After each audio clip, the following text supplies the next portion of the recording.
Chapter 1. Soul Transmigration. Where is this? The voice was laced with disbelief. Ho Ping, utterly astonished, surveyed his surroundings. When he spotted the familiar shadowy rock in the distance and the nearby Ichiraka ramen shop, his jaw dropped in sheer amazement.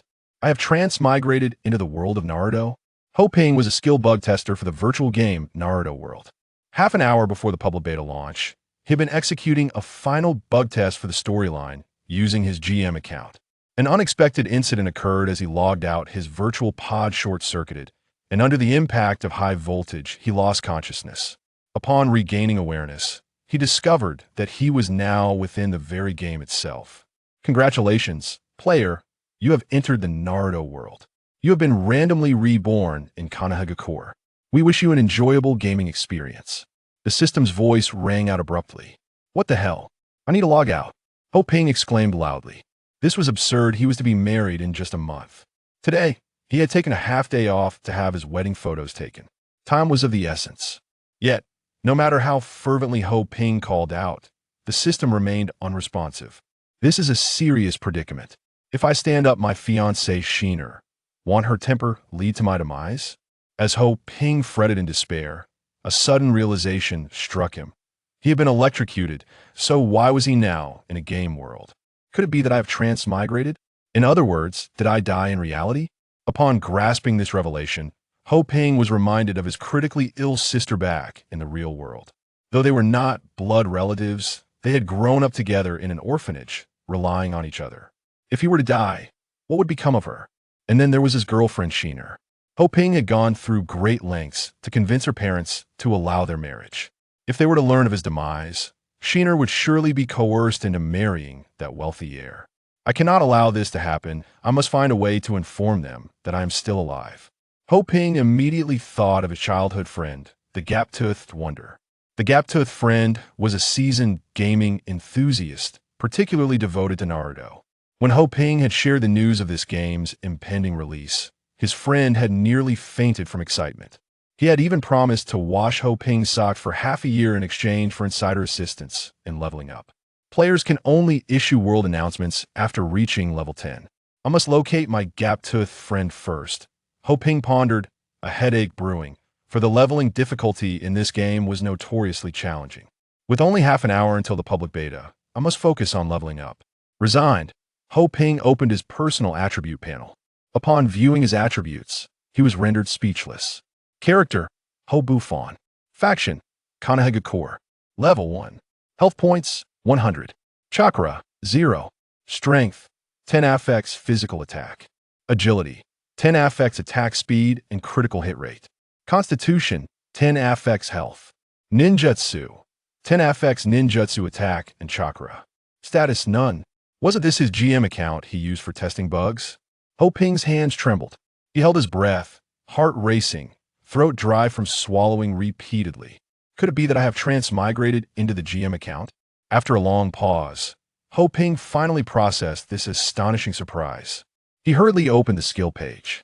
From a most basic transformation technique to the formidable strength ninjutsu, it was all there. At this moment, Ho Ping was akin to a comprehensive compendium of ninjutsu from the Naruto world. The only aspect that left him dissatisfied was that these skills appeared dimmed on the skill panel, requiring him to reach the corresponding level to unlock them. Nevertheless, the excitement within Ho Ping was indescribable. Ordinary players, upon entering the game, had to complete various tedious skill quests and attain a certain level of friendship with NPCs possessing those skills to acquire them. As for obtaining some family heirloom techniques or bloodline limits, that was as difficult as scaling a mountain. And the chances of obtaining ninjutsu through monster drops were akin to finding a lottery ticket and winning a fortune.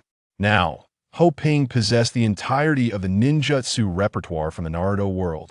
How could he not feel exhilarated? However, he quickly regained his composure. In the Naruto world, skills are leveled up through experience. In other words, although Ho Ping possessed the entire array of ninjutsu, it was impossible for him to learn them all. Yet even so, it would be a challenge not to become extraordinary. Ho Ping opened his inventory, which contained only a kunai and 10 shurikens. Aside from 20 copper coins, there was nothing else. Damaged kunai, Attack 01 beginner equipment, non-tradable. Damaged shuriken. Attack 01 beginner equipment, non-tradable, can be retrieved post-battle. The game Naruto World boasted an extensive quest system. Players could only undertake the main quest after reaching level 10, and there were hidden quests, as well as a limited number of unique quests. Once someone completed a unique quest, it would disappear, leaving players to explore on their own. Ho Ping ventured outside the village, where he encountered a number of wild boars wandering about. As the initial monsters in the novice village, they would not attack players unless provoked. Wild boar. Level 0. Attack 1. Defense 15. Health 50. Description: a beginner monster in the novice village, easily defeated by anyone. With stats like these, they're practically training dummies. Ho Ping readied a shuriken, spinning it in his hand before launching it at the nearest wild boar. Whoosh!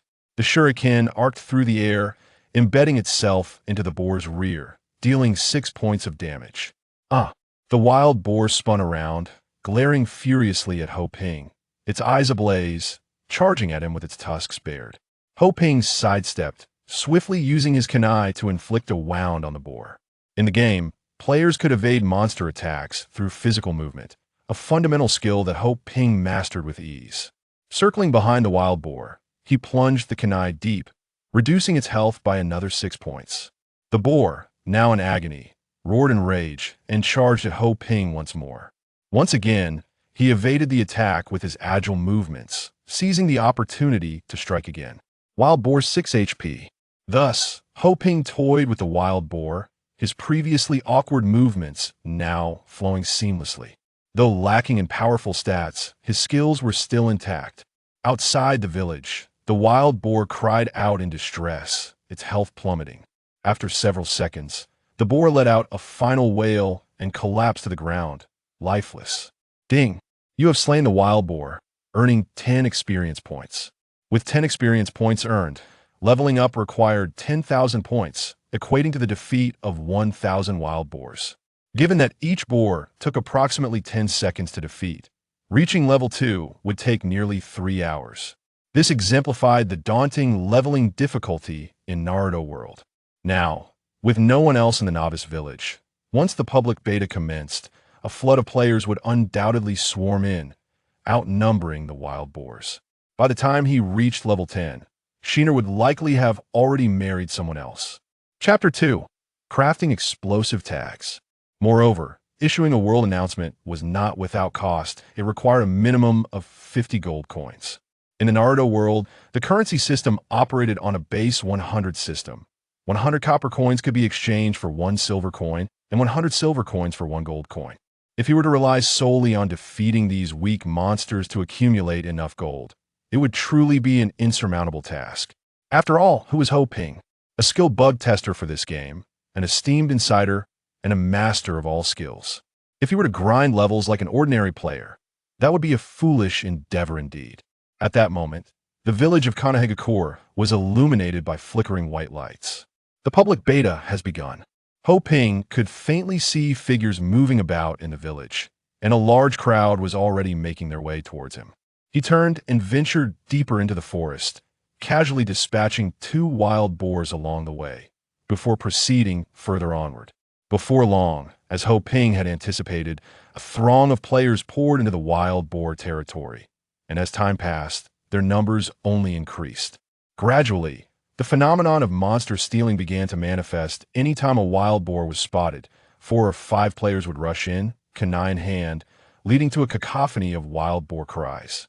Meanwhile, Ho Ping had traversed through the level 1 wolf area and the level 2 snake area until he finally halted at the level 4 bandit territory.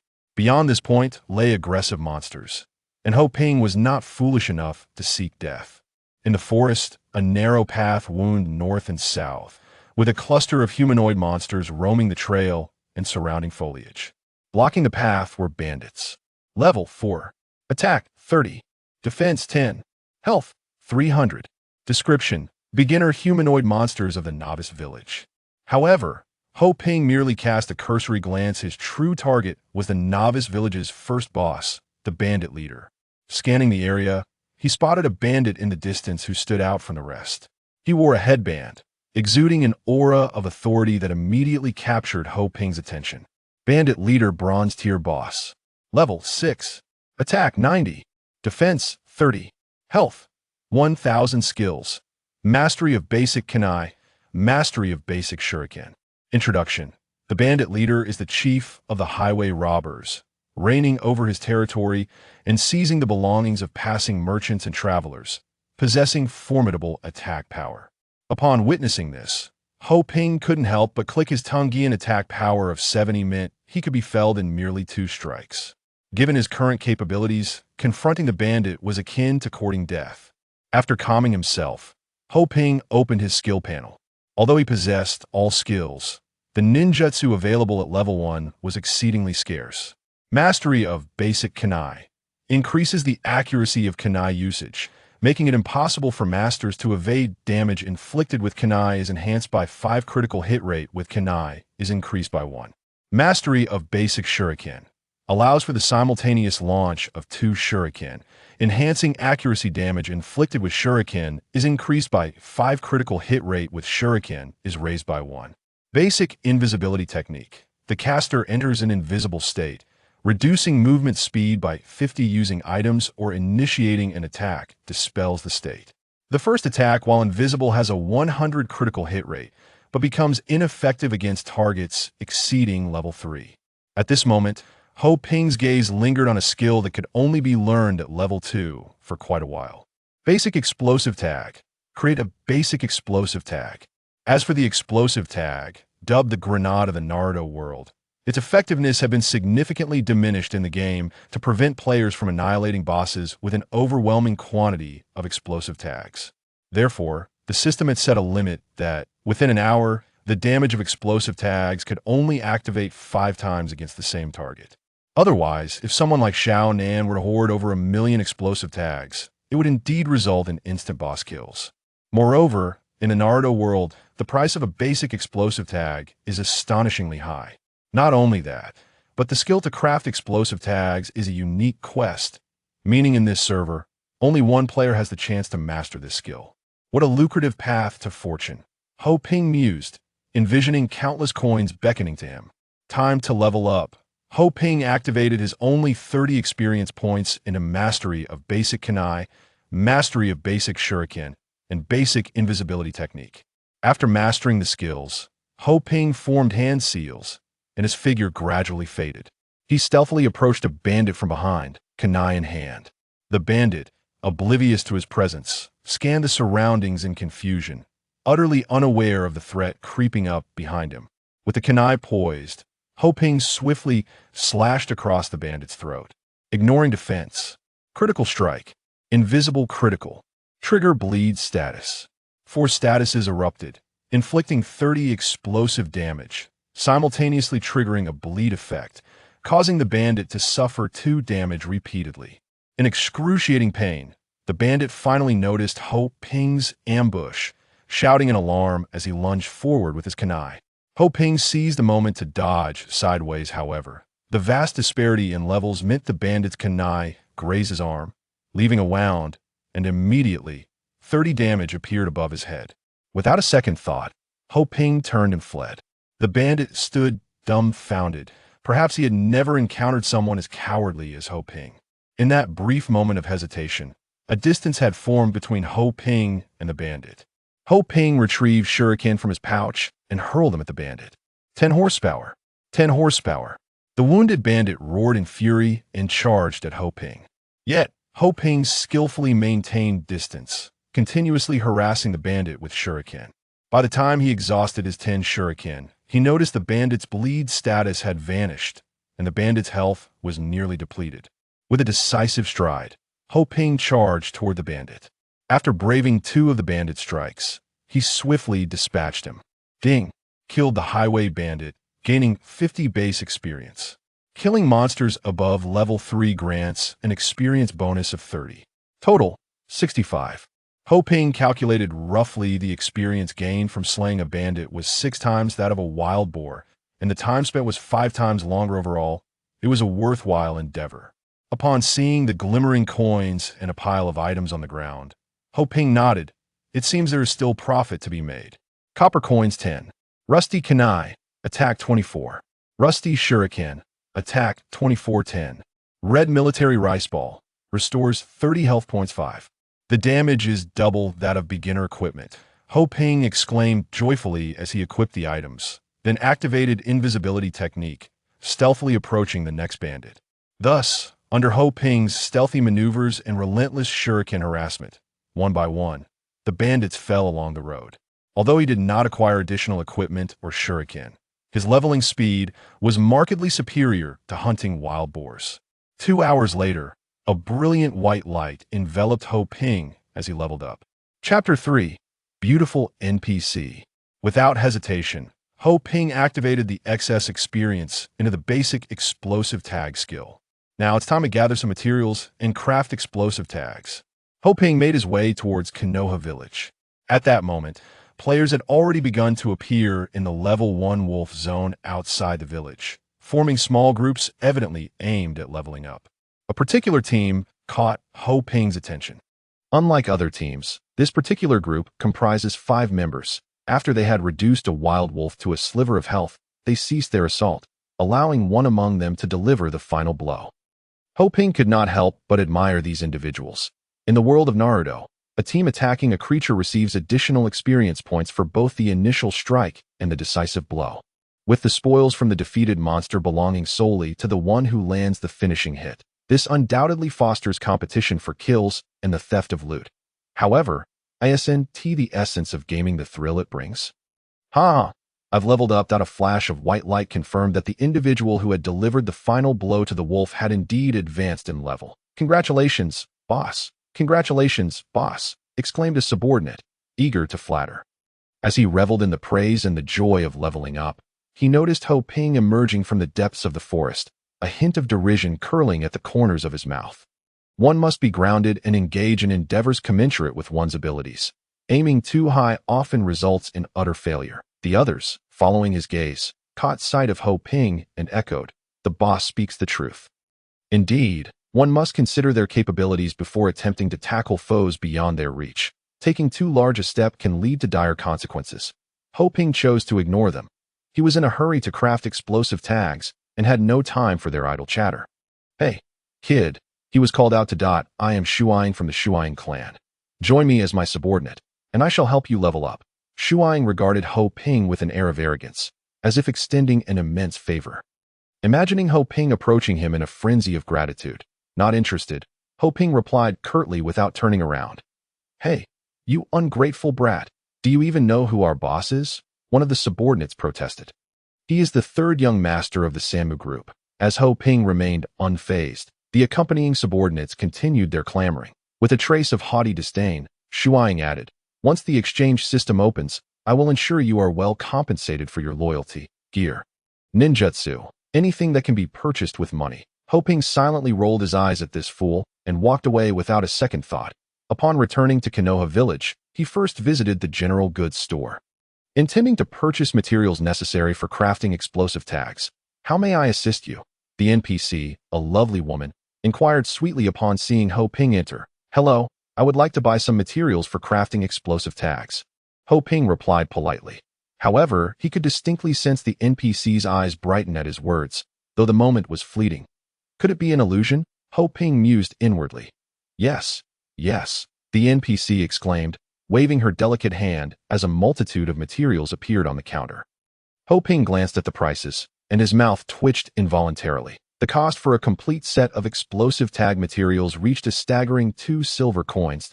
He looked at the 7 silver coins he had painstakingly accumulated in his inventory, and, with a determined heart, purchased 3 sets. Our store also offers basic red and blue soldier food pills at a reasonable price of just 5 silver coins each. Would you care to consider? The NPC looked at Ho Ping with eager anticipation. No thank you. He quickly declined upon hearing the price. He would bet that players below level 10 would never shop here. The prices were simply outrageous. After completing his purchase, Ho Ping hurriedly exited the shop. "That we look forward to your next visit." The NPC even escorted him to the door, startling Ho Ping into a hasty retreat. Observing Ho Ping's flustered escape, the NPC stifled a laugh behind her hand. Had Ho Ping witnessed this scene, He would surely have been so frightened that he would never return to Konoha Village. NPCs are mere constructs of the system. How could they possibly exhibit emotions? After Ho Ping departed, another male player entered the shop, and the NPC, with a mechanical and numb demeanor, asked, "Esteemed player, may I inquire what items you wish to purchase?" Ho Ping found a secluded corner and gazed at the materials for crafting explosive tags in his inventory, muttering to himself, "I have invested a significant amount. I hope it does not let me down." Ding! Congratulations on crafting a basic explosive tag. Basic explosive tag ignores the target's defense, dealing double the caster's own ninjutsu damage to the target. At a single unit can only receive explosive tag damage 5 times within an hour. Ho Ping glanced at his attribute panel. Character: Ho Buffon Faction, Konoha Village level, 2 health, 120 chakra, 0 strength influences physical attack, 12 points agility influences attack speed and critical hit rate, 12 points stamina influences health, 12 points ninjutsu influences ninjutsu attack and chakra, 12 points status. None. This means that the damage from a single explosive tag is 24 points. Relying on explosive tags to kill a boss is virtually impossible. Yet, Ho Ping's intention in crafting explosive tags was not to use them against a boss. Clutching 3 explosive tags, he hurriedly made his way toward the village outskirts. As he passed through the area inhabited by level 2 snakes, he was spotted by Shuaing and his crew, who were there to level up. "Are you that eager to meet your demise?" one of Shuaing's subordinates quipped, observing Ho Ping's hurried demeanor. However, Shuaing suspected something more was afoot. Could it be that he had discovered some hidden method for leveling up? Shuaing narrowed his eyes slightly and declared, "Let us follow him." When Ho Ping reached the area occupied by the bandit leaders, he did not rush to confront the boss, but instead began to scout the terrain within the boss's aggro range. Attempting to kill the bandit leader with just 3 explosive tags and his level 2 capabilities would be akin to chasing a fool's dream.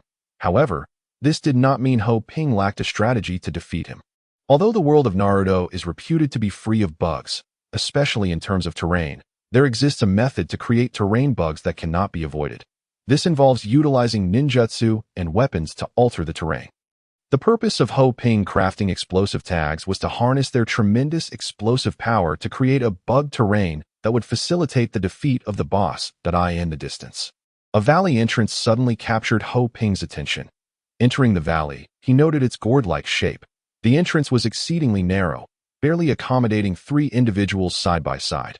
After assessing the distance to the bandit leader, he found it perfectly within the aggro range. Ho Ping affixed 1 explosive tag to the rock wall and quickly leapt aside. Boom! Chapter 4. The first boss in the entire server. Bang! A deafening explosion resonated, sending dust swirling in all directions. Cough, cough. The dust cloud choked Ho Ping, prompting a fit of coughing. After waving his hand to clear the air, he marveled at his handiwork that a gap large enough for a single person had been blasted into the rock wall. A satisfied smile spread across Ho Ping's face as he produced another explosive tag and placed it in the crevice of a large protruding rock above. The trap was now set. It was time to lure the snake into the hole. Ho Ping formed hand seals, activating his ninjutsu stealth technique. His figure vanished as he stealthily approached the bandit leader, once within effective throwing range of his shuriken. He halted. The bandit leader, with keen eyes, surveyed the surroundings. Ho Ping took a deep breath. Success hinged on this moment. Suddenly, he hurled the shuriken, which arced through the air, glinting menacingly as it whistled toward the bandit leader. Piercing his chest, a mandatory -1 damage appeared above the bandit leader's head, and simultaneously, he became aware of Ho Ping's ambush. Having acquired proficiency in basic shuriken throwing, Ho Ping had no fear of missing. Nearly the instant he released the shuriken, he turned on his heel and fled toward the valley entrance, akin to a wild dog breaking free. However, he had underestimated the bandit leader, the first humanoid boss of the novice village. He would not tolerate such humiliation. With a leap, the bandit leader sprang into action, preparing 2 shuriken in each hand to throw at Ho Ping's retreating figure. Whoosh, whoosh. 2 piercing sounds sliced through the air behind Ho Ping. Turning around, he was taken aback by the swiftness of the bandit leader as 2 shurikens hurtled towards him with alarming speed. Reacting instinctively, Ho Ping executed a swift roll to the side, narrowly evading one of the shurikens, before rising to continue his frantic escape. However, a sudden, excruciating pain surged through his arm. The other shuriken had found its mark, embedding itself firmly in his shoulder. His health plummeted to -90 in an instant. At that moment, Ho Ping was clad in novice armor, offering no protection whatsoever, merely serving as a meager cover, were it not for the concern that a multitude of players spawning into the world would be exposed.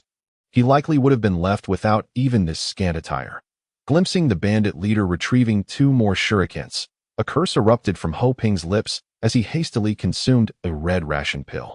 Feeling his health slowly begin to recover, whoosh, whoosh, the shrill sounds echoed in his ears like a death knell. Paying no heed to his dignity, he threw himself forward, landing in a less than graceful fashion, but managed to avoid the 2 shurikens that grazed his scalp. Clang, clang, the shurikens struck the rocks ahead, sending sparks flying. A chill of dread coursed through Ho Ping as he realized how close he had come to disaster. At this juncture, he was merely a few meters from the valley entrance. Seizing the moment, he executed a forward roll, propelling himself a short distance before springing to his feet and running anew. Having delayed his escape twice, the bandit leader was now perilously close behind him. Armed with kunai, he intended to swiftly eliminate this audacious human who dared to provoke him. Though the distance was short, Ho Ping felt an overwhelming urge to sprout additional legs. Finally, as he approached a mere 3 meters from the bandit leader, he dashed into the valley, taking several leaps to reach the vicinity of a trap. The relentless bandit leader plunged in after him. Upon witnessing his entry, a cunning smile crept across Ho Ping's face as he whispered, "Explode!" Boom! With a resounding blast, the rocks above shattered and plummeted downward. The bandit leader, caught off guard by Ho Ping's clever placement of explosive tags, was momentarily stunned, instinctively attempting to evade the falling debris. Unfortunately for him, he stumbled directly into the very fissure Ho Ping had initially created with the explosives. Crash! The boulder descended like a massive, unyielding stone, trapping the bandit leader within the crevice, leaving only his head exposed. At that moment, the bandit leader was akin to a lamb awaiting slaughter. Thankfully, the map had not refreshed for quite some time. Otherwise, Ho Ping's plan to exploit the terrain bug would have been futile. Ho Ping brandished his kunai, a sinister grin stretching across his face as he approached the bandit leader, sharpening his weapon against the stone before commencing his assault, despite the critical damage bonus. The disparity in levels between him and the bandit leader was insurmountable, resulting in minimal forced damage with each strike. The bandit leader glared at Ho Ping, his eyes filled with rage, yet he posed no threat at this moment. Possessing a certain degree of health regeneration, with a total of 1,000 health points, Ho Ping calculated that it would theoretically take 1,000 strikes to vanquish him. However, reality proved to be a harsh mistress. Observing the 5 health regeneration above the bandit leader's head, Ho Ping grimly predicted that it would take no less than an hour to wear him down. Thus, he continued to methodically swing his kunai. Strike after strike, for an entire hour. Ding! The melodious sound of the system echoed in Ho Ping's ears. The bandit leader is in a near-death state, triggering a final frenzy, sacrificing 30% of defense for a 30% increase in attack power. With an additional 40% boost to attack speed, while halting health regeneration, roar, the bandit leader let out a ferocious howl as his body swelled, his eyes turning crimson, his expression twisted in a snarl. The abrupt transformation startled Ho Ping, yet he remained unfazed. Realizing the bandit leader was still ensnared by the bug, he playfully slapped the leader's forehead. "What are you howling about? You nearly gave me a fright." However, witnessing the cessation of the bandit leader's health regeneration, Ho Ping's spirits soared, and he found himself wielding the kunai with renewed vigor. After a brief interval, ding, congratulations on defeating the bandit leader, bronze level boss. Earning 40,000 experience points. As you are above level 4, you receive a 40 experience bonus, totaling 56,000 experience. Congratulations, your level has increased. You are now level 3, with all attributes enhanced by 1. Ding. As you are the first player to defeat the bandit leader, bronze level boss. The system rewards you with 1 to all attributes. A radiant white light descended from above, enveloping Ho Ping. In that moment, the bandit leader collapsed to the ground, lifeless, his face still etched with the bitterness of his demise. Though utterly exhausted and yearning for a moment's respite, the glimmering treasure scattered on the ground invigorated Ho Ping. Bronze boots, bronze level, required level, 5 defense, 18-5 agility, 2 movement speed sharp kunai, bronze level, required level, 5 type, sword attack, 16-32 an unopened letter, quest item, description. This is a letter found on the bandit leader. which must be delivered to the Hokage, Sarutobi Hiruzen, in Konoha village to unlock a quest. Just as Ho Ping picked up the letter, a world announcement resounded across the sky. Chapter 5. Quest Mission Ding. System World Announcement. Due to the player defeating the bandit leader, bronze level boss, a quest line has been unlocked, and the level 8 dungeon will soon be available. Ding. System World Announcement. Due to the player defeating the bandit leader, bronze level boss, a quest line has been unlocked, and the level 8 dungeon will soon be available. Ding. System World Announcement. Due to the player defeating the bandit leader, bronze level boss, a quest line has been unlocked, and the level 8 dungeon will soon be available. The system announcement repeated 3 times, inciting a frenzy among players who were tirelessly hunting wild boars to level up. Wow. Has someone slain a boss already? Seriously? I'm still stuck grinding boars. When will I ever catch a break? Must have been a group effort. Most players are only around level 2. How could they possibly solo a boss? Fellas, anyone interested in teaming up to take down that boss? Forget it. I've seen that boss before and it's a level 6 humanoid. Our attacks would barely scratch it. Amidst the envy, jealousy, and frustration of the onlookers, Ho Ping collected the remaining silver coins from the ground and opened his status panel. Character: Ho Bufin Faction, Konoha Village Level 3, 40 Health, 140 Chakra, 0 Strength, 14, affects physical attack, agility, 14, affects attack speed and critical hit rate, constitution, 14, affects health, ninjutsu, 14, affects ninjutsu attack and chakra, status, none, although he remained at level 3. His attributes were already comparable to those of a level 4 character. If every first kill of a boss granted additional attribute bonuses, the early game might not reveal much, but in the later stages, it would undoubtedly become a formidable advantage. Glancing at his experience, which was only at 40, Ho Ping couldn't help but shake his head. Leveling up truly was the most challenging endeavor, even after defeating a boss. He had only gained a single level. At that moment, the bandit leader's body faded into a stream of light, while the terrain bug refreshed, restoring the area to its original state, with the unopened letter in hand. Ho Ping hurriedly made his way back to Konoha Village. As he emerged from the depths of the forest, players leveling up at the edge couldn't help but notice the triumphant smile on his face. Unless they were fools, they all understood that the recent system announcement was undoubtedly linked to him. In an instant, a throng of players surrounded him. Great One, care to recruit a subordinate? I can assist with tasks and keep you warm at night. Get lost, you weirdo? Great One. How about a companion? I can be your ornament, whether you prefer a mature lady or a cute girl. The unexpected enthusiasm caught Ho Ping off guard, politely declining all offers. He swiftly dashed out of the crowd and made his way back to Konoha Village, heading straight for the Hokage building. Sarutobi Hiruzen, pipe in mouth, wore a grave expression, his frail hands trembling slightly, radiating an aura of both concern and anger. Upon handing over the letter to Hiruzen, Ho Ping received no system notifications and was left waiting for him to finish reading. Ho Bufin, after a long silence. Hiruzen exhaled a puff of smoke, gazing at Ho Ping, and remarked, I am astounded that you managed to defeat the bandit leader. This is your reward. Ding. Congratulations on completing the unopened letter quest, earning 1,000 experience points and 10 silver coins. Not too shabby. Within Ho Ping's heart, a sense of satisfaction blossomed. After all, delivering a mere letter had yielded a reward of 10 silver coins and 1,000 experience points. He could hardly contain his delight at such a simple task yielding such generous rewards. As he gazed at the 26 silver coins nestled in his backpack, a wave of euphoria washed over him. If there were a wealth leaderboard, he would undoubtedly be the wealthiest of them all. Casting a glance at Yuan Fei Rizens, he was about to take his leave when he noticed the latter's face clouded with concern. Unable to restrain himself, he inquired, Lord Hokage, is there something I can assist you with? His polite inquiry unexpectedly brightened Yuan Fei Rizens' eyes as he regarded Ho Ping. Ho Bufan, your prowess in vanquishing the bandit leader speaks volumes of your extraordinary abilities. Extraordinary abilities? Hardly. I'm not even a low-ranking ninja yet. Just take a look at this letter. With that, Yuan Fei Rizens handed the letter to Ho Ping. This was unmistakably a task at hand, and Ho Ping eagerly accepted it. The letter, penned by a renegade ninja named Yuchuan Jian, was addressed to the bandit leader, conveying that Yuchuan Jian had fled to the vicinity of Konoha village to research a cert. He sought to collaborate with the bandit leader, proposing that during the Konoha village's Chunin exam, the bandit leader would send individuals to infiltrate the village with .at present. The ninjas of Konoha had all been dispatched on missions, and the lower-ranking ninjas lacked the strength to accomplish such a task. Exhaling a puff of smoke, Yuan Fei Rizens asked, "Are you willing to accept this investigation task?" Ding. Preceding quest triggered. Do you accept? Upon hearing the system prompt, Ho Ping promptly nodded. Of course, I am willing. What a joke it would be to decline a quest, especially one that was a prerequisite for a dungeon, with rewards aplenty.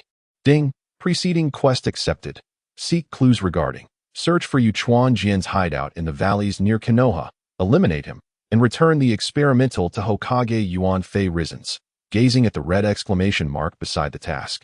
Ho Ping knew that this quest was beyond his current level of capability. Attempting to slay a dungeon boss armed only with shurikens and kunai was nothing short of folly. Before reaching level 5, players relied solely on shurikens and kunai for combat. It was only after reaching level 5 that they began to gradually encounter ninjutsu, marking their true entry into the world of Naruto. Estimating the situation, Ho Ping recognized that most players hovered around levels 1 or 2, though he did not dismiss the possibility of encountering skilled players or those like the earlier encounter with Tu Ying, who exploited loopholes. However, Ho Ping remained unhurried. His path to leveling up was considerably more efficient than that of the average player, as he was somewhat of an insider. Nevertheless, he understood that in the Naruto world, equipment and ninjutsu held paramount importance. At this juncture, Ho Ping resolved to first elevate his level to the point where he could learn some basic ninjutsu before embarking on this task. Otherwise, it would be a mere waste of time. His target was the level 6 Rogue Ninja Scout. Rogue Ninja Scout level 6 attack, 25 defense, 15 health. For 100, the Rogue Ninja Scout, while boasting decent health, lacked any attributes befitting a level 6 creature, even falling short of the level 4 Highwayman. The most daunting aspect was that they were aggressive creatures, typically encountered in groups of 2 or 3. A single misstep in positioning could easily lead to being overwhelmed by a swarm of scouts. They may not possess formidable strength, but they were exceedingly troublesome. Upon exiting Konoha village, Ho Ping plunged into the jungle. However, he remained oblivious to the fact that a stealthy tail was closely shadowing him from a short distance behind. Chapter 6. First encounter with Naruto upon arriving in the territory of the Rogue Ninja Scouts. Ho Ping observed several clusters of humanoid creatures scattered about. They were not too far apart, with some groups consisting of only 2 or 3, comparing his attributes with those of the Rogue Ninja Scouts. And factoring in the health recovery speed of the Red Soldier pills, he surmised that he could manage to take on 2 at most simultaneously. Activating his stealth technique, he began to search the surroundings, recalling the adage that one should always pick the softest fruit. After a while, he locked onto a small team of 2 Rogue Ninja Scouts, although they were higher in level than Ho Ping. With his kunai, shurikens, and stealth technique, these Rogue Ninja Scouts would struggle to withstand his assault longer than the Highwayman. Ho Ping stealthily approached one of the Rogue Ninja Scouts from behind and swiftly executed a lethal strike. Ignoring defense, critical hit stealth strike triggered bleeding status. The Rogue Ninja Scout instantly erupted in fury, retaliating with a slash of his kunai that struck Ho Ping's shoulder. Simultaneously, another Rogue Ninja Scout nearby spotted the ambush and charged at him with a shout. Ho Ping quickly tossed a Red Soldier pill into his mouth, consumed the medicine, and employed a kite-fighting strategy, managing to eliminate one of them, with only one Rogue Ninja Scout remaining. He retreated beyond the aggro range and continued the aforementioned method to finish him off. As the Rogue Ninja Scout collapsed, unexpectedly, he dropped a piece of clothing. Ding! Congratulations on defeating the Rogue Ninja Scout. You have gained 300 experience points, with the level up bonus of 30 for defeating a creature 3 levels higher than yourself. You have earned an additional 390 experience points. Not too shabby, Ho Ping calculated in his mind. At this rate, he would be leveling up in just a few hours, compared to other players who were engaged in a struggle over a single pig or resting for half an hour after defeating a bandit. His efficiency in farming was nothing short of miraculous. Ho Ping picked up the clothing that had dropped. Rogue Ninja's ninja outfit required level 3 type, cloth armor defense, 8 constitution, 2 while merely a basic piece of equipment. It was of immeasurable importance to players at this stage. Ho Ping surmised that there were probably only a handful of players currently equipped with such basic gear. Smiling, Ho Ping donned the Rogue Ninja's outfit. It was indeed a different feeling altogether. He felt invigorated. After dispatching the 2 Rogue Ninja Scouts, Ho Ping took a moment to rest, and by the time his health had naturally replenished, the 2 Rogue Ninja Scouts had respawned. Thus, Ho Ping continued to slay rogue ninja scouts, collecting their shurikens, kunai, and coinage. Thankfully, they occasionally dropped soldier pills. Otherwise, given his current stock, it would have been challenging to sustain such an endeavor, with no other players in sight. Ho Ping immersed himself in the task, losing track of time as he eliminated numerous rogue ninja scouts. It was only when a beam of white light enveloped him that he realized he had leveled up and it had grown dark outside. Ding! Congratulations, your level has increased. You are now level 4, and all attributes have been enhanced by 1. Ho Ping glanced at his attributes. Character: Ho Bufan Faction, Konoha Village level, for health, 170 chakra. 0 physical attack, 15 agility, affects attack speed and critical hit rate 15 constitution, affects health 15 2 from equipment. Ninjutsu, affects ninjutsu attack and chakra 15 status, slightly fatigued. Experience -50, beginner kunai proficiency, increases hit rate with kunai. Cannot be evaded at master level. Damage dealt with kunai increased by 5. Critical hit rate with kunai increased by 1. Beginner shuriken proficiency, allows simultaneous firing of 2 shurikens, increases hit rate with shurikens. Damage dealt with shurikens increased by 5. Critical hit rate with shurikens increased by 1. Beginner stealth technique, the caster enters a stealth state, moving at reduced speed of 50. The state is lifted upon using items or initiating an attack. The first attack in stealth has a 100 critical hit rate. Stealth fails against targets higher than level 3. Beginner explosive tag, crafts a basic explosive tag. The fatigue status was designed to prevent players from spending excessive time in the game, thereby affecting their health in the real world. Once the fatigue status reaches a high level, the system will forcibly log the player out. Ho Ping couldn't help but smile wryly at his status. While others were forcibly logged out due to fatigue and returned to the real world, where would he go? Just as he was wallowing in self-pity, the Konoha Village Novice channel suddenly lit up with activity. It turned out that Tuing, who had previously sought to recruit Ho Ping as a subordinate, had dropped a ninjutsu scroll for beginner kunai proficiency while defeating the highwayman. As everyone read the scroll's description, a chorus of envious lamentations erupted, accompanied by a flurry of flattery. Tuing, the boss. Boss, I seek to cling to your coattails. Boss, I wish to be your ornament. Damn, I wonder why I keep missing despite attacking monsters. What else there to boast about? A true strongman isn't defined by his own prowess but by the strength of his subordinates. By the way, Tuing, are you still accepting subordinates? I humbly request your patronage. Observing the discussions on the public screen, Tuing couldn't help but feel a swell of pride. The Tuing family is recruiting. Any brothers with a sense of loyalty are welcome to join. Early joiners will receive benefits. This rudimentary mastery of kunai is likely the only skill that has emerged aside from Ho Ping, which explains Taiying's somewhat smug demeanor. Ho Ping shrugged, surveying his comprehensive collection of ninjutsu skills from the Naruto universe, and disdainfully remarked, "Is it really that difficult to master ninjutsu skills?" With a dismissive curl of his lip, Ho Ping turned to return to the village. Due to the fatigue status, he noticed that the number of people had significantly dwindled upon reaching the outskirts of the novice village. With others gradually transforming into white light and logging off. He gazed at the unfamiliar Konoha village. An overwhelming feeling of being lost surged within him. Gurgle. Ho Ping's stomach suddenly growled. Haha, I must be the only player starving in this game. He mused, self-deprecatingly dispatching a wild boar with ease.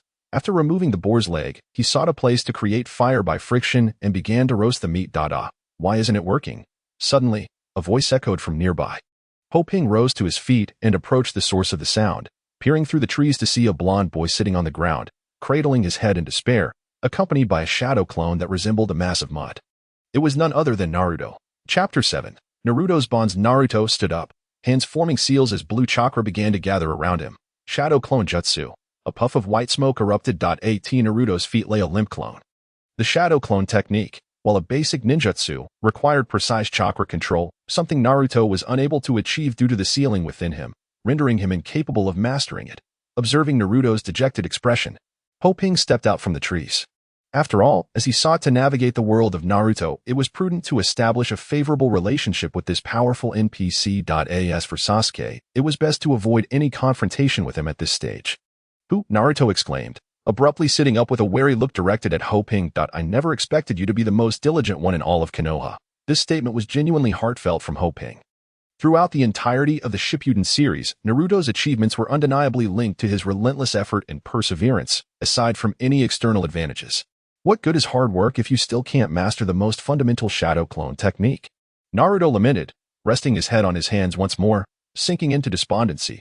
Hoping settled beside Naruto, saying, "It's quite normal. If hard work alone sufficed, what need would there be for talent? Right?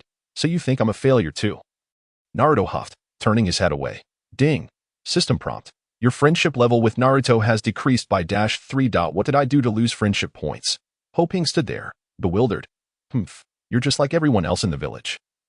Thinking I'm the bottom of the barrel. Are you here to mock me this late? Ding. System prompt. Your friendship level with Naruto has decreased by -5. Upon hearing the system notification, Hoping's face turned pale. Noticing that Naruto was about to speak again, he quickly interjected. But let's be honest, not everyone possesses talent. Diligence is the only way to bridge the gap. Naruto paused, his forthcoming words caught in his throat. Seizing the opportunity, Hoping pressed on. Do you have a dream? Of course. My dream is to become Hokage and earn the recognition of the entire village. Upon mentioning his dream, Naruto sprang to his feet. His spirit ignited and declared passionately. Yet just as quickly, he let his head droop, self-mockingly stating, "You must think my dream is ridiculous. No. I believe in you," Hoping affirmed, nodding earnestly. What? Naruto looked at Hoping in disbelief. "I have faith that you will become an outstanding Hokage, and Konoha will grow strong because of you." Really? Naruto's eyes glistened with tears as he gazed at Hoping. Ding. System prompt. Your friendship level with Naruto has increased by 10. Feeling a surge of joy at the prompt, Hoping glanced at the tearful Naruto and thought to himself that he needed to keep up the momentum. Do you see that Hokage rock? Hoping pointed towards the prominent monument in Konoha, saying, "One day, there will be a statue of you, Naruto, atop it." Ding. System prompt. Your friendship level with Naruto has increased by 10. Just as Hoping intended to continue encouraging Naruto, the latter sniffed the air and remarked, "Something's burning. Oh no. My boar leg." Hoping recalled suddenly, realizing he was still roasting the meat. Feeling the pangs of hunger, he rushed back, seeing that only one side of the leg was charred. He let out a sigh of relief, cutting away the burnt portions to reveal succulent, aromatic meat within. Naruto, behind him, swallowed hard at the sight of the roasted meat, his stomach audibly growling, noticing Hoping's gaze. Naruto sheepishly scratched his head. Hoping offered a piece of meat to him. "Is this for me?" Naruto asked in astonishment. "You can't expect to work hard without a full stomach," Hoping chuckled. "Then I want to hold back," Naruto exclaimed, taking the roasted meat and saying, "I'm going to dig in." The two of them quickly settled around the fire, relishing their meal. The wild boar leg rapidly disappeared between them like a whirlwind. Naruto, with a satisfied grin, cradled his belly. "Let me formally introduce myself. I am Uzumaki Naruto, having faced the indifference and ridicule of the villagers since birth." Naruto felt a surge of warmth and camaraderie from Hoping's presence, fostering a newfound affinity towards him. Hobufan. Ding. System prompt. Hidden attribute triggered. Naruto's bond. Naruto's bond. Beginner level. When in the presence of Uzumaki Naruto, all attributes increase by 20. And recovery abilities also enhanced by 20. Hoping was left utterly astonished. This is an unexpected boon. His initial aim was simply to build friendship points with Naruto, hoping to unlock hidden quests and enhance his strength later on. However, he never anticipated triggering a hidden attribute, especially one so extraordinarily advantageous. With the attribute merely at the beginner level, he realized that as it advanced to higher tiers, it could potentially double his strength. Just by associating with Naruto, he could bask in the glow of the protagonist's aura, forget the ultimate boss, Otsutsuki Kagaya. Even facing off against a mid-tier boss like Momochi Zabuza would be a daunting task. Moreover, this attribute was called Naruto's bond. It was widely known that in the original storyline, Naruto's bond was with Sasuke. Anyone who dared to challenge Sasuke would undoubtedly face Naruto's wrath. Now, with the addition of himself to that bond, it would be exceedingly difficult for him not to thrive. Before Hoping could fully revel in his excitement, he caught a glimpse of a white-haired figure with a massive shuriken flitting through the trees. Is that Mizuki? Chapter 8. The seduction technique. What is he doing here? Hoping wondered, recalling that after Naruto failed the exam, Mizuki had urged him to steal the sealing scroll. That it seemed he was plotting against Naruto much earlier than expected. By the way, Buffon, are you here to train this late as well? Naruto's voice interrupted Hoping's thoughts. Well, Hoping contemplated, realizing that if leveling up counted as training, then he had indeed been training all day. Wow, then Buffon must be really strong. Naruto looked at him with admiration and said, "Buffon, why don't we train together?" Ding. Hidden plot triggered. Training together with Uzumaki Naruto. Do you accept? Hoping felt a thrill of joy. Teaming up with an NPC to level up was akin to having a cheat code. He stifled the urge to laugh uproariously, maintaining a serious facade as he replied, "Of course. Ding. Hidden plot accepted. Training together with Uzumaki Naruto. Friendship level 5. As expected, there were unexpected rewards. Naruto sprang to his feet, brandishing a kunai and declared, "Buffon, please guide me. Wait a moment. What is going on? I thought we were training together. Isn't this a team up for leveling?" Just as Ho Ping was lost in thought, Naruto charged at him, kunai in hand. Ho Ping barely registered the movement before Naruto appeared right in front of him, thrusting the kunai towards his throat. What kind of joke is this? Just as I forge a bond with Naruto, I'm about to be taken out by him. Naruto's kunai halted just a mere 0.01 centimeters from Ho Ping's throat. Ho Ping could almost feel the blade's sharpness against his skin. One swift motion, and he would undoubtedly meet his demise. Notable elder brother, why do you not retaliate? Ho Ping swallowed hard. Retaliate? What a joke. Do you think I wish to? Have you given me the chance to react? Nevertheless, Ho Ping maintained a facade of composure, even exuding a sense of nonchalance, as he lightly suggested, such a method of sparring is bound to result in accidental injury. Perhaps we should sit down and exchange insights instead. Naruto blinked in surprise. Truly, the notable elder brother was far more considerate than he had anticipated. With that, Naruto retracted his kunai and a wave of relief washed over Ho Ping. Although Naruto had not graduated from the ninja academy, he possessed the prowess of a low-level ninja. Given that he was an NPC, Ho Ping could not assess his level, but he estimated that Naruto was at least at level 15. Engaging in a duel with him? That would be akin to an old immortal consuming arsenic. How shall we exchange insights? Naruto inquired. This question momentarily stumped Ho Ping.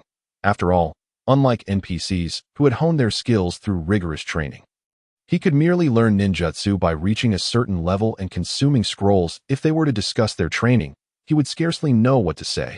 How about this? We each demonstrate our shuriken skills, and then share our training methods. What do you think?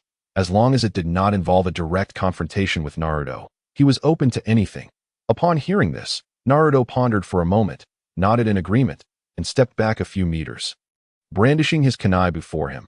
Notable elder brother, let us begin. Seeing this stance, Ho Ping nearly choked on his own breath. What was this? A turn-based battle? Never mind. Ho Ping shook his head internally. He was too weary to explain anything to Naruto. He could always plead for mercy later. .2 shuriken sprang into his hands as he swiftly launched them towards Naruto. .2 shuriken. Naruto furrowed his brow. Could it be the shuriken shadow clone technique? Truly, the notable elder brother was impressive. Instantly, Naruto adopted a serious demeanor. The two shuriken whistled through the air towards him. With quick reflexes, Naruto struck them down with his kunai. Clang, clang, the sharp sounds echoed. He had successfully deflected the shuriken. Yet he did not let his guard down, remaining on high alert as if facing a formidable opponent. After a lengthy pause, when no further shuriken appeared, Ho Ping felt a wave of apprehension. Goodness, how fortunate he was not to have engaged in a duel. He had exerted himself fully just now, yet Naruto had effortlessly countered his attack. Is that all? Naruto squinted at Ho Ping, feeling embarrassed yet maintaining politeness. Ho Ping smiled and said, "Your prowess is indeed remarkable. I underestimated you. It seems the notable elder brother was intentionally holding back." Upon hearing this, Naruto felt relieved, scratching the back of his head and chuckling. "I wondered why your skills seemed to match those of a novice." This remark. Ho Ping felt a flush of embarrassment. Just then, Naruto held 8 shuriken between his fingers and announced, "Notable elder brother. Here I come. Wait, wait, wait." Ho Ping waved his hands frantically. .8 shuriken. Was he to become a pincushion? Aim for the tree instead, he urged. Naruto paused for a moment, contemplating. Was the notable elder brother concerned about damaging his confidence?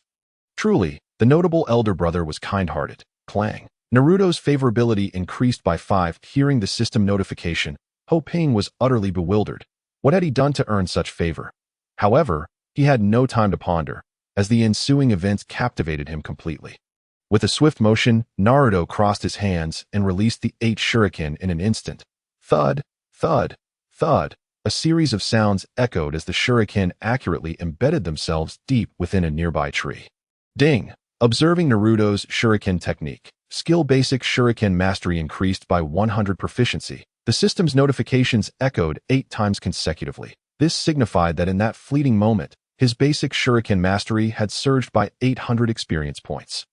Ho Ping's jaw dropped in astonishment. The mastery of ninjutsu required the expenditure of experience points. Since he had been focused on leveling up, he had not allocated experience to skills. Otherwise, skill proficiency would have consumed a considerable amount of experience.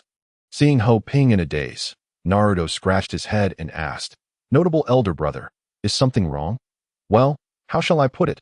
Ho Ping feigned the demeanor of a master, furrowing his brows as he remarked, "You're almost there. Practice a few more times for me." "Understood."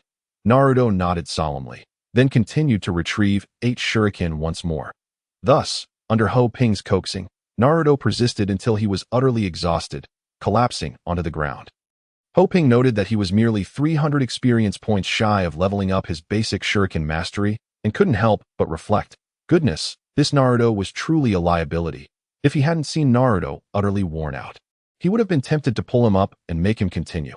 After a brief rest, Naruto inquired, "Notable elder brother, can you perform the shadow clone technique?" Ho Ping understood Naruto's meaning but regretfully shook his head, saying, "I do not know ninjutsu. So, are you practicing physical techniques, notable elder brother?" Naruto asked. "You could say that." Ho Ping offered no further elaboration, adding, "But I will be learning ninjutsu soon, since notable elder brother has taught me shuriken techniques for so long. Why don't I teach you ninjutsu?" Naruto exclaimed excitedly as he stood up. Ho Ping could not help but smirk internally. Did he truly lack ninjutsu? Ding. Uzumaki Naruto wishes to teach you ninjutsu. Do you wish to learn? However, upon seeing Naruto's eager expression, Ho Ping couldn't bear to refuse and replied, "All right. Notable elder brother, this ninjutsu is one I created myself." "Created yourself? Could it be?" Chapter 9. Leveling up to the point of foolishness. Bang. A cloud of white smoke erupted, and within it, a stunningly voluptuous woman clad in simple attire suddenly appeared before Ho Ping. He was instantly rendered speechless. Simultaneously, blood gushed from his nose like a turned-on faucet. Ding! Charm, for seconds. Bleeding status, for seconds. Immediately, a series of -20 notifications floated above Ho Ping's head. After 4 seconds, Naruto dispelled the seductive technique, reverting to his original form, grinning widely as he asked, "Notable elder brother, what do you think?" By then, the 4 seconds had elapsed, and Ho Ping regained his senses. Ding! Congratulations, you have learned the skill basic seduction technique from Uzumaki Naruto. The basic seduction technique charms nearby male hostile humanoid creatures for 2 seconds while triggering a bleeding status. Goodness gracious! Gazing at his remaining health, which was barely half, Ho Ping couldn't help but curse inwardly. He had narrowly avoided becoming the first player to die from a nosebleed. The seduction technique, exclusive to Naruto and Konohamaru, had not been included in the player ninjutsu skill category, meaning other players could not learn it. Consequently, Ho Ping had never detected it, and it was absent from his skill list. Yet now, upon seeing the skill description, he couldn't help but exclaim in awe. This skill was ridiculously overpowered. The bleeding status was secondary. What truly astounded him was the fact that Naruto's use of the seduction technique had forcibly controlled him for a full 4 seconds. What did this 4-second control mean in the later stages? It was sufficient time to unleash an A-level or even an A-level ninjutsu before the opponent could react. Notable elder brother, did you learn it? Seeing Ho Ping in a daze, Naruto curiously asked, "If not, I can demonstrate it for you again." Stop, stop, stop. Ho Ping quickly interrupted. With his current health, he couldn't afford to be toyed with by Naruto again. "I have already learned it." "Really?" Naruto exclaimed excitedly, as expected of the notable elder brother. "Hurry, show me." Ho Ping was poised to initiate his rudimentary seduction technique, yet he awkwardly discovered a rather unfortunate detail. His chakra attribute stood at a mere 0.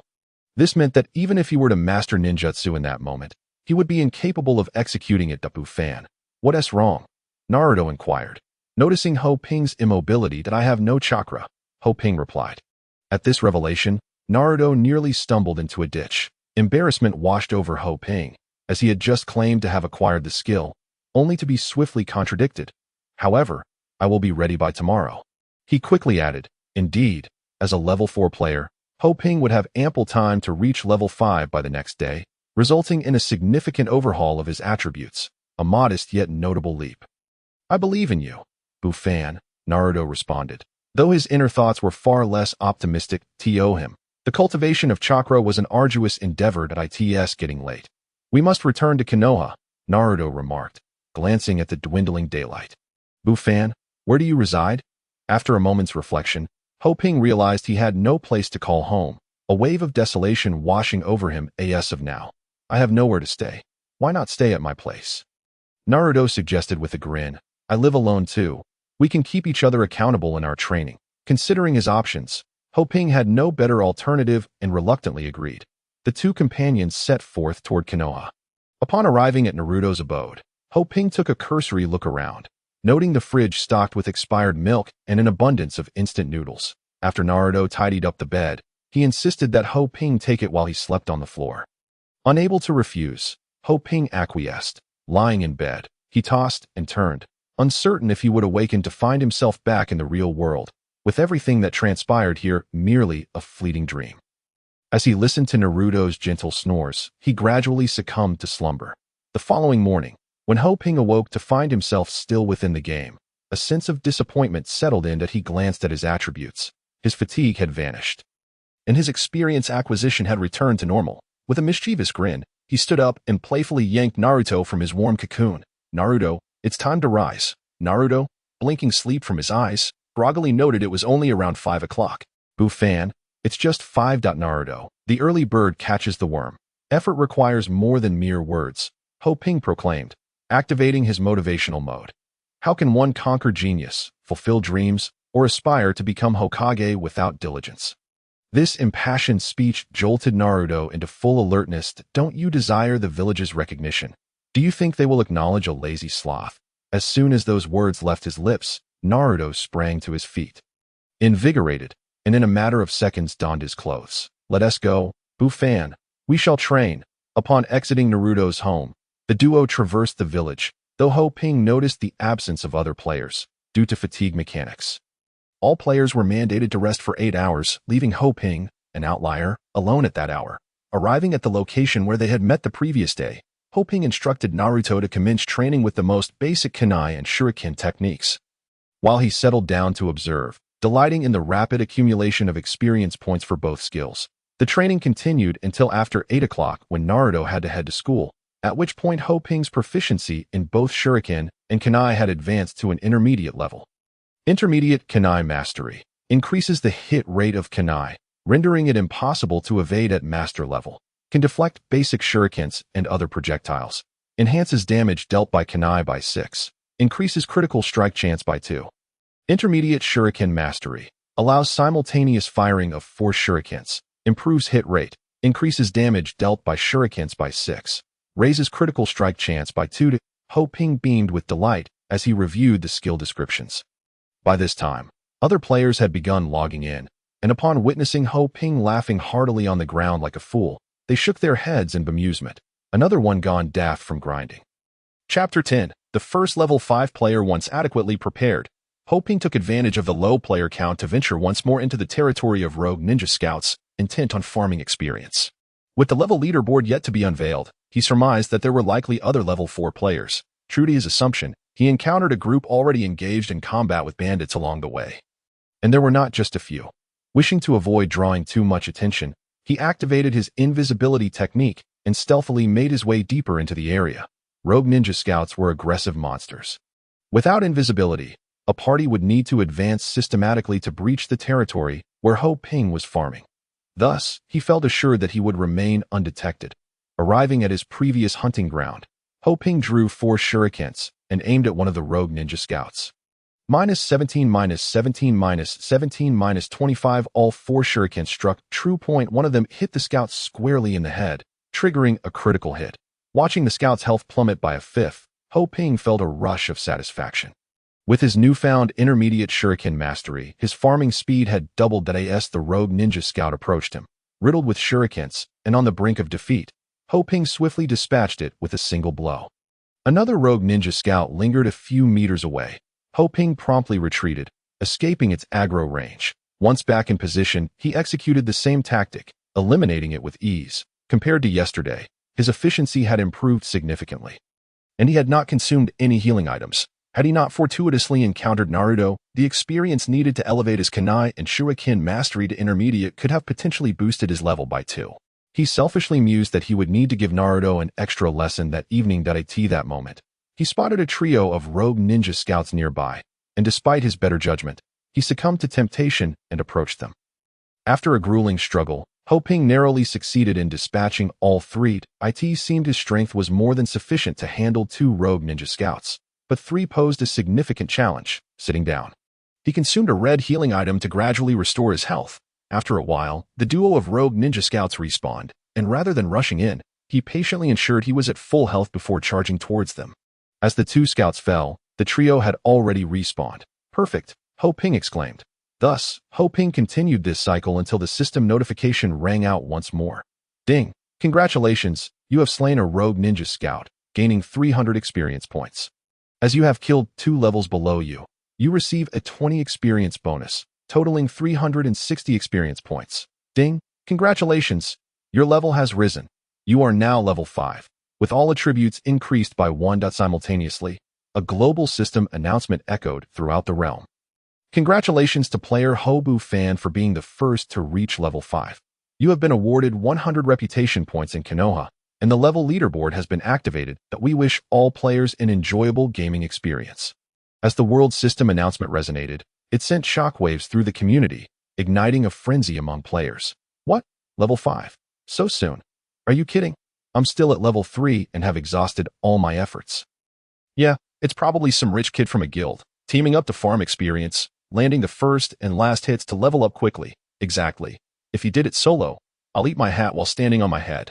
I'll provide the fresh toppings. The ordinary, casual players are filled with a mixture of envy, jealousy, and admiration. Following this, various clans and guilds inundated the chat with offers of exceptionally generous compensation, with some guilds even proposing a monthly salary of 50,000 in real life. However, Ho Ping merely observed. Even if he truly coveted such a lucrative salary, he was unable to escape his current situation. At this moment, Ho Ping had acquired 3 additional pieces of equipment. The pants of the Rebel Ninja Scout, requiring level 4, type, cloth armor, defense, 6, constitution, 1. The kunai of the Rebel Ninja Scout, requiring level 5, type, sword, attack, for -8, strength, 1. And he also possessed the Rebel Ninja Scout's ninja outfit, finally completing his ensemble with trousers. Ho Ping equipped the items and brandished the kunai in his hand. Clad in a blue ninja outfit, he appeared significantly more impressive than in his novice gear, blending in among the Rebel Ninja Scouts.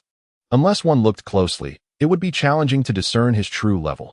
Ho Ping opened his character attributes. Character: Ho Bufan Faction, Konoha Village level 5, 1, health points, 190 chakra, 160 strength affecting physical attack, 16-1, from equipment, agility affecting attack speed and critical rate, 16 constitution affecting health points, 16-3, from equipment, ninjutsu affecting ninjutsu attack and chakra, 16 defense, 14 melee damage, 38 to 42, 1 point of strength converts to 2 points of damage weapon damage, range damage, 36 to 38, 1 point of strength converts to 2 points of damage ranged weapon damage. What excited Ho Ping was that he finally possessed chakra, enabling him to utilize ninjutsu.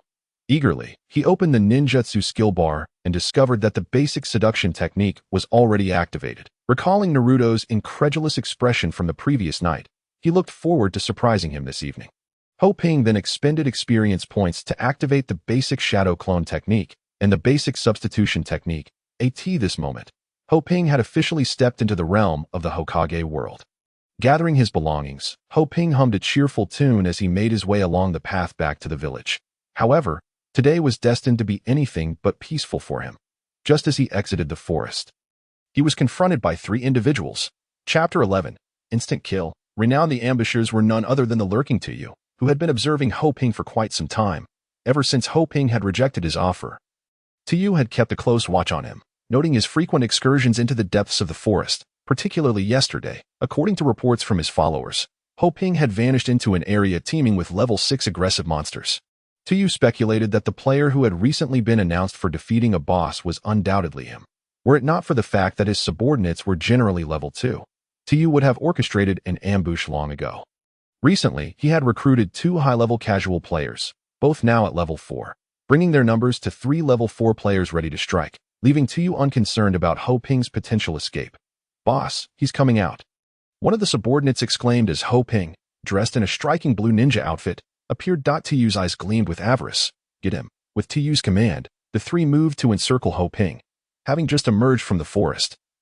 Ho Ping found himself surrounded. At that moment, a loud, boisterous laugh erupted from Tuyu as he stepped forward, arrogantly stating, "Kid, do you remember me?" Ho Ping immediately recognized Tuyu as the one who had sought to recruit him as a subordinate. And with a disdainful expression, he retorted, "I don't know you." Such contemptuousness incensed Tuyu, who fumed in response. "Today, I'll make sure you recognize me. Hand over all your equipment if you know what's good for you, or I won't hesitate to reduce you to level 0. In the world of Hokage, being killed by monsters resulted in a loss of current experience, while being PK'd caused a loss of 1 level. At this moment, players nearby engaged in battling monsters turned their attention to the unfolding drama. "Look, he's wearing blue. It's different from our gear. Of course, that's a set of equipment. Damn, I'm still in novice gear while he has a full set. That outfit looks identical to the one worn by the rebel ninja scout. Could he be the first level 5 player mentioned in the world system announcement? It's over. He's probably about to hit level 4. Most onlookers wore expressions of schadenfreude as they beheld the scene. "Just the 3 of you?" Ho Ping chuckled. "Kill him." Tuyu commanded, and his prepared subordinates swiftly brandished their shuriken. Tuyu, having mastered the basic shuriken proficiency, revealed 2 shuriken in his hands. Almost simultaneously, for shuriken hurtled towards Ho Ping, who stood motionless, seemingly resigned to his fate. Tuyu envisioned Ho Ping collapsing and dropping his gear, laughing, "Kid, even if you're level 5. Let's see how you fare against the 3 of us." Everyone believed Ho Ping had little chance of survival. Suddenly, a glint flashed in Ho Ping's hand as the kunai materialized, and he charged forward. Is he planning to tank the attack? Onlookers shook their heads. Even at close range, what could he possibly do against 3 opponents? Some female players turned away, unable to bear the impending violence. Clang, clang, clang, clang. The sound of 4 crisp metallic clashes filled the air as Ho Ping swung his kunai, deflecting each shuriken thrown at him. What? He can do that? As astonishment washed over the crowd, an even more shocking spectacle unfolded. With both hands forming seals, Ho Ping quietly intoned, "Basic seduction technique." Boom! A cloud of smoke erupted, revealing a bikini-clad beauty before the eyes of the crowd. Even more alarming was that everyone appeared frozen in place, incapable of movement, while their health points steadily diminished. -5 before anyone could react. Ho Ping produced 4 shuriken and hurled them towards Tuyu. Estimating that Tuyu was also merely level 4, with around 140 health points and only a wrist guard for defense, Ho Ping calculated that his ranged attack, dealing 36 to 38 damage, would not be sufficient for an instant kill, but would surely leave Tuyu's health critically low. Sure enough, the damage numbers appeared. -33, -33, -33, -33, depleting Tuyu's health to 0. As the 2-second control period ended and Tuyu regained his senses, Ho Ping was already upon him. "Goodbye," he whispered, as his kunai swiftly sliced through Tuyu's throat. -18. Tuyu let out a pained scream and collapsed to the ground, lifeless. In that moment, the onlookers finally processed what had transpired. Amidst their stunned silence, Ho Ping collected the glowing wrist guard from the ground and departed with composure. "The boss is dead?" "Yeah, he was taken out in an instant." Was that really the seduction technique? Ho Ping himself had not anticipated that returning to the village would come with such an unexpected delivery. Beast skin wrist guard type, leather armor defense, 3 constitution. 2. This delivery was utterly unforeseen. Ho Ping decisively equipped it, raising his health points to 210 and his defense to 17. Meanwhile, the chat screen erupted with activity. "Did you see that? It was definitely the seduction technique. How could there be any doubt? I was right there. It incapacitated him for 2 seconds and continuously drained health. Impossible. At this level, he shouldn't be able to unleash such a ninjutsu. Isn't the seduction technique exclusive to Naruto and Konohamaru? Could he have defeated Naruto and obtained the ninjutsu scroll? You're dreaming. Not to mention that Naruto has Umbu protecting him. Even without that, could you defeat him one-on-one? Someone just uploaded a video of the PK online. Everyone go check it out. The footage was evidently premeditated, beginning with Ho Ping emerging from the forest and being ambushed by the 3, followed by Tuyu's attack, Ho Ping deflecting the shuriken, executing the seduction technique, and swiftly dispatching Tuyu, all within the span of 3 seconds. Did you notice how many shuriken he threw? 4. Right. I asked a friend who learned basic shuriken proficiency. They only throw 2. That means his shuriken proficiency must be at least intermediate. And not only that, to successfully deflect Tuyu's basic shuriken, His kunai proficiency must also be intermediate. Unbelievable. I am currently at level 4, having mastered the basics of shuriken throwing. However, I have just reached the maximum experience for my skills without advancing to the next level. Otherwise, I would have attained level 5 by now. Are you not curious about his seductive techniques? I have made up my mind. Shortly, I shall seek out Naruto, and even if it means selling my possessions, I will treat him to a bowl of Ichiraku ramen. Chapter 12. NPCs are not to be taken lightly in an instant. The public chat fell into silence, and no one responded for a while. When one player finally reacted, he cursed loudly in indignation and dashed towards the ninja school. However, at that moment, the entrance to the school was already teeming with people. Had it not been for the NPCs guarding the area, they would have rushed inside long ago. Meanwhile, Ho Ping returned once more to the general goods store. Under the warm hospitality of the beautiful NPC, the affluent Ho Ping savored what it felt like to be a wealthy individual. He first purchased materials for crafting explosive tags, followed by an ample supply of red and blue soldier pills. This time, Ho Ping intended to undertake the prerequisite quests for a dungeon, searching for clues about the plague. At this moment, Ho Ping was blissfully unaware that the name Ho Bufan had begun to echo throughout the entire game. Whether in Konoha Village or Sunagakure and other novice villages, a fervent search for NPCs commenced. Naturally, the ninja school became the prime location of interest. In no time, the ninja schools of various villages were surrounded by layers of players, creating a bustling scene. Yet, predictably, no one gleaned any rewards, and some overly aggressive players even met their demise at the hands of the NPCs. The only player who had mastered the seductive technique, Ho Bufan, emerged as the top expert in the entire game. If only they knew that Ho Ping not only possessed the seductive technique, but had also learned the basics of the substitution technique and the shadow clone technique. Their reactions would be intriguing indeed. Just as Ho Ping prepared to leave the village for his quest, he was suddenly startled by a commotion ahead. A group of over 10 players appeared to be surrounding an NPC, engaging in animated conversation. Suddenly, a voice rang out from the crowd. Fire release. Great fireball technique. A massive fireball materialized out of thin air, instantly obliterating several players, revealing a boy with an icy demeanor amidst the chaos. It was none other than Uchiha Sasuke. It turned out that these players, unable to enter the ninja school, had altered their strategy and began searching for wandering NPCs within the village. Clearly, Uchiha Sasuke had just been unfortunate enough to be spotted.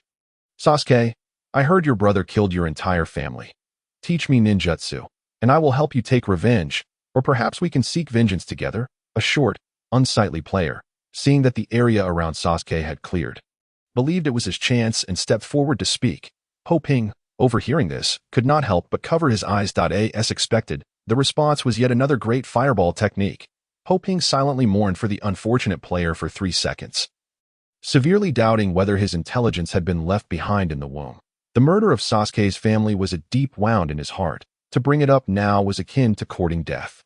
An icy aura radiated from Sasuke, and it felt as if everyone present could sense the chilling cold. The recent scene where Sasuke had swiftly eliminated over 10 players caused others to hesitate. With a disdainful snort, Sasuke cast a glance at the crowd before vanishing dramatically from the scene. The search for NPCs unfolded in every corner of Konoha Village. Yet, predictably, no one succeeded. Some players continued to harass NPCs relentlessly, while others turned their attention to humanoid monsters, retreating to seek out the mastery of basic kunai or shuriken techniques. Upon exiting Konoha Village, Ho Ping soon found himself back in the valley where he had previously vanquished the bandit leader. The area was now crowded with players, yet they were wise enough not to provoke the boss. Under the watchful gaze of no one, Ho Ping stealthily entered the valley, following the quest prompt to search for the cave where Yuan Chuan Jian might be hiding. Suddenly, a shadow loomed over Ho Ping. He looked up, startled to see a colossal spider spitting a web directly at him, its vicious fangs trailing behind. The enormous web descended, ensnaring Ho Ping tightly, while the giant spider plummeted from the sky, its fangs poised to strike. Boom! A cloud of smoke erupted. Within the web, Ho Ping had vanished, replaced by a wooden clone. Realizing the impending danger as the shadow loomed overhead, Ho Ping had swiftly executed the substitution technique. And now he had activated the invisibility technique, observing the giant spider from a safe distance. Giant poisonous spider level, 7 attack, 40 defense, 20 health, for 150 skills. Web, venom, not too shabby. Upon seeing its attributes, Ho Ping felt a bit more at ease. Given his current strength, he should be able to take it down without much trouble.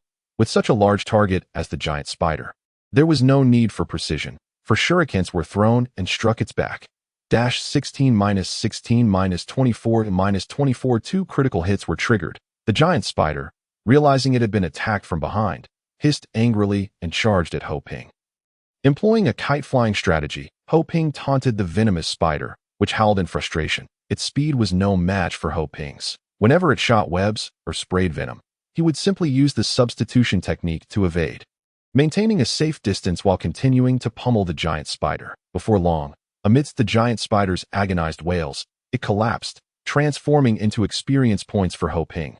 Thus, he continued to search while battling the periodically appearing poisonous spiders, scorpions, and snakes. Aside from the scorpions, which had relatively high defense and took some time to defeat, the others posed no challenge whatsoever. As Ho Ping ventured deeper, the vegetation thinned, and the number of monsters increased.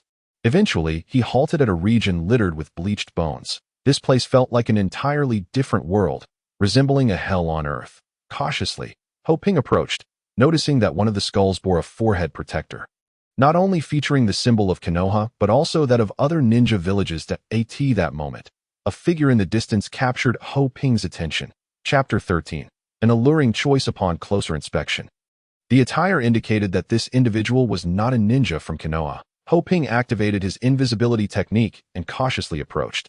Once at a relatively safe distance, he stopped. The invisibility technique was ineffective against foes whose levels exceeded his significantly. Given that the individual wore a forehead protector, it was evident that he was a ninja. Even if he were merely a lowly genin, he was not someone Ho Ping could hope to defeat at present. Yinshin Village Genin level, 15 attack, 90 defense, 50 chakra, 200 health, 600 skills, intermediate shuriken mastery, intermediate kunai mastery, shadow clone technique, substitution technique, smoke release. Wildfire status, critically injured, all attributes -50 a mere genin. Ho Ping's eyes widened in disbelief. Was there even a ninja village named Yinshin? He struggled to recall, suddenly remembering that it had appeared as a minor character in the 101st episode of the Wind Chronicles. However, even as a minor character, he was still a level 15 ninja.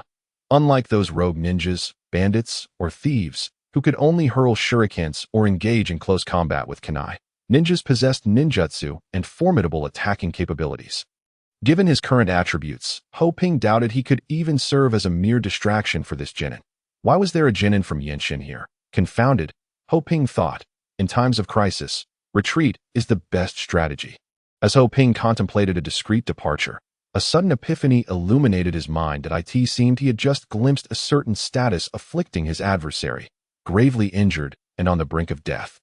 With all attributes diminished by 50%, without hesitation, Ho Ping turned around to reassess the opponent's attributes. That moment, a lascivious grin spread across his face as he licked his lips. Initially, the attributes appeared insurmountable. However, with the reduction of 50%, the adversary would barely surpass the capabilities of a rogue ninja scout. Ho Ping surveyed his own equipment. Leather boots, bronze tier, required level 5, defense 18 to 5 agility, 2 movement speed, sharp kunai, bronze tier, required level 5, type sword attack 16 to 32, rogue ninja scout's leggings, required level 4, type cloth armor, defense 6, constitution 1, beast hide bracers, type leather armor, defense 3, constitution 2, rogue ninja scout's garb, required level 3, type cloth armor, defense 8, constitution 2. Having donned the bronze tier equipment dropped by a bandit leader at level 5. Ho Ping now boasted an attack power of 48, a defense of 35, and a health pool of 210. It appeared that he might just stand a chance. With this thought, Ho Ping enacted a shadow clone technique, dispatching his clone to gather intelligence on the situation. That moment, the lower-ranked smoke ninja detected the commotion and, alarmed, looked up to see Ho Ping approaching.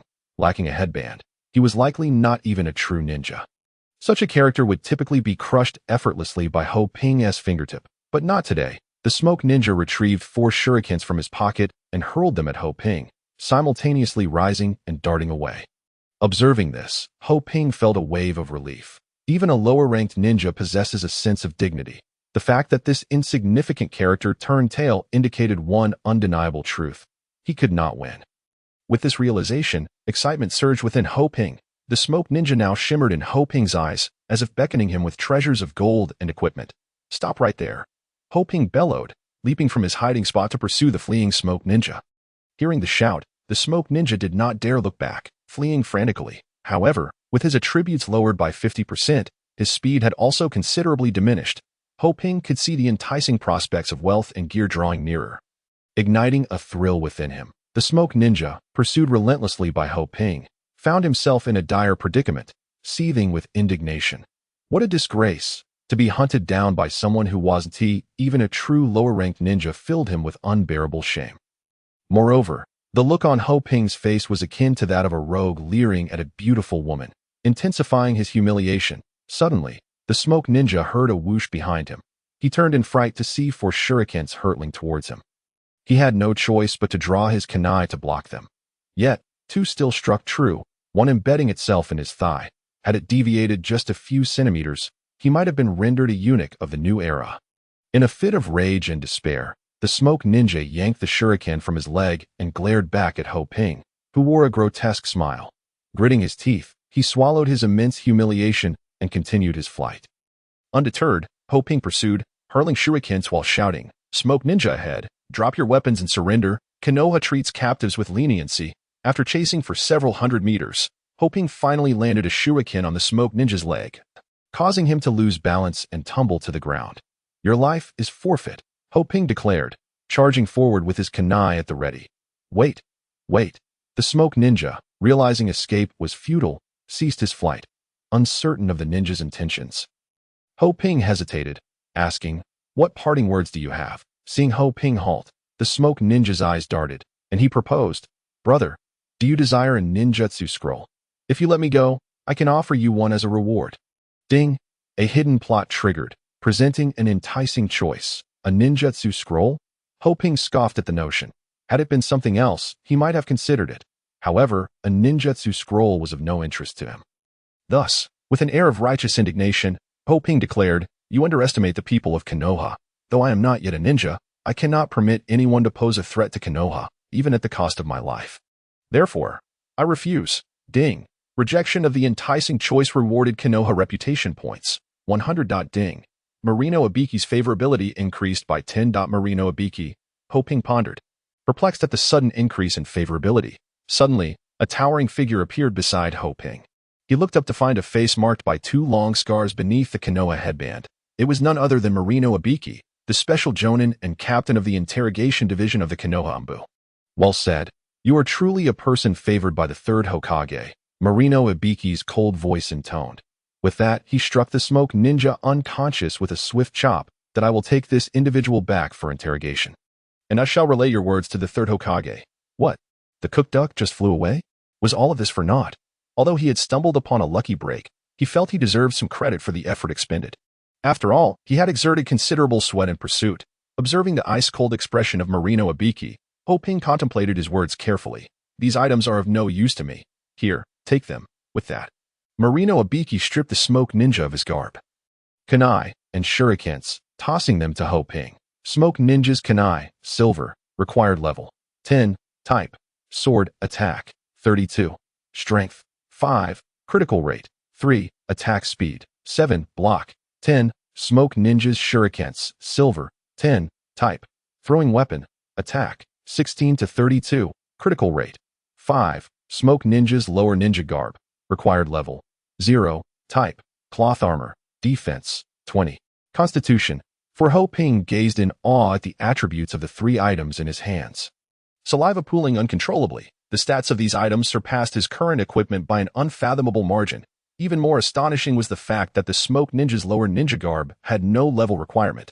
Eagerly, he equipped it, raising his defense to 47, which meant that players of the same level without high attack weapons could hardly breach his defenses. His health also surged to 230 points. Marino Ibiki swiftly departed with the smoke ninja in tow. Ho Ping soon began to receive system notifications. Ding! Player Ho Ping assisted Marino Ibiki in capturing an intelligence ninja. Konoha reputation rewarded. 200. Favorability with all Konoha NPCs increased by 50. Ding. Due to the suspicion of foreign nations harboring ill intentions towards Konoha. The third Hokage, Sarutobi Hiruzen, has decided to open a ninjutsu school. Players of level 5 and above may visit the ninjutsu school to undertake ninjutsu scroll quests. Ding. Hidden task enticing choice completed and steadfast stance rewarded. Experience points 30. 000. Ding. Congratulations. Your level has increased, now at level 6, with all attributes enhanced by 1. Ho Ping chuckled heartily. Unexpectedly delighted by the bountiful rewards he had reaped. He glanced at his attributes panel. Character, Hobufan. Faction, Konoha Village. Level, 6. Experience, 10. Health points, 240. Chakra, 170. Strength influencing physical attack, 17 points. Agility influencing attack speed and critical hit rate, 17.5 points. Constitution influencing health points, 17.7. Equipment points. Ninjutsu influencing ninjutsu attack and chakra, 17 points. Defense, 47 points. Weapon damage, melee 50 to 66. 1 point strength converts to 2 points damage. Weapon damage, ranged 50 to 66. 1 point strength converts to 2 points damage. Ranged weapon damage. With these attributes, Ho Ping dared to assert that he was at least the equal of a bronze boss. Should he reveal this to other players, it would undoubtedly incite public outrage, simultaneously, in other ninja villages. Similar scenes unfolded with the emergence of the smoke ninja, yet each individual's choices varied significantly. Tempted by the allure of the ninjutsu scrolls, some chose to forsake their birthplace and join the smoke ninja faction, thereby earning 3 ninjutsu scrolls as a reward. Others found themselves unable to catch up with the smoke ninja. However, it was no surprise that each ninja village had opened its ninja academy. Having been delayed by the smoke ninja, Ho Ping resumed his quest to locate the lair of Yuanchuan Jian. Returning to the site where he had just encountered the smoke ninja, he ventured deeper into the area. Indeed, after traversing a short distance, he stumbled upon a cave. Approaching the cave, a transparent light wall materialized, separating the cave from the outside world. Ho Ping approached the light wall. Ding. You have discovered the cave where Yuanchuan Jian hides. Please enter the cave and eliminate the lurking Yuanchuan Jian, bringing his experimental subjects back to the third Hokage, Sarutobi Hiruzen. Mission limitation, 1 day. After double-checking his inventory and confirming everything was in order, Ho Ping moved forward. A flash of white light enveloped him as he entered the dungeon. Upon entering the dungeon, a new status was conferred upon him, the blessing of the third Hokage, enhancing all attributes by 30. Ho Ping gazed ahead. The cave appeared relatively clear, not as dark as he had imagined. Not far away, 2 venomous snakes stood guard. Yuanchuan Jian's experimental subject, elite level, attack, 90 defense, 30 health, 900 description. Venomous snakes utilized by Yuanchuan Jian for experiments. Possessing potent toxicity. Chapter 15. Exploring the dungeon. The 2 venomous snakes stood at the entrance like vigilant sentinels, ever watchful for intruders. The scales on their bodies shimmered with a faint light in the dim cave. As dungeon monsters, these elite creatures exhibited significantly enhanced attributes, rivaling even the wilderness bosses. In fact, their stats surpassed those of the previous bandit leader by a considerable margin. Consequently, the thick hides and substantial health of these dungeon creatures deterred players attempting to solo the dungeon for high experience gains. Their most troublesome feature was their ability to spray venom. Getting hit would inflict a persistent toxic state, dealing damage over time, before reaching level 10. Without the presence of medical ninjas or ample recovery items. This toxic state could easily lead to the collapse of weaker teams. Employing his invisibility technique, Ho Ping stealthily approached the experimental subjects and slowly drew out a kunai, aiming for a critical strike. With a leap, he lunged at the venomous snake, his kunai striking its vital point first. 94 critical hit. Fortunately, thanks to the blessing of the third Hokage, which enhanced all attributes by 30, defeating it was not overly taxing. The snake writhed, baring its fangs and flicking its long tongue as it lunged at Ho Ping. Bang! Substitution technique. Ho Ping deftly sidestepped, launching 4 shuriken that struck the snake. That moment, the other snake raised its neck, unleashing a stream of viscous green liquid. Realizing the impending danger, Ho Ping quickly dodged, but unfortunately, he was a moment too late, and the green venom splattered onto him. Simultaneously, a status appeared. Poisoned, taking 10 poison damage per second. Lasting 8 seconds, non-stackable. Without hesitation, Ho Ping retrieved a red soldier pill and swallowed it, The gradual restoration of health provided him with a measure of reassurance. He remained vigilant, carefully countering the snake's attacks. Given the snake's obvious wind-up before spraying venom, Ho Ping seized the opportunity to evade their assaults easily. Even when one closed in on him, he used the substitution technique to escape effortlessly. These two snakes posed little challenge to Ho Ping. During the snake's venom-spraying wind-up, he skillfully slashed at them, reducing their health. Aside from the initial moment of carelessness, he managed to evade their attacks without a scratch. The first snake fell, writhing in agony before lying still, subsequently dropping an item and several silver coins. Ding! Congratulations! You have slain Yuanchuan Jian's experimental subject, elite level, earning 3,000 experience, with an additional 30 experience for completing the prerequisite dungeon task, totaling 3,900 experience. With one slain, the remaining snake posed little difficulty. Ho Ping could even withstand its attacks while outputting maximum damage, employing the substitution and shadow clone techniques to toy with the foolish snake, resulting in a virtually damage-free kill. Collecting the two dropped items and silver coins, he noted that without the blessing of the third Hokage, such ease would have been improbable. Now, facing the two experimental subjects felt akin to slicing through vegetables. The loot was promising, marking an auspicious start. Strange-shaped blade required level 5 type, longsword attack 32. Upon equipping, attack speed reduced by 15. Snake's kiss required level 6 type, cloth armor gloves defense 5. The strange-shaped blade, unlike the kunai, belonged to the longsword category, boasting the highest attack power among weapons. Its advantage lay in its formidable attack strength, though its notable drawback was the reduced attack speed, rendering it less agile in melee combat compared to the kunai. Ho Ping stored his spoils and continued onward, maintaining a cautious approach. Although the minor foes here were not particularly formidable, a single misstep could lead to disastrous consequences. Other players might merely lose their current experience upon death. But for him, the outcome was uncertain. After effortlessly dispatching 2 more of Yuanchuan Jian's experimental subjects, Ho Ping paused. Not far ahead, he observed a long corridor, flanked by torches whose flickering flames cast an eerie glow upon the passage. Within this corridor, 3 humanoid creatures roamed, clad in ninja attire, their faces obscured by masks, revealing keen, hawk-like eyes that scanned their surroundings. One of the humanoid creatures wandered the corridor, while the other 2 guarded the depths on either side. Ho Ping assessed their attributes. Yuanchuan Jian's follower level, 6 attack, 100 defense, 20 health, 700 skills, intermediate shuriken proficiency, intermediate kunai proficiency. Description: a follower incited by Yuanchuan Jian, possessing notable strength.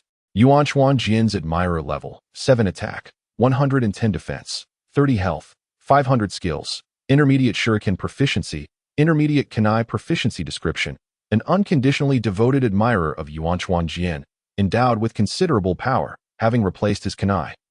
Ho Ping gripped 4 shuriken, stealthily advancing in a state of invisibility. The admirer of Yuanchuan Jian wandered the corridor, and Ho Ping, gauging the distance, crouched in wait at a point where the admirer would soon turn. Chapter 16. 1v3 Whoosh. Whoosh, whoosh, whoosh. Ho Ping seized the opportune moment, unleashing 4 shurikens that soared through the air, aimed directly at the approaching devotee of Yuanchuan Jian. 2 of the shurikens struck their target with precision, while the remaining 2 were deftly deflected by the devotee wielding kunai. 94-63 missed. The devotee of Yuanchuan Jian, possessing intermediate kunai proficiency, had a certain probability of blocking intermediate shuriken proficiency. Unfortunately for Ho Ping, luck was not on his side. As 2 of the shurikens were repelled, the devotee let out a loud cry and charged towards Ho Ping.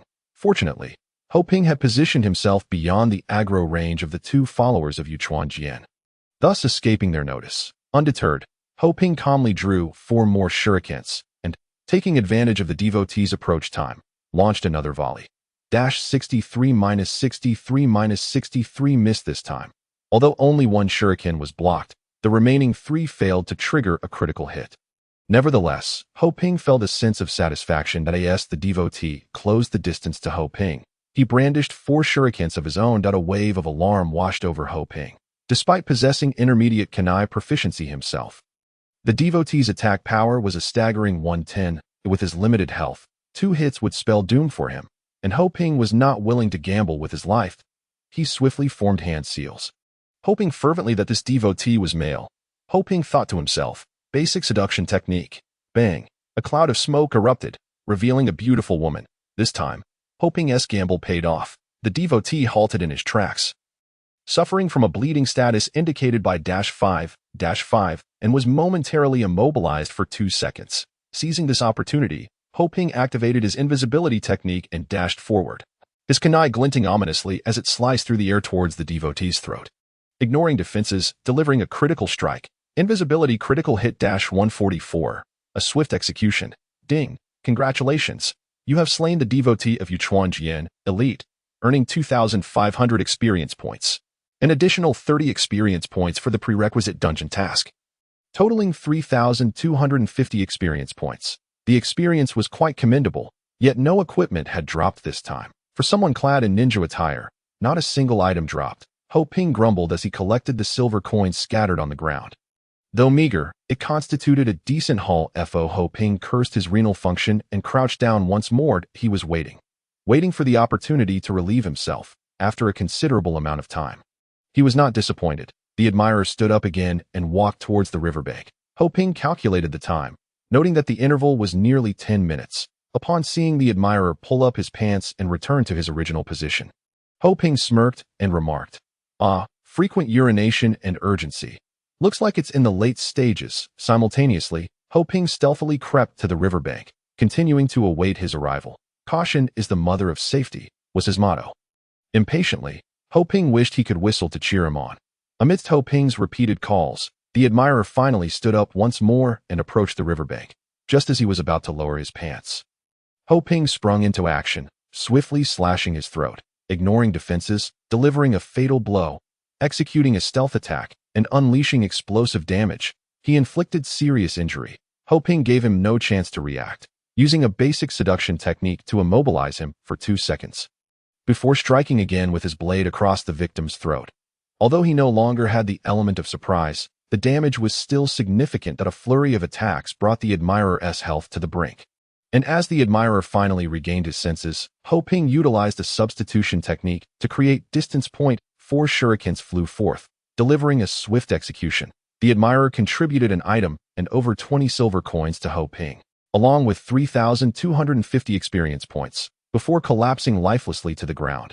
The mask of the Yuchuan Jian admirer required level 6, classified as cloth armor, providing 4 defense, 2 constitution, and 5 agility. Without a moment's hesitation, Ho Ping donned the mask, appearing even more like a ninja. With an additional 4 points of defense and 2 points of constitution, Ho Ping's total defense reached 51, and his health increased to 250.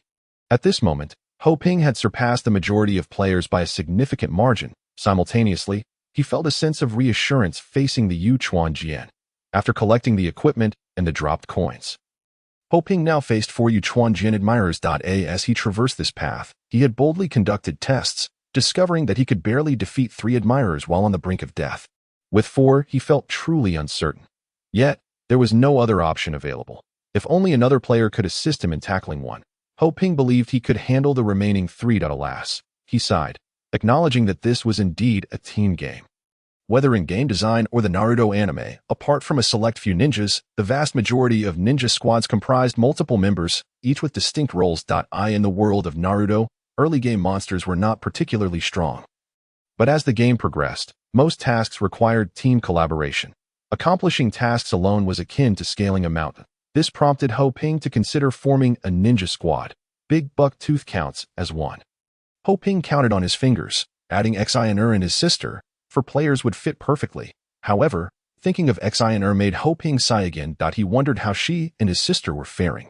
Shaking his head, he realized it was too early to ponder such matters. The pressing concern was to swiftly reach level 10, gather 50 gold coins, find Big Buck Tooth, and relay news of his survival. Chapter 18. In grave danger, Ho Ping formed hand seals with both hands. Bang! A clone, identical to himself, appeared beside him. "Brother, the success or failure rests on you," he said to his clone, observing the clone's blank expression. Ho Ping felt an urge to eliminate it. However, he had no choice. He had yet to learn any offensive ninjutsu, and the only technique available was this rather useless clone technique. If only it were a shadow clone. Ho Ping glanced disdainfully at his clone before activating the invisibility technique. His figure gradually faded into the shadows. Meanwhile, the clone moved forward, upon entering the aggro range of the Yuchuanjian admirers. It immediately drew the attention of all four. Without a word, the admirers surged towards the clone. Seeing this, the clone turned and fled. The cloned entity, inheriting only 30 of Ho Ping's attributes, moved significantly slower, allowing the Yuchuanjian followers to close the distance rapidly. Ho Ping remained still, waiting that he was also gambling. The four Yuchuanjian followers brushed past him, their attention entirely fixated on the clone, completely oblivious to the pair of bloodthirsty eyes observing them from the shadows. Now, Ho Ping targeted the last running Yuchuanjian admirer and sprang into action, thrusting a kunai towards the back of his head. Ignoring defenses, delivering a fatal blow, executing a stealth attack, and inflicting bleeding status, this initial strike resulted in explosive damage. The admirers, caught off guard, were met with a piercing scream echoing through the cave. Turning around, they discovered the loathsome assailant. Ho Ping did to his surprise. The scream attracted the attention of the two admirers in front. Upon spotting Ho Ping, they abandoned their pursuit of the clone and charged towards him instead. Kunai and shurikens rained down upon Ho Ping. Damn it, he cursed vehemently. He quickly formed hand seals. Substitution technique. Bang! A cloud of smoke billowed forth. The original Ho Ping transformed into a wooden post, while the attacking kunai and shuriken struck true against the stump. Meanwhile, Ho Ping narrowly evaded to the side. 4 shurikens flew from his hand, all aimed at the admirer he had previously attacked. Unfortunately, one shuriken was deflected by the admirer's kunai, only 3 finding their mark. At that moment, the two admirers closed in rapidly, their kunai aimed directly for Ho Ping's heart and throat. Every blow was lethal. Seduction technique. With a beautiful figure appearing, he immobilized them for 2 seconds. Ho Ping seized the opportunity, mustering all his strength to charge forward. At a distance of mere meters was crossed in just 2 steps, as his kunai aimed for the throat of the bloodied admirer. A flash of crimson light. Damn it! Ho Ping cursed as he realized that although the critical strike triggered, the previous deflection had left the admirer with just enough health to survive that moment. Ho Ping felt a rush of air behind him. Without a second thought, he knew the 2 seconds of hard control had elapsed, and the admirers were regaining their senses to retreat or not. Ho Ping hesitated. If he withdrew, he would have exhausted all his ninjutsu skills, and the little chakra remaining might not suffice for another round. Facing 3 attackers was simply untenable, but I'll risk it. Ho Ping gritted his teeth, preparing to endure the 2 incoming strikes. -60-59, his health plummeted by half. Whether from pain or the sting of lost health, Ho Ping's face turned pale, his killing intent surging as he thrust his kunai towards the admirer's heart once more. A visceral sound echoed in his ears. Simultaneously, the admirer's body went limp, collapsing into a lifeless form. Quickly, Ho Ping darted to the side, seizing the moment to consume a red soldier pill and a blue soldier pill. Before he could catch his breath, the 2 admirers renewed their assault. Damn it, not even a moment to breathe. Ho Ping cursed under his breath, hastily rising. Out of the corner of his eye, he noticed his clone was being pursued. Heightening his sense of urgency. If he didn't eliminate these 2 admirers before his clone was killed, given his current health, he would surely perish. Realizing this, Ho Ping could no longer afford to delay restoring his health and chakra. Now, speed was of the essence. If he could take down one before the clone's demise, there was a glimmer of hope. Whoosh, whoosh, whoosh, whoosh. As Ho Ping observed the 2 adversaries charging toward him, he swiftly hurled 4 shurikens, simultaneously glancing at his chakra levels to ascertain how best to maximize their utilization. Fortune smiled upon him this time, as all 4 shurikens struck the foremost acolyte, although no critical hit was triggered. He found some solace in the fact that they had not been blocked. Induction technique. Ho Ping invoked the technique once more, but this time, rather than rushing forward, he prudently launched another 4 shurikens. The absence of the smoke ninja shurikens resulted in a noticeable reduction in damage. Seizing the moment while still within the hard control time frame, Ho Ping activated his invisibility technique, swiftly approaching the first fallen acolyte to retrieve the smoke ninja shurikens. Just as the 2 remaining acolytes emerged from their daze, having lost sight of Ho Ping, he feared that they might return to their original positions, potentially allowing their health to fully regenerate and rendering his efforts futile. As he prepared to attack, an unwelcome sight unfolded. His clone had been pursued. Chapter 19.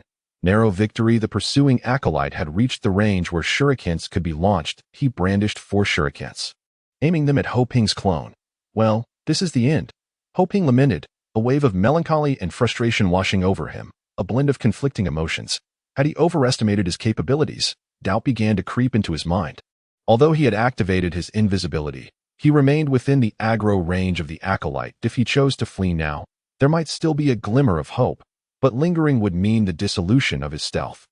Leaving him unable to escape in that fleeting moment of distraction, the shurikens were already hurtling toward his clone. To Ho Ping's astonishment, his clone turned and seized the kunai. Clang, clang, clang, clang. The 4 shurikens were deftly deflected, allowing the clone to continue its advance. What in the world? Ho Ping was taken aback. Could this truly be happening? The clone technique, considered one of the most rudimentary forms of ninjutsu, merely created an afterimage that could not attack, serving only to mislead the enemy's line of sight. It was a fundamental skill taught at the Ninja Academy, far inferior to the substitute technique and transformation technique. Yet, in this game set in the world of Naruto, the clone technique, despite lacking offensive capabilities and only inheriting 30 of the user's attributes, possessed a passive skill, an intermediate proficiency in kunai blocking, miraculously, while his own character had failed to fully block the shurikens. His clone had succeeded. Reflecting on his earlier mockery of the clone, he felt a sting of embarrassment. If one clone could achieve such feats, how could the original yield? A faint smile crept on Ho Ping's lips. Seizing the opportunity while still cloaked in invisibility, he lunged forward with his kunai, disregarding defenses, stealthy, critical strikes, devastating blows, bleeding status. A flurry of crimson critical hit notifications erupted above the acolyte's head as the 2 adversaries closed in. He executed the substitute technique to disengage from combat, hurling a shuriken into the fray. Die. Gazing at the lifeless body sprawled on the ground, Ho Ping wiped the corner of his mouth, noting that 1 acolyte remained. While his health dwindled to a mere 100 points and his chakra reserves were nearly depleted, seizing the moment, he consumed a military ration pill and charged toward the remaining acolyte. This time, he had to conserve his ninjutsu usage, for he was now faced with a fully healthy adversary, and without sufficient chakra, his chances of survival were slim. Clang! The sharp sound echoed as Ho Ping's kunai clashed with that of the acolyte, producing a jarring metallic shriek. He utilized his agility to maintain distance, skillfully inserting shurikens whenever an opportunity arose. Occasionally delivering a swift stab with his kunai. He had to divide his attention to monitor his clone's situation, occasionally launching a shuriken to disrupt the rhythm of the pursuing acolyte. Through this tactical maneuvering, the scales of victory began to tip in Ho Ping's favor. However, luck was not destined to remain on his side. Just as both he and the acolyte were on the brink of defeat, the pursuing acolyte caught up with Ho Ping's clone, ending its mission with a single strike. In that instant, Ho Ping could no longer afford to conserve chakra. He unleashed the substitute technique and the Sei induction technique, enduring a blow before striking down the weakened acolyte beneath him. Almost simultaneously, the acolyte pursuing his clone had approached within striking distance. Brandishing 4 shurikens, Ho Ping glanced at his own health, hovering just above 40 points, and forced a bitter smile. Was he truly unable to prevail? Or would he return after death? Would he awaken to find it had all been a dream? Surely, it must be a dream. There could be no such thing as soul transmigration. He must have read too many novels. With these thoughts, Ho Ping closed his eyes. Even if he were to experience a stroke of luck and block all 4 shurikens like his clone, with his health nearly depleted and chakra exhausted, facing a fully healthy acolyte would still yield no chance of victory. Just as he resigned himself to defeat, the system's voice jolted him back to reality. Ding! Congratulations, you have slain the acolyte of Yu Chuan Jian, elite level, earning 2,500 experience points. Additional completion bonus from the preceding quest grants you 30 experience points, totaling 3,250 experience points. Congratulations, your level has increased. You are now level 7, with all attributes enhanced by 1. Upon hearing the system's announcement, Ho Ping's eyes flew open. Ha! Fortune favors me, he exclaimed joyfully. Now leveled up, fully restored in health and chakra, he approached the Yu Chuan Jian acolyte with confidence. Feeling no pressure at all, thud, thud, ding, thud. Ho Ping managed to block only one of the 4 shurikens, yet it mattered little now that he unleashed his ninjutsu with abandoned SE induction technique for hard control, substitute technique to escape, invisibility technique for stealthy ambush. The Yu Chuan Jian acolyte became mere plaything in Ho Ping's hands. Within mere seconds, he was dispatched with a swift strike, transforming into a cloud of experience points and leaving behind a piece of equipment before crumpling to the ground in defeat. What an exhilarating experience! Ho Ping plopped down onto the ground, a wave of relief washing over him. Good heavens, had he not leveled up at the critical moment, he might have met a grim fate here. Amitabha, Amen, may the Virgin Mary bless me. He fervently expressed gratitude to every deity he could think of. Once he regained his composure, Ho Ping gathered the coins and equipment strewn about Yu Chuan Jian's gauntlets required level 6 type, cloth armor defense, 10 critical hit. 1 Ho Ping donned the gauntlets, boosting his defense by an additional 10 points. At this juncture, he opened the ninjutsu skill menu. It was time to augment his abilities. Chapter 20. 8 gates of bypass. The skill Ho Ping yearned to acquire could not strictly be classified as ninjutsu. For the sake of convenience, let us refer to it as a skill. This was a technique Ho Ping had coveted for quite some time and was also his favorite among all ninjutsu. It was renowned for nearly hastening the conclusion of the narrative. The 8 gates of bypass, a culmination of 20 years of training by Might Guy, a lower-ranking ninja from the Hidden Leaf Village, was designed to ensure that this technique would be passed down through generations. Guy imparted this technique to his son, Might Guy, who in turn taught it to his disciple, Rock Lee. Unlike traditional ninjutsu, the 8 gates of bypass does not require hand seals or any release process. Instead, it temporarily grants immense power by unlocking the chakra pathways within the body. However, the potency of the 8 gates is entirely contingent upon the user's inherent strength, resulting in varying degrees of power upon activation. Regardless of the individual, it is universally true that opening all 8 gates bestows tenfold strength, surpassing even the 5 Kage, but at the cost of the user's life force burning out completely. In the manga, Might Guy was saved from death by Naruto using the power of 6 paths yin-yang release. Though there is no imminent danger to life, the fracture of the right leg is irreparable. However, in the world of Naruto, due to the possibility of players resurrecting after death, certain modifications have been made. Upon using the 8th gate, the player's level decreases by 1, and upon resurrection, all attributes are diminished by 100. Lasting between 24 to 72 hours, experience points earned during this period amount to 0, and time spent offline does not count, which can be considered a rather severe penalty. In this state, one essentially finds themselves idling in the safe zone for 72 hours or wandering within the confines of Konoha. What? Going for a stroll? Go ahead and try. I assure you, the people on the next street will make you regret it. Simultaneously, acquiring the 8 gates of Duinjia is no easy feat. Firstly, one's physique, agility, and strength must reach certain thresholds. In addition to building an immense rapport with Might Guy, gaining Guy's approval will lead to the issuance of daily training tasks, which are both exceedingly arduous and dull. Only after completing these grueling tasks over a period of time can 3 players hope to obtain the 8 gates of Duinjia. Naturally, Ho Ping has no such concerns. He opens his ninjutsu skill bar and directly activates the 8 gates of Duinjia using experience points. The opening of the first gate releases the constraints of the mind, allowing for a full utilization of physical capabilities, enhancing all attributes by 100 and overexerting physical energy to boost strength, agility, endurance, and ninjutsu. Once activated, skills such as Shadow Leaf Dance and External Lotus can be employed. Penalty: due to the overexertion of the body, all attributes will decrease by 60 for a duration of 12 hours after the opening of the 8 gates. Shadow Leaf Dance is a rapid taijutsu technique. The initial move of the high-speed taijutsu, External Lotus. It allows the user to move at such a speed that the enemy is unable to perceive the movement, delivering a kick that sends them airborne, followed by a heavy strike. This can lead into subsequent techniques, External Lotus or Internal Lotus. Having mastered the skills, Ho Ping consumes a red soldier food pill, awaiting his health to return to optimal condition. Subsequently, he activates the invisibility technique and makes his way towards the cave of the final boss, Yu Chuan Jian. Upon arriving at the cave entrance, Ho Ping refrains from rushing in, opting instead to observe the surroundings as per usual.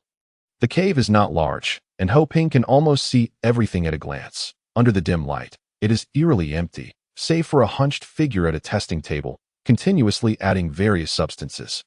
Noticing the spider legs, scorpion tails, and snake eyes laid out on the table, Ho Ping deduces that this Yu Chuan Jian is certainly not concocting any culinary delights. Peeking at his attributes, he discovers Yu Chuan Jian, Bronze Boss, level 10 attack, 180 defense, 70 health, 1500 skills, advanced kunai mastery, advanced shuriken mastery, substitution technique, shadow clone technique, Fire release. Great fireball technique. Description: a rogue ninja from an unknown ninja village, attempting to research poison and plague to enhance his own strength while harming innocent villagers.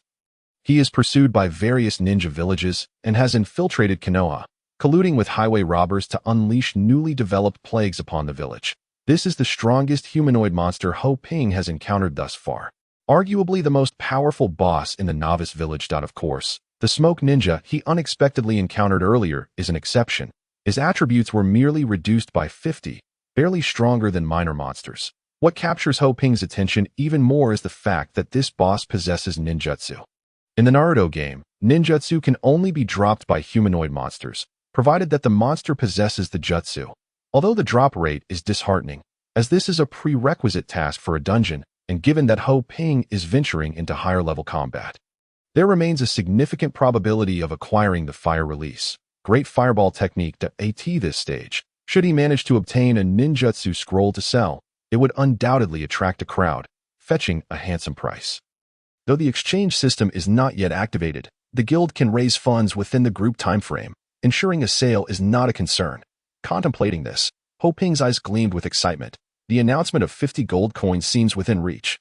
Cautiously, Ho Ping approaches Yuchuan Jian from behind, his kunai gleaming ominously as he stealthily positions it near the rogue's throat, waiting for the perfect moment to strike. With a swift motion, he slashes across the neck. Bang! A cloud of smoke billows forth. To his surprise, Yuchuan Jian has vanished. Damn it, a clone. Realizing the predicament, Ho Ping swiftly turns, only to hear the whoosh of shurikens hurtling toward him. Curse you, he exclaims angrily. Chapter 21.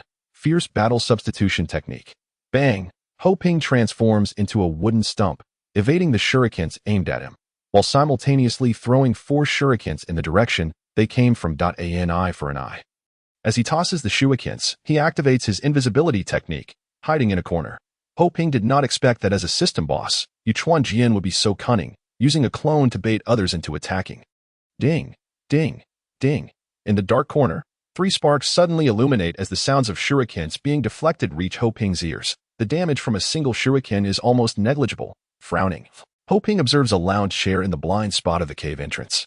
There lies Yuchuan Jian, spinning a kunai in his hand, seemingly surprised by Ho Ping's sudden disappearance. Ho Ping nods inwardly, appreciating the skill of the game modeling team. Such lifelike expressions are commendable. Yuchuan Jian rises, his eyes sharp as he surveys the surroundings. Ho Ping stealthily approaches from behind, planning to execute a surprise attack, but he keenly senses Yuchuan Jian glance back in his direction. Ho Ping's heart races, and he halts, holding his breath. As Yuchuan Jian turns his head away again, Ho Ping resumes his cautious advance. While Yuchuan Jian takes a step forward, causing Ho Ping to curse under his breath. He notices that Yuchuan Jian's movement positions him against a corner too small to accommodate anyone behind him. This is critical, for Ho Ping's invisibility will dissipate the moment he strikes with his kunai. Though the duration is brief, he cannot afford to gamble against a boss with advanced kunai mastery. Ho Ping stops at a distance not far from Yuchuan Jian, ensuring he can launch a surprise attack while having enough time to escape should he be discovered. In Ho Ping's understanding, a ninja is akin to an assassin. Recklessly confronting monsters is the folly of a brute, while an assassin must deliver a lethal blow when the opponent is unsuspecting. Now is the moment. As Yuchuan Jian turns his head once more, completely diverting his line of sight from Ho Ping, he makes his move, with the kunai glinting coldly in his hand. He dashes forward, aiming for Yuchuan Jian's vital arteries. Thud! The kunai plunges deep into the artery, ignoring defenses, critical hit, stealth attack, bleeding status -210. Crimson damage numbers rise above Yuchuan Jian's head. Yet, before Ho Ping can revel in his success, he feels a sharp pain in his abdomen.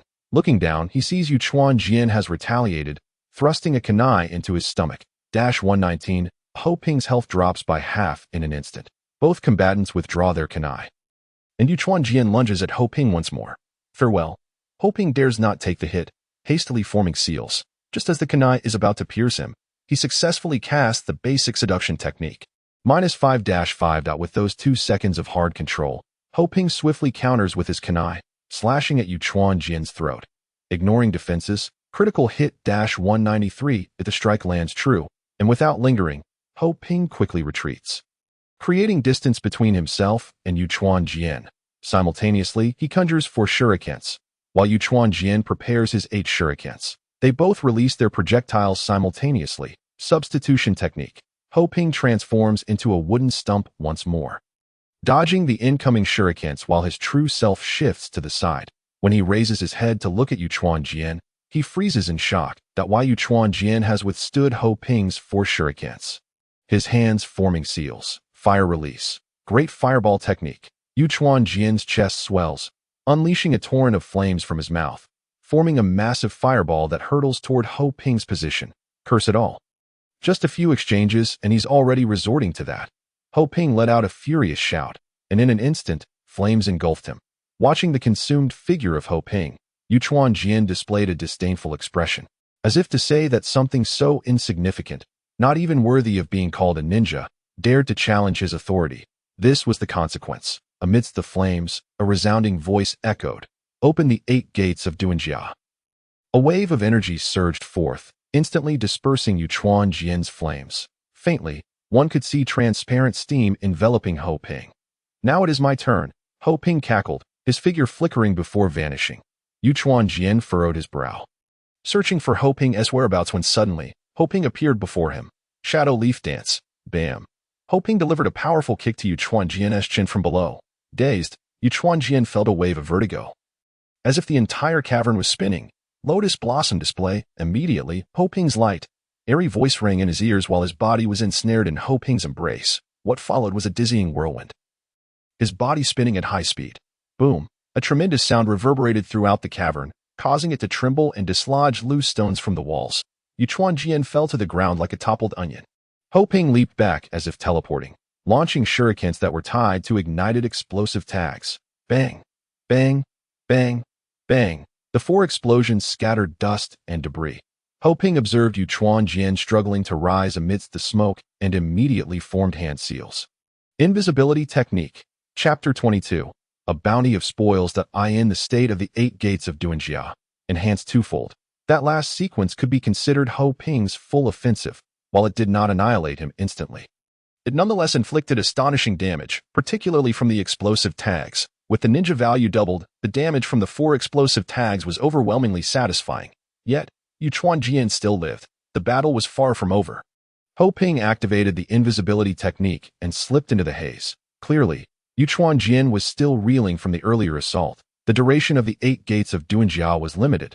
He needed to finish quickly, or else the state would dissipate, leading to a decline in attributes, leaving him with no place to lament. Approaching Yuchuan Jian from behind, he swiftly slashed his throat. Ignore defense. Critical hit.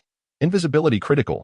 After inflicting damage, Ho Ping swiftly exited the confrontation, not forgetting to affix an explosive tag onto him. Bang. Before Yuchuan Jian could react, the explosive tag detonated, sealing his fate.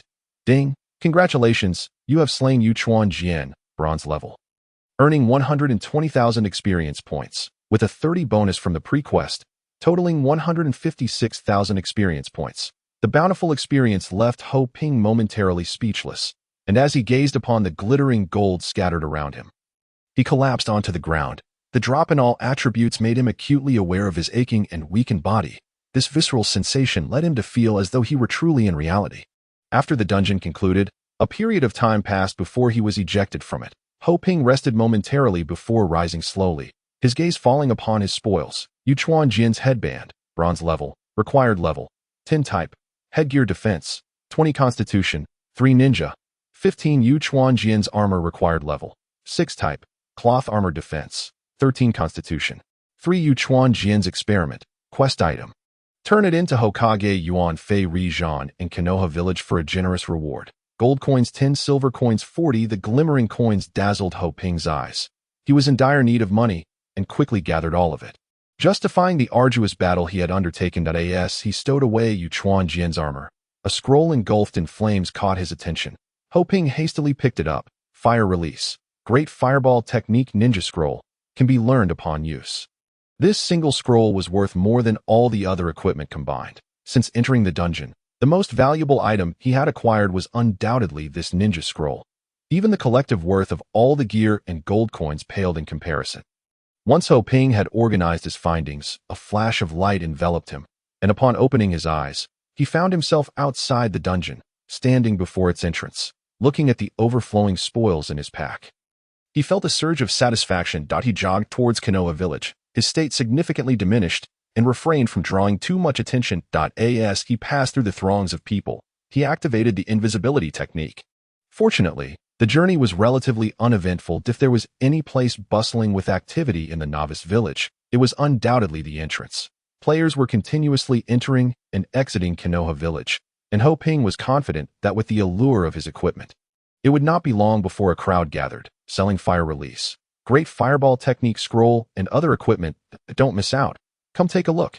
As the most renowned technique in the Naruto manga series, the great fireball technique held immense appeal. In an instant, a throng of people was drawn in, quickly blocking the large gates of Konoha village. The excitement rivaled that of a spring festival. Are you serious? Someone is actually selling ninja techniques. Wow. And it's the great fireball technique. If it were me, I would have kept it for myself and learned it instead of selling it. Probably just a gimmick. Selling trash equipment to attract attention. Soon, he was proven wrong. Ho Ping's inventory contained not only the ninja scroll but also equipment that would make others envious. Can I sell this rogue ninja scout's attire for 5 silver coins?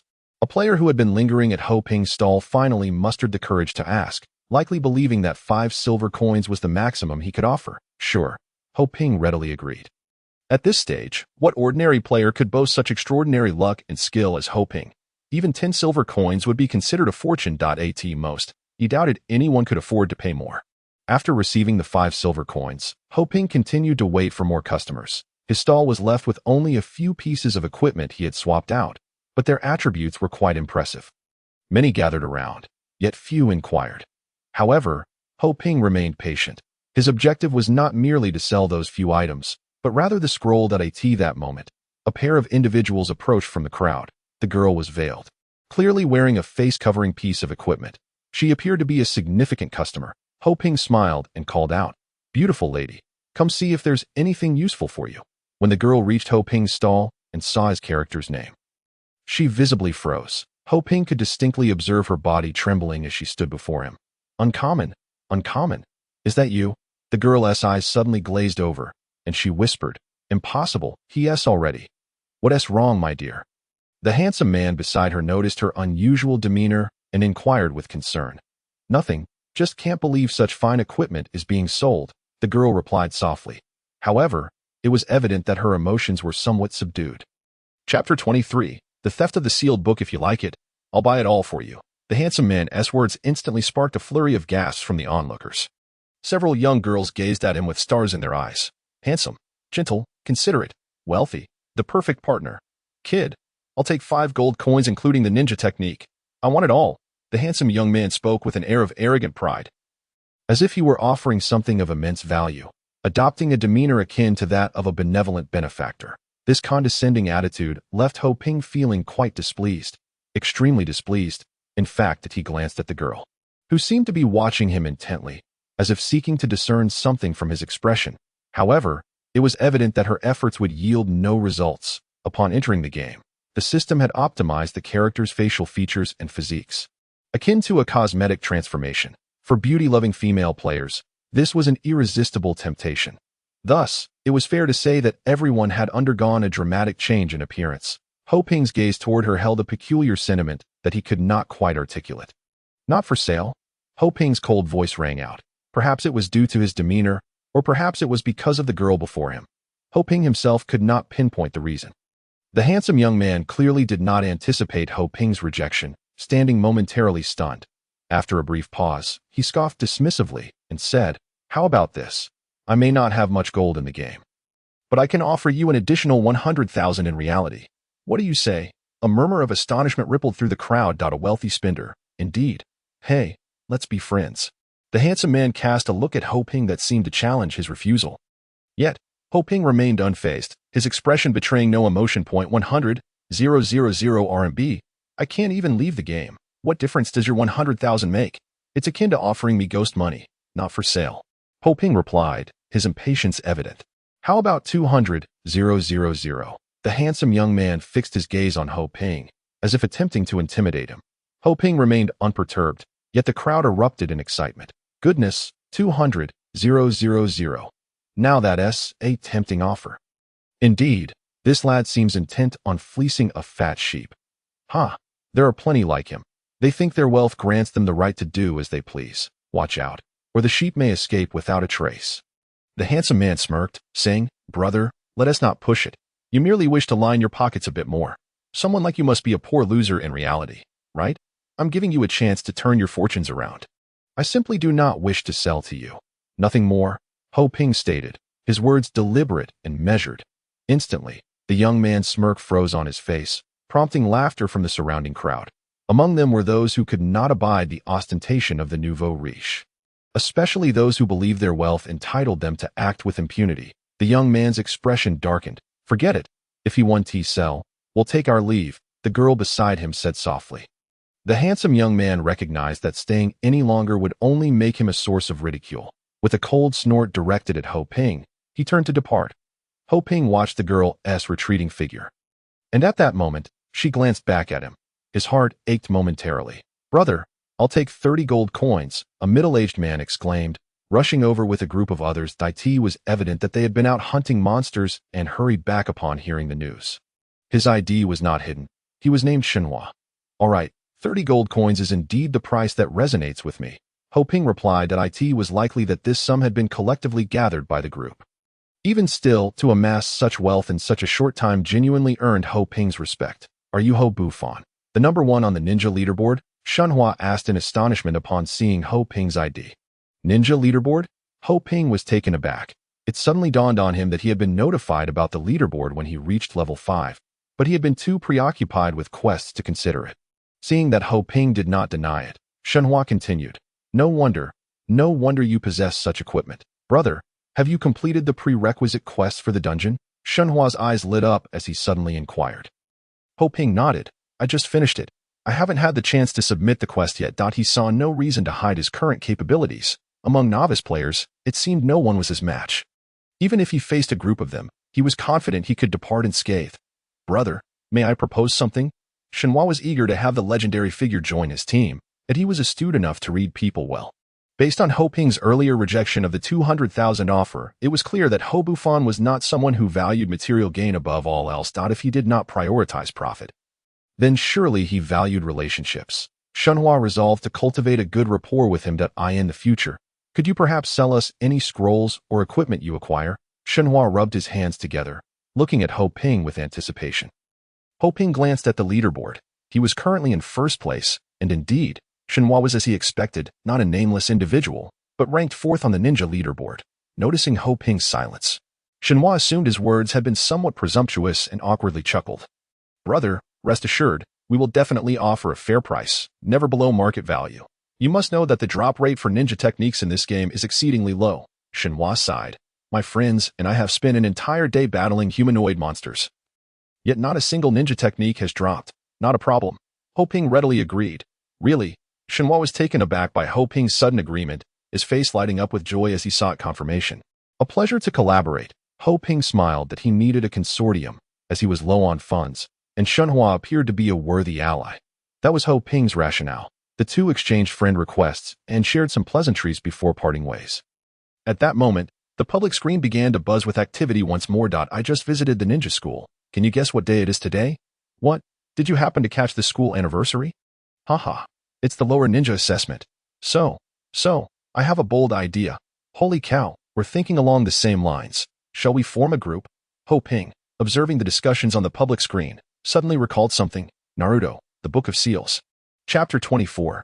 Ninja apprentice Ho Ping contemplated whether he should seek out Naruto to provide a reminder. However, he quickly dismissed the thought. He did not wish to interfere too much with the progression of the main storyline. In the original plot, Naruto had also stumbled upon the Book of Seals, fortuitously learning the shadow clone technique. If he were to impose his intervention, it might ultimately prove disadvantageous for Naruto. Furthermore, Irika was by Naruto's side, and it was unlikely that the current players could gain any advantage. With his inventory now empty, Ho Ping gazed at the 40 gold coins within, feeling a sense of satisfaction that it was time to submit the quest. Rising from his seat, he made his way to the Konoha Village Council. Upon entering the village chief's office, he found Sarutobi Hiruzen buried beneath a mountain of paperwork, smoking a pipe as he perused the documents. "Third Hokage, I am here to submit my quest," Ho Ping announced as he approached the desk. "It's Ho Bufan." Sarutobi exhaled a puff of smoke and inquired, "Have you eliminated Weichi Kin?" Indeed, Ho Ping replied, producing Wei Chi Kin's experimental specimen from his inventory and handing it to Sarutobi. This is the quest item. Sarutobi accepted the specimen and summoned a medical ninja to take it away. Ho Bufan. You have saved numerous innocent villagers this time, Sarutobi declared, placing his pipe down and speaking with a serious and solemn expression. The entire village of Konoha will remember you. Ding, congratulations, you have completed the prerequisite quest. Konoha Village Reputation 200, Sarutobi Hiruzen Favorability 100. Ding, system announcement. Player Ho Bufan has completed the prerequisite quest, officially initiating the dungeon of Wei Chi Kin's conspiracy. Ho Bufan, your capabilities have truly astonished me. It is evident that you are a person of great potential. Therefore, I have decided that you may freely enter and exit the Konoha Ninja School, and you are permitted to audit classes to enhance your mastery of ninja techniques. Additionally, I bestow upon you the title of Ninja Apprentice. Ding, congratulations, you have acquired the title of Ninja Apprentice. Ninja Apprentice. Wearing this title increases chakra recovery speed by 10, ninja value 2, and skill experience gained by 5. Ding, congratulations, you are now free to enter and exit the ninja school, with the privilege of auditing any classroom at any time, although this reward did not include any equipment or gold coins. It granted the privilege of auditing at the ninja school, which, for Ho Ping, held far greater significance than any gear. The enhancement of ninjutsu proficiency demands an immense investment of experience. However, attending classes is quite different. One merely sits there and experiences a rapid increase in proficiency. It feels akin to being granted a cheat code. Additionally, the title of Ninja Apprentice, while not particularly impressive in name, bestows valuable attributes. In this dungeon, Ho Ping had acutely felt the frustration of being nearly defeated due to the absence of chakra, especially considering the exorbitant price of blue soldier pills. Thank you, Lord Hokage, Ho Ping said with a grin. Yuan Fei Risen nodded, then resumed his focus on the documents, burying his head in them. Understanding the situation, Ho Ping left the Hokage building. With his attributes diminished, venturing out to battle would be tantamount to seeking death. It was far more prudent to head to the ninja school. Before the ninja school, a sizable group of hopeful individuals lingered, attempting to seize an opportunity to encounter NPCs at that moment. Ho Ping's unfamiliar visage captured the attention of many. Another newcomer. Look, he's heading towards the gate. Ha! Hasn't he seen the videos online?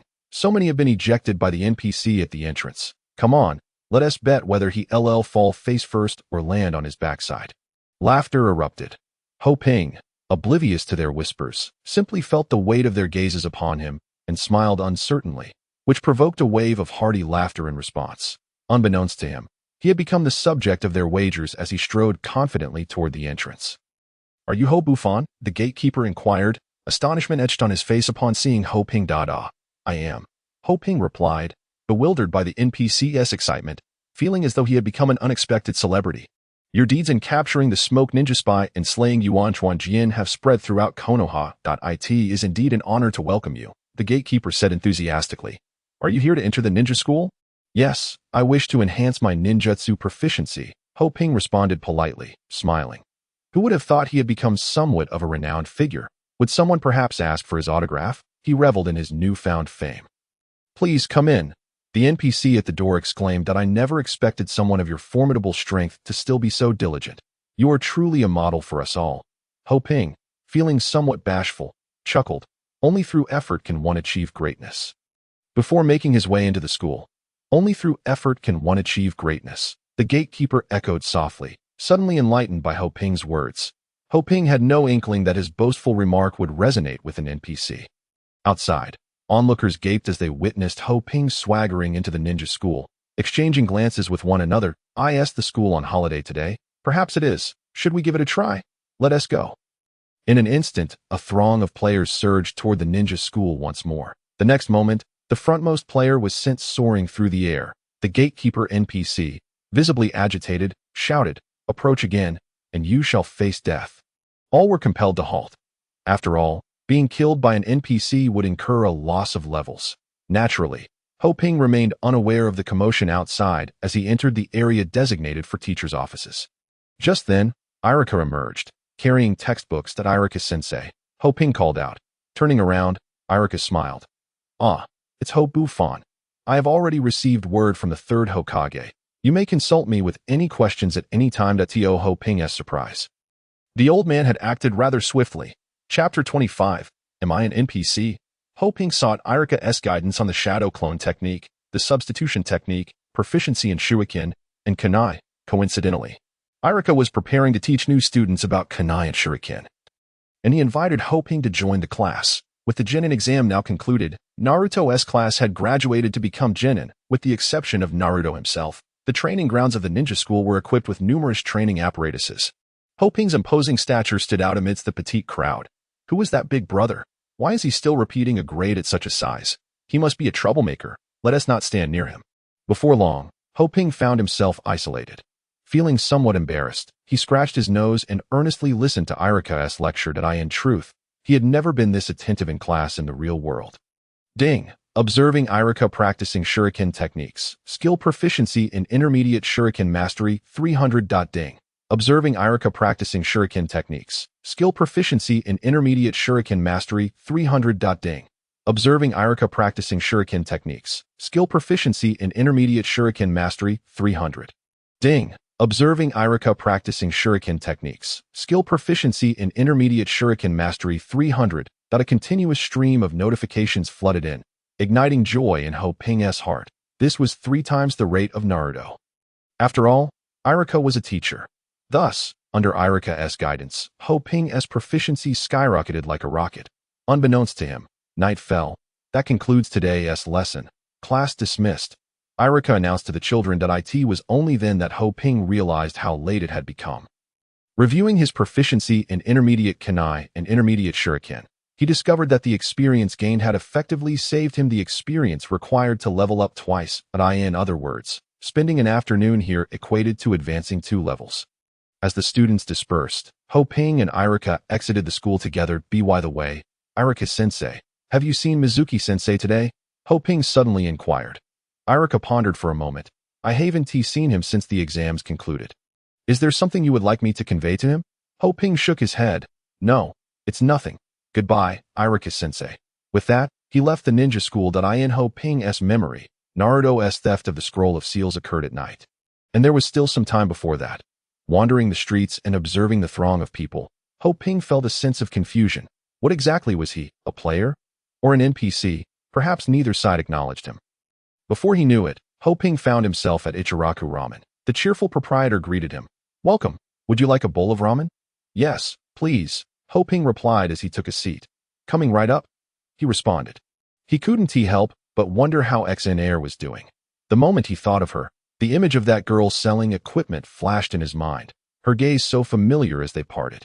XNR was still waiting for him, and his sister was too. He needed to level up quickly. Reaching level 10, he would tell them that he was still. Yes, he would tell them he was alive. And then what? Ho Ping's thoughts became muddled. What's wrong? Is my ramen not to your liking? Ichiraku's proprietor asked, noticing Ho Ping staring at his ramen with a troubled expression. No, not at all. Ho Ping quickly replied, then eagerly dug in. The moment the delicious broth hit his taste buds, he understood why Naruto loved Ichiraku ramen so much. It was simply exceptional. That's more like it. Ichiraku nodded approvingly at Ho Ping, saying, how could you know if it's good if you don't eat? You've already paid, so you should enjoy it. The proprietor cast a knowing glance at Ho Ping, asking, isn't that right? With a mouthful of ramen, Ho Ping stared at the proprietor, dumbfounded by his words. You know, that actually makes sense. 1 step at a time. I'll figure it out as I go. After giving a deep glance at the busy Ichiraku, Ho Ping playfully asked, hey, are you by any chance a member of the Otsutsuki clan? What? You want a bucket? The proprietor looked at Ho Ping in surprise. I didn't expect you to eat so much, but you'll have to wait until tomorrow. We're out of noodles today. Before Ho Ping could respond, the system notification rang out. Ding! All combat NPC ninjas in Konoha. Please immediately proceed to the Hokage building. Ho Ping swallowed the ramen in his mouth, utterly perplexed. Why am I receiving notifications for summoning combat NPC ninjas? Regardless, let us first indulge in some ramen. As Ho Ping continued to bow his head over his bowl, Irika's voice resonated from behind him. Attention all combat NPC ninjas in Konoha village. Please proceed immediately to the Hokage building. The system's announcement instantly disturbed Ho Ping's peace. Is the system a fool? Why summon NPCs only to notify me of trivialities? Wait a moment. Ho Ping seemed to grasp something. Attention all combat NPC ninjas in Konoha Village. Please proceed immediately to the Hokage building. Could it be? I am an NPC. 10 silver coins. Uncle Yale approached Ho Ping, patting him on the shoulder, and said, "Hurry along, the Hokage has quite the temper." Ho Ping tossed down 10 silver coins and dashed towards the Hokage building. Ding! Congratulations! You have received Uncle Yale's ramen, granting a 100-point increase to all attributes for 1 hour, effective only upon first consumption. Wow, this status is astonishing. Just 10 silver coins. What a bargain. Hokage building. Hokage-sama, this is no longer a mere prank. We must impose a serious punishment for capturing Naruto. Upon entering the Hokage building, Ho Ping was met with a cacophony of indignant voices clamoring in the crowd. It dawned on him. Naruto had stolen the Book of Seals. Chapter 26. Protect Naruto. The Book of Seals, a perilous item sealed by the first Hokage, poses a grave threat if misused. If it were to leave the village, it would spell disaster, Ho Ping scoffed. The dialogue was identical to the original plot, unchanged. Quickly retrieve Naruto. Sarutobi Hiruzen gestured, prompting all ninjas to disperse. Ding! You have accepted the mission issued by the third Hokage, Sarutobi Hiruzen, to protect the sealing technique and prevent it from falling into the hands of other players. It seems this mission is tailor-made for me, Ho Ping mused, as he followed the others out of the Hokage building. Familiar with the plot, Ho Ping knew exactly where Naruto would be at this moment. He sprinted towards the outskirts of the forest. In the original storyline, Naruto, unaware he had stolen the Book of Seals, had stealthily observed in the woods, never exiting the village. Moreover, considering the entire landscape of the Hokage world, the front gate was swarming with wild monsters and players, while Naruto lacked the strength to leave through the guarded entrance. The only option left was the forest behind Hokage Rock. Entering the forest, Ho Ping found it eerily silent now that night had fallen. He estimated that a multitude of players would arrive shortly. From their conversations earlier, it was clear many players were anticipating this plot development. Harboring designs on the Book of Seals. As the saying goes, many ants can kill an elephant. If he did not locate Naruto first, the boy would surely be in peril. The cabin. Ho Ping recalled that Naruto had stopped near the cabin to encounter Irika and Mizuki. While other things in the forest might be hard to find, the large marker of the cabin was still quite discernible in the dead of night. Before long, Ho Ping caught up with Naruto. However, he remained motionless, concealed amidst the trees, quietly observing. The third Hokage was watching Naruto through a crystal ball, simultaneously noticing Ho Ping's approach towards the boy. In the depths of the forest, beside the cabin, Naruto sat on the ground, panting, with the enormous scroll on his back, sweat trickling down his face. At that moment, Irika appeared before him. "Hey, Naruto." Naruto stood up, a sheepish grin spreading across his face as he scratched the back of his head. "Hee, you caught me. I just learned a new jutsu. I want to show you a really powerful technique. Once I master it, you have to let me graduate, okay? If I can learn the technique from this scroll, I'll definitely graduate." Ho Ping listened intently to the familiar lines being exchanged between Naruto and Irika. He quietly asked Irika, "Who told you that?" Then, mimicking Naruto's tone, he chimed in almost in sync with him. "Of course, it was Teacher Mizuki. The scroll and this place are both from Teacher Mizuki." Next came Mizuki's appearance, Irika getting injured, and Naruto fleeing. Ho Ping hurriedly gave chase, just as Naruto was running. He suddenly halted. Before him stood a dozen players, blocking his path. "Naruto, hand over the Book of Seals. Naruto, let us take a look together. I can't use the shadow clone jutsu either. Why bother being polite with an NPC? Just grab it." With that, a swarm of players charged towards Naruto. "Naruto," Ho Ping called from behind. "Brother Buffon." Naruto exclaimed in surprise upon seeing Ho Ping. "Run, I'll hold them off," Ho Ping declared, standing firm against the crowd, extending his hand to block their advance. "Fool, do you think helping Naruto will earn you favor? Naruto will teach you jutsu, dream on. He is just an NPC." The players pursuing Naruto scoffed at Ho Ping's attempts to stop them. "Yeah, join us. Let us all learn together." Taking a step forward, one player shouted, "Die." Ho Ping replied coldly, "You're delusional. This guy crazy. Do you really think you can take on more than 10 of us alone? Stop wasting time. Take him out." As the words fell, over a dozen shuriken were launched towards Ho Ping, enveloping him with no chance of escape. "Fool." The players chasing Naruto derided as they watched Ho Ping seemingly meet his demise. Substitution jutsu. Bang! The shuriken struck a wooden stump. Before the players could react, Ho Ping's figure vanished. Then, a scream pierced the crowd. they turned to see one of their own players reincarnating in a flash of light. Puff, puff, puff, puff. For Shuriken struck another player simultaneously. He barely managed to utter a word before following the previous player into oblivion. In an instant, the remaining players panicked, desperately searching for Ho Ping. There. Yes, over there. As Ho Ping dispatched another player, he was quickly spotted by others, and soon, everyone charged towards him. Seduction technique. Smoke rises, beauty appears. The crowd gushed, blood streaming from their noses. Meanwhile, Ho Ping wielded his kunai, unleashing a frenzied assault. It's him, the number one on the ninja leaderboard, Ho Buffon. As the effects of the seduction technique wore off, some players recognized Ho Ping and began to shout, Ho Buffon, what's your deal? You acquire jutsu for yourself, but deny others the chance. One player stepped forward, accusingly pointing at Ho Ping. Yeah, on what grounds? Ho Ping pondered for a moment, struggling to concoct a reasonable explanation. Surely he couldn't tell them. Actually, I'm an NPC. Naruto taught me the seduction technique. I can't just stand by and watch. After a prolonged silence, he settled on an excuse. Bro, have you lost your mind playing this game? They're NPCs, just a bunch of data. They die and respawn. What are you protecting? In that brief moment, more and more players began to gather, at least 100, by Ho Ping's estimate. In any case, whoever wishes to seize the Book of Seals today will have to eliminate me first. Ho Ping brandished his kunai, sweeping his gaze across the players as he declared, I can't take this pretentiousness anymore. Everyone, let us go all out. Chapter 27. A Star is Born. The third generation of Sarutobi.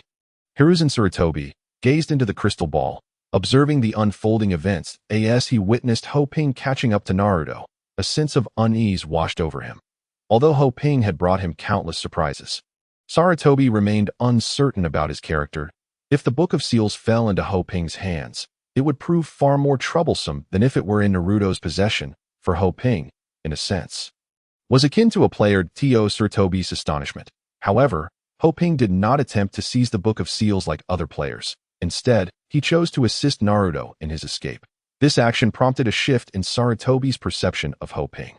Meanwhile, Ho Ping found himself in dire straits, with over 100 individuals charging at him. In an instant, shurikens and other projectiles rained down upon him like hail, despite Ho Ping's formidable defenses surpassing the majority of players' attacks. The game mechanics mandated a forced reduction of 1 health point, leaving him gravely injured by the end of this onslaught. In contrast, Ho Ping closed his eyes, maintaining a stoic expression as he silently counted down in his mind. He was waiting. After activating the 8 gates, his attributes had been diminished for a duration of 12 hours. A day had passed, during which he had purchased equipment, completed quests, and studied at the Ninja Academy. Time was nearly up. 0.5 seconds remained. The other players, noticing that Ho Ping had shut his eyes, displayed expressions of disdain. What could the top-ranked ninja accomplish against 100 players in the face of this deluge of shurikens? How could he possibly survive? As the multitude of shurikens drew closer, the crowd envisioned Ho Ping sprawled on the ground like a hedgehog, and smiles crept onto their faces. 3, 2, 1, time's up. Ho Ping abruptly opened his eyes and shouted. Open the first gate of the 8 gates. A tremendous wave of energy erupted from him, dispersing the shurikens that were aimed at him. To the astonishment of the onlookers, Ho Ping's figure flickered and vanished from sight. Simultaneously, those at the forefront, who had been the loudest in their taunts, found themselves met with Ho Ping's kunai, their throats cut in a flash, their forms dissipating into light as they respawned. Instant kill. Under the influence of the Ichiraku Ramen's effects and the activation of the 8 gates, Ho Ping's attack power soared to a staggering 260 points. The critical hits and defense-ignoring strikes further amplified his already overwhelming damage output. What kind of attack is this? Someone's cheating. This attack speed is utterly absurd. The crowd erupted in disbelief, unable to comprehend the scene before them. This was no mere player killing. It was a one-sided massacre.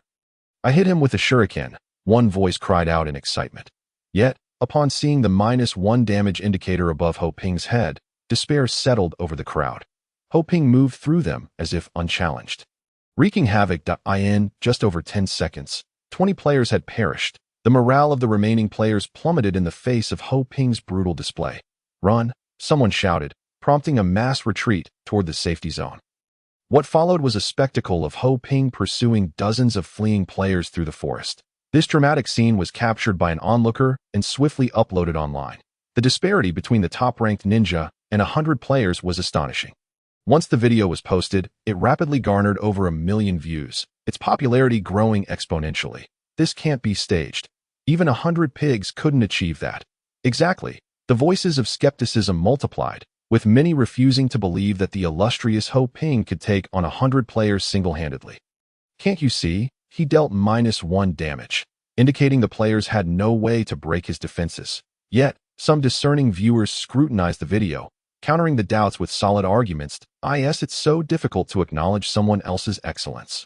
Soon, the voices of skepticism were silenced, replaced by admiration. The name Ho Buffon gained prominence overnight. As for the cheating accusations, they were met with widespread condemnation, and those who had leveled such claims retreated into obscurity. At that moment, Ho Ping recognized the importance of seizing the opportunity. Even a cornered rabbit might bite when threatened. Once the 8 gates effects faded, would he not become a target for the player's onslaught? Thus, Ho Ping re-entered the forest in search of Naruto. Meanwhile, Naruto was encircled by 4 individuals, led by the grinning figure of Tu Ying. Little buddy, it must be exhausting carrying such a large scroll. How about you let your big brother help you with that for a bit? Tu Ying felt elated. Having learned of Naruto's failure in the exam, he had spent the entire day seeking out Mizuki and successfully struck a deal. If he assisted Mizuki in obtaining the Book of Seals, he would be rewarded with equipment and the opportunity to learn the jutsu contained within. Those foolish enough to attempt to snatch Naruto's prize would soon realize the futility of their efforts. It was one thing to chase after him. It was another to contend with Iruka and Mizuki. Unlike the others, Mizuki could hold Iruka at bay, and as for Naruto, he was merely a bottom-tier player. What was there to fear? Naruto promptly refused. Tu Ying had not expected to deceive Naruto with mere words. Upon hearing his rejection, he was not at all surprised. No problem, big brother will take it himself. He signaled to the 3 individuals beside him and lunged for the Book of Seals behind Naruto. Whoosh, whoosh, whoosh, whoosh. 4 shurikens sliced through the air, striking the foremost player dead on and eliminating him in an instant. Who did that? Tu Ying and his companions halted in shock, scanning their surroundings. Buffon, Naruto exclaimed in delight as he clutched the Book of Seals. Spotting Ho Ping perched on a tree. It's you? Tu Ying inquired. Ho Ping leaped down to Naruto's side, and upon hearing Tu Ying's question, he retorted with a hint of confusion. Who are you? Chapter 28. A special mission. Tu Ying's eyes twitched in annoyance. So you take me out, yet you don't even know my name? How arrogant. Tu Ying, does that ring a bell? Tu Ying's frustration was palpable as he glared, but whether you remember or not is irrelevant. Today, I will ensure you remember me.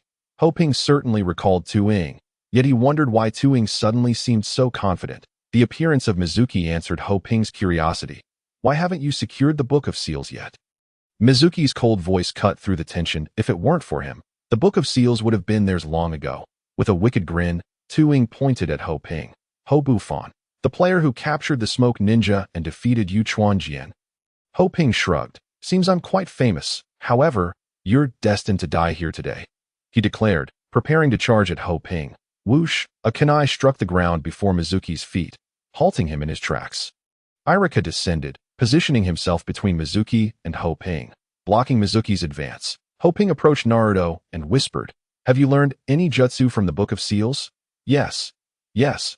Naruto nodded vigorously. I've learned a super powerful jutsu. I can definitely graduate now.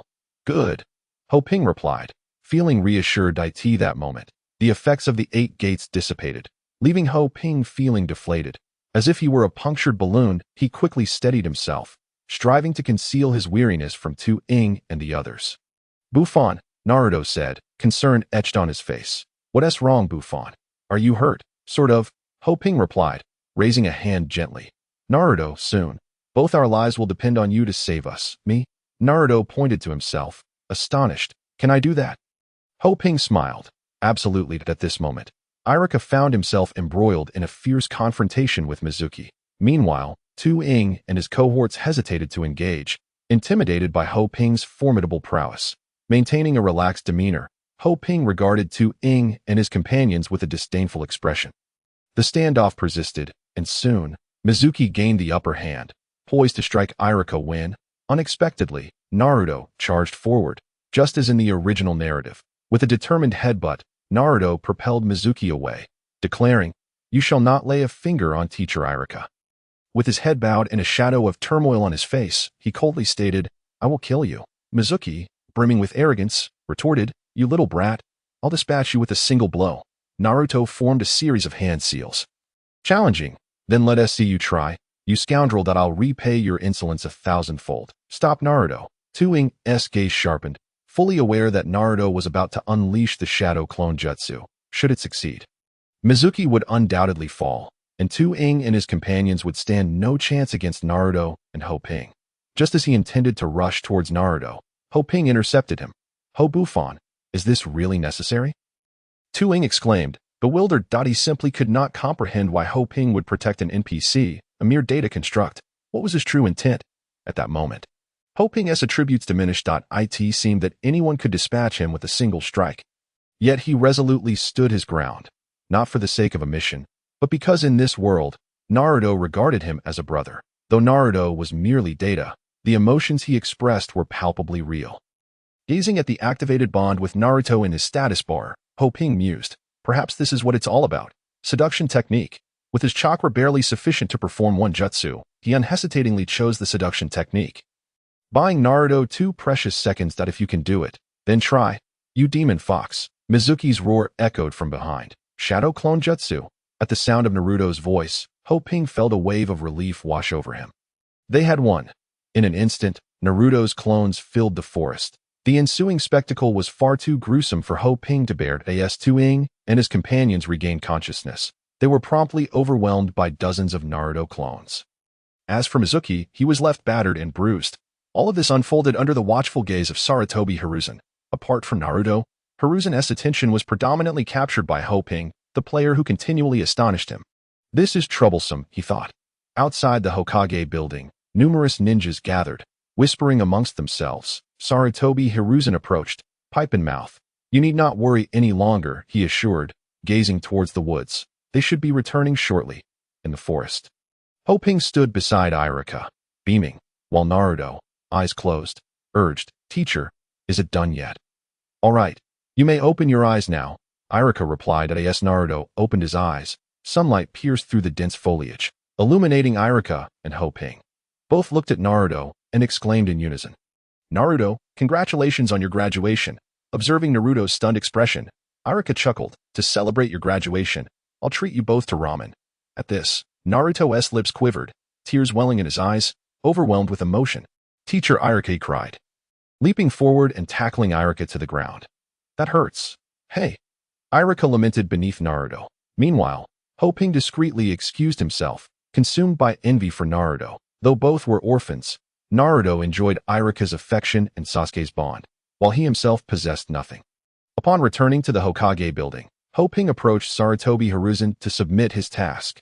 "Ding! Congratulations, you have completed the task assigned by the third Hokage, Sarutobi Hiruzen. Konoha Village experience 100, Hiruzen's favorability 200 at Ho Buffon. I have a special task for you." Just as Ho Ping intended to leave, Hiruzen suddenly interjected. Chapter 29, Time to Soar. A special task. Ho Ping's eyes lit up at once. Although the previous rewards were modest, he surmised that this was likely a prerequisite for activating the special task. If he failed his current mission, this special task would probably not trigger. Sarutobi Hiruzen, pipe in hand, exhaled deeply, enveloping the office in a thick cloud of smoke. "Are you aware of Naruto's identity?" Hiruzen inquired abruptly. Ho Ping nodded. Every fan of Naruto, including all players able to enter this game, was well aware of Naruto's significance to Konoha. Hiruzen paused to collect his thoughts, stating, "Not only do our enemies covet Naruto, but now players like you also harbor a keen interest in him." At this, Ho Ping felt a twinge of embarrassment. Although he existed within the Naruto world, he too was a player. "You witnessed today's events," Hiruzen continued. "I never anticipated so many players would become involved. Currently, your strength poses no threat, but I cannot help but worry about what might happen once you grow stronger. For humanity is inherently greedy." Ho Ping nodded, acknowledging the truth in Hiruzen's words. He understood that while players were familiar with the narrative and currently lacked the power to alter its course, the future could hold a different story. He was certain that many players were eagerly awaiting the Chunin exams, anticipating Orochimaru's appearance, and hoping to exploit the situation for personal gain. "Lord Hokage, I can only control myself, but I cannot govern others." Ho Ping shrugged, speaking candidly. Hiruzen nodded in understanding, stating, I am aware of that, and I will not interfere with your growth. However, I hope you can protect Naruto. Ding. Triggered hidden task. The third Hokage's request. Do you accept? Of course, I am willing. Hoping declared, Naruto is my friend. Having accepted the task, he regarded Hiruzen, contemplating how to extract some benefits from this situation. However, my strength is limited. I cannot guarantee I can hold my ground. Hoping lamented, you know how many players there are. Just in Konoha alone, it's overwhelming. Therefore, I have decided to allow you to join Naruto's team, to undertake missions and learn alongside them, Hiruzen stated, fixing his gaze on Hoping. Moreover, I permit you to establish your own clan in Konoha. I will provide you with a designated area for its construction, granting you the privilege to recruit NPCs. Additionally, Konoha will offer you resource advantages, positioning you as the foremost clan among Konoha's players. Upon hearing this, Hoping's eyes gleamed with excitement. Wow, this is quite the opportunity. It seemed he was on the verge of soaring to new heights. Furthermore, I allow you to assign tasks to Konoha's players, Hiruzen declared, leaving Hoping utterly astonished. What do you mean by allowing me to assign tasks to Konoha's players? In the entire Naruto world, only NPCs can issue tasks. Players can only complete them. Yet, I can assign tasks. Wait a minute. Why do I feel increasingly like an NPC? Rest assured, Lord Hokage, I will do my utmost to protect Naruto and safeguard Konoha. Having gleaned sufficient advantages, he felt it was time to pledge his loyalty. That I believe I have not erred in my judgment of you, Hiruzen replied, before burying his head once more in a pile of documents. Hoping left the Hokage building, harboring doubts about whether the third Hokage was overworked, given that he had not even managed to defeat Orochimaru, Big Brother Buffon, over here, just outside the Hokage building. He heard Naruto calling out to him from a distance. Iruka-sensei is treating us to ramen. You are the last one missing. Naruto launched into his usual banter, dismissing the significance of conversing with the third Hokage. Naruto, you must show respect to the third Hokage.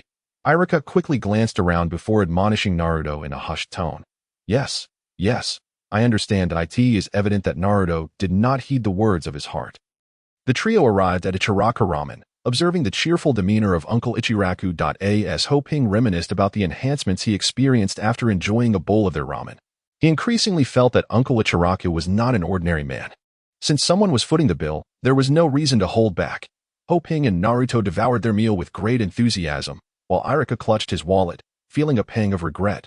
Brother Buffon. Tomorrow we will be sorted into new classes. Do you think I can be grouped with Sakura? Naruto inquired on their way back. You definitely will, Hoping replied with a sidelong glance at Naruto. Naruto, please don't let your thoughts be consumed solely by Sakura. Take a moment to appreciate those around you. Those around me? Naruto looked bewildered. Brother Buffon, who are you referring to? I have no deskmate. Think about it. Who else treats you well? Hoping encouraged gently. Who treats me well? Naruto pondered and finally stated, of course, it's Iruka-sensei. I mean someone of the opposite gender. Hoping wished he could give Naruto a light smack to help him awaken to reality. In the original storyline, the emotional development between Naruto and Hinata was regrettably scant, which Hoping shared with many fans. In the world of Naruto, Hoping had no desire for Naruto to remain a devoted admirer for too long. For instance, the eyes. Hoping pointed to his own eyes, continuing to guide him. Eyes are quite remarkable. You mean her? Naruto asked, astonished. Yes. What do you think? Hoping quickly queried. She seems a bit aloof and hard to approach. Not to mention, Naruto looked at Hoping with a serious expression and replied, Brother Buffon, Sasuke is male? Find out I've given up? Do as you wish. Hoping slapped his forehead, utterly speechless. Chapter 30. Watch how I extort you upon returning to Naruto's dwelling. Hoping tossed and turned, unable to find slumber. The words of the third Hokage, suggesting the establishment of a clan and even assisting him in becoming the foremost family in Konohagakure, stirred a sense of unease within him. Logically speaking, all NPCs are mere data, devoid of genuine emotions. They operate according to predetermined programming. In Hoping's understanding of the Naruto world as a game, there were no NPCs to aid players in establishing clans. This implied that the Naruto world had undergone some alterations since his initial testing of BG. He was uncertain whether these changes were the result of internal adjustments made post his demise or if they had emerged autonomously. What perplexed him further was that he had transmigrated into a GM account and had yet to receive any communication from company members. Furthermore, The authority granted to him by the third Hokage to issue missions was inherently laden with BGG. Ho Ping pondered deeply, unable to fathom all of this. Never mind, one step at a time, he resolved, burying his head in thought. First, I shall establish the clan tomorrow. The following morning, Naruto and the others graduated to become genin. And class divisions commenced. Ho Ping made a point to rise early and purchased a camera from a general store. 1 gold coin. He lamented, his heart bleeding for the loss of his recently spent coin. As he walked, he mourned for his recently departed gold. Observing Naruto ahead, admiring his forehead protector, Ho Ping couldn't help but smirk mischievously. Though, Naruto, if I capture this moment, just wait until you become Hokage. I will extort you. Upon arriving at the Konohagakure Academy, all the graduating students had gathered. Among them were the familiar faces of the Konoha 12, including Uzumaki Naruto, Uchiha Sasuke, Haruno Sakura, Hyuga Neji, Rock Lee, Tintin, Hyuga Hinata, Inuzuka Kiba, Yamanaka Ino, Nara Shikamu, Akimichi Choji, and Yamanaka Ino. These NPCs were indeed a prestigious assembly of Konoha's finest. Due to Ho Ping's high reputation and friendliness, coupled with the Hokage's endorsement, the students did not reject this sudden presence of a player when he entered the classroom. Ho Ping found a spot with a favorable view and prepared his camera, eagerly awaiting that once-in-a-lifetime moment. Observing the excitement among the students, he couldn't help but marvel, reminiscent of the class divisions back in the real world.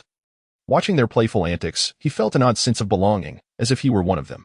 Not far from the back, Hinata cast a shy glance at Naruto, her cheeks flushed. Ho Ping sighed inwardly. Suddenly, the classroom door burst open, and he turned to see Sakura and Ino pushing and shoving each other as they entered. We made it, they exclaimed in unison. Once again, I have triumphed, Sakura, Ino declared with a smirk. What are you talking about? My foot crossed the threshold 1 centimeter before yours, Sakura retorted defiantly. At that moment, Naruto, hearing Sakura's voice, turned to look at her, his cheeks reddening with excitement. Ho Ping felt an urge to kick Naruto.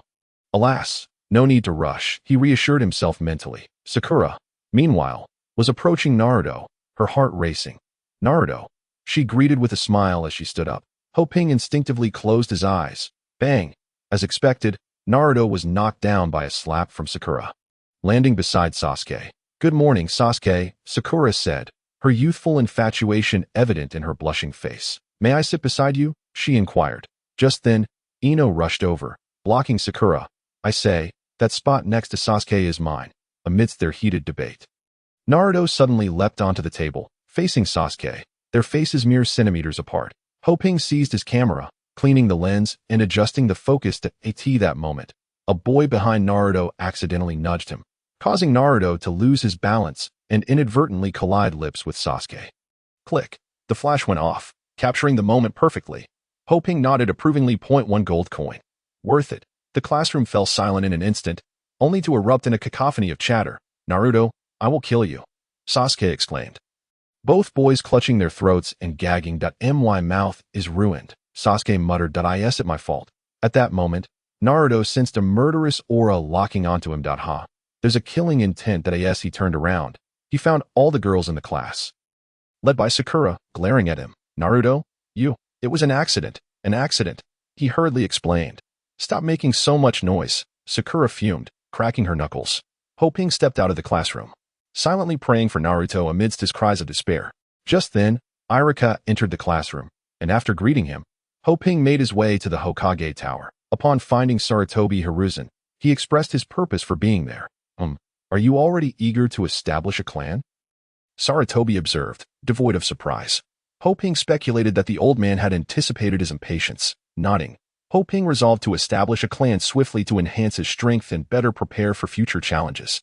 Indeed, Sarutobi nodded. At your age, being able to establish a clan is a dream for many. As he spoke, Sarutobi produced a document. Chapter 31. Establishing a clan. Here is the deed.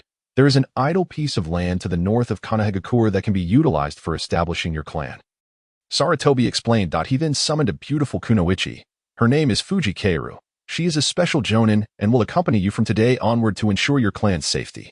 Ho Ping understood that Fujikaeru was merely an informant placed beside him. Could this old man not be a bit more subtle? Though Ho Ping harbored some dissatisfaction within, he nonetheless accepted the situation with grace, especially the upper echelons. Why refuse something freely offered? After bidding farewell to Saratobi's day slang, Ho Ping made his way back to his base, accompanied by the documents and Fujikaru. Miss Fujikaru, may I inquire about your age? Miss Fujikaru, are you married? Miss Fujikaru, along the journey, Ho Ping incessantly bombarded her with questions until a chilling kunai pressed against his throat prompted him to wisely choose silence. The base was impressively vast, furnished with all the necessary amenities. At last, I have a place to reside, Ho Ping mused. That aren't players supposed to return to their own worlds to rest? Fujikaru inquired upon hearing Ho Ping's words. What? Ho Ping exclaimed in surprise. Gazing at Fujikaru, you can speak? I assumed you were mute. Humph, Fujikaru scoffed, turning her head away and lapsing into silence. Seated in the expansive courtyard center, Ho Ping surveyed the desolate space. Who should I enlist for assistance? Establishing a clan is not a task one can accomplish alone. So much lay beyond Ho Ping's understanding. Just as he was mired in contemplation, a notification from a friend chimed. Upon checking, he realized it was Myth, who had equipped him with his gear. Brother, where are you? I need a favor. Ho Ping sent over a coordinate. Before long, Myth arrived at the designated location. Upon seeing the enormous courtyard, he was left utterly astounded. Brother, is this a hidden quest location? Myth asked, eyeing the NPC following Ho Ping with an air of mystery. That I suppose it could be. Ho Ping replied thoughtfully. By the way, what do you need? Don't even get me started. Myth sighed deeply. We attempted the dungeon 3 times and were wiped out at the last moment each time. How did you manage to get past the 5 devotees before the dungeon boss? My team has failed thrice. Myth looked at Ho Ping, seeking answers. With an air of nonchalance, Ho Ping replied, one of the devotees had a weak bladder and took a 10-minute break to relieve himself by the river. I eliminated him first, and the rest were easy to handle. Really? Myth's eyes widened with excitement as he grasped Ho Ping's hand. Are you certain it was that simple? Indeed. Did you not observe the situation before charging in? Ho Ping asked incredulously. It's not a secret. If you run the dungeon a few more times, you'll eventually encounter it. Thus, Ho Ping shared his insights freely with Myth. You realize how valuable this information is? Myth said, his cheeks slightly flushed with excitement. Since the dungeon's inception, no one had laid eyes on the boss, all left to lament at the 5 devotees outside, given the current player levels and gear. Being able to solo a devotee was already a mark of expertise, and since the dungeon could only accommodate a 4-person team, it was quite common to be left frustrated. After all, Ho Ping was the only anomaly in the entire server. Had I known, I would have asked you sooner. Myth expressed regretfully, noting that one could only enter the dungeon 3 times a day, and today had been wasted. The honor of being the first to clear the dungeon really that significant? Ho Ping queried. Yes, Myth nodded earnestly. You see, being the first to clear a dungeon can bestow considerable fame, laying the groundwork for establishing a clan and attracting talent. It significantly aids in promotion. Understood. Ho Ping nodded. In simpler terms, it's about enhancing team visibility, essentially, becoming famous. Brother, with such crucial information, I owe you a debt I cannot repay, Myth said earnestly. In the future, should you require anything, Myth, will be obliged to assist. You know, I actually do have something I need your help with, Ho Ping replied. Seizing the moment as he spoke, he handed Myth the documents pertaining to the 3rd Hokage. Myth accepted them with a look of skepticism. Scrutinizing the contents, his mouth gradually agape, shock etched across his face. Brother, are you aiming for something grand? He looked up at Ho Ping, incredulous. Myth was no fool. On the contrary, he was quite astute. He understood the implications of the document. A powerful clan could wield significant influence over a town, and once a trading system was established, a clan with such power would be akin to a gold mine, perpetually generating wealth. Let me be straightforward, Ho Ping said candidly. I lack experience in establishing a clan, and hope you can assist me. You truly place such trust in me? Myth asked, his expression serious. Well, I have no one else. Ho Ping thought to himself, maintaining a solemn facade. I believe in your character. Upon hearing this, gratitude illuminated Myth's face. Brother, if that is the case, I shall not be COY. As long as you trust me, I will ensure the establishment of a clan. However, I do have one request. Speak freely. I hope that in the future, my clan can form an alliance with yours. Myth was no fool.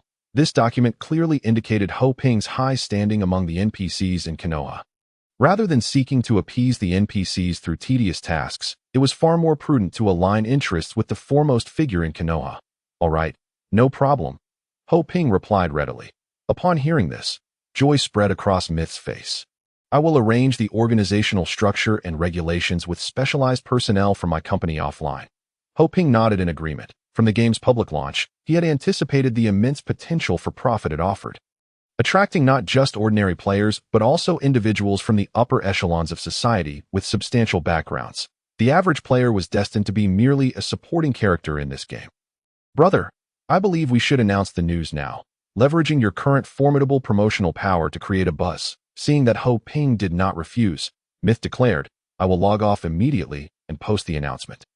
With that, he logged out to take action. Ho Ping gazed at the now desolate courtyard, lost in thought.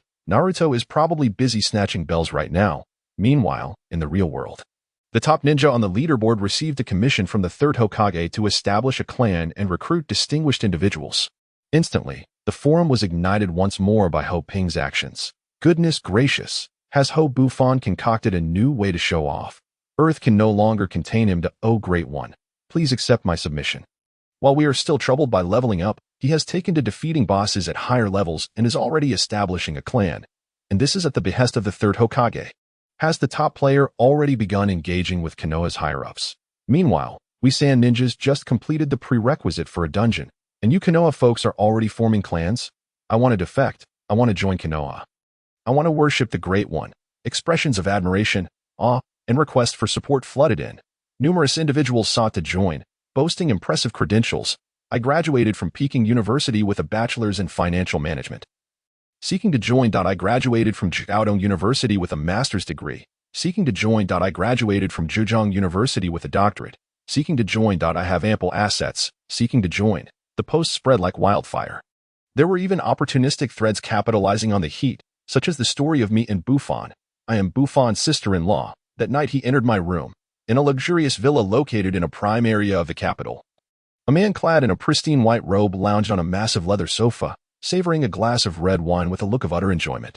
Ho Bufan, who exactly is he, at that moment? Someone cautiously opened the door, dressed in an expensive suit that did little to conceal his rotund figure, his hair styled in a manner that encircled his head, and his eyes squinting through a layer of flesh. He appeared rather unsavory. Had Ho Ping been present, he would have been astonished to recognize this individual as none other than his chairman, Wu Liang. Wu Liang stealthily approached, his demeanor somewhat anxious. Lord Mu, we have encountered a slight issue. What is it?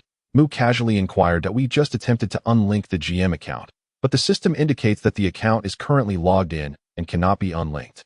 Wu Liang spoke softly, a sheen of perspiration already visible on his forehead. He dabbed at the sweat on his brow and continued, this account is our only GM account, which was originally intended for your use. But regrettably, circumstances have unfolded as they have. Mukamura, with his eyes closed, revealed no discernible emotions. After a pause, he inquired, is there no back-end control for the game? Indeed. Wu Liang nodded, his expression one of resignation. However, to operate the game's back-end, one must log in with the GM account. Furthermore, Wu Liang cast a cautious glance at Mukamura, hesitating as he struggled to articulate his thoughts. What is it? Mukamura asked, a hint of impatience creeping into his voice. Moreover, it has become apparent that the game is no longer functioning according to its predetermined protocols. It seems to have developed a semblance of autonomy. As Wu Liang spoke, his voice dwindled to a whisper. Eventually bowing his head deeply to his chest, too afraid to lift it. Baka. Upon hearing this, Mukamura abruptly stood, hurling the wine glass in his hand at the chairman. The glass shattered upon impact with his head. The contents, uncertain whether red wine or blood, trickling down his cheek. You imbeciles, if you jeopardize the integration plan, you shall take your own life as an apology. With that, Mukamura exited the office without so much as a backward glance. In Icho, within a dilapidated bungalow located in the slums, a black and white photograph of Ho Ping hung in the living room, flanked by incense and offerings. A girl with an oval face, elegant brows, and cascading black hair stood there, her eyes brimming with tears. Brother, how could you be so heartless, leaving me all alone? This girl was Ho Unan, Ho Ping's half-sister, raised alongside him in the orphanage. Tenin, please do not cry. Pinggu would be distressed to see you in tears, said a chubby boy beside her, sorrow etched on his face as he gazed at Ho Ping's photograph, letting out a heavy sigh. Pinggu, we had made plans for you to take me gaming just days ago. Who would have thought? Alas, the boy lamented. Pinggu, do not worry. I will look after your sister. Today marks the 7th day since his passing. Do you think my brother will return? Anin asked, her voice trembling. The boy felt a chill sweep over him. That he should, perhaps, he replied, adjusting his clothing nervously. Suddenly, a loud knocking echoed at the door. The boy and Anin exchanged glances. The three of them had grown up in the orphanage. With no friends to rely on, with Ho Ping gone, only the two of them were left to manage the situation. Who could be knocking at this hour? Isn't in home? A man's voice called from outside. It's him. The boy's expression turned icy as he exclaimed, Anin, is he still pestering you? Yes, Anin nodded, burying her head deep into her chest. Damn it, I'll kill him. The boy's anger flared as he rushed toward the door. Anin, seeing his determination, hurried to stand up, but before she could intervene, he flung the door open. Standing outside was a well-dressed man with slick-back hair, his complexion slightly pale, wearing glasses that lent him an air of sophistication. He held a bouquet of roses as he smiled warmly at Anin. You finally opened the door. However, upon seeing the boy, his expression soured. Wang Tai, what are you doing here? The boy, who had named himself Wang Tai due to his birth element being metal, retorted sharply, Feng Jianqing. Anin has already rejected you. Have some dignity and stop pursuing her relentlessly. Feng Jianqing, the son of the Feng family group chairman in Yizhou, had initially shown restraint while Ho Ping was alive.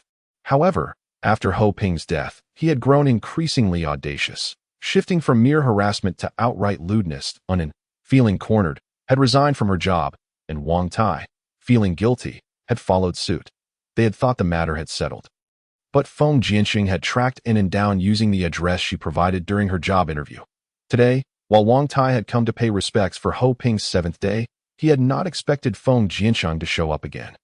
Beautiful ladies are sought after by gentlemen, Feng Jianqing remarked, gazing at the hidden Anin, that it's perfectly natural for men and women to be drawn to one another. Anin, your brother may be gone, but I will take care of you from now on. Get lost. Wang Tai could no longer contain himself. If Ho Ping were to learn that someone dared to tease Anin in his absence, he would never forgive himself. With that, Wang Tai charged out, aiming a punch at Feng Jianqing. Taken by surprise, Feng Jianqing was momentarily distracted, his attention still on Anin, when Wang Tai's fist connected with his eye. Feng Jianqing instantly saw stars, and before he could react, Wang Tai delivered a kick to his abdomen, sending him stumbling backward until he collapsed onto the ground. Wang Tai was about to advance for another round when Anin quickly grabbed his arm. Let it go. Anin, this scoundrel deserves a beating. Once I teach him a lesson, he'll behave himself. Wang Tai shot back, spitting at Feng Jianqing, who lay on the ground. Feng Jianqing, I don't care what kind of so-called heir you are from the Feng family group. If you dare approach Anin again, I'll make sure to deal with you every single time I see you. You've got G in the midst of the crowd. A man pushed aside others and approached the girl with a concerned inquiry. Had Ho Ping still been present, he would have recognized that this pair was the same couple who had previously visited his stall to purchase equipment, only to be snubbed by Ho Ping. Chapter 34. Divine Might. Returning to the real world, the first clan of Konoha village, feeling curious, came over to take a look. The girl, referred to as Exener, began to explain. Humph, what's so special about a single clan?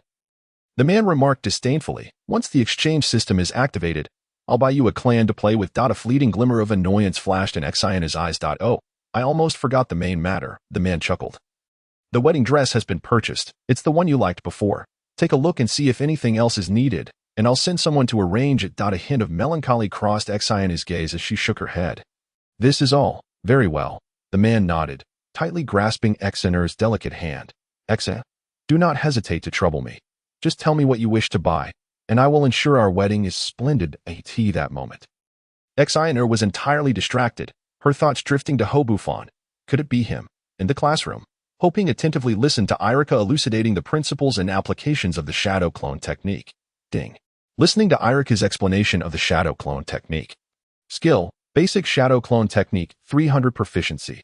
Ding. Listening to Irika's explanation of the shadow clone technique. Skill, basic shadow clone technique, 300 proficiency. Ding. Listening to Irika's explanation of the shadow clone technique. Skill, basic shadow clone technique, 300 proficiency. Ding. Listening to Irika's explanation of the shadow clone technique. Skill, basic shadow clone technique, 300 proficiency. Ding. Congratulations, the basic shadow clone technique has advanced to intermediate shadow clone technique.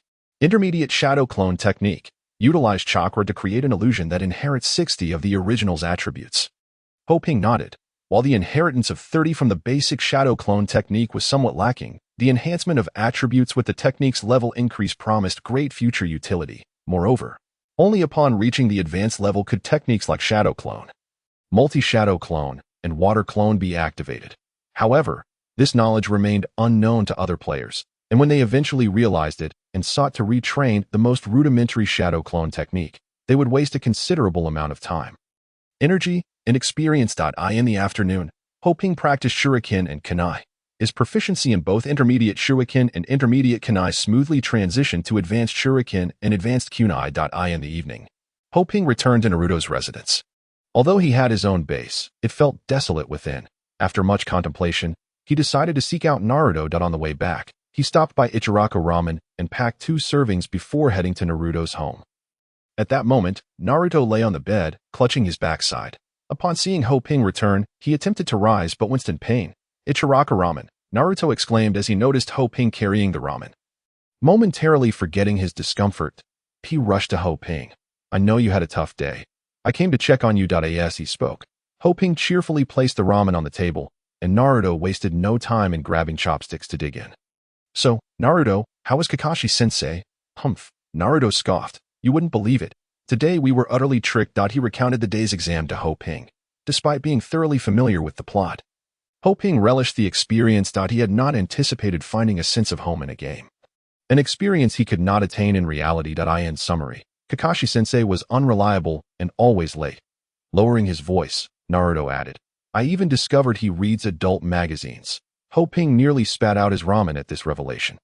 He was astonished that Naruto held such an image of the esteemed copy ninja. The other teachers are impressive. I truly wonder why we got stuck with him, Naruto lamented. Ho Ping shook his head. Naruto, do not underestimate Kakashi. You know Kakashi-sensei? Naruto inquired. Ho Ping nodded. Kakashi is renowned as the copy ninja. Have you ever noticed the eye he always covers? Yeah. Naruto nodded eagerly. That eye is the Sharingan, capable of copying others' jutsu. And it can also unleash Kamui, sending enemies to another dimension. At this point, Ho Ping suddenly froze. Kamui, sending enemies to another dimension. If the Naruto world is one dimension and the real world is another, could Kamui be used to transport oneself to the real world? With this thought, Ho Ping abruptly stood up. However, he quickly regained his composure. The fundamental principle of Kamui involves transferring oneself or nearby objects back and forth between the real world and an alternate dimension, thereby interfering with the real world to achieve various effects. It is an exceedingly advanced space-time ninjutsu.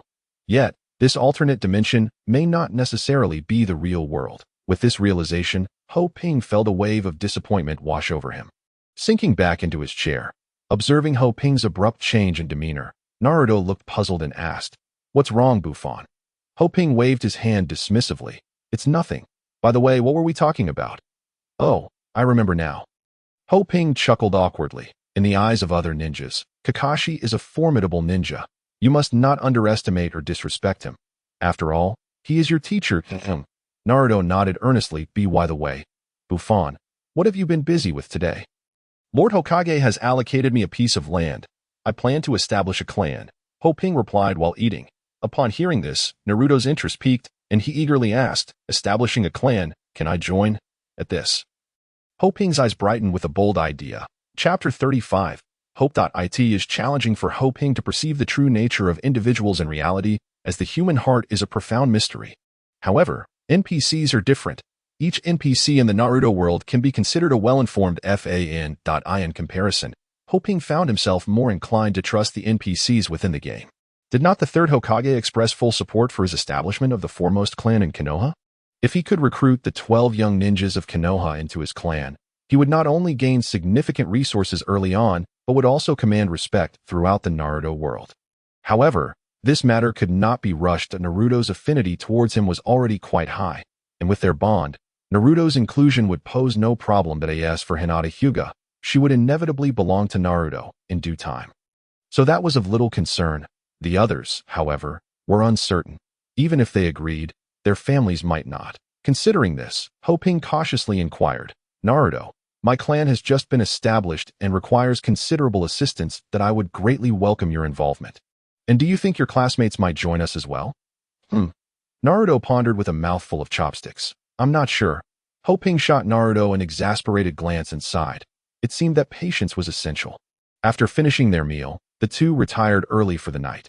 Unbeknownst to Ho-Ping, a tempest was sweeping through the internet, centered around him. The fourth player on the ninja rankings, Myth, has cleared the dungeon first under the guidance of Ho-Buffon.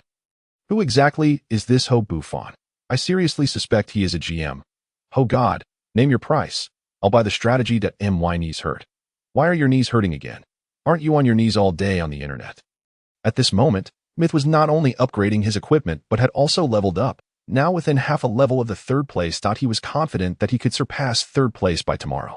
I truly feel fortunate, Myth reflected. It seems I do have a bit of foresight. On the following dawn, Ho-Ping returned to school to continue his studies in the afternoon, amidst the astonishment of the crowd outside the dungeon. He soloed the instance 3 times in succession. This continued for 3 consecutive days. By the fourth day, Ho-Ping, at level 9, firmly reclaimed his position at the top of the ninja ranking, having surpassed the second place by a whole level. While Myth had securely seated itself in third place, it was then that other players began to realize the immense benefits Ho-Buffon could offer them. Merely by providing guidance, he had propelled Myth, who had been languishing in fourth place, to third, simultaneously narrowing the experience gap with the second place. Consequently, a growing number of players expressed a fervent desire to join the family that Ho-Ping had established.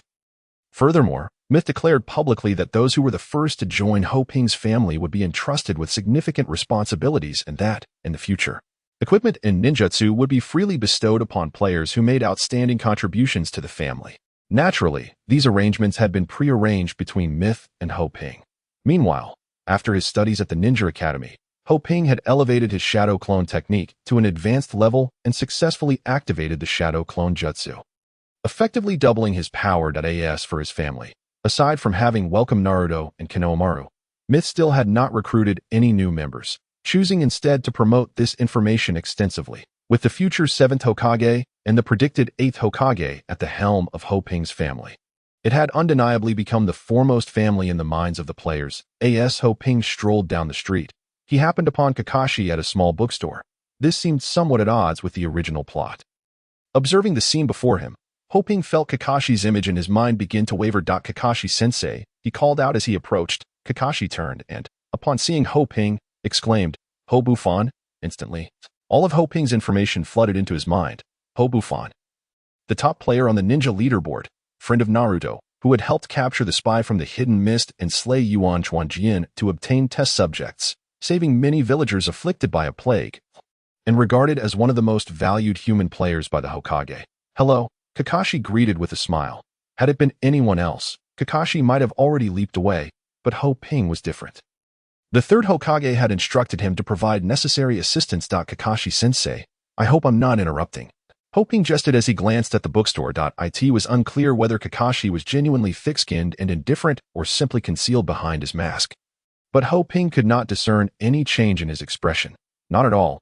Not at all. Is there anything you need help with? Kakashi inquired. Kakashi-sensei, I would like to consult you about Kimui, Ho-Ping stated directly. Kimui, Kakashi said, visibly surprised. What would you like to know? Is the space of Kimui fixed or random? This was the answer Ho-Ping was most eager to uncover. Although the original plot had provided some insight, he distinctly sensed that this version of the Naruto world was radically different, evolving in unpredictable directions. Perhaps this was his means of returning to reality. Despite the faint hope, Ho-Ping was reluctant to surrender.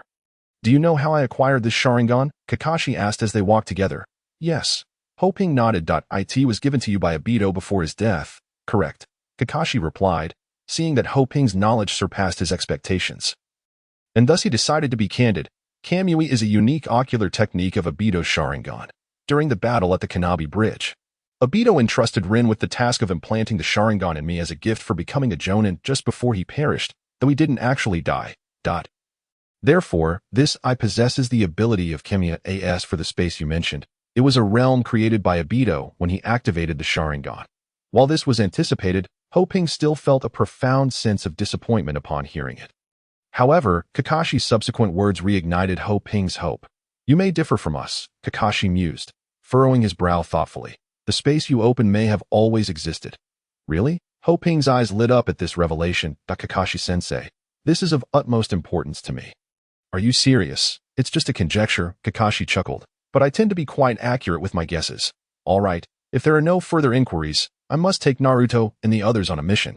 A mission? Ho Ping's heart skipped a beat that hadn't the third Hokage stated that he could participate in the seventh team's tasks. If he was correct, their next destination would indeed be the Land of Waves.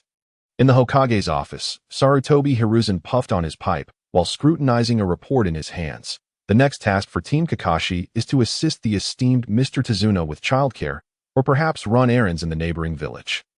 Additionally, there is a request to help gather sweet potatoes. Before Sarutobi could finish his thoughts, Naruto's voice erupted. No, I don't want such a task. He crossed his arms defiantly, declaring, I want to undertake a more formidable mission. Give me something else. That makes sense. The stoic Uchiha Sasuke chimed in, expressing his agreement. Kakashi wore a resigned expression, fully aware that Naruto would soon lose patience. Iruka, observing Naruto's antics, smacked the table and stood up. Scolding, you fools, you are all inexperienced novices. Everyone starts with the simplest tasks to build experience. Naturally, Naruto objected. Sarutobi explained the criteria for accepting missions, yet Naruto remained obstinate, insisting on a more thrilling assignment. Ultimately, Sarutobi, with no other choice, assigned Naruto a C-ranked mission to protect Tazuna at that moment. Ho Ping fortuitously entered the room and seamlessly joined the team assigned to protect Tazuna. Ding! Unique storyline mission triggered. Protect Tazuna. Ho Ping nodded in delight. Once everyone had prepared, Ho Ping and Kakashi's group set out for the Land of Waves. Along the way, passers-by couldn't help but glance at Ho Ping and his companions. Wow, that's Hoshin. What kind of impressive hidden mission has he triggered now? If I'm not mistaken, they must be heading to eliminate Zabuza Momochi. Damn it. While we're struggling against bandits, they're off defeating bosses with NPCs. I need to find the third Hokage. I want a mission too. As he spoke, he darted toward the Konoha village office. The rest of his companions, contemplating that perhaps the third Hokage would grant them an impressive task, decided to follow suit. The outcome was predictable. A 3-day stay at the Konoha prison. Throughout the journey, as in the original plot, Naruto faced ridicule and became the butt of jokes, making the trip anything but dull. After leaving Konoha and crossing a bridge, Ho Ping soon spotted a puddle of water. Could it be them? Ho Ping's heart raced as he cautiously scanned his surroundings. That it was no joke. Even the so-called underperformer Naruto was far ahead of him. And facing a standard Chunin in normal conditions left Ho Ping feeling uncertain. Observing Ho Ping's vigilance, Kakashi inwardly nodded in approval. Suddenly, from the puddle emerged 2 ninjas, who swiftly leapt into the air, launching a serrated iron chain that ensnared Kakashi before he could react. All except Ho Ping were taken aback by this sudden turn of events. That you're the first to fall for it. With the command given, the 2 ninjas tightened their grip on the chain, and in an instant, Kakashi was severed, blood spraying everywhere. Sakura screamed, Kakashi-sensei. While Naruto wore an expression of disbelief, a voice emerged from behind Naruto. He turned around to see 2 ninjas, who had killed Kakashi, charging at him with iron chains in hand. At that moment, Sasuke and Ho Ping leapt into action. Sasuke threw kunai and shuriken, pinning the chains to a nearby tree. While Ho Ping positioned himself in front of Naruto, shielding him. He swiftly unleashed 8 shuriken.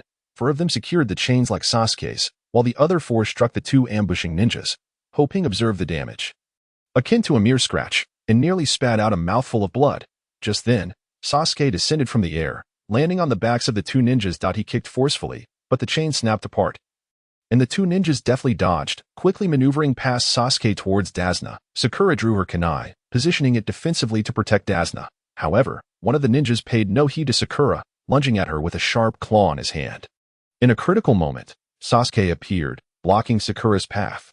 Understanding that the 2 ninjas aimed to eliminate Dasna and posed little threat to the others, Ho Ping decisively charged forward. That instant, a figure suddenly appeared, swiftly subduing the 2 ninjas under his arms. With a forceful grip, he rendered them unconscious. It was none other than Kakashi. Kakashi-sensei, you're alive, exclaimed Sakura in delight. At that moment, Naruto noticed the heap of splintered wood on the ground. It turned out that Kakashi had used the substitution technique from the start. My apologies, Naruto. I didn't have the chance to rescue you earlier, Kakashi said, his gaze towards Naruto revealing a complex expression. I didn't anticipate that you would be completely immobilized. Chapter 37. It's happening. It's happening. Kakashi approached Sasuke and Sakura, commending. Sasuke, you performed admirably. Before turning to Sakura, you too. When Kakashi's eyes met Ho Ping's, they sparkled with appreciation as he remarked, impressive, you managed to spot the flaw. It truly exceeded my expectations of you. Ding. Kakashi's favorability 100. The system's voice was always so delightful. Meanwhile, Ho Ping felt a surge of relief, thankful that most players had yet to reach level 10 and could not leave the novice village. Otherwise, they would have followed along, depriving him of the opportunity to shine. That you're not hurt. Are you, coward? At that moment, Sasuke looked mockingly at Naruto. After this ordeal, Naruto's pride had taken a severe blow. Just as he was about to argue with Sasuke in response to the taunt, Kakashi intervened. Naruto, their claws are poisoned. You need to extract the venom quickly, Kakashi instructed. Sever the wound and draw out the toxin. Do not move erratically to prevent its spread. Afterward, he began questioning Dazna about concealing the mission's danger level. While binding the two ambushing ninjas beneath a tree, these two fellows must be from the Mist Village, right? One ninja inquired. This was also a point of curiosity for Sasuke and Naruto. Kakashi looked at Ho Ping, saying, perhaps it's best to let the Leaf's ninja apprentice explain it to you. Ho Ping chuckled. It hasn't rained for several days. On a day like today, there can't be any standing water on the road. After Ho Ping's explanation, Sasuke and the others finally understood, and they couldn't help but regard this player with newfound respect. Ding. Uchiha Sasuke favorability 100. Ding. Haruno Sakura favorability 100. Ding. Naruto favorability 100. This moment of showing off was indeed worthwhile. Listening to the system's notifications filled Ho Ping with joy. Opportunities like this, where he could demonstrate prowess while gaining prestige, were indeed precious. Naruto needed anesthesia to extract the poison from his wound. Sakura, glancing at Naruto's injury, expressed her concern. You need to see a doctor back in the village. Naruto looked at Kakashi, who displayed an indifferent demeanor, and sighed. Now the burden is heavy. Let us return to the village to tend to Naruto's wounds. This mocking comment incited Naruto's shame-fueled anger, and he glared at Kakashi, gritting his teeth. In a flash, Naruto drew his kunai, its blade reflecting a fierce light in the sun, and brutally stabbed the back of his hand, causing Ho Ping to wince. If I exert a bit more force, my hand will go right through. Naruto, what are you doing? Sakura exclaimed, alarmed by the sight. Naruto replied, I should be stronger than before.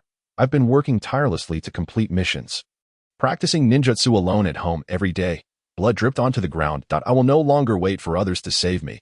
I will remain calm and will not run away again. I will not lose to Sasuke anymore. He swore upon the pain in his left hand. I will use this kunai to protect the old man. Turning around, a smile crept onto his face as he confidently declared, the mission continues.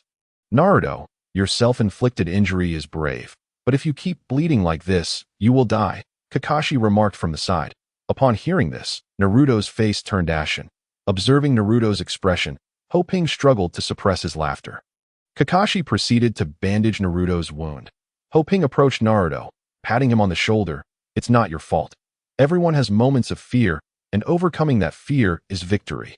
Naruto nodded in agreement. Thank you, extraordinary brother. By the way, Kakashi-sensei, what should we do with these two ninjas? Ho Ping inquired, glancing at the ninjas bound to the tree roots, pondering. Oh, it's fine. I'll signal for the Leaf to handle this. Kakashi replied. Upon hearing this, Ho Ping grinned foolishly as he approached the two ninjas. Damn it, these are nin. Look at their gear. It would be a shame to waste it. Even if I can't use it, I could sell it for a fortune. You, what do you want? The Mist Ninja, noticing the gleam in Ho Ping's eyes akin to a wolf spotting its prey, felt a chill run down his spine. Ho Ping chuckled foolishly as he reached for the Mist Ninja's belongings, his expression nearly drooling with eagerness. You don't have that kind of hobby, do you? It's still daytime. Ho Ping paid no mind to their protests. His focus was solely on the gear they possessed. While grinning foolishly, he began stripping them of their clothing. You bastard, take your filthy hands off me. A warrior can be killed, but cannot be humiliated. Just kill me instead. Sakura, witnessing Ho Ping undress the Mist Ninja, covered her eyes in shock. This is still broad daylight. Extraordinary brother, you can't possibly be serious, can you? Naruto exclaimed, equally incredulous. Mist Ninja's cloak, bronze grade. Level 17 undetermined. Mist Ninja's headband 2, bronze grade. Level 18 undetermined.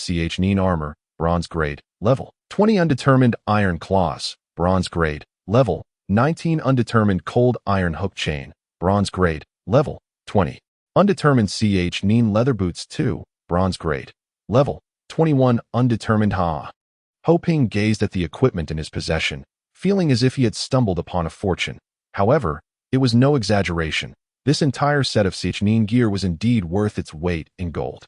In a world where the drop rate for equipment in the Naruto universe was astonishingly high, even basic gear could fetch a handsome price, let alone these bronze-tier items. Particularly, the fact that these items were undetermined suggested they possessed highly valuable attributes. Why is he so happy? Sakura wondered, perplexed. Chapter 38. Zabuza Momochi, I don't know. Naruto shook his head. All players have a habit of collecting others' clothing. Ho Ping considered the two ninjas, now clad only in their undergarments, contemplating whether it was time to breach their defenses, weighing the risk of killing them both to gain a level. All right, it's getting late. We should leave. Kakashi, seemingly sensing Ho Ping's intentions, interjected, these two still have their uses. Ho Ping, upon hearing this, had no choice but to abandon the idea of exposing the two. The group continued their journey. The colossal river lay before them like a slumbering dragon, obstructing their path, with no other options. They rented a boat to proceed. Unbeknownst to them, a thick fog began to envelop the area, growing denser with each passing moment. The boatman halted the engine and resorted to propelling the vessel with a bamboo pole. Such a thick fog, Sakura exclaimed, her voice tinged with wonder. I can hardly see ahead. Naruto, seated at the bow, squinted into the mist. We should be nearing the bridge, the rower remarked. If we follow that bridge, we'll reach the land of waves. Naruto strained to peer through the fog, and as it parted, Ho Ping beheld a magnificent bridge materializing before them. Though merely a game, he felt a profound sense of awe within. The only regret was the sight of a bridge half completed, a monument to ambition unfulfilled. What a spectacular sight! Naruto exclaimed, his excitement palpable. Be quiet, the rower cautioned, his face contorted in anxiety. That I only ventured out because of the fog. And I've turned off the engine to paddle manually. If that fellow discovers us, it would spell disaster. Naruto quickly covered his mouth, and silence fell over the group as the boat continued its advance. Kakashi inquired with Dazna about the assailants and their identities. Dazna disclosed the truth, revealing that a terrifying individual was on the hunt for him. Under Dazna's insistence, Kakashi resolved to continue protecting him upon reaching shore. As they traversed the lengthy passage beneath the bridge, the fog dissipated, revealing a riverside village before them, leading to their land journey. Along the way, Naruto, eager to showcase himself, engaged in antics that startled Sakura and Dazna like startled birds. Suddenly, a shadow darted through the grass beside the thicket, and Naruto unwittingly threw a kunai in its direction. They soon discovered that Naruto had nearly struck a rabbit, which now cowered beneath the kunai in fear. Ho Ping turned to Kakashi, noticing his intense gaze fixed on the rabbit. Kakashi, sensing Ho Ping's scrutiny, whispered, have you noticed something amiss? Indeed, Ho Ping replied earnestly, there is something off about that rabbit. Having seen the original storyline, Ho Ping was aware of the suspicions but maintained a serious demeanor as if deep in thought. Kakashi observed this exchange, his understanding of Ho Ping evolving. Ding! Kakashi's favorability increased by 100. Ho Ping felt a surge of delight within. The sensation of gaining appreciation while equipped was indescribably gratifying. The white-furred rabbit only appears during the short days of winter. Kakashi remarked, his expression grave. Ho Ping seized the moment to elaborate, explaining that this was a snow rabbit kept indoors, shielded from sunlight, specifically bred for use in substitution techniques. As he arrived so soon, both Kakashi and Ho Ping turned their gazes toward the treetops behind them, with Ho Ping knowing that Momochi Zabuza was close at hand. Whoosh! A piercing sound sliced through the air. A massive blade whirled towards them at great speed that if struck, it would undoubtedly sever them in two. Everyone, duck! Kakashi and Ho Ping shouted in unison.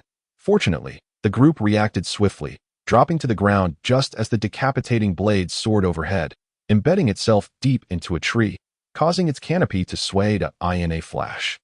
The figure of Momochi Zabuza appeared, standing resolutely by the blade lodged in the wood. That fellow should be, Kakashi murmured, gazing at the figure across from them. Momochi Zabuza, Ho Ping tensed. By the gods, that S.A. Jonin, the infamous demon of the mist. One of the 7 ninja swordsmen. Ho Ping swallowed hard, glancing at the enormous decapitating blade at Zabuza's feet. Is it made of silver, platinum, or dark gold? The decapitating blade can absorb the iron in the blood of its enemies. allowing it to self-repair, making it a blade that is said to never break. The sheer length of the blade, measuring nearly 2 meters, was intimidating. If it were to be unleashed, it would surely incite a frenzy among the wealthy heirs. Unaware of the gravity of the situation, Naruto appeared overly enthusiastic upon seeing the newcomer. This time, it's my turn to shine. I want to lose to Sasuke. Naruto, stop messing around. Halping interjected. This man is not to be trifled with. He is no ordinary ninja. Kakashi stepped forward to confront Zabuza, stating, "You must be the rogue ninja from the mist, Momochi Zabuza. What does it matter if I am a rogue?" Naruto shouted, "Let us go." Before anyone could react, he charged forward with remarkable speed. Halping barely had time to intervene. Kakashi extended his arm to block Naruto's path. "Don't interfere," he commanded. "You all should step back." Halping rushed to pull Naruto back. "Why?" Naruto questioned, confusion evident on his face. This man's strength far surpasses that of the previous two. As Kakashi spoke, he lifted his forehead protector, revealing the other eye he had kept concealed. This might be a bit taxing. Halping understood that Kakashi's Sharingan was always activated, consuming chakra rapidly. "Forgive me, but could you entrust that old man behind you to me?" A deep voice emerged from Zabuza. Chapter 39, Momochi Zabuza, Part 2, The Wind Rose. Swirling leaves into a tempest, and an aura of menace spread through the air. "You lot, form a defensive formation to protect Mr. Dazna." Kakashi's serious tone echoed sharply. This was the first time Halping had witnessed Kakashi's demeanor so grave. To say he was not anxious would be a lie. Halping inhaled deeply, his heart racing. Good heavens, this scene is far more thrilling than watching the anime. "Do not engage in this battle," Kakashi instructed. "This is a matter of teamwork. Your opponent is me." Kakashi's left eye, long closed, opened to reveal the 3-tomo Sharingan before them. To their surprise, they were witnessing the legendary Sharingan so soon. Zabuza furrowed his brow slightly, turning away. "What an honor." The fog thickened. "Back when I was part of the assassination unit from the village hidden in the mist, your credentials were already noted in my handbook." Zabuza's voice echoed from within the mist. "The copy ninja, Kakashi Hitaki." Zabuza's words left everyone present in shock. "That's incredible," Naruto exclaimed. "I told you, Kakashi-sensei is formidable. You should show him some respect," Halping whispered to Naruto. "It seems you didn't take it seriously." Naruto awkwardly scratched the back of his head, laughing sheepishly. "Let us end the pleasantries. I need to kill that old man." Zabuza crouched, poised to strike. "Form up," Halping commanded. Instantly, the group surrounded Dazna, shielding him closely. Halping positioned himself between Kakashi and the others, ready to provide support. Though he understood that with his current level and equipment, he would be easily dispatched by Zabuza. "It seems I must first deal with Kakashi," Zabuza declared, vanishing in a flash. Leaping onto the rushing river, surrounded by a visible mass of chakra, ninjutsu, technique of the mist. As the words left his lips, his form vanished from sight. The mist thickened further. Halping strained to see, finding only a meter's distance around him. The oppressive sensation of uncertainty weighed heavily on everyone's nerves. Halping felt his heart thumping wildly, as if it might leap from his chest, out of the corner of his eye.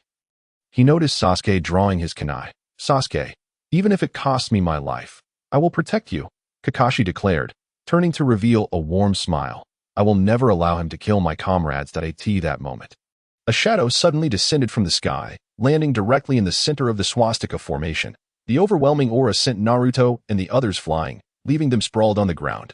Having anticipated this, Ho-Ping swiftly leaped into the air, narrowly escaping disaster, and hurled 8 shurikens from his hand. Almost simultaneously, Kakashi sprang into action, thrusting a kunai directly into the abdomen of Zabuza Momochi. The sound of liquid dripping echoed through the air. However, the substance flowing from Zabuza was not blood, but water. A figure emerged behind Kakashi. Meanwhile, 4 shurikens hurled towards the figure behind Kakashi. Launched by Ho-Ping. It was then that Naruto realized someone was behind Kakashi. "Kakashi-sensei, behind you!" he shouted. Just as the words left his lips, Zabuza transformed into a puddle of water before Kakashi, and the figure behind swung a massive, decapitating blade with ferocity, exclaiming, "Die!" The nearly 2-meter-long blade cleaved Kakashi in half at the waist, simultaneously enveloping Ho-Ping, who stood nearby, in its lethal arc, resulting in both being bisected. The shurikens thrown by Ho-Ping were deflected harmlessly by the blade's edge, inflicting no damage whatsoever. Witnessing Kakashi's body severed in front of him, Zabuza was momentarily taken aback. only to see Kakashi dissolve into a pool of water, while Ho Ping transformed into two segments of wood. Water clone technique. Substitution jutsu. Zabuza exclaimed in astonishment. Could it be? Don't act recklessly. Kakashi's voice rang out from behind as he pressed a kunai against Zabuza's throat. This ends now. The onlookers gasped in awe at Kakashi's prowess, but only Ho Ping, hidden in the shadows, understood that the true Zabuza was not so easily subdued. As expected, Zabuza remarked nonchalantly, "You still haven't grasped the situation. A mere imitation cannot touch me, absolutely impossible. However, you're not without merit. Did you copy my water clone technique?" Zabuza sneered, but the Zabuza in front of Kakashi once again morphed into a puddle, while the true Zabuza appeared behind Kakashi, brandishing the decapitating blade and swinging it once more. Whoosh, whoosh, whoosh, whoosh, for shurikens shot forth from the trees. But Zabuza nimbly dodged them all. Miss, miss, miss, miss, echoed the sounds of failure, inciting Ho Ping, who lay hidden in the grass, to curse under his breath. Nevertheless, seizing this rare opportunity, Kakashi reacted swiftly, crouching down to evade the sweeping and vertical strikes of the decapitating blade. Zabuza then delivered a powerful kick towards Kakashi. Kakashi rolled backward and leapt into the water behind him. Zabuza charged forward, only to find the ground littered with iron spikes. With a cold smirk, he effortlessly vaulted over the spikes. Just as Kakashi's head broke the surface of the water, Zabuza appeared behind him. Water prison technique. A massive water sphere rippled with layers of waves, encasing Kakashi within like an iron cage. Chapter 40. Trash? Rubbish? Ho Ping watched anxiously, feeling utterly helpless in such a battle. He found himself unable to intervene. Though he yearned to confront Zabuza, he was equally fearful of being overwhelmed if I let you move freely. I won't stand a chance, Zabuza declared. All right, Kakashi, I will deal with you later. First, I must take care of those fools. With that, he formed a hand seal, summoning a water clone beside him. You three think wearing headbands makes you ninjas? Kakashi's clone emerged on the shore, disdainfully addressing Naruto and the others. Oh, and let's not forget about the one who doesn't even qualify as a ninja, hiding wherever he is. Ho Ping couldn't help but smirk. Was he not being directly insulted? True ninjas are those who dance on the precipice of life and death. Listening to Zabuza's incessant bragging, Ho Ping formed hand seals, summoning a shadow clone beside him. You are not worthy to be called ninjas. With that, he executed the misconcealment technique, vanishing from sight. Naruto, be careful, Ho Ping shouted, but it was too late. Naruto barely registered a flicker of movement before Zabuza appeared, delivering a powerful kick that sent him flying, his headband spinning through the air before landing on the ground, where Zabuza stomped on it. You all, quickly take Mr. Dazuna and flee. Kakashi, trapped in the water prison, urged. You stand no chance against him. Ho Ping burst forth from the trees. Having already compromised his position with his earlier shout, there was no longer any point in hiding. I must save Kakashi-sensei. He cried. At his call, Sasuke leaped into action, simultaneously launching kunai and shurikens. However, the disparity in strength was insurmountable. Zabuza effortlessly deflected all the attacks with a single swipe of his blade, stepping forward to seize Sasuke. Locking his throat with one hand, and with a swift motion, sent Sasuke hurtling over 10 meters away. Nearby, Naruto braced himself against the ground, the pain in his left hand reminding him of the vow he had made after suffering an injury there in the past. What lay beneath Zabuza's foot was the very headband gifted to him by Irika-sensei. In a fit of rage, Naruto charged forward. Naruto, what are you doing? Sakura cried out in despair at his reckless advance towards Zabuza. Ho Ping realized that Naruto valued Irika more than his own life. Zabuza trampling on the headband gifted by Irika was unforgivable to Naruto, yet, rushing forward like this was tantamount to seeking death. Ho Ping leapt into action, swiftly closing the distance to Zabuza and hurled shurikens. However, given the vast difference in their levels, he could not inflict any significant damage. He had no expectation of defeating Zabuza. His sole aim was to assist Naruto. Zabuza's water clone swung the enormous decapitating blade, easily parrying the shurikens. Meanwhile, Naruto had closed the gap, wielding a kunai to strike at Zabuza's legs. Zabuza shifted his leg to avoid the attack, while delivering a punch to Naruto, who seized the opportunity to grasp the headband lying on the ground. Bang! Naruto was sent flying over 10 meters, propelled back with even greater speed. Ho Ping's heart raced. If that punch had landed on him, he would have surely perished. Yet, he felt no concern for Naruto. Not only did he possess the sealed nine tails within him, but as a member of the Uzumaki clan, His resilience was extraordinary. Even Sasuke was no match for him. As mere genin, they had no hope of victory, Sakura admonished from the side. However, seeing Naruto slowly rise, clutching the headband, left everyone in silence. Sasuke, I have a strategy, Naruto said, wiping the blood from the corner of his mouth with a smile. That sounds quite interesting, Zabuza replied, brandishing his decapitating blade as he charged forward. His first target was none other than Ho Ping. In an instant, he appeared before Ho Ping, swinging the decapitating blade. Ho Ping barely had time to react before he was cleaved in two. Big brother, Naruto's face twisted in horror as he shouted. Trash, Zabuza's water clone scoffed. But then, bang, a cloud of smoke erupted. Shadow clone jutsu, Zabuza's expression shifted to one of surprise.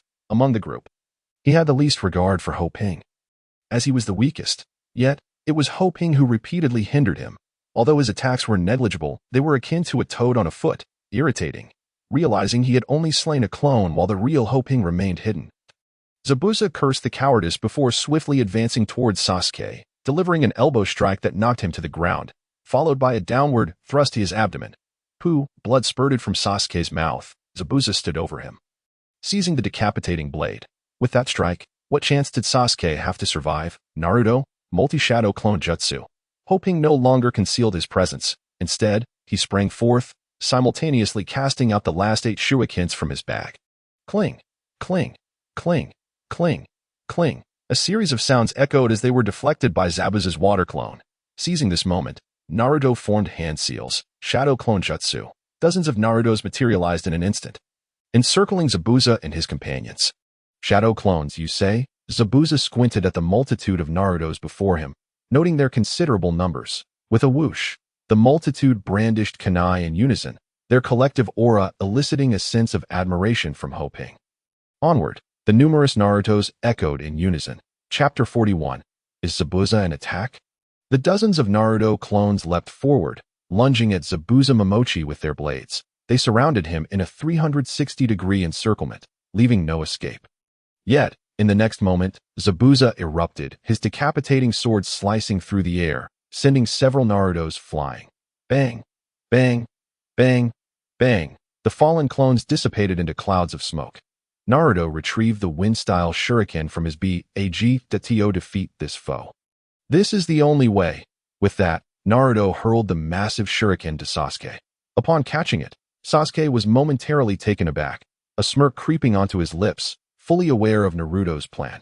Naturally, Ho Ping comprehended Naruto's strategy. He rose and sprinted toward the riverbank. Sasuke, wielding the enormous shuriken, threw the wind-style shuriken.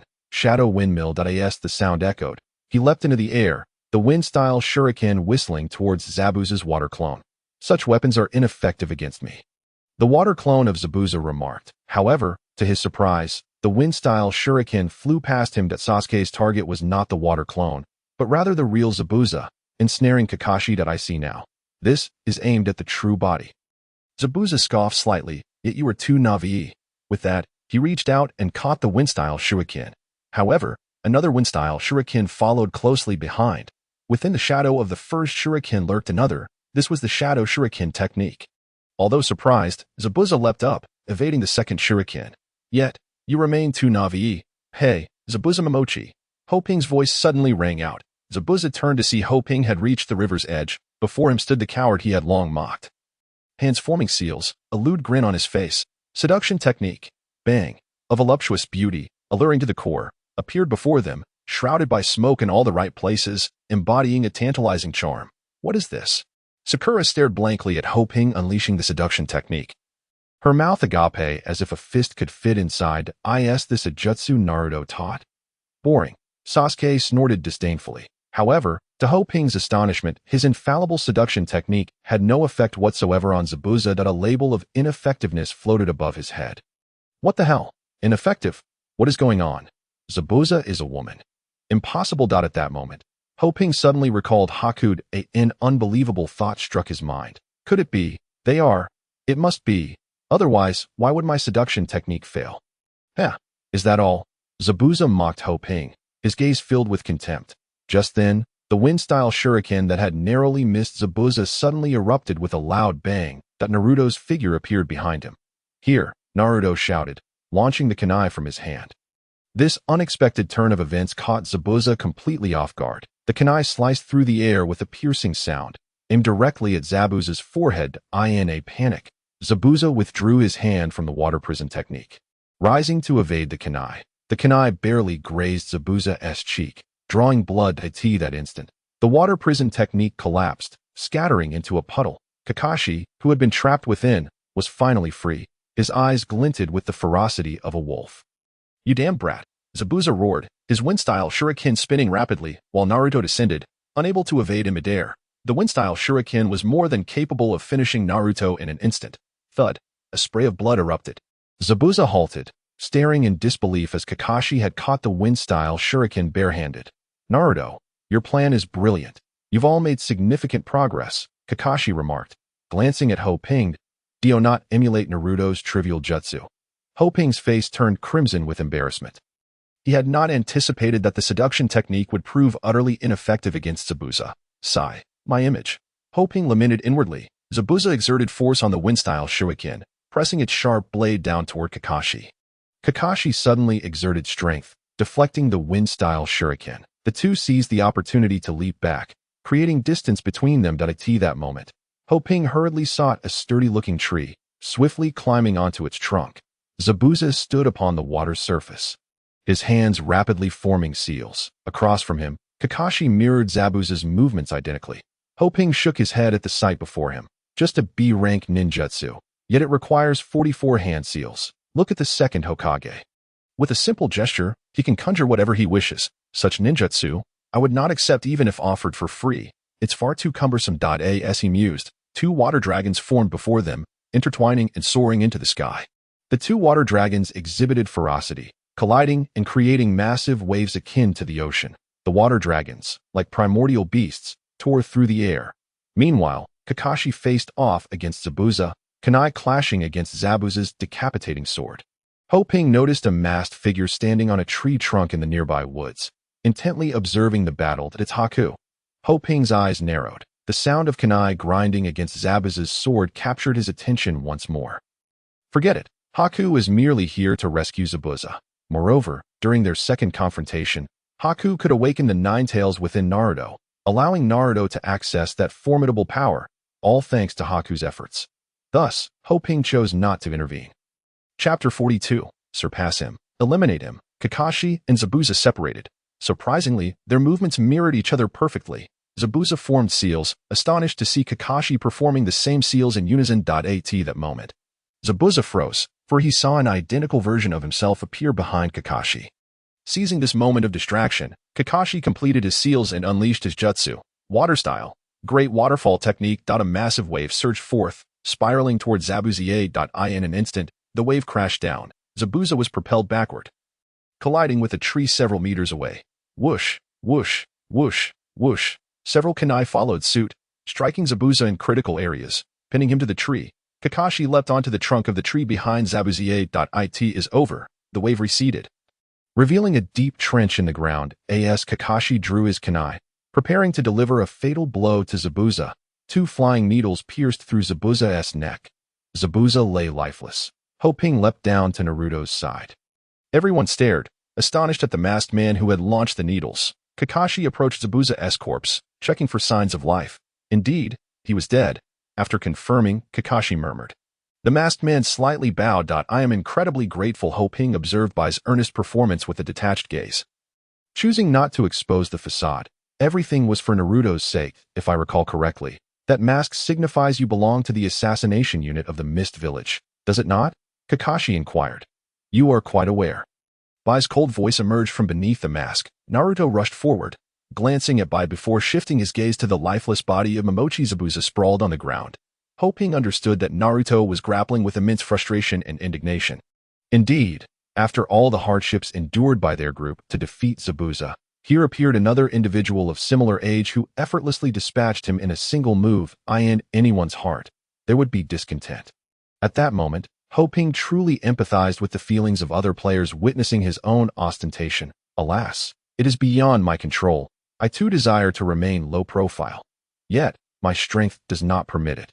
Naruto, unwilling to accept the reality, expressed his sentiments, prompting Kakashi to approach and pat him on the head. saying, "I can understand your reluctance to believe, but it is indeed a fact. In this world, there exist prodigies younger than you who surpass even me."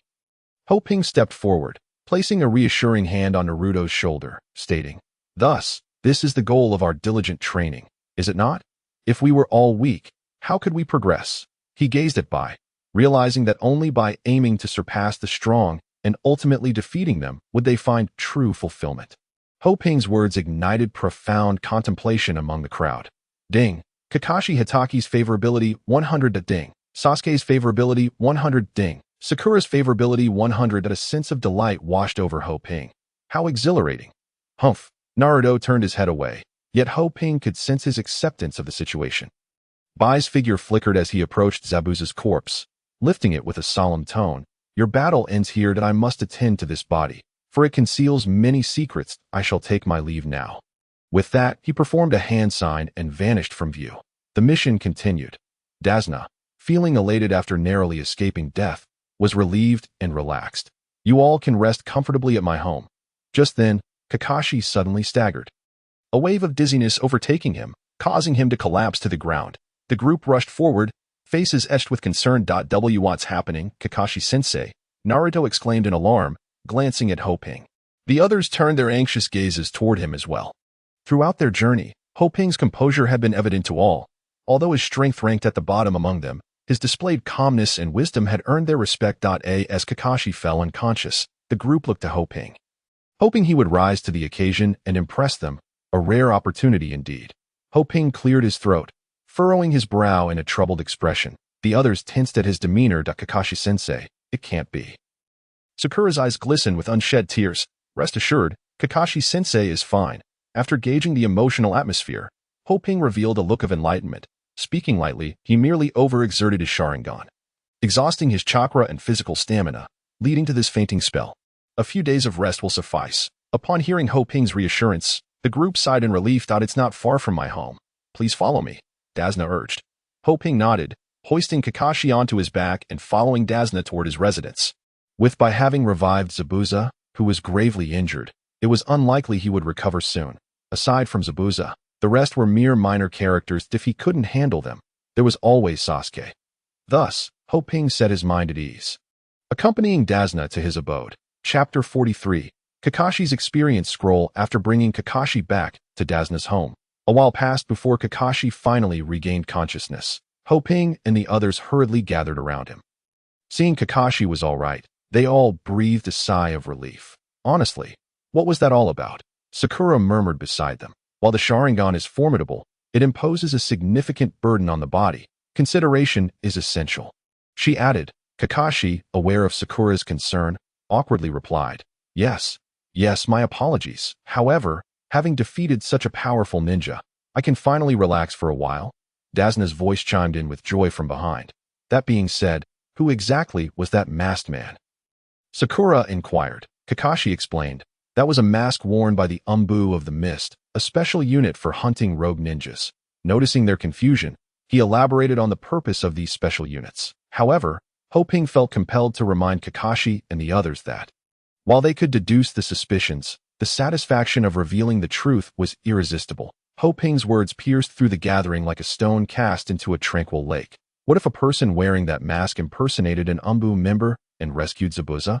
The revelation struck everyone with shock as they turned to Ho Ping. Kakashi furrowed his brows in contemplation, stating, "I feel as though I've overlooked something crucial. The weapon that boy used to kill Zabuza has discrepancies." "Weapon?"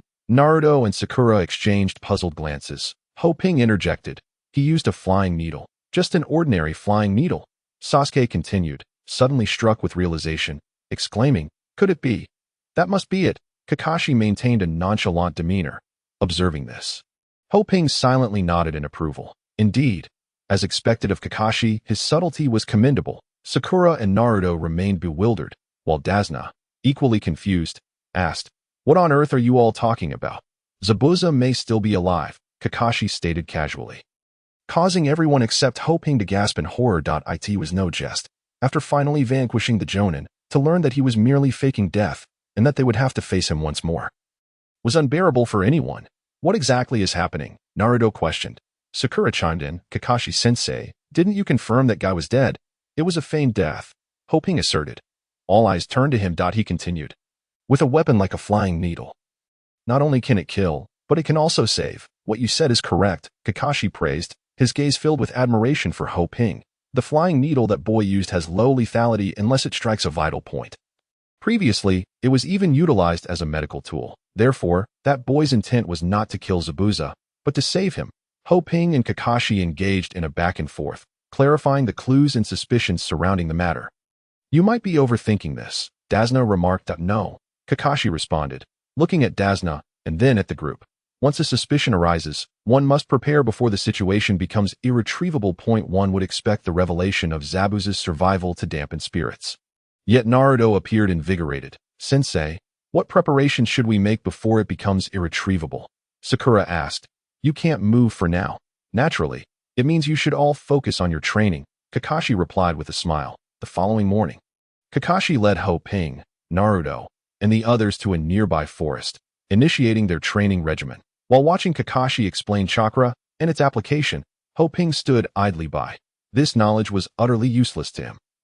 Kakashi was instructing them, but what was his role? They hadn't encountered any wild creatures along the way. Sensing Ho Ping's thoughts, Kakashi chuckled. Considering your unique circumstances, I will teach you in a special manner.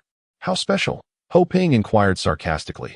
Will it be like enlightenment, where we face each other and you transfer your experience to me? What an international joke this is. Kakashi merely took out a scroll and handed it to Ho Ping. Here is my summary of the battle. I hope it can assist you. Ho Ping received it with a dismissive attitude. What good is a summary? Can it even transform into experience? He glanced at it. Kakashi's experience scroll. What use could that possibly serve? The scroll contained records of Kakashi's reflections post-battle, and upon use, one could gain a substantial amount of experience. What the hell? This can only be described as a divine artifact. What on earth can I say? It defies description. If I had several of these, wouldn't I level up in no time? Imagine selling them. Wouldn't that send players into a frenzy? Ho Ping struggled to contain his excitement, striving to calm himself. However, his trembling hands betrayed him. Ho Ping, is there a problem? Kakashi inquired, noticing Ho Ping's unusual demeanor. With eyes gleaming, Ho Ping asked Kakashi, Teacher Kakashi, how many of these summaries do you have? I want them all. Kakashi scratched the back of his head and replied with a smile. These are just notes I've taken over the years as a shinobi. I haven't had time to write summaries in a long while. I hope they prove useful to you. Useful? Ho Ping could hardly wait to unfurl the scroll. Chapter 44. The Big Bucktooth Monkey Ding. You have used Kakashi's experience scroll. Experience gained. 1,000,000. Ding. Congratulations, your level has increased. Current level. 10. All attributes increased by 1. A burst of radiant light enveloped him, and Ho Ping leveled up. Before he could fully comprehend the situation, the system chimed again. Ding. Congratulations, your level has increased. Current level. 11. All attributes increased by 1.2 levels in a row. Delightful. Ho Ping's face radiated with excitement. He wished he could have Kakashi write a couple more on the spot. Alas, such treasures are rare and likely would not be granted by Kakashi. Nevertheless, Ho Ping's gaze turned towards Naruto. A nefarious plan began to take root in his mind. He pulled out the forehead protector he had obtained from slaying Yuchuanjian and the kunai he had snatched from the smoke ninja. Yuchuanjian's forehead protector, bronze level, adorned his head, providing an additional 20 points of armor, 3 points of constitution, and over 15 points of ninja value. The smoke ninja's kunai silver boasted an attack of 32 adding 5 points of strength, a 3 critical hit rate, 7 points of attack speed, and 10 points of block. At that moment, he finally resembled a true ninja, or at least a lower-ranked one, Ho Ping mused. He opened his attributes panel. Character: Ho Buffon Faction, Konoha Village level, 11 health, 340 chakra, 420 strength affecting physical attack, 22 5 points agility affecting attack speed and critical rate, 22 5 points constitution affecting health, 22 12 from equipment, points ninjutsu affecting ninjutsu attack and chakra, 22 20 points defense, 81 points weapon damage, melee 86 to 118, 1 point of strength converts to 2 points of damage weapon damage, range 70 to 86, 1 point of strength converts to 2 points of damage ranged weapon damage. Ho Ping laughed heartily within. Switching from a bird's gun to a cannon, that kunai from the smoke ninja had significantly elevated Ho Ping's combat prowess. With these attributes, opening the 8 gates would render him unmatched in the entire server. At that moment, the public chat erupted once more. What the hell? What the hell? What happened? What is going on? Hoshin just leveled up twice in a row. The crowd hurriedly opened the ninja leaderboard. To their astonishment, the previously level 9 Ho Ping now stood at level 11. What did Hoshin do now? You might not know, but I saw Hoshin with Kakashi and Naruto leaving the ninja village. So, Hoshin took out the elite ninja Momochi Zabuza and leveled up twice. They had NPCs helping them defeat bosses. There's no way we can compete that we agreed to play together. Meanwhile, a player who had just slain Yuchuan Jian in the dungeon saw the leaderboard and cursed. Baka! If that idiot hadn't lost the GM account, would I be stuck grinding here? This player was none other than the second-ranked Takahashi Nagahide, one of the investors and developers of the game. Boss, our contact has reached Orochimaru. A subordinate rushed over to Takahashi. Addressing him, Takahashi's expression softened slightly as he said, "Pass the message down. I want to know everything about the top-ranked player, including their home address."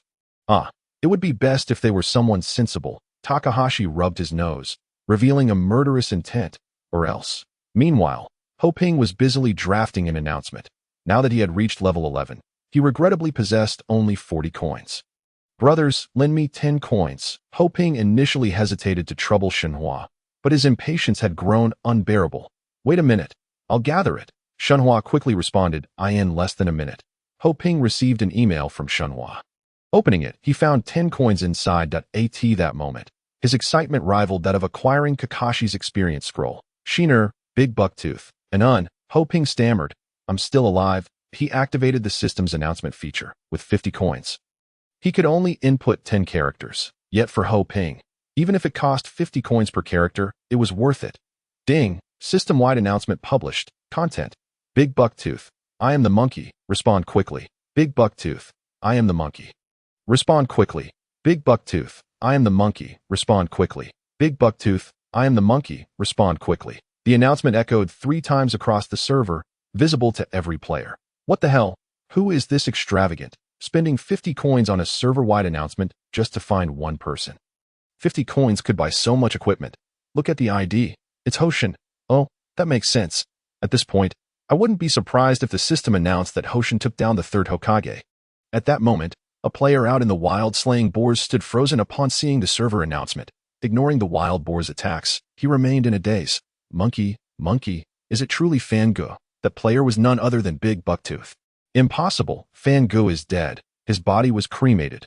Big Bucktooth shook his head vigorously, snapping out of his shock. Which bastard is making such a joke? He angrily sent an email to Ho Bufon, expressing his outrage in the most colorful and vulgar language imaginable.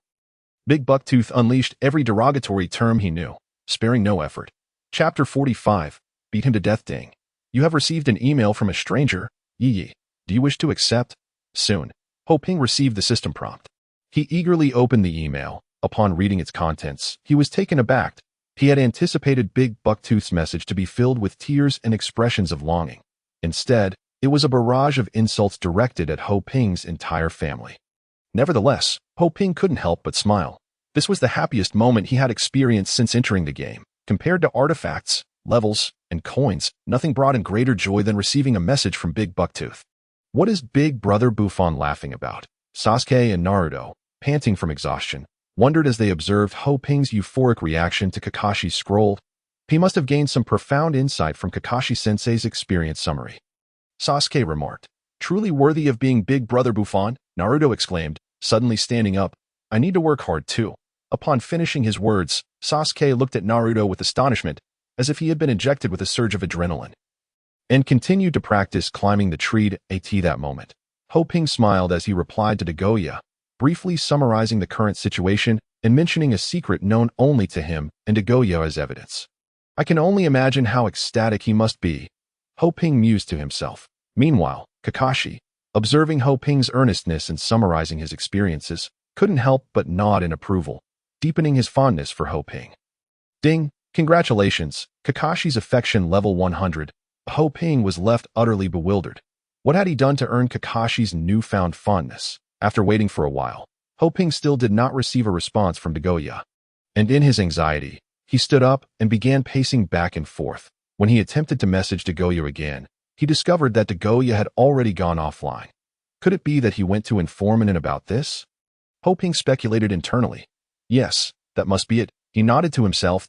In reality, upon seeing Ho Ping's reply, Dagoya's face was a whirlwind of emotions: disdain, shock, disbelief, excitement, and agitation all flitted across his features. Just as he was about to respond to Ho Ping, a group of people burst through his front door. Realizing that Dagoya was still in the game pod, they swiftly severed the power supply. Dagoya was abruptly yanked out of the game. His face. Sasuke felt a twinge of embarrassment. Prior to this, had you not inquired about the secret shared by Sakura? What did he tell you? Upon hearing this, Naruto displayed a rather mischievous grin. I want to tell you.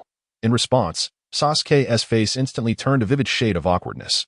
All right, the day is drawing to a close. It is time for us to return. Ho Ping stepped forward, calling upon Naruto and Sasuke. Humph, humph. Both Sasuke and Naruto simultaneously snorted, turning their heads away that if we don't head back soon, we might miss dinner. Ho Ping chuckled as he turned, making his way towards Dazna's home, pondering what delectable dish Mr. Dazna would prepare. Gurgle, gurgle. The stomachs of Sasuke and Naruto growled in unison. They exchanged glances and then hurriedly chased after Ho Ping. At Dazna's residence, a lavish dinner had been prepared. As they took their seats, Ho Ping couldn't help but feel a pang of envy watching Naruto and Sasuke engage in a competitive eating contest. You are unlike any other players. At that moment, Kakashi suddenly spoke up. Ho Ping replied, puzzled that I rarely see players indulging in food. Kakashi glanced at Ho Ping, adding, moreover, as far as I know, you players typically return to your own world for meals and rest. Yet you do not. Compared to the outside, I prefer it here. Ho Ping responded with a smile. I see. Kakashi expressed his surprise, questioning why he hadn't seen any of Ho Ping's family or friends at this location. I have no family. Upon hearing this, Ho Ping's expression darkened slightly as he continued. I have a half-sister and a half-brother. They are the most important people in my life. That moment, Sasuke and Naruto suddenly looked over. Important people? Naruto stammered. Yes. Ho Ping smiled, referring to those worth sacrificing one's life for. Naruto fell silent at this. There are also companions in the game. Ho Ping glanced at Naruto, then at Sasuke and Sakura. Companions. His words were heartfelt. Many arrive in the world of Naruto merely perceiving it as a game. These individuals are nothing more than data, virtual characters dictated by the system. Ho Ping himself had once thought the same before he was transported here. However, after his resurrection and a period of reflection, he realized his mistake. Chapter 47. First encounter with Haku. Is this not a world in its own right? Ding. Congratulations, Kakashi's favorability 100. Ding. Congratulations, Naruto's favorability 100. Ding. Congratulations, Sasuke's favorability 100. Ding. Congratulations, Sakura's favorability 100. This time, Ho Ping did not feel elated by the increase in favorability. His words were sincere, devoid of any ulterior motives. Kakashi could not help but nod in acknowledgement towards Ho Ping. It seems the third Hokage's choice was not in vain. At that moment, Sakura noticed a torn photograph on the wall, specifically a piece missing a figure, and inquired about it. Dazna then recounted stories of his son. After hearing the tale, Ho Ping insisted on continuing their training to prove to Dazna's grandson that heroes still existed in this world. Tonight, there will be no training, Kakashi announced. Seeing that Naruto was struggling to stand due to severe pain in his legs from prolonged chakra accumulation, Kakashi was about to intervene, but was halted by Ho Ping. The following morning, Ho Ping quietly made his way to the woods, observing Naruto deep in slumber on the ground. Small birds perched upon his head. Ho Ping remained hidden, forming hand seals to activate his invisibility technique. Just then, a figure with alabaster skin and long hair, indeterminate in gender, appeared, carrying a hurdle. White. Ho Ping's heart skipped a beat to in the original storyline. White had intended to kill Naruto, although that plan ultimately failed. Ho Ping had sensed that the current world of Naruto deviated somewhat from the original programming. Perhaps it was due to his unexpected presence. Unwilling to take chances, he had arrived early, ready to intervene should White display even the slightest intent to kill. Ho Ping witnessed White's hand reaching for Naruto's throat. In response, he readied a shuriken. Sleeping in a place like this, be careful not to catch cold. Ultimately, White's hand halted mere inches from Naruto's throat, shaking him awake. Hush! Ho Ping exhaled a long breath, retracting the shuriken. It seemed the events were still unfolding according to the original plot. Naruto opened his eyes, and upon seeing White, smiled and said, "Did you wake me up?" "Miss." Hoping internally rolled his eyes. "Miss, it's astonishing you are the founder of the sexy jutsu, yet cannot discern between genders. When you discover he is a man, I can only imagine the extent of your psychological trauma. By the way, what brings you here?" "I came to gather herbs." White replied, "You've been working hard so early." "Huh," Naruto said while assisting White with her herb gathering. "You too. What are you doing here at this hour?" "Training." Naruto grinned widely, responding earnestly. "You can't possibly be a ninja, can you?" White remarked, observing Naruto's forehead protector. I look like one." Naruto, flattered, momentarily forgot his surname, his cheeks flushing red as he declared, "Indeed. I am a ninja." Hoping, hidden among the trees, felt a wave of embarrassment on Naruto's behalf. Who would have thought? Naruto's resilience truly knows no bounds. "You are truly impressive." White's tone of admiration only further enamored Naruto. "But why do you train?" "Because I want to become stronger." Naruto squinted his eyes, grinning widely. "But you already seem quite formidable." "Haha, no way, no way.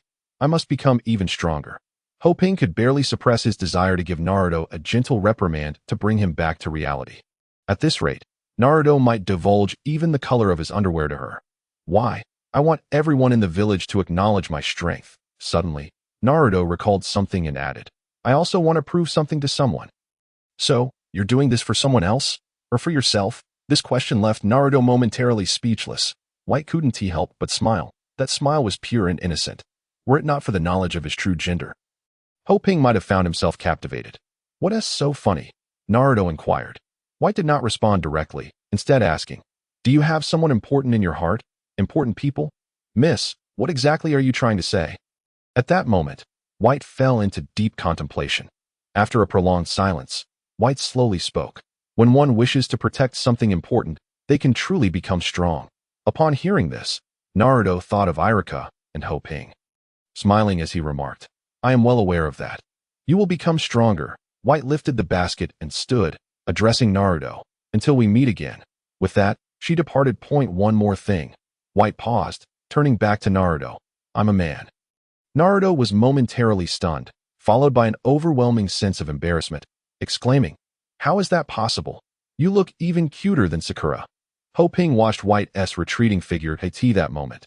White glanced back, catching sight of Hoping's hiding spot, and smiled. "Oh no, did I get discovered?"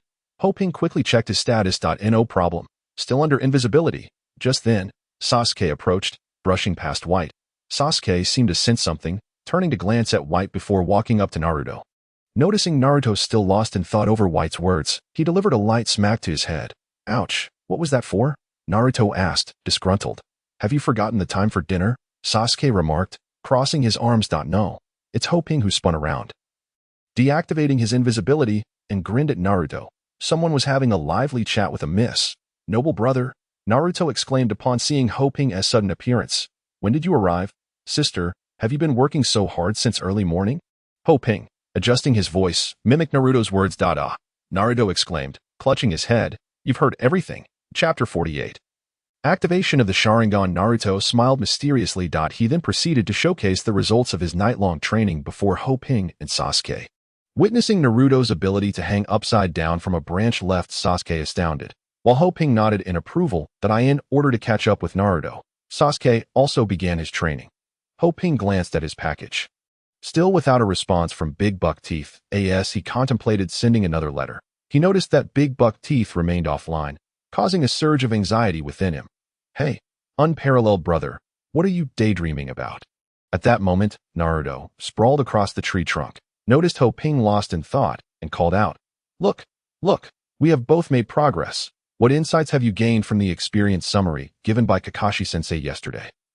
Hoping snapped back to reality, reminded by Naruto that he had already reached level 11 and could now learn offensive ninjutsu. "Well, there's no need to rush," he thought, setting aside his concerns about Big Buck Teeth. He opened the ninjutsu skill tab. At level 10, he could activate two immensely powerful techniques. One was Fire Release, Great Fireball Technique, and the other was the Uchiha clan's unique Sharingan. Basic Fire Release, Great Fireball Technique. Gathers chakra in the throat and exhales a massive fireball forward, launching enemies within a 4-meter radius into the air, dealing damage equal to 2.5 times the ninjutsu value. Upon reaching maximum level, it could activate Fire Release, Phoenix Fire, Sharingan, 1 Tomo, a 30 chance to see through all ninjutsu. Genjutsu and Taijutsu, melee block and evasion increased by 40. It continuously consumes chakra upon activation until either the chakra is depleted or it is manually deactivated. Simultaneously, his proficiency in advanced shuriken had reached its peak. With level progression, he could unlock the Shuriken Shadow Clone Technique. Basic Shuriken Shadow Clone Technique. Based on advanced shuriken proficiency, it allows the release of 4 additional shurikens, each possessing only 30 of the attack power. Hey, unparalleled brother, Naruto shouted when he saw Hoping still dazed. You didn't gain anything, did you? But I guess that's to be expected. Kakashi-sensei is really stingy. What use is just a summary of battle experience?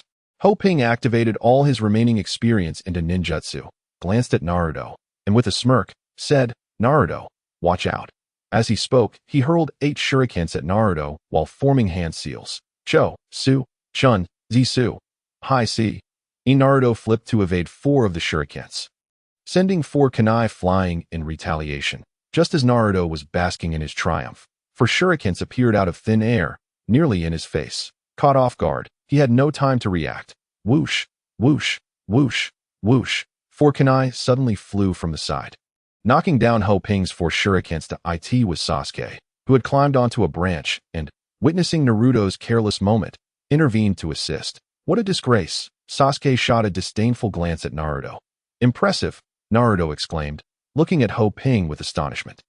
And there's more. Hoping smiled mysteriously, forming hand seals while inflating his chest. Fire Release. Great Fireball Technique. A colossal tongue of flames surged forth, engulfing a 4-meter radius, the heat causing the surrounding tree trunks to crackle. Sasuke gazed at Hoping in shock. Throughout their journey, Hoping had frequently taken action, but mostly in taijutsu.as for ninjutsu. Aside from Naruto's sexy jutsu, he had only mastered the most fundamental clone technique and substitution technique. He had not anticipated that in just a single afternoon, he would grasp the Great Fireball Technique. It is known that the Great Fireball Technique is a complex ninjutsu created by the Uchiha clan. And even the genius Itachi Uchiha did not learn it as quickly as Hoping. This is unbelievable. Observing Sasuke and Naruto's astonished expressions, Hoping felt a deep sense of satisfaction. Who else but me could dazzle in front of Sasuke and Naruto? If only Sasuke knew that I could also wield the Sharingan. I wonder what his thoughts would be at that moment. Sakura and Kakashi entered the forest bearing food. Naruto, Sakura's voice echoed through the mountains. Upon reaching the training area and glancing around, they found no sign of Naruto, Sasuke, or the early arriving Hoping. Really, what on earth are they up to? And Sasuke too. He said he was going for a walk, but hasn't he returned? Whoosh, a kunai flew in, embedding itself at Sakura's feet. Sakura and Kakashi turned to see Naruto lazily sprawled across a tree trunk. Kakashi and Sakura looked up in disbelief. Could Naruto really climb that high? Impressive. How about that? How about that? Naruto shouted. I can climb to such heights now. Kakashi was equally astonished. Just then, Naruto stood up, lost his footing, and fell backward. This caused Sakura below to gasp in horror, her scream reverberating through the forest. However, Naruto ended up hanging upside down from the branch, his feet firmly attached to the tree. Just kidding. Naruto grinned mischievously. You all fell for it. Hoping, perched on a nearby branch, maliciously counted down 3, 2, 1. Suddenly, Naruto lost control of his chakra.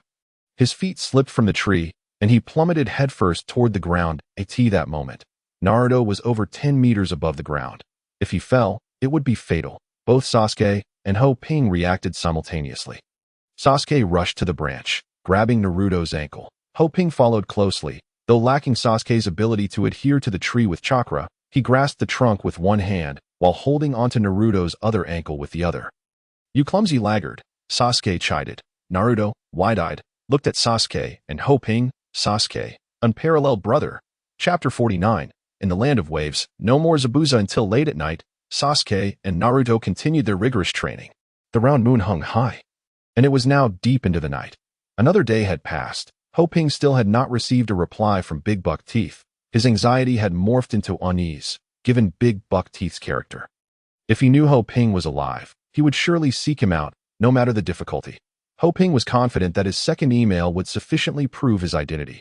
Yet, why was Big Buck Teeth offline? What could have transpired in reality that caused him? a gaming fanatic, to remain offline for an entire day? Could it be Inen? With that thought, Ho Ping became restless. Indeed, aside from himself, only Inen could compel Big Buck Teeth to abandon the game. What could have happened to Inen? While Ho Ping was lost in thought, Naruto and Sasuke had already ascended to the treetop. Standing atop the tree, they were silhouetted against the massive moon behind them. "Let us go back," Sasuke said. "Okay," Naruto replied with a smile. The two descended from the tree, finding it difficult to move. Prolonged chakra concentration in their legs had caused excruciating pain. Supporting each other, they called out to the dazed Ho Ping. And the three made their way toward Dazna's home.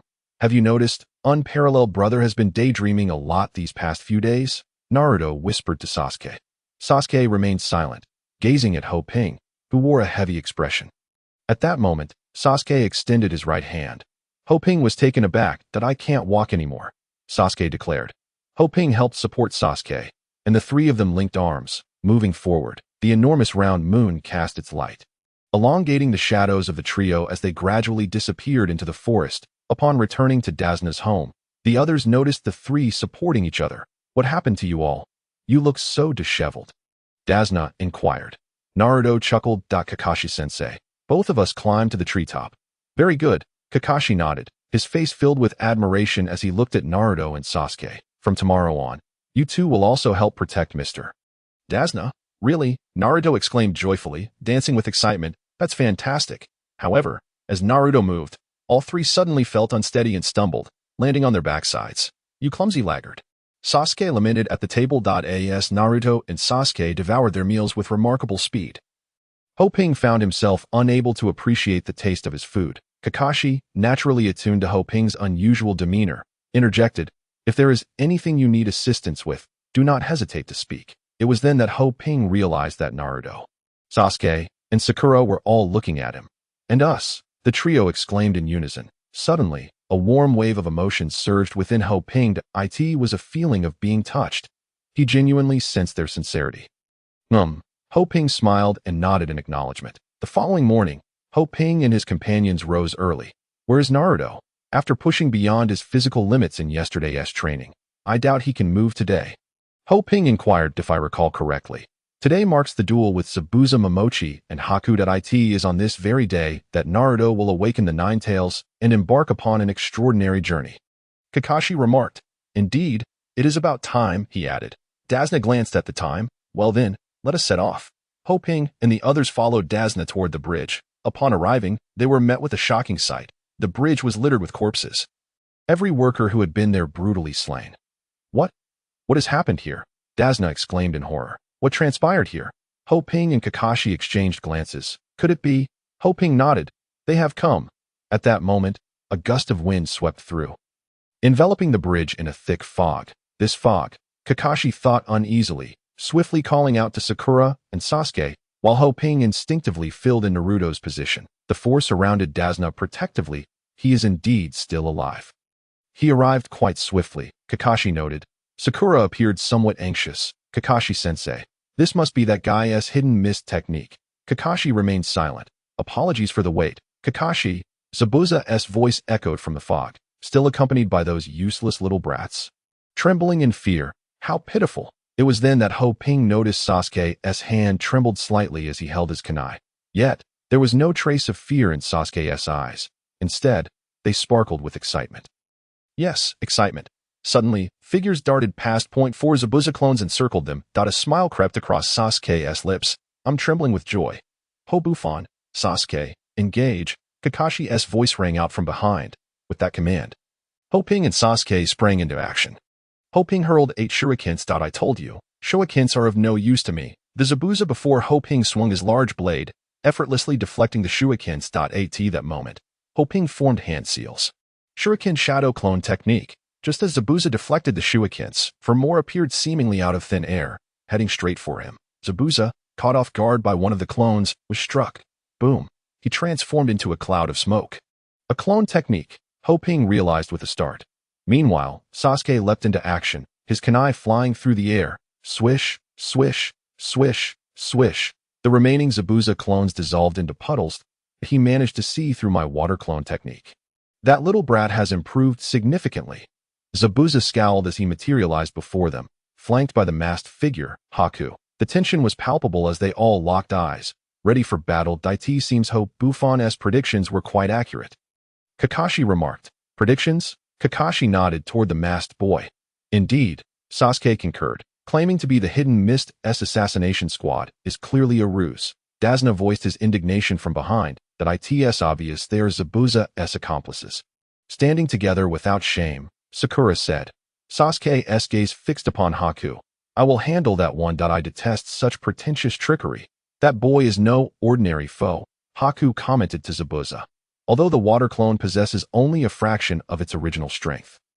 It was easily dispatched. Buffon, you and Sakura protect Mr. Dazna. I will confront Zabuza, Kakashi declared. However, Hoping remained silent, his focus now on a figure standing atop the bridge railing. Perhaps I cannot remain idle either. He said at that moment. Kakashi noticed an unexpected guest. You players, he exclaimed, somewhat astonished. Hoping stepped forward to confront the newcomer. Waning. The only information Hoping had was the ID hovering above him. Few players had ventured out of the starting village, especially to such a distant location, unless there was a mission involved. The number one on the ninja leaderboard, Ho Buffon. Waning leaped down from the railing. Addressing Hoping. Hoping nodded, noting the hidden mist headband he wore. So a player from the hidden mist village. I have a mission. You wouldn't interfere, would you? Waning asked with a smile. Hoping shrugged. What a coincidence. I have one too. A one-on-one duel. Waning raised an eyebrow. All right. Hoping nodded in agreement. Whoosh, whoosh, whoosh, whoosh, whoosh, whoosh, whoosh, whoosh. Just as Hoping finished his sentence, Waning unleashed 8 shurikens aimed directly at Hoping's lower regions. Damn it. This kid is ruthless. Hoping cursed under his breath, refusing to let his guard down. Substitution technique. Bang. All 8 shurikens struck a wooden stump, simultaneously activating his invisibility technique. Hoping vanished from sight. Waning appeared startled, clearly unaware of Hoping's stealth capabilities. Seizing the opportunity, Hoping charged forward, his kunai gleaming coldly as he aimed for Waning's throat. Bang! The strike met with a wooden stump. A substitution technique. Hoping was taken aback. Impossible. On the ninja leaderboard, Waning was only level 8, far outside the top ten in a world with such low drop rates. How could he possess such a technique? While the substitution technique is a basic ninjutsu available to many after enrolling in a ninja academy, the process of obtaining missions is exceedingly cumbersome, with gaining favor being a monumental task. Thus far, only a handful of players had acquired techniques like substitution and shadow clone, all of whom were undoubtedly among the top 10 on the leaderboard. In that moment of shock, Hoping saw Waning swiftly forming hand seals in the distance. Ice release. Ice shuriken. As he spoke, Hoping felt intense pain radiate across his body. 60-53-53 what the hell? Hoping gasped in horror, his body leaping backward, activating his invisibility technique once more. He vanished from sight, hiding in a secluded spot while still shaken. He used ice release? Ice shuriken. Hoping opened his ninjutsu skill panel, and upon locating ice shuriken, he was left bewildered. It wasn't that the technique was overpowered. Rather, the requirements to learn it were exceedingly stringent. One must reach level 15 and possess an ice release bloodline limit to activate it. How could he, at level 8, possibly use a technique requiring level 15? A massive question mark loomed in his mind. After losing sight of Hoping, Waning formed hand seals once more. Ice release. Ice 1,000-mile eyes. A crystalline shard materialized in the air, glinting in the sunlight and casting a beam of light. What horrified Hoping was that the beam seemed to lock onto him. This is utterly unfair. Hoping let out a loud curse. Realizing that the invisibility technique was essentially ineffective, he decided to abandon his concealment and directly revealed himself. Meanwhile, Bai had already taken the initiative. In a flash, Bai spun like a whirlwind, swiftly charging towards Sasuke. Sasuke, wielding his kunai, also rushed in Bai's direction. The clash of metal rang out sharply as Sasuke's kunai met Bai's steel needles. Can he truly keep up with such speed? Seeing Sasuke manage to parry Bai's strike, Momochi Zabuza felt a flicker of surprise. Sakura, ensure that Mr. Dazna is safe, and do not stray far from me. Leave that guy to Sasuke. Sasuke and Bai engaged once more. Sasuke's kunai was held at bay by Bai's steel needles. Though I have no desire to kill you, you cannot possibly match my speed. Bai's deep voice resonated. Moreover, I possess 2 advantages. 2 advantages. Sasuke was taken aback. 1 is the water on the ground. and the other is that I can parry your attack with one hand. As he spoke. By formed hand seals with one hand. Secret technique. 1,000 killing water flight. With the incantation, I stepped onto the water's surface, causing the chakra to ripple. In the midst of Sasuke's astonishment, the water splashed upwards. At that moment, Sasuke closed his eyes and concentrated chakra in his feet. Boom! A powerful shockwave emanated from beneath him. Both Sasuke and Bai were propelled backward. Swoosh, swoosh, swoosh, swoosh. Bai staggered back 4 steps in shock. And when he lifted his head, Sasuke's figure had vanished. He disappeared. Bai exclaimed in disbelief. That instant, a whooshing sound pierced the air. Bai looked up to see Sasuke suspended in midair, launching 3 shurikens in rapid succession. Bai quickly retreated, evading each one. I didn't expect you to be so slow. Sasuke's voice suddenly emerged from behind Bai. From now on, you can only defend against my attacks, Sasuke declared confidently. The 2 figures danced through the air at high speed. The sound of their kunai clashing resonating like pearls falling onto a jade plate. Bai blocked one of Sasuke's strikes. Sasuke swiftly released another kunai from his other hand, narrowly missing Bai's cheek. Bai's head jerked aside to avoid it. Sasuke then delivered a kick that almost landed on Bai, but Bai managed to retreat, creating distance between them. Bai was astounded that he had been outpaced. Zabuza found it hard to believe that it seems my speed is indeed superior, Sasuke said with a grin. Nearby, Kakashi remarked, if you underestimate them because you think they are mere children, you may find yourself in a predicament. Regardless, Sasuke is the top newcomer from Konoha. Observing Kakashi's pompous demeanor, Zabuza sneered coldly. Bai, do you realize that if this continues, the tide will turn? Upon hearing this, Bai felt the blue chakra swirling around him. Yes, the cold air, Sasuke exclaimed. To Sasuke's astonishment, Bai formed hand seals with both hands, causing ice crystals that resembled mirrors to spring up around Sasuke, enveloping both him and Bai in an instant. Secret technique. Magic mirror ice crystal. Meanwhile, Sakura and Ho Ping were locked in an intense battle. However, unbeknownst to Ho Ping, Sakura had activated the recording function upon their arrival. Initially, Sakura's intentions were simple, with players still under level 10 unable to leave the Namas village. She thought to capture some scenery while live-streaming her hidden quest journey online. Little did she anticipate that this hidden task would coincide with the renowned Ho Ping, whose mission conflicted with hers. This battle was entirely unexpected. Look, the first on the ninja leaderboard. Hope Yuffen's ninjutsu is being exposed. Wow, this is so intense. Who is that incredible person challenging God Ho? The live stream became lively as more viewers joined. Gradually, the audience in Sakura's stream surged from a few hundred to hundreds of thousands, and the numbers continued to rise. This seems to be the land of waves. Don't tell me God Ho is teaming up to take down Zabuza. It appears so. Wow, this team is quite formidable. Kakashi, Sasuke, and Naruto. Not just formidable, they're downright violent. Look, God Ho is clashing with him. Ho Ping's invisibility technique was shattered by Sakura, forcing him to reveal himself, seizing the opportunity. Sakura launched her attack. Ice release.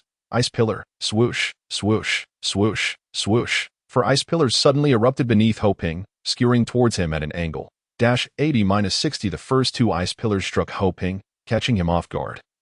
While he deftly dodged the subsequent 2. After landing, Ho Ping formed hand seals, shadow clone technique. An identical clone of Ho Ping materialized, and the 2 launched a simultaneous assault towards Sakura, each throwing 8 shurikens. The shurikens, combined with the shadow clone technique, surged forth in unison. 16 shurikens flew towards Sakura, their momentum overwhelming. Cling, cling, cling, cling, cling. Ice release. Ice shuriken. A cacophony of metallic clashes erupted as several shurikens were deflected mid-air by invisible ice shurikens. Ice release. Ice wall. Sakura formed hand seals, conjuring a transparent ice wall before her. Cling, cling, cling, cling. The remaining shuriken struck the ice wall. The scene was witnessed by the viewers in the live stream, sparking an uproar. Brother, are you sure this isn't a side story of Naruto? This game is unplayable. While we were tormented by NPCs for mastering basic shurikens, these ninjas are already flying through the air with jutsu. How high level are God Ho's shurikens to shoot so many? Yeah, why does my clone technique seem so pathetic while God Ho's can throw shurikens? If I'm not mistaken, God Ho's isn't just a clone technique. It's a shadow clone, exactly. The shurikens are also part of the shadow clone technique. Wow, can we still enjoy the game? What is happening? Ho Ping stared in disbelief at the unfolding scene. So you have infinite chakra too? Sakura smiled mysteriously. Guess, isn't it true? Ho Ping asked tentatively. Try again, Sakura replied, and with that, 8 shurikens hurtled towards Ho Ping.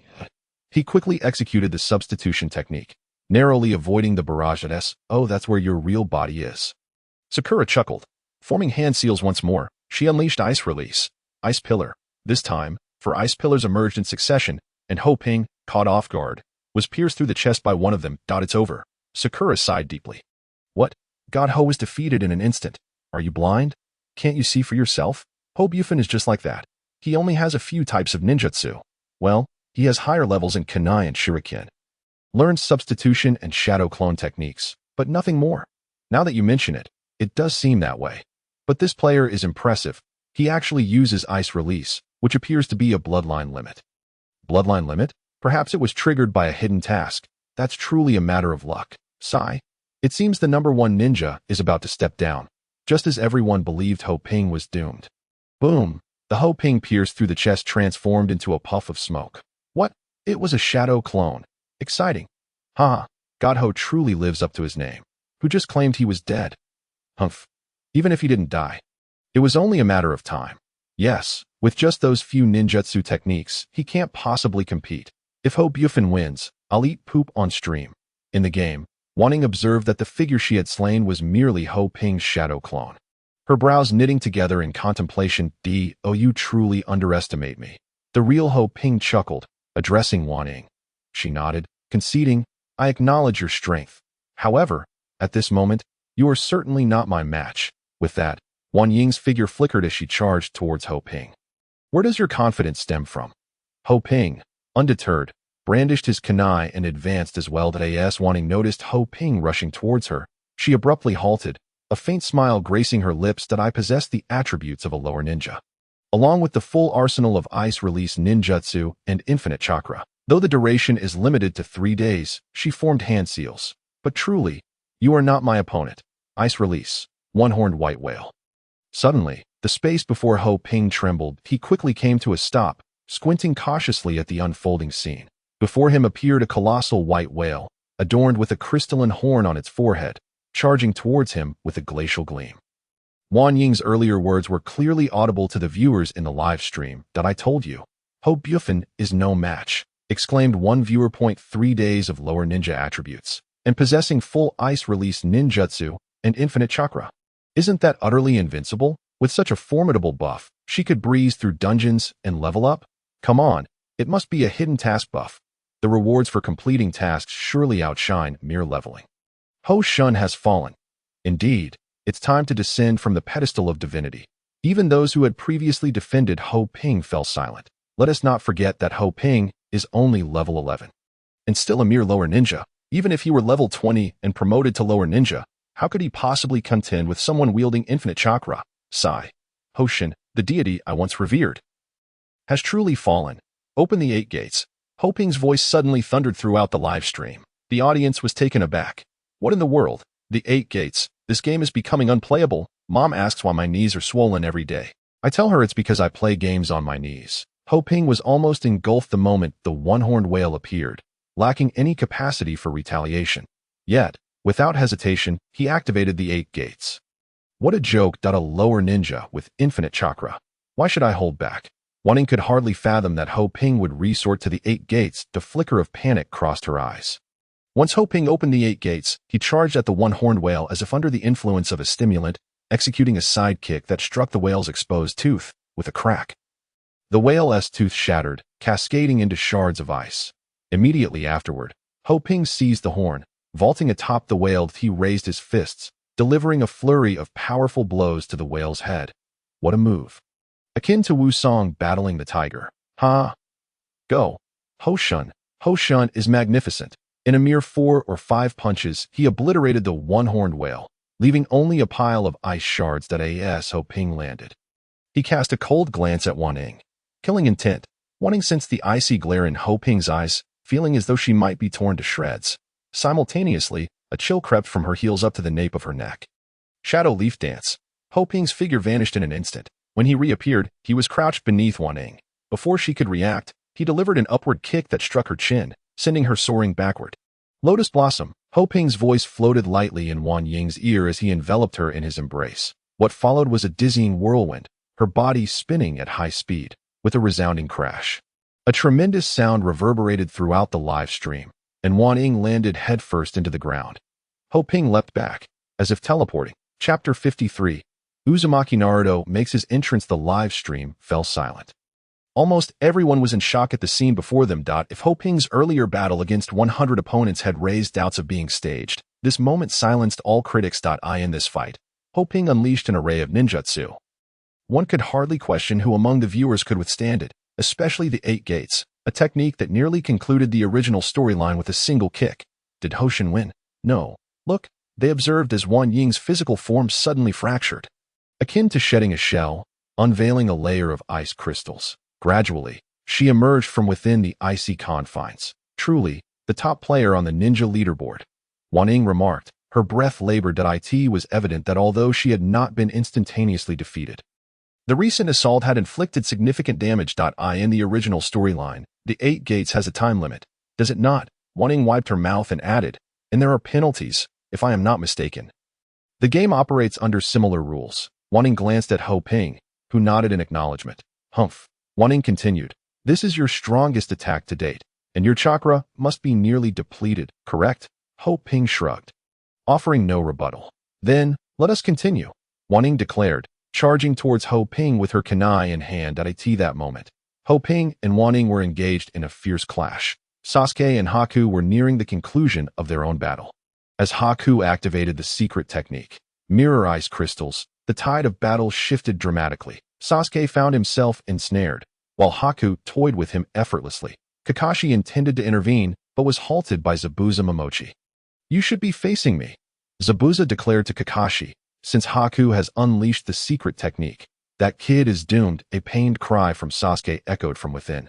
Sakura and Kakashi wore expressions of alarm. Kakashi sought a way to rescue Sasuke, but Zabuza's words quelled his intentions. If you dare make a move, I will slay both of them. He pointed towards Sakura and Tazuna, who stood behind Kakashi. Sakura saw that Sasuke had lost his kunai to Haku and was now being mercilessly beaten. She picked up a kunai from the ground and leaped to throw it down for Sasuke.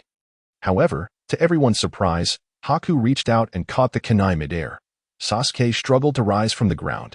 Haku, in 4 flying needles, suddenly knocked the shuriken from his hand. This unexpected turn of events left everyone astonished. You fool! Who would perform ninjutsu facing the enemy head-on like that? At this moment, Kakashi could no longer contain his frustration towards the incredibly foolish Naruto and admonished him. The essence of ninjutsu lies in deception. It is vital to mislead your opponent. Even when using a single technique, one must deceive the enemy's eyes. Striking unexpectedly and attacking when they are unprepared is crucial. That entrance you just made will only serve to make you a target. Having just saved Naruto, Zabuza wore a puzzled expression. What do you mean by? Zabuza-sensei, please allow me to handle this child in my own way. Bai rose and continued. Let me fight this battle as I see fit. Taking a step forward, he fixed his gaze on Naruto. You want me to refrain from intervening, Bai? Zabuza understood Bai's intent. You are still as naive as ever. I apologize, Zabuza-sensei. Bai nodded. After this delay, Sasuke, caught in the secret technique, managed to catch his breath and barely squatted up. In that case, Naruto pointed at Bai. I'll take care of you first. Seeing Naruto's unreliable demeanor, Kakashi was about to move. You'd better not act rashly. Zabuza noticed Kakashi's intentions. If you leave, you should know what will happen to that old man. Chapter 54. The climax of battle. Upon hearing this, Kakashi felt a sense of caution, just as Zabuza said. If he dealt with Bai, Zabuza would be free to kill Tazuna and Sakura. Kakashi glanced at Rin, who was fiercely battling nearby. He too was at his limit and could not provide assistance. I believe we should just observe the young one's battle for now, Zabuza said with a carefree demeanor, confident of his victory. Meanwhile, Bai had once again blended into the ice crystals formed by the secret technique. Each crystal mirrored Bai's figure, making it impossible for Sasuke to discern which was the real body. In an instant, a barrage of steel needles shot towards Sasuke like a torrential downpour. Although the needles were not overly damaging, Sasuke did his best to avoid critical hits, accumulating more wounds on his body. Despite passively enduring the assault, Sasuke remained calm and analyzed the situation that he thought to himself that he would look for openings from within while Naruto created distractions from the outside. However, the moment he lifted his head, he was met with Naruto's face appearing suddenly before him. "Sasuke, I'm here to save you." Hearing Naruto's words made Sasuke want to curse. Kakashi, witnessing this scene, closed his eyes. Genuinely reluctant to acknowledge Naruto as his teammate. How could he not even understand his own comrade's thoughts? Kakashi muttered helplessly. Sasuke and Naruto began to bicker. "You useless dead weight." Sasuke glared at Naruto. "Ninja must act with caution." "What are you talking about?" Naruto replied, utterly bewildered. "I came here just for you." Seeing Naruto's utter foolishness, Sasuke gave up that he stood up, hands forming seals. "What do you plan to do?" Naruto asked. "These are mirrors made of ice after being frozen with water." "So, fire style, great fireball technique." As the words fell, a torrent of flames erupted from Sasuke's mouth, directed at the ice crystals before him. However, to Sasuke's shock, his fire technique inflicted no damage on the ice crystals whatsoever. Such a degree of firepower cannot melt them. Bai's voice echoed, ethereal and elusive, making it impossible to pinpoint its source. In a flash, Bai extended his hand, clutching 3 steel needles. Furthermore, all the reflections of Bai within the ice crystals synchronized with his movements. As he raised his hand, a brilliant light erupted. Both Sasuke and Naruto felt a tremendous force surge towards them, followed by sharp pains on their cheeks and bodies, causing them to stagger backward and ultimately sit down heavily on the ground. From where is the attack coming? A shadow clone. Naruto stood up, scanning his surroundings. Where is the real body? "You cannot keep up with me using your eyes," Bai declared with utmost confidence. "You are simply unable to follow my movements." Multiple shadow clones. Without hesitation, Naruto formed seals, and dozens of his shadow clones appeared within the secret technique, rushing in all directions. "Can't keep up." Naruto sneered, "Then let's shatter all the mirrors to determine the location of the real body."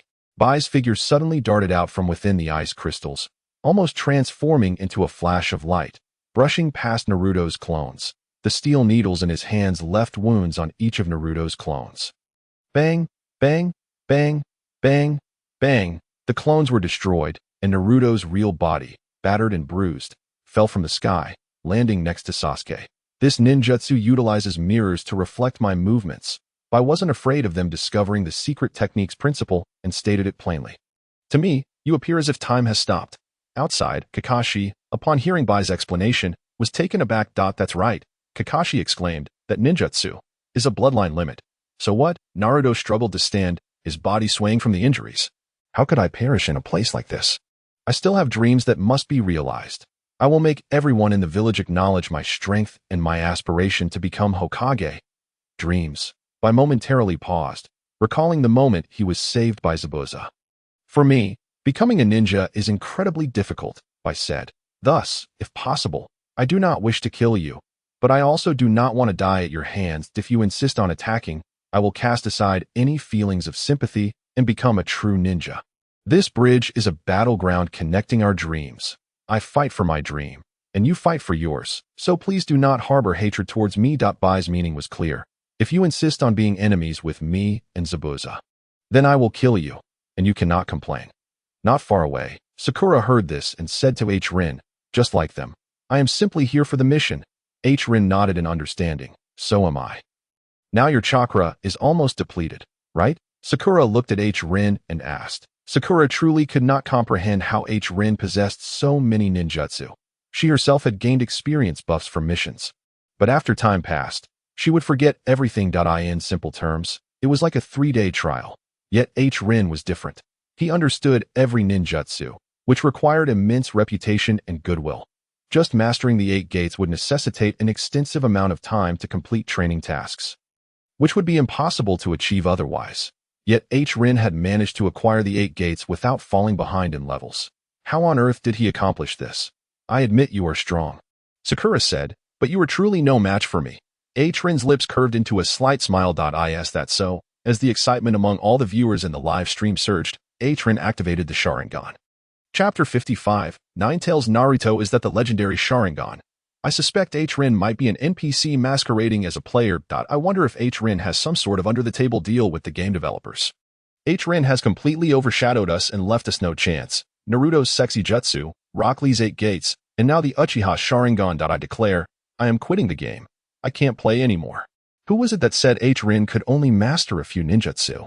Eating their words now, what happened to the bravado? As Rin activated the Sharingan, his chakra began to deplete at a rate of 1 point per second, which pained him. This infinite chakra is too overpowered. Rin glared at Sakura across from him, that he glanced at Kakashi, who was using the Sharingan to engage Zabuza. What is your task? Rin asked. To kill me? Or to help Zabuza eliminate Tazuna? Sakura shook her head. Neither. In a sense, it has nothing to do with them.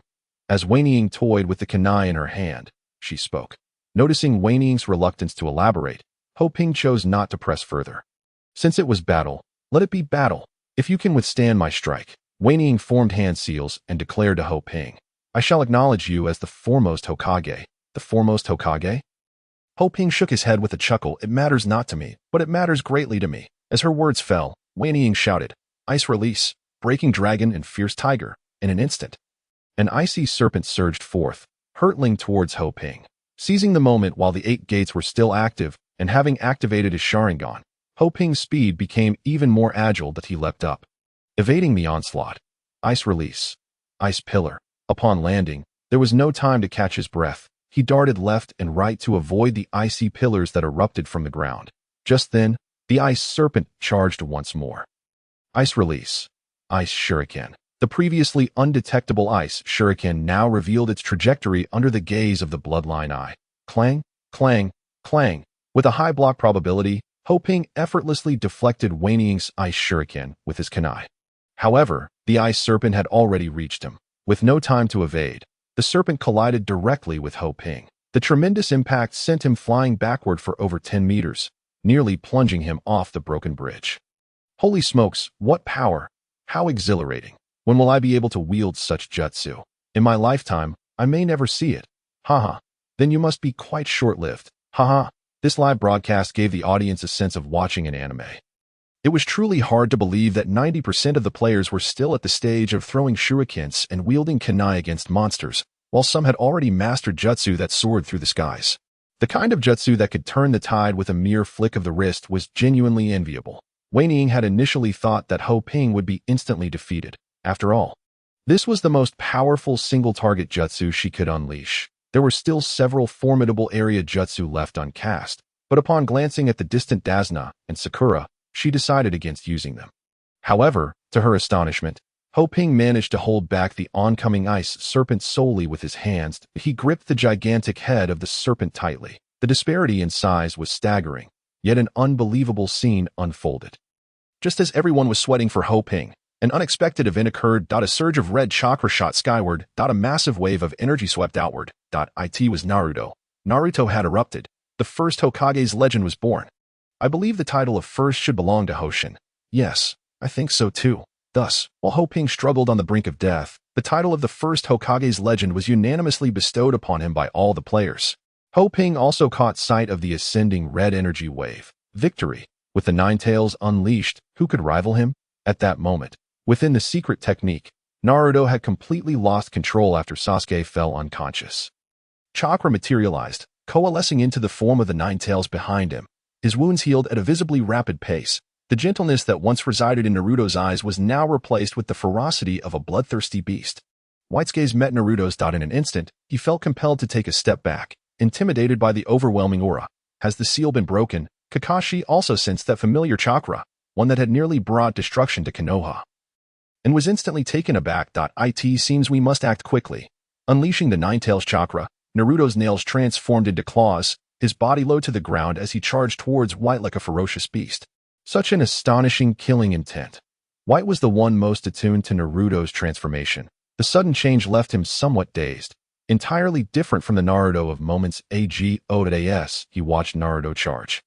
He hastily shot out needles, only to have them blown away in an instant by Naruto's breath. In this state, Naruto's speed and attack power had multiplied geometrically, shattering the ice crystal that had withstood even Sasuke's great fireball technique with a single punch. White's figure darted from above, his steel needles aimed at the nape of Naruto's neck. Yet, to his surprise, Naruto rolled aside, turning to face White, his eyes filled with bloodlust and rage. This with a violent expulsion. White coughed up a copious amount of blood, revealing that Kakashi's jutsu is potent enough to shatter his internal organs. He is dead, Kakashi exclaimed in shock.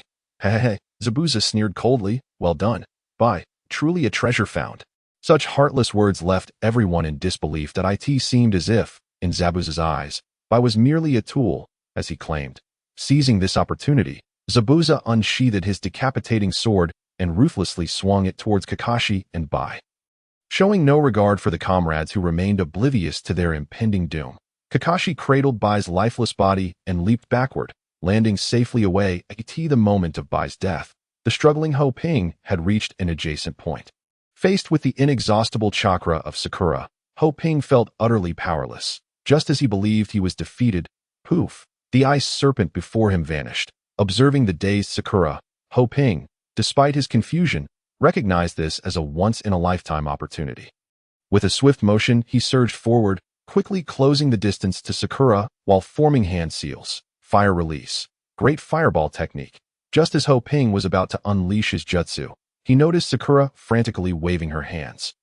Her face a portrait of panic. Ho Shun, let's not fight anymore. Stop, stop. Ho Ping released his hand seals, casting a puzzled look at Sakura. Heh. Sakura chuckled nervously and said, I have completed my mission. Upon hearing this, Ho Ping nearly spat out a mouthful of blood. Damn it. Just moments ago, she was chasing me with the ferocity of someone whose wife I had stolen. Now, the mission's over, and she wants to cease hostilities. Mission accomplished, the buff is gone. Sakura smiled, stating, Now you could easily defeat me in one blow. Hoshin, considering how hard it is for us lowly players to level up, please show some mercy, not fight anymore. Ho Ping scoffed, You were just chasing me around like a madman, and now you say we're done. With that, he charged towards Sakura.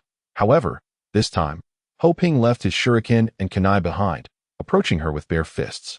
Chapter 57. The Secrets Before Zabuza's Demise. Part 2. Kakashi gently laid Bai's body on the ground. That I will not spare you. Naruto glared furiously at the seemingly indifferent Zabuza. The death of someone he considered of utmost importance rendered Naruto, who valued loyalty and friendship, utterly enraged. Naruto, Kakashi said, just stay there and watch that moment. Kakashi felt a wave of anxiety regarding the seal within Naruto containing the 9 tails. Should Naruto completely break free from the seal now, this place would be reduced to desolation, and everyone would perish. Kakashi slid his hand down over Bai's unseeing eyes. That guy? Leave him to me. This statement seemed directed at both Naruto and Bai. As Kakashi lifted his gaze, a fierce glint emanated from his eyes. Naruto, are you all right? Sakura's voice broke through. Where is Sasuke? Naruto was at a loss for words in response to Sakura, a wave of sorrow washing over him. Naruto, where is Sasuke? Sakura inquired. Upon hearing this, Naruto felt an even greater pang of anguish, struggling to hold back his tears. That I really dislike Sakura. At this moment, Sakura and Ho Ping crouched by the bridge railing, observing the scene before them, with Sakura expressing her disdain, always seeking Naruto when there's trouble, and Sasuke when they're isnt. Ho Ping nodded in agreement. As silence enveloped the group, Sakura seemed to realize something, tears welling in her eyes. Dasna noticed Sakura's inclination to approach, but felt compelled to protect himself, suggesting, let us go together. This way, it wouldn't contradict your teacher's orders. With that, Sakura grasped Dasna's hand and rushed forward. As she passed by Naruto, she didn't even spare him a glance. I bet Naruto is heartbroken, remarked the onlooker. Sakura. In truth, this moment revealed that their connection was utterly beyond repair. Ho Ping commented. Thank goodness it's beyond repair. Sakura scoffed. Hinata is far better. Sakura reached Sasuke's side, finding him covered in wounds, his body riddled with steel needles, resembling a porcupine. She could hardly believe that the so-called genius, Sasuke, could meet his end here. Kneeling beside him, Sakura gently caressed his cheek. Why must someone so exceptional perish here? Dasna, gazing at Sasuke's lifeless form, felt a deep sadness within him, pondering, is this what it means to be a ninja? To sacrifice one's life for a mission. Go ahead and cry it out. Dasna urged. Sakura's sobs reached Naruto's ears, causing him to clutch his clothes tightly, desperately suppressing the agony within. The battle between Kakashi and Zabuza was overwhelmingly one-sided. Though Kakashi's Raikiri had been thwarted by Bai, its residual force still affected Zabuza. Initially, the two had been evenly matched, but Zabuza could no longer contend with Kakashi. Wielding his decapitating sword, Zabuza swung wildly. Yet Kakashi effortlessly evaded. Seizing a moment of Zabuza's lapse, Kakashi darted behind him, gripping the back of his neck. You cannot defeat me now, Kakashi declared. What did you say? Zabuza exclaimed in disbelief. Because you fail to recognize what true strength is. With that, Kakashi twirled 2 kunai in his hands and lunged for Zabuza's vital points. Just then, Zabuza executed a 360-degree spin with his decapitating sword. Kakashi only managed to strike Zabuza's arm, leaping away to evade the incoming blade. At this moment, Zabuza's arms were nearly incapacitated, hanging limply by his sides. Now both your arms are useless, Kakashi asserted. You can't form any seals. Being unable to form seals meant he could not perform jutsu, rendering Zabuza utterly defeated. The main event was about to unfold. Ho Ping observed a throng of rogue ninjas approaching from one end of the bridge. Leading them was a short and scrupulous-looking man, sporting sunglasses and leaning on a cane, a merchant named Kato. Well, to think he would lose so miserably. The newcomer was indeed Kato, the one who had hired Zabuza to assassinate Dazna and thwart their bridge construction. He wielded his wealth and violence to monopolize all maritime traffic in the Land of Waves. For an island nation like the Land of Waves, controlling maritime routes meant controlling the nation's wealth, politics, and its very people. This was why he had desperately sought to prevent Dazna from building the bridge and had employed ninjas to assassinate him. I am quite disappointed, Kato said, stroking his mustache. Zabuza? Kato. Zabuza queried, eyeing the hostile group with suspicion. What brings you here? What's with the entourage? I've changed my mind, Zabuza. Kato's sinister grin spread across his face. So I bid you to die here. Relishing Zabuza's current pitiful state, Kato taunted him mercilessly. That I sense he is courting death, Sakura remarked. Ho Ping rose from his perch atop the railing and leaped down. Boss, where are you going? Seeing Ho Ping stride toward Naruto and the others, Sakura hurriedly jumped down to follow him. Kakashi, my apologies, Zabuza stated. The battle ends here, since I no longer need to kill Dazna. Continuing to fight you is meaningless. Indeed, Kakashi nodded. His mission was to protect Dazna, not to engage in a life-and-death struggle with the rogue Zabuza. Moreover, Kato's demeanor irked Kakashi. Kato, taking advantage of his numbers, blatantly disregarded Zabuza and Kakashi. Approaching Bai's corpse, Kato casually remarked, "Oh right." Looking down at Bai, who lay dead, he recalled the time Bai had attacked him, relishing his misfortune, saying, "This little brat had a grudge against me. He actually caused my bone to fracture." With that, Kato kicked Bai's head contemptuously. Chapter 58, The Secrets Before Zabuza's Demise, Part 3. What? This brat simply died like this. Kato then fiercely jabbed his cane into Bai's cheek. You scoundrel, what are you doing? Upon witnessing this scene, Naruto's rage surged, and he charged at Kato. However, as he brushed past Kakashi, the latter's large hand seized his collar and yanked him back. Do not act rashly. Kakashi hastily intervened to restrain the furious Naruto. You ought to say something. Naruto shouted at Zabuza from behind. He was your comrade, wasn't he? Naruto could not fathom why Zabuza displayed such cold indifference towards his companion, as if Haku were merely a tool in his eyes. Now that the tool had outlived its usefulness, it was carelessly discarded, subjected to humiliation. Shut up, brat, Zabuza muttered. Haku is no longer here. He continued. His body was desecrated. And you feel nothing? Naruto yelled back. Have you forgotten? He was always by your side, just as Kato used me. I merely utilized Haku. Zabuza replied. I've said it before. We ninjas are nothing but tools, and what I desired was his power, not his life. I am devoid of attachment. Unable to contain himself, Naruto exclaimed. That person truly cared for you from the bottom of his heart. Do you really feel nothing at all? Could it be that you genuinely do not care for him? Tears streamed down Naruto's face as he lamented. That guy would forsake his life for you. He had no dreams left. Dying like a mere tool, clenching his fists, Naruto found the reality too cruel to bear. Plop! A single tear fell at Zabuza's feet. Kid. Zabuza's voice trembled. Do not speak further. Haku fought not only for me, but also for you all. Gazing at Haku's lifeless form, he added, I know better than anyone that he was a kind soul. Finally, Zabuza raised his head, unwrapping the bandages that obscured his face with his mouth, revealing his visage. It truly is splendid to engage with you all, he declared. Kid, lend me your kunai, Zabuza instructed. Naruto withdrew a kunai and tossed it to Zabuza, who caught it deftly with his mouth as it spun through the air. To the astonishment of all, Zabuza surged towards Kato and his cohorts. Though he was without hands, he retained the will to fight. As Zabuza plunged into the fray, slaughtering like a tiger among sheep, he unleashed the fury pent up within him, a catharsis for the sorrow of losing Haku. Perhaps he still held Haku in his heart. Once Sakura and Hoping approached Naruto, fixated on Zabuza's back. These two share a mutual affection. Hoping remarked, they merely express it differently. One willingly becomes a tool, while the other buries it deep within. He glanced at Haku's corpse, recognizing that Haku's death had illuminated his own feelings. At that moment, Kato had already concealed himself behind the crowd, yet those rogue ninjas were no match for the elite Zabuza. Soon, Zabuza broke through the encirclement and charged at Kato. The kunai clenched in his mouth, stabbing fiercely into Kato's chest. However, his back was exposed to the rogue ninjas behind him. Weapons like long swords and daggers pierced Zabuza's body. If you value your comrades so dearly, then go alone. Kato hastily sidestepped, addressing Zabuza. What a pity, Zabuza gasped, deeply wounded. That I never intended to join Haku in death. He staggered upright, facing Kato. Kato, alarmed, took a step back. What did you say? You still want to put on a brave front? Zabuza pressed forward, cornering Kato at the edge of the broken bridge, beneath which rushed the turbulent waters. You shall descend to hell with me. Zabuza's face, smeared with blood, bore a horrific smile. That it's nothing of consequence. If the Wuyin ghost descends to hell, he shall become a true specter. Just wait and see. Whether I am the real clown will be revealed in the afterlife. With that, Zabuza seized the kunai embedded in his arm and inflicted several cuts upon Kato, akin to a slow execution. Kato continued to retreat until he fell into the raging river. Zabuza turned back. His eyes wide with fury, his face a mask of malevolence, drenched in blood, resembling a demon from the depths of hell. The surrounding rogue ninjas, witnessing this scene, were filled with dread and hastily retreated.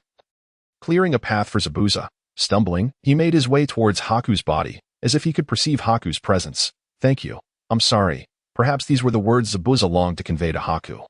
Revealing the most vulnerable side of the ghostly figure he was, Zabuza collapsed. Naruto, unable to bear the sight, turned his head away. Do not look away, Kakashi commanded. That is the final dignity of a man who fought to live. The rogue ninjas, realizing Kato was dead, saw that there was no longer a patron to pay them. Our employer has perished. Since this is the case, let us raid the town and seize whatever valuables we can. They charged towards Naruto and the others. Come on. Hoping gestured to Sakura as they positioned themselves before Kakashi and the others. Boss, those rogue ninjas are at least level 12. We cannot contend with them. Sakura, devoid of her experienced scroll buff, felt a surge of fear. Who says we must engage them? Hoping replied. Sakura looked at him in bewilderment. At that moment, the system's melodious voice suddenly echoed. Chapter 59. The Secret Before Zabuza's Death Part 4, Even in Death. I shall depart. Amid Sakura's confusion, she saw Hoping standing resolutely before the crowd, exuding a spirit of fearless sacrifice. If you wish to attack the town, you shall have to step over my corpse. Ding. Congratulations, Kakashi's affinity 100. Ding. Congratulations, Naruto's affinity 100. Ding. Congratulations, the reputation of the Land of Waves 100. Ding. Congratulations, all NPCs in the Land of Waves affinity 50. Sakura blinked, clearly still perplexed. What had just happened to suddenly garner so much reputation and affinity? Whoosh! An arrow whistled through the air, embedding itself at the feet of the rogue ninjas. The unexpected turn of events brought them to an abrupt halt. Sakura turned around to see a large group of townsfolk emerging behind them. Brandishing farming tools and standing with furious expressions on the other side of the bridge. If you dare approach this island even a step, we shall unleash all our might, a man shouted at the rogue ninjas. I assure you, there will be no return. The people behind him raised their weapons, vociferously echoing his sentiments. All right, I shall lend you my strength, Naruto declared. Shadow clone jutsu. Though my chakra is running low, Kakashi added. We can still put on a show of bravado. Shadow clone jutsu. Witnessing this scene, the rogue ninjas were instantly demoralized, turning on their heels and fleeing without a backward glance. Mission accomplished. Hoping turned to Sakura with a smile. Only then did Sakura comprehend why Hoping had suddenly appeared so fearless, raising both thumbs in admiration. Boss, is this how you garner reputation and friendship? Hoping shot her a glance. What do you mean by deceiving? How harsh? No, Sakura hurriedly clarified. I meant it as grinding. Hoping, unsure of how to articulate the phrase thick-skinned, nodded earnestly. I suppose it is. I have learned a lot. Sakura clasped her fists. The players in the live-streaming room witnessed this scene. Their perception of Hoping undergoing a refreshing transformation. Very crafty, extremely shameless, and with an exceptionally thick skin. However, I like it. This method of boasting while gaining reputation and affinity is truly ingenious, as they observed the rogue ninjas leaping into the river to escape the onslaught. Ho Ping saw Kakashi approach Zabuza at that moment. Zabuza still clung to life. The it seems it has come to an end. Zabuza's voice was exceedingly weak. Indeed, Kakashi nodded. Kakashi, I have one last request. Zabuza said, I wish to see that guy's face. Naturally, he referred to Haku. Kakashi picked Zabuza up and brought him to Haku's corpse. Suddenly, snowflakes began to fall from the sky. It's snowing. The townsfolk were astonished. How can it possibly snow in this season? Haku. As Zabuza gazed at the falling snowflakes, he hesitantly inquired, Are you weeping? Kakashi gently laid Zabuza down. Thank you, Kakashi. Zabuza looked at Haku's pale visage and reflected, All this time, you have been by my side. At the very least, in my final moments, allow me to be near you. Struggling to move his hand, Zabuza expressed, If I could, I truly wish to accompany you to the same place. I too desire.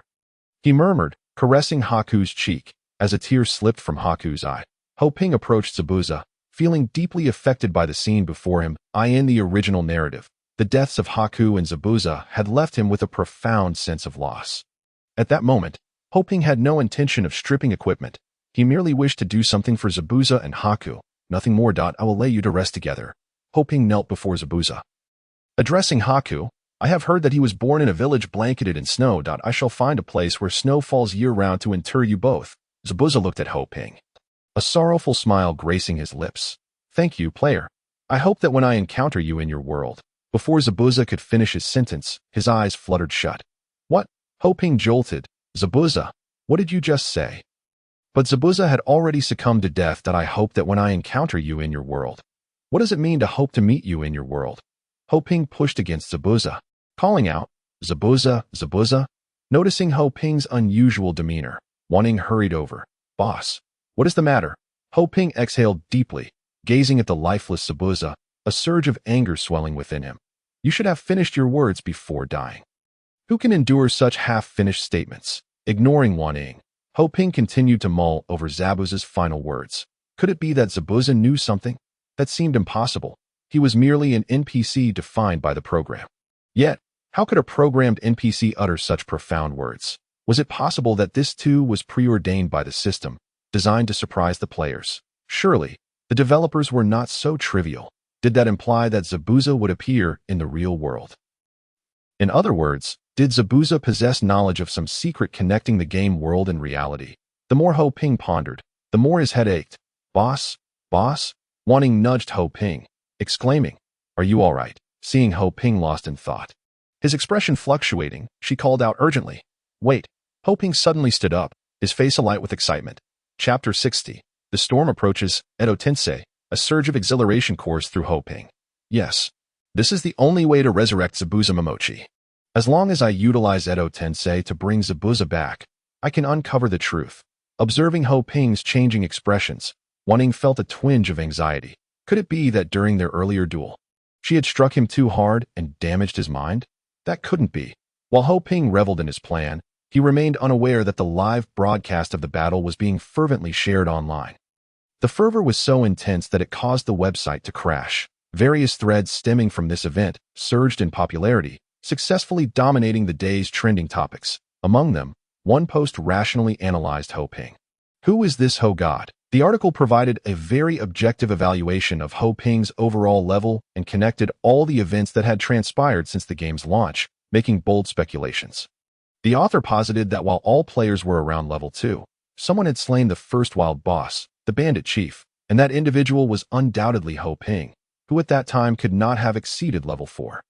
Now, with most players having reached level 5, aside from large groups that had defeated the boss, solo parties had met with failure. As for dueling, among the top 3 ninja players, only Ho Ping had accomplished such a feat. There was evidence, too. In the early stages when players were still at level 2, many had witnessed an individual frequently entering high-level monster zones, while they could not confirm it was Ho Ping. He certainly bore significant suspicion. Thus, the speculation arose that Ho Ping was an internal player, possessing knowledge of methods to slay monsters beyond the usual player capabilities. The unexpected task of hunting the smoke ninja did not rule out the possibility that Ho Ping had prior knowledge of its existence. In the pre-instance task, Ho Ping had almost single-handedly cleared the challenges, and to this day, apart from the third-ranked player, Myth, no one had reportedly completed the instance. Crucially, Myth had claimed to have cleared the instance thanks to Ho Ping's guidance. Clearly, Ho Ping's status was far from that of an ordinary player. Moreover, the post compiled all available combat videos of Ho Ping, while all other players were grinding tedious tasks at the Ninja Academy. Ho Ping not only excelled in level but also displayed an astonishing proficiency in ninjutsu. The CU technique could be loosely interpreted as having increased friendship with Naruto, who then imparted his skills. He also mastered the 8 gates, which could be attributed to Guy favoring him. You mingled with Sasuke and others, so we accept that you learned the Sharingan. But how did your proficiency in Shuriken and Kunai reach such advanced levels? Bear in mind, mastering ninjutsu is a daunting endeavor. Someone once experimented, finding that elevating Shuriken proficiency from beginner to intermediate consumed enough experience to level up 1.5 times. Why this logic?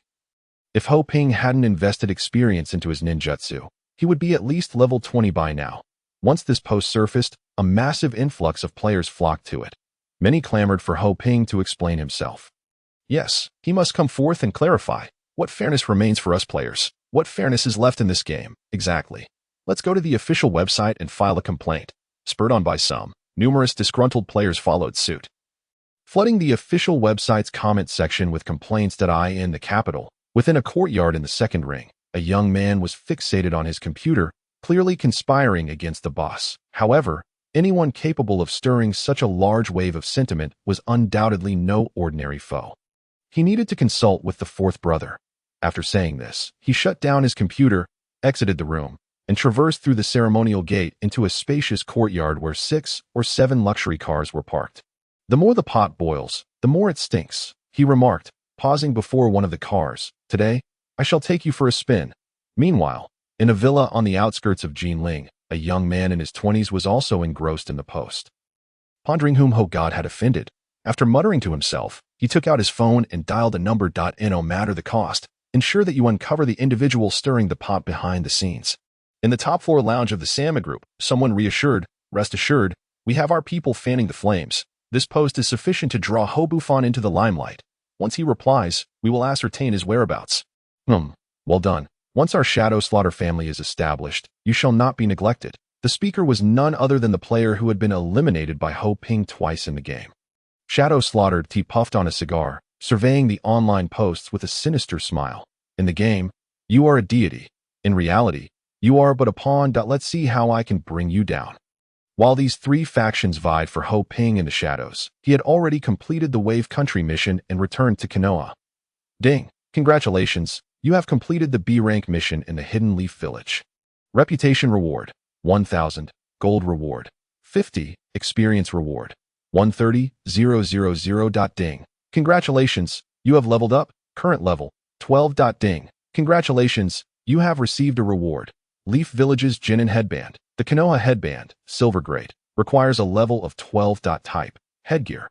Defense, 25. Constitution, 5. Ninjutsu, 20. Mastery of Hand Seals. Increases the speed of releasing ninjutsu by 20, with a certain probability of enhancing ninjutsu damage by 50. When Ho Ping beheld the additional green attributes, his eyes gleamed with envy. In a certain sense, equipment with attached attributes signifies a true departure from mere basic gear, and this particular attribute is exceedingly practical. Delighted, he donned the headband, casting aside the one belonging to Yu Chuan Jian into his backpack. Just as Ho Ping reveled in the euphoria of acquiring the equipment, the sudden chime of a system announcement pierced the air. Chapter 61. Visitors from Suna Village. Ding! System announcement. Player Ho Bufan has completed the Konoha B-rank mission to protect Dazuna. Unlocking daily quests.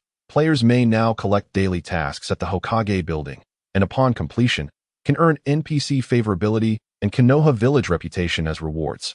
Players studying ninjutsu erupted in excitement upon hearing the announcement. Following the PK between Ho Ping and Wanning, a fervor for ninjutsu surged. However, to learn ninjutsu at the Ninja Academy, aside from mastering basic shuriken and kunai techniques, one must also possess a certain level of reputation and favorability for advanced techniques like the Shadow Clone Jutsu. At this moment, Ho Ping and Kakashi made their way to the barbecue restaurant, where they indulged heartily. Coincidentally, Asuma's Team 10 also arrived at the same establishment, and upon spotting Kakashi and his companions, they approached. "I can't believe you completed a B-rank mission," Asuma remarked, turning to Kakashi. "Yeah, it was quite unexpected. We ran into Zabuza," Kakashi replied nonchalantly. Upon seeing Asuma and his team, Hoping quickly stood up. "What a rare opportunity to meet NPCs," he exclaimed. "Hello, Asuma-sensei," he greeted, his demeanor resembling that of a well-behaved child. Watching Hoping's transformation, Wan Ying, with her mouth full, blinked in astonishment. Ever since their duel, she had recognized Hoping as her leader, thus following Kakashi and the others to Konoha. "So, you must be Ho-Buffon," Asuma acknowledged with a nod. "I've heard much about you. Quite impressive." Ding! Asuma's favorability 50'd. Ho-Ping felt a surge of delight. "You see, favorability can come so unexpectedly. Since you're here, why not join us?" Kakashi invited. Ho-Ping's eyes lit up at the suggestion that he promptly stood to offer his seat and fetched several stools, gathering everyone around. "Ding! Congratulations, Nara Shikamura favorability 50. Ding! Congratulations, Akimichi Choji favorability 50. Ding! Congratulations, Yamanaka Ino favorability 50. Wan Ying naturally received these system notifications as well. With a clatter, Wan Ying dropped her chopsticks onto the table, staring at Ho-Ping in disbelief. "Leader, is that how you gain favorability?" Ho-Ping shot her a glance. "What else could it be?" Wan Ying nodded vigorously, giving him a thumbs up. "Impressive." Players passing by outside witnessed this astonishing scene.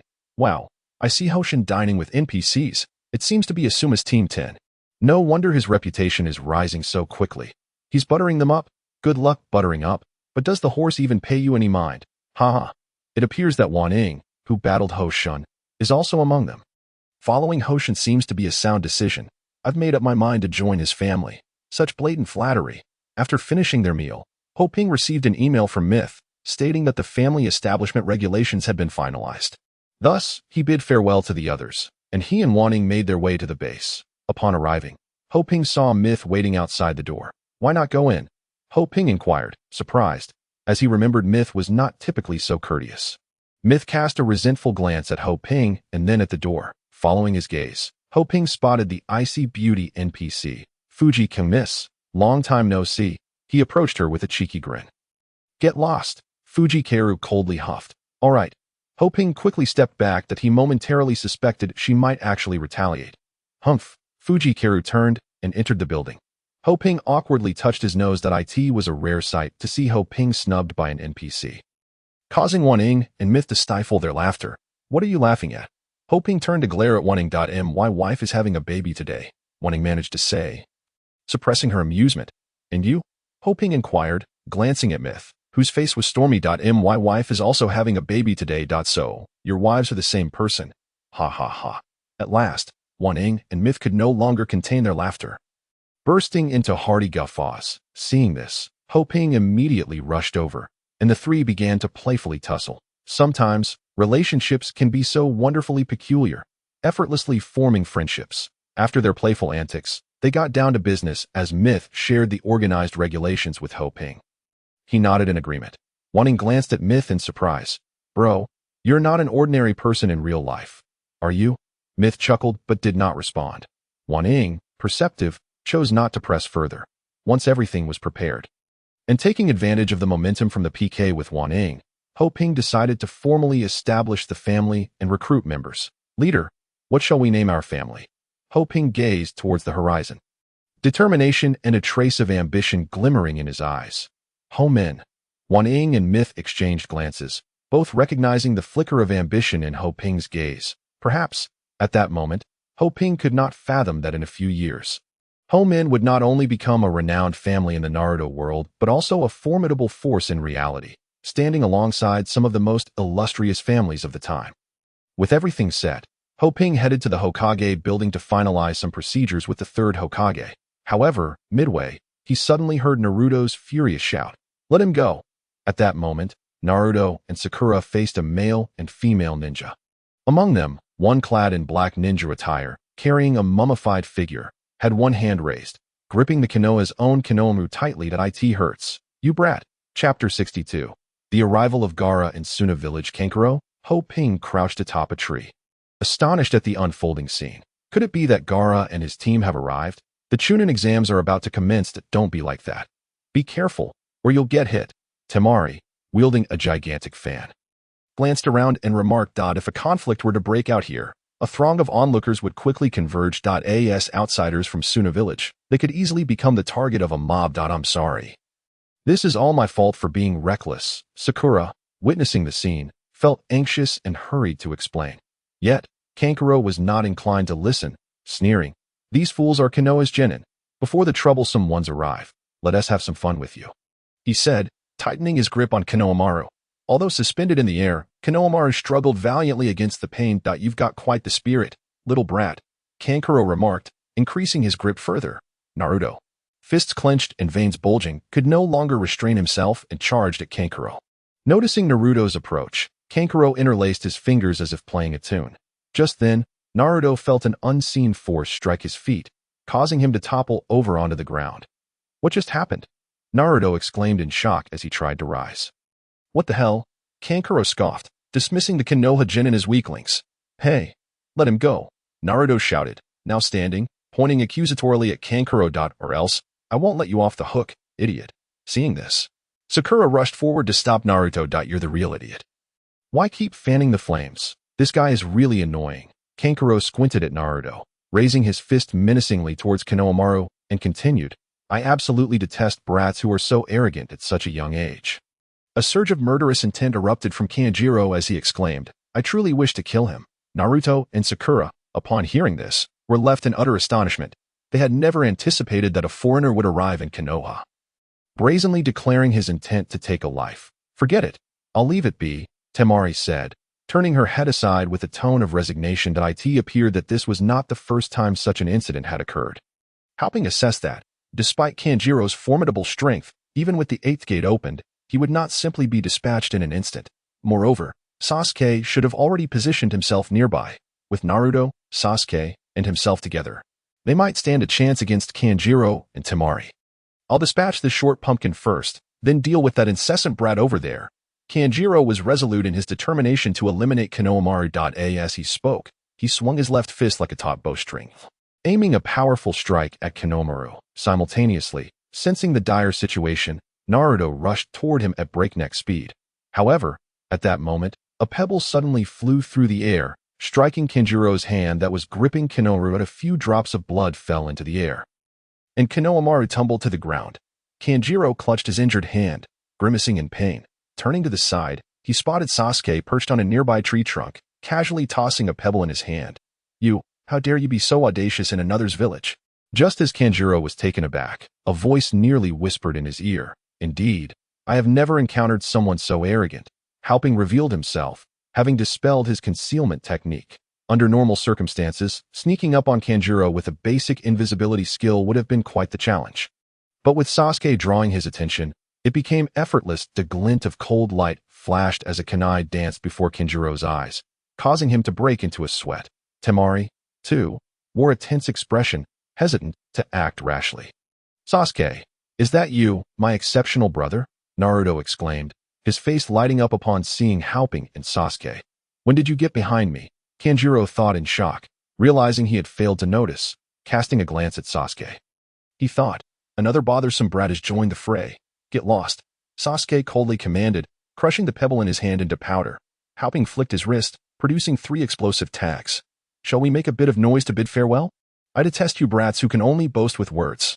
Kanjiro shrugged his shoulders, allowing the mummy he carried on his back to fall to the ground, its bandages fluttering in the wind. Hey, Temari hurriedly intervened. Are you really going to use crows now? Stop it, Kanjiro, a voice suddenly rang out behind Sasuke. Startled, Sasuke turned to see a ninja hanging upside down from a branch, carrying a massive gourd adorned with the character for love on his forehead. This guy, when did he arrive? Sasuke mused internally, noting that the speed was on par with Kakashi. Halping recognized that with Gaara's appearance, the balance of this confrontation had already shifted, even with the 5th gate opened. Lee would not stand a chance against Gaara, let alone himself and Sasuke at this moment. This will only bring shame to our village. Gaara addressed Kanjiro and Temari. Do you think we traveled all this way for nothing? Listen to my explanation, Gaara, Kanjiro stammered, feeling a twinge of fear in the presence of his brother, who was essentially a human weapon for the Land of Wind, pointing at Naruto and the others. Kanjiro explained, they were the ones who instigated this. Silence. Under the gaze of Gaara, filled with murderous intent and fury. Kanjuro felt a chill run down his spine. That I will kill you. Gaara's icy voice resonated. I understand now. It was my fault. Kanjuro immediately shrank back, hastily apologizing. I'm sorry, truly sorry. My apologies. Everyone. Gaara turned his head toward Sasuke, and the others. Think a pebble could shatter Kanjuro's hand. Quite impressive. Gaara mused, simultaneously eyeing Halping. Chapter 63. The establishment of the Halping clan to be able to approach Kanjuro so stealthily, undetected even by me. This individual cannot be underestimated. A smile crept upon Gaara's lips as he transformed into a mound of fine sand, which settled to the ground, revealing Gaara standing at its center. Let us go. We are not here for leisure. With that, Gaara began to lead Kanjuro and Temari away. Wait, Sakura suddenly dashed forward. From your forehead protectors. You must be ninjas from the Sand Village. Although the Land of Fire and the Land of Wind are allies, according to our agreement, ninjas are prohibited from crossing borders at will. As she spoke, Sakura's brow furrowed, her hand moving toward the kunai strapped to her leg. Please state your purpose. Otherwise, you shan't leave. Can you believe it? The villagers are entirely unaware. Temari exclaimed incredulously. You know nothing at all? With that, she produced their travel permit, stating, this is our pass. Indeed, we are ninjas from the Sand Village, here to participate in the Chunin selection exam. After explaining, the three departed. Sasuke jumped down from the tree. You there, what is your name? Shabaku, Gaara. Gaara turned to face him. I find you quite intriguing. What is your name? Uchiha Sasuke. And you? Gaara directed his gaze at Halping. Halping, Hobu fan. As Gaara inquired about Halping and Sasuke's names.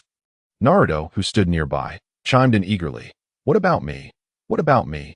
Not interested. With that, Gaara and Kanjuro vanished from sight. Meanwhile, not far off, three sound ninjas observed the scene unfold. One of them inquired, what do you think? The ninja in the center, resembling a porcupine, replied, I don't think it's anything significant. We should keep a close eye on the black-haired ninja from Konoha and the one with the gourd from the Sand Village. And what about that player? His strength is no trivial matter. Others will deal with him. We need not concern ourselves. At this moment, Halping bid farewell to the others and made his way toward the Hokage building. Gazing upon the administrative heart of Konoha, Halping felt a wave of emotions wash over him. Under normal circumstances, it would be unremarkable. But the arrival of Gaara and his companions indicated that Orochimaru's invasion was imminent. It was precisely with Orochimaru's incursion that the third Hokage met his demise, one who had dedicated his entire life to the village, now fallen. Halping couldn't help but feel a pang of sorrow. Arriving at the door of the Hokage's office, he noticed a group of jonin emerging, including familiar faces like Kakashi, Hinata, and Might Guy. Hello, Kakashi-sensei. Hello, Hinata-sensei. Hello, Might Guy-sensei. Halping seized the opportunity to enhance his rapport, presenting himself as a well-behaved individual. So, this is Hobu fan. Might Guy approached. I've heard of you. What do you say to a youthful training session? Halping's face turned awkward. Perhaps another time. It was a joke. Training with Guy would surely be a challenge he wasn't ready for. You did well, Hinata remarked, approaching with an appreciative smile. I heard from Kakashi that you displayed great courage and composure during your journey through the Land of Waves. Thank you, Hinata-sensei. Hinata smiled back. Do come by our class to visit sometime. Remember, we still have a youthful training session ahead. Guy patted Halping on the shoulder, flashing his gleaming white teeth. I'll be waiting for you. With that, Guy and Hinata took their leave. You are here to see the third Hokage. I presume, Kakashi stated. He is inside. I must go find Naruto and the others. Halping watched as the three departed. He politely knocked on the door. Come in. The voice sounded more weary than before. Halping entered the office to find the third Hokage with a pipe in his mouth, who greeted him with a smile upon seeing Halping. So it is Hobu fan. The third Hokage cast a gentle, benevolent gaze upon Ho Ping, as if regarding a junior rather than a player. With the influx of players and his observations over time, Sarutobi Hiruzen discerned that the player's strength was escalating at an alarming rate. Furthermore, there existed a natural disdain and utilitarian mentality towards NPCs among these players. Additionally, the intelligence network of the Umbu revealed that these players were forming factions, with several substantial organizations emerging, causing a sense of trepidation within him. He had also uncovered a clue to a monumental conspiracy, one that could subvert the very world of Naruto. He harbored no grand ambitions of saving the world. Rather, his thoughts were consumed with how to protect Konoha. In this regard, Ho Ping was his optimal choice, as he treated them with genuine affection, devoid of any trace of disdain or exploitation. This was evident in his interactions with Naruto and the recent incident involving Konohamaru. He was distinctly different from those who sought power and profit within the Naruto realm. Individuals who brought immense wealth to the real world. Ho Ping shared an inexplicable bond with this place. Hokage-sama, I have come to discuss the establishment of a family-related protocol with you. Ho Ping approached with a smile. He proceeded to explain his framework of rules regarding family matters to Sarutobi Hiruzen, who nodded in agreement frequently. This is far better than I had anticipated, Hiruzen remarked. What name will your family bear? Homin, Ho Ping replied. With a flourish, Hiruzen signed a prepared document and affixed his seal. Simultaneously, the system announcement chimed in.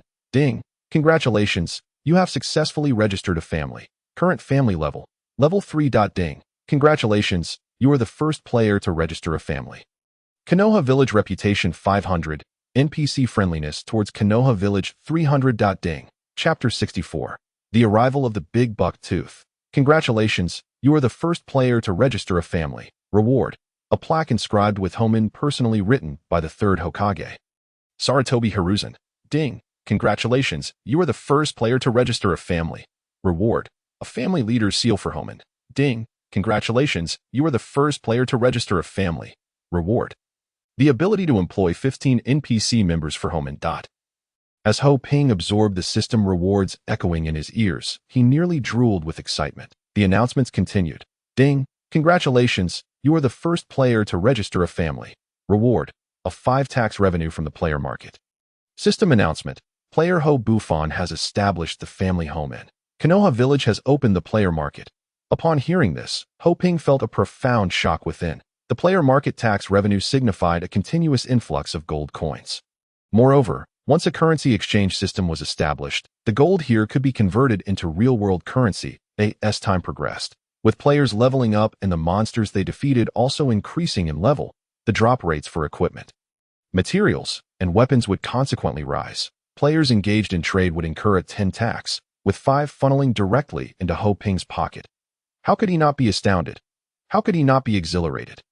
Ho Bufon, Sarutobi Hiruzen observed Ho Ping's calm demeanor and secretly nodded in approval. Yet, he remained unaware that Ho Ping's heart was already tumultuous with excitement. After establishing the player market, the daily order will still require your Homin to maintain. Hiruzen stated. Naturally, Ho Ping accepted this responsibility. When Ho Ping exited the Hokage building, a throng of players had already gathered outside Homin. From the Kyoto Hongshire Jewelry Group, we seek to discuss a collaboration with the family leader. From the Wanshin Group, we wish to negotiate with the family leader.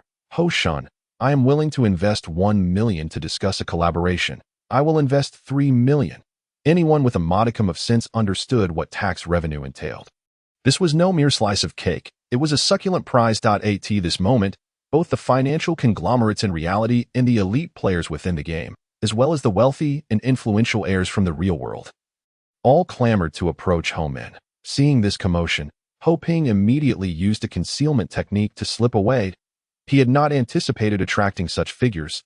He understood the adage that a commoner possessing wealth could invite calamity. His current strength was insufficient to confront these powerful players. Moreover, he had no intention of easily relinquishing this bountiful opportunity. Ho Ping devised a plan, albeit one that seemed far-fetched and improbable. Yet, he was keen to test it. Upon entering Homin from the back, he found Waning waiting for him. Boss, you're finally back, Waning exclaimed, rushing forward. Since the system announcement, this crowd has emerged from who knows where.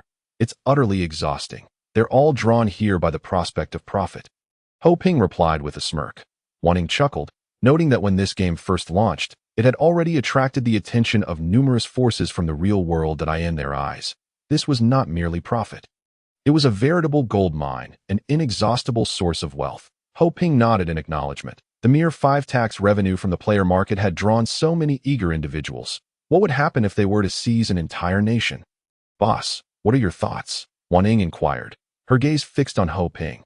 Ho Ping was well aware of Wan Ying's intent. This modest profit was hardly enough for them to sustain themselves, and he felt reluctant to share it with others. Wan Ying nodded in agreement. If you trust me, I can assist you in managing this situation. Ho Ping regarded Wan Ying with seriousness, a mysterious smile playing on his lips. You must have some impressive connections in reality. No, those outside are clearly eyeing this price. without a bit of background, who would dare to claim they could handle it. Yet, Wanting had taken on the entire burden, which spoke volumes. Wanting smiled, neither confirming nor denying his suspicions. Boss, while I can't divulge everything, let me assure you, my family is not short on money. Those so-called groups are nothing more than clowns in our eyes. I am here to play and to make a few genuine friends, that's all. She looked earnestly at Ho Ping. Believe me, whether you trust me or not, what I say is the truth. Very well. Ho Ping nodded. I believe you. Therefore, you can handle the market affairs. He effectively delegated the responsibility. Boss, don't worry. I will ensure the market is well managed. Wanting affirmed confidently. At that moment, Ho Ping received an email. As he opened it, he could hardly contain his joy. The long-absent Big Buck Tooth had finally returned online. A letter from D.E. read, "If you are not a monkey, I will hunt you down to the ends of the earth." Ho Ping laughed, a genuine expression of happiness that was difficult to articulate. That he quickly replied, informing Big Buck Tooth of his location, eagerly pacing back and forth in anticipation. Meanwhile, Wanting logged off. After a considerable wait, Big Buck Tooth arrived at the back door, accompanied by another player. Big Buck Tooth, are you certain this is the place? Big Buck Tooth nodded affirmatively. Do you realize where this is? The player asked incredulously. This is the back door of Home Inn. What back door of what? Big Buck Tooth scoffed. What on earth are you talking about? The player slapped his forehead in disbelief. Big Brother Tooth, you don't go online. You are unaware that this is the first family of Konoha. Home Inn? How can you call yourself a player in Konoha? Home Inn. Hearing these two syllables, Big Buck Tooth paused, memories flooding back. When I grow up, I will establish a family of our own, and it shall be called Home Inn. The youthful voice echoed in his mind, filled with sincere hope. At that time, Big Buck Tooth, you will be the third in command. Ho Ping had said, pointing at the apple-chewing Big Buck Tooth. Why must I be the third? I am clearly older than an N. Big Buck Tooth protested. Ho Ping rolled his eyes and playfully gave Big Buck Tooth a light smack on the head. You know N is younger than you. You should let her have her way. Giggling softly, Ho Nen observed Ho Ping and the big-toothed fellow frolicking together, her hand covering her mouth as she laughed joyfully.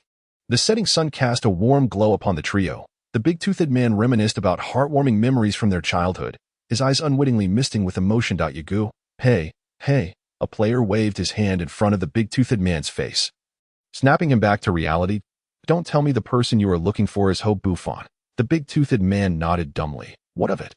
Had I known you were searching for Ho Shun, I wouldn't have accompanied you, the player retorted, casting a disdainful glance at the big-toothed man. Oh, you have any idea how hard it is to meet Ho Shun? Did you see those people at the front gate? The big-toothed man nodded in acknowledgement.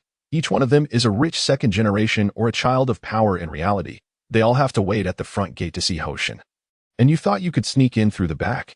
Just then, the back door swung open, and Ho Ping dashed out. Upon seeing the two outside, his gaze immediately locked onto the big-toothed man. At that moment, tears welled in Ho Ping's eyes. Although they had only been apart for a few short days, the reunion after such a life-and-death separation stirred a tumult of emotions within him. Dia, is that really you? Ho Ping stammered, intending to rush forward for a bear hug, only to be halted by the big-toothed man. Who the hell are you? The big-toothed man pointed accusingly at Ho Ping. What scheme do you have impersonating my brother? At this, Ho Ping's anger flared. Your weight keeps climbing, yet your IQ seems to have plummeted. What scheme could I possibly have? I'm just here to collect on his borrowed loans and some debts from a certain merchant. Is that so wrong? He then playfully smacked the big-toothed man on the head. Didn't the email say it all? When you were 15, you spied on the women's restroom, got caught, and while fleeing, you fell into a cesspit. It was I who fished you out and washed you off in the river all day long, and you ended up with a severe cold and in the hospital. You go, impressive, exclaimed the nearby player. Looking at the big-toothed man with admiration, the big-toothed man shot him a glance and snapped, Get lost. Ho Ping glanced at the player beside him, then back at the big-toothed man, hesitating to speak. You go. I've brought you to the place, but I'll take my leave now. If you need anything, message me. I'm always here for you. The perceptive player chose to exit. When you were 16, you watched a little film for the first time. And after just 3 minutes, you had to change your underwear, and you even used my basin to wash them. Was that true? Upon hearing this, the big-toothed man was momentarily stunned, and then tears began to flow freely. Brother, is it really you? He exclaimed, rushing towards Ho Ping. The two embraced tightly. It's me. I'm still alive. Ho Ping whispered in the big-toothed man's ear. Brother, I missed you all. Brother, I damn well think about you every day. The big-toothed man sobbed. I knew you wouldn't just disappear. But what exactly happened? Ho Ping led the big-toothed man through Home Min, sharing unbelievable tales of his experiences. The two laughed and cried together. How's Ho Ping inquired. She's fine. Just cries every day when she sees your photo. The big-toothed man wiped his tears and chuckled. If she knew you were alive, she would be overjoyed. By the way, brother, the big-toothed man suddenly remembered. I bought her a gaming pod too. It should arrive tonight. Then the three of us can reunite. A smile spread across Ho Ping's face at this news. Is she okay? Ho Ping suddenly thought of X and her, glancing at the big-toothed man at that moment. The big-toothed man's smile faltered. Noticing his silence, Ho Ping sighed deeply, sensing the melancholy in the air. Has she married? He wondered internally. He recalled how her parents had initially opposed their union. Had he not stubbornly pursued it, Xino would never have convinced them. His death had inadvertently provided her parents with an opportunity. Yes, the big-toothed man nodded slowly. Brother, that woman is so ungrateful. We shouldn't grieve for her. Seeing Ho Ping's downcast expression, the big-toothed man quickly tried to console him.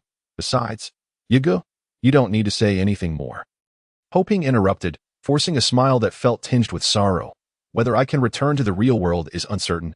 Perhaps it's better this way. She might be happier without me. The big-toothed man wished to change the subject. Glancing around before asking, Brother, is this just your home in the game? No, it's our home. Home in. Ho Ping rose to stand beside the big-toothed man. Do you remember our childhood dreams? The big-toothed man nodded vigorously. It all started from here. Ho Ping declared resolutely. Let us set aside these matters for now and discuss them later. The big-toothed man tugged at Ho Ping's shirt, examining him closely before extending his hand. What do you want? Ho Ping, knowing his childhood friend too well, felt a sense of wariness. Just lend me a divine artifact. I'm not greedy. I don't need Orochimaru's grass-cutting sword. Just lend me that beheading sword that Hoshin used. So I can play with it for a few days. Ho Ping's eyelid twitched. Grass-cutting sword. Beheading sword. Chapter 66. Do you dare threaten Ho Ping? Do you think I'm a GM or some kind of equipment wholesaler? Ho Ping spread his hands. I don't have any.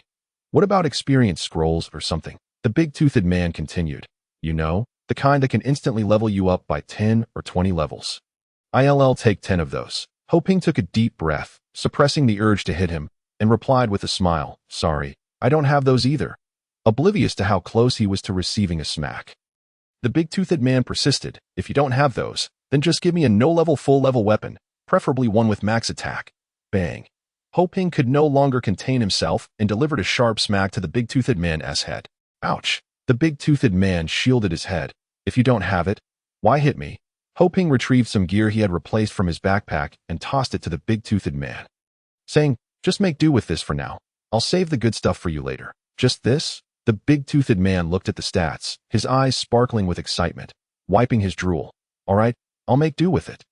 But brother, I can't even use it. The big-toothed man looked up, his expression one of dismay. Ho Ping then realized that the big-toothed man's level was likely quite low, similar to most players, and thought to himself that if he took him through a few dungeons, he would level up. I'll help you level up. Ho Ping offered. By the way, what level are you? The big-toothed man puffed out his chest proudly, declaring, I'm 80 to leveling up, so I'm at level 1. Ho Ping nearly stumbled at this revelation. You're at level 0. To be precise, 0.2 level, the big-toothed man said earnestly, counting on his fingers. Suddenly, there was a loud banging at the door. Fuji Kiru appeared behind Ho Ping in an instant. Upon seeing Fuji Kiru, the big-toothed man's eyes lit up with stars. Brother, who would have thought you were hiding a beauty? The big-toothed man gazed at Fuji Kiru, his eyes roaming. Ho Ping smirked slightly. Do you like her? I'll give her to you. The big-toothed man rubbed his hands together, moving closer to Fuji Kiru. Sister, my name is Di. May I inquire about your measurements? I mean your name? As he spoke, he reached out to grasp Fuji Kiru's delicate hand. Witnessing this scene, Ho Ping felt compelled to shut his eyes. What the heck? Fuji Kiru gripped the big-toothed man's hand and executed a swift arm throw, flinging him several meters away.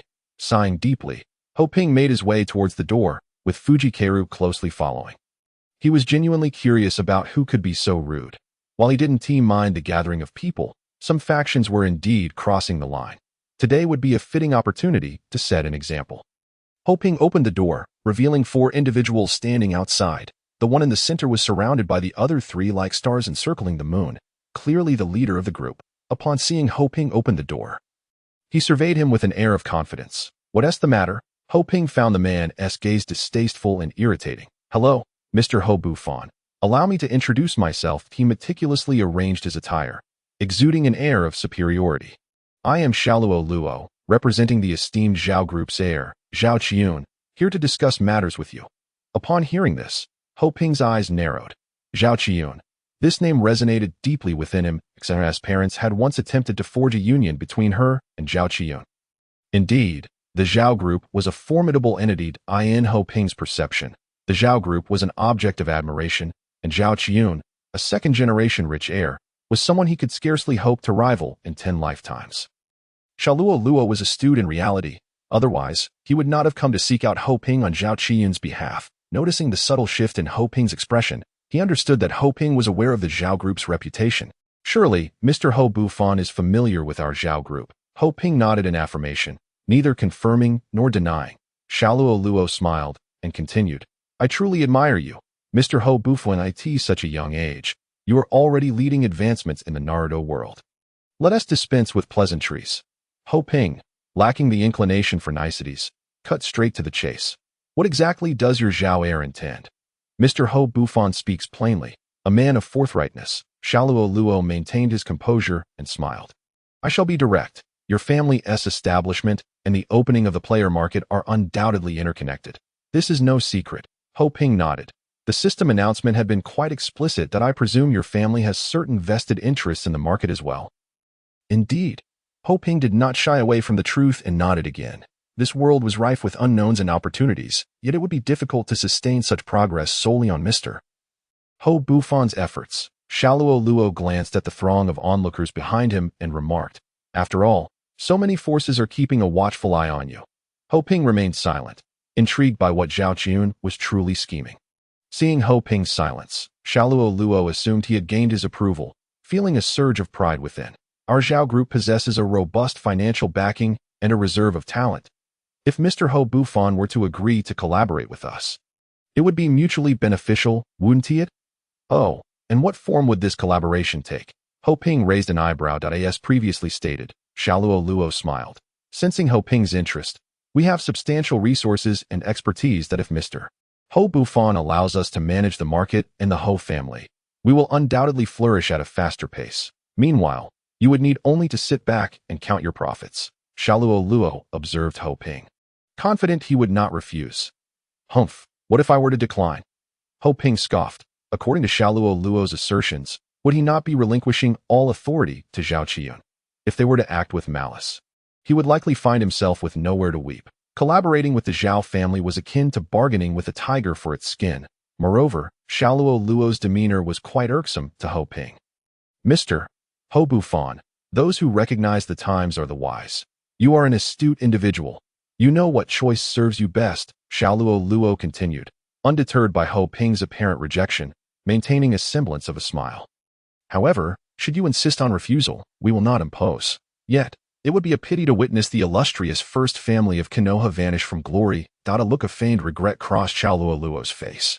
If Mr. Ho Buffon has any conditions, feel free to voice them. We can negotiate. How about your Zhao family becoming a subsidiary of the Ho family? Ho Ping replied with a playful smile. Upon hearing this, Xiaoluo Luo's brow furrowed, a fleeting flicker of displeasure in his eyes, yet his smile remained intact. This matter is beyond my authority, he stated. I can relay your proposition to young Master Zhao and ascertain his stance.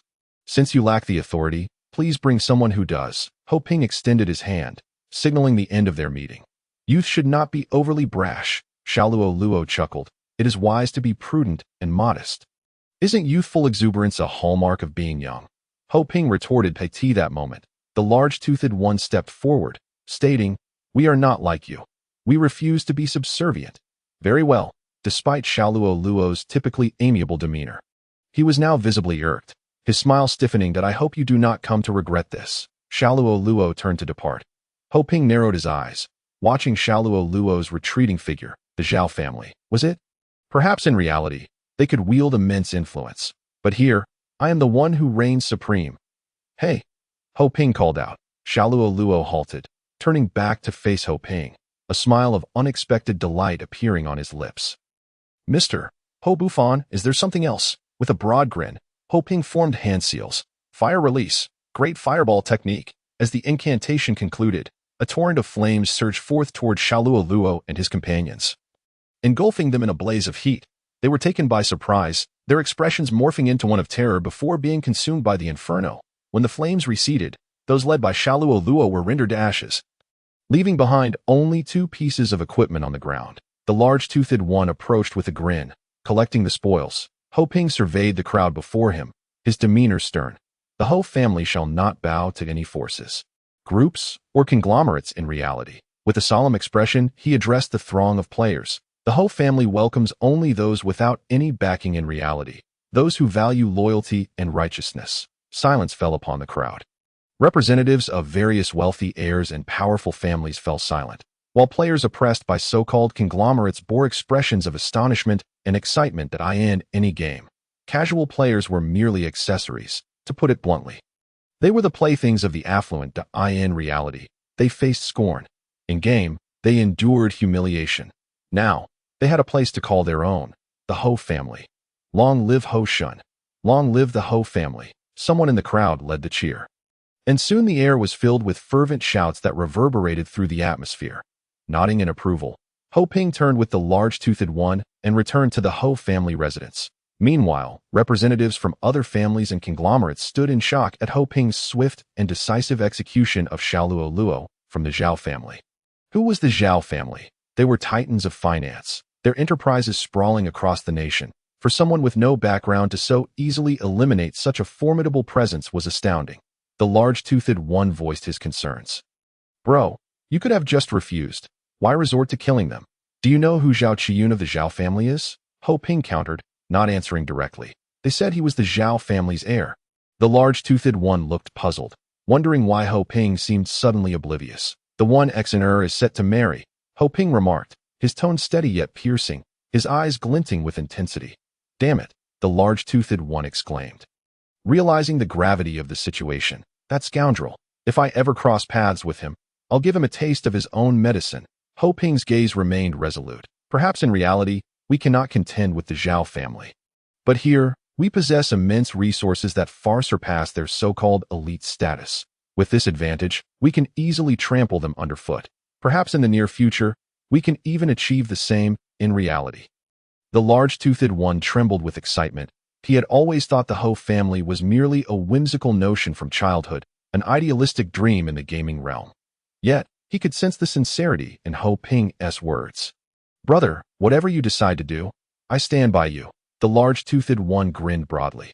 What Ho Ping had just declared outside the Ho family was tantamount to a declaration of war against the various factions in the game.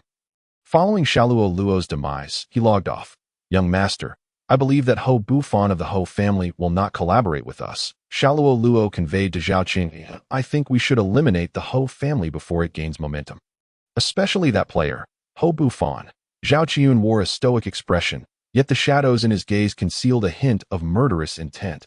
Chapter 68. Establishing the halt, no one dared to refuse him. There was nothing Zhao Qiyun desired that he could not obtain. In reality, it was impossible. In the game, it was even less feasible. The Zhao family, whether in reality or in the game, had to be a prestigious clan. Zhao Qiyun spoke nonchalantly.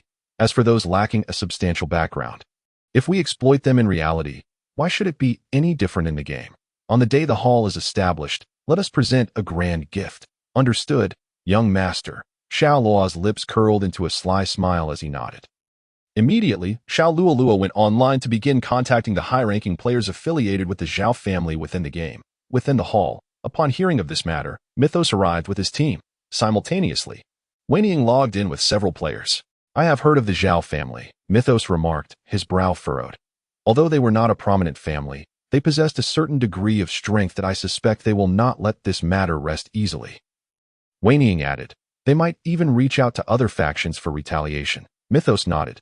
Since the hall was just beginning and held a vast fortune, they would certainly not miss such an opportunity. Halping responded, we need a group of our own players. With your current influence, is there any worry about players not flocking to us? Wei Ning chuckled. Once the hall's gates open, I suspect they will rush in eagerly. It would be best to offer some tangible benefits. Wei Ning pondered and added. Haoping smiled. What do players currently lack? At that moment, Big Bucktooth interjected. Money, equipment, experience. Both Mythos and Wei Ning nodded in agreement. Mythos sighed. As we progress, leveling up becomes increasingly difficult. Even after clearing 3 dungeons, it's still not enough for a single level. Thankfully, you shared some tips with me. Otherwise, well, boom. Haoping produced a plaque personally inscribed by the 3rd Hokage. The gilded letters of Haoping shimmering brightly. What is this?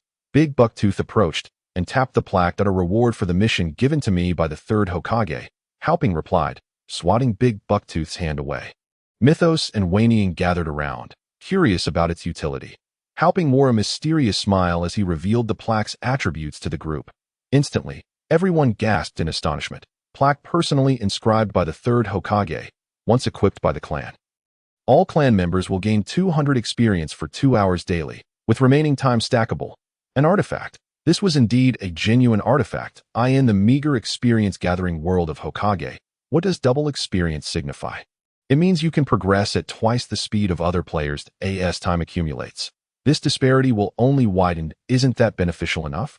Haoping observed the group, who were left speechless, and continued, with the tax revenue from the market. Do we lack funds? Wei Ning shook her head. As the number of players increases and items become more expensive, this revenue will grow exponentially. Since we aren't short on funds, the equipment we acquire should be exchanged directly for family contribution points. Allowing members to accumulate income, essentially giving them money in a roundabout way, Haoping suggested. Family contribution points, family contribution points, family contribution points. The 3 exclaimed in unison. It seems there is no such setting for family contribution points. Mythos frowned. If we calculated ourselves, it would be a monumental task. Haoping remained silent, instead retrieving another piece of equipment, clan leader's seal. With this seal, tasks can be assigned to clan members or other players, with rewards designed at one's discretion. Another artifact. Issuing tasks. The group looked astonished. Wasn't this akin to what NPCs do? What we lack now is a reliable core team. Haoping sighed inwardly.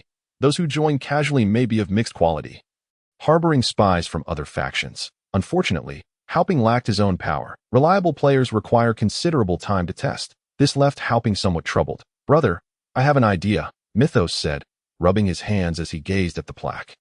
It's worth mentioning, or perhaps not. Haoping shot Mythos a glance, spit it out swiftly. I mean no offense. Mythos replied awkwardly. I was hoping to bring my brothers along to benefit from your double experience. Would that be convenient? Upon hearing this, Haoping raised an eyebrow. Mythos truly is a timely rain, like paper delivered to an outhouse, just when needed, like the goddess of mercy. Ha, ha, ha. Seeing Haoping remain silent, Mythos hurriedly added. Rest assured, my brothers are absolutely reliable. Once they join the clan, we will only focus on gaining experience, nothing else. How delightful for you. Haoping shot Mythos another look. Now, as I form a foundation, I need manpower. And you wish to bring people while enjoying benefits without work? Hearing this, Mythos looked at Haoping with gratitude. His appreciation was not merely for being allowed to join Haoping's hall, but for the trust bestowed upon him. I plan to establish several branches, each managing different affairs, Haoping said, turning to Wei Ning. The Golden Hall will oversee all economic matters of the hall, and you shall be its leader. Imichum. Wei Ning nodded earnestly. Brother, as you bring in people, don't remain idle. Haoping directed his gaze at Mythos. The hall is just starting. You and your people should shoulder the burden of protecting our clan members. Of course, equipment will be prioritized for your martial hall. Haoping continued. This arrangement provided Mythos with ample incentives that if Mythos's people were equipped, they could instantly transform the hall's standing. However, Haoping still entrusted this authority to Mythos, showcasing his faith in him. And what of me? What of me? Big Bucktooth, noticing that both Wei Ning and Mythos had become leaders, quickly inquired. What shall I be in charge of? Chapter 69. The Mantis Stalks the Cicada. You, Haoping scanned Big Bucktooth from head to toe. You shall be the leader of the White Sugar Hall. Ha ha ha ha. Upon hearing this, everyone burst into laughter. Observing Big Bucktooth's aggrieved expression, Haoping chuckled. Do not worry, there will certainly be a place for you. We simply need to level up first. Haoping turned to Wei Ning and Mythos. I leave the recruitment of talents for the family in your capable hands. This afternoon, I will lead him to grind for experience and level up. after bidding farewell to whinnying and mythos. Hauping took Big Bucktooth to the wilderness. Currently, Big Bucktooth's level was too low to enter dungeons, so Hauping led him to grind experience from the rogue ninja scouts with a flick of his wrist. Hauping dispatched a wild monster, unleashing 8 shurikens and showcasing various ninjutsu, leaving Big Bucktooth dazzled. With the buff from the plaque personally inscribed by the 3rd Hokage, Big Bucktooth sat on the ground, watching his experience soar, feeling inexplicably content. Ding! Congratulations, you have leveled up, current level. 1. Ding! Congratulations, you have leveled up, current level. 2. Big Bucktooth hummed a cheerful tune, basking in the pleasure of watching Hauping grind monsters. When will Inin's gaming pod arrive? Hauping asked casually while battling to AT that moment. Hauping's greatest concern was his sister Inin. Big Bucktooth pondered, probably tonight. By the way, why did you suddenly log off last time and take so long to return? Hauping recalled how Big Bucktooth had logged off without responding last time, and curiosity got the better of him. Oh, that. My gaming pod. It broke, and then I was forced to log off, Big Bucktooth stammered, his gaze evasive. Not wishing to disclose the incident involving Feng Jiancheng harassing Inin to Hauping. Hauping could only remain in the game, unable to return to reality. If he were to learn of it, it would only serve to heighten his anxiety. Hauping fixed an unwavering gaze on Big Bucktooth. What are you staring at? Big Bucktooth felt uneasy under Hauping's scrutiny and couldn't help but ask. Big Bucktooth, do you remember that peculiar habit you had as a child? Hauping inquired. What habit? Big Bucktooth was taken aback and asked. Whenever you lied, you would stutter. Hauping looked at Big Bucktooth. What exactly happened? Nothing. I can handle it myself. Big Bucktooth avoided Hauping's gaze. I asked it about Inin. Hauping had a profound understanding of his brother, who had grown up alongside him. If it were his own affairs, he would undoubtedly seek out Hauping, weeping to vent his grievances, the only one he could conceal matters from. Apart from Inin, was beyond Hauping's contemplation. Inin was indeed quite wonderful. The Big Bucktoothed one wished to continue the charade, stating, I'll log on tonight, and then we can reunite. Brother, do you think Inin will be overjoyed to see you? The Big Bucktoothed one pondered, attempting to divert the topic. However, such clumsy tactics were readily seen through by Hauping. What on earth happened to Inin? He inquired, his demeanor turning serious, with a heavy sigh. The Big Bucktoothed one eventually recounted the events of that day to Hauping in detail. Bang! Upon hearing this, Hauping struck a nearby tree with his fist. Players nearby gazed in astonishment. Wasn't that the revered Ho? What was he doing striking a tree? Was he uncovering a bug? Subsequently, amidst the shock of the onlookers, Hauping plunged into the throngs of wild monsters, engaging in a frenzy of slaughter. Several players exchanged glances, their eyes lighting up simultaneously. They mimicked Hauping, delivering a fierce punch to the tree before charging towards the nearby wild monsters. However, unlike Hauping, their efforts resulted in several corpses left behind. As Hauping unleashed his wrath, the Big Bucktoothed one could only watch in anxiety from behind. Brother, rest assured, I will protect Inin, he shouted to Hauping. Hauping pierced the heart of an incoming rogue scout with a kunai. Watching as it transformed into a stream of experience and dropped an item, he mechanically tossed the item back to the Big Bucktoothed one, continuing his relentless onslaught. Brother, the Big Bucktoothed one ignored the item on the ground. His expression tense as he focused on Hauping. After slaying another monster, he rushed forward and grasped Hauping's arm. Brother, trust me, I will ensure Inin remains unharmed. He noticed a tear trailing down the corner of Hauping's eye, stirring an inexplicable emotion within him. I am fine. Hauping waved his hand dismissively, sinking to the ground. Feng Jiancheng, Zhao Qiun. Hauping murmured, wait for me to return to the real world. Brother, what are your chances of returning to the real world? The Big Bucktoothed one inquired. Although he had heard Hauping mention it before, he had not pressed for details. Seeing Hauping bring it up again prompted his question. I do not know. Hauping replied with a deep sigh, shaking his head. However, even if there is but a sliver of hope, I will exhaust every effort.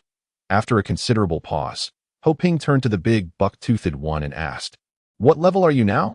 The Big Bucktoothed one glanced at his status and replied, I'm at 3.5. Let us hunt a boss and see if we can level up directly. Hauping rose to his feet, leading the Big Bucktoothed one toward the area of the bandit leader. He recalled how he had previously defeated the bandit leader by exploiting a bug with explosive talismans. Now he felt confident facing him in a fair fight. Upon arriving at the bandit leader's area, they discovered a group of about 20 players engaged in battling the boss. Ho Ping and the big buck-toothed one hid nearby. Observing, the 20 players were divided into 6 teams of 4, and their coordination appeared lackluster, suggesting they were a makeshift team. Alas, we are too late, the big buck-toothed one lamented. Ho Ping shook his head. They cannot defeat the boss. Seasoned in battle, he easily discerned the disparity between the two sides. Without an exceedingly rare healing ninjutsu, this boss fight was a war of attrition. After 2 rounds of attacks, the 6 teams were already showing signs of disarray at that moment. Another group arrived at at him. Ho Ping thought to himself. The newcomers were familiar faces, none other than Tu Ying, whom Ho Ping had dispatched twice before. Tu Ying's entourage was notably larger this time, prompting admiration for his ability to rally players. As Tu Ying and his group approached the boss area, they brazenly encircled the current teams, after setting his ID to private. Tu Ying stepped forward, not to engage but to watch them battle the boss with a smirk. The boss fighting team sensed the hostility, and after a brief discussion, one team sent a representative to negotiate while another continued their assault. However, with one team diminished, they were clearly at a disadvantage against the boss. Brothers, we have been waiting for this boss for quite some time. If you wish to fight it, please wait your turn.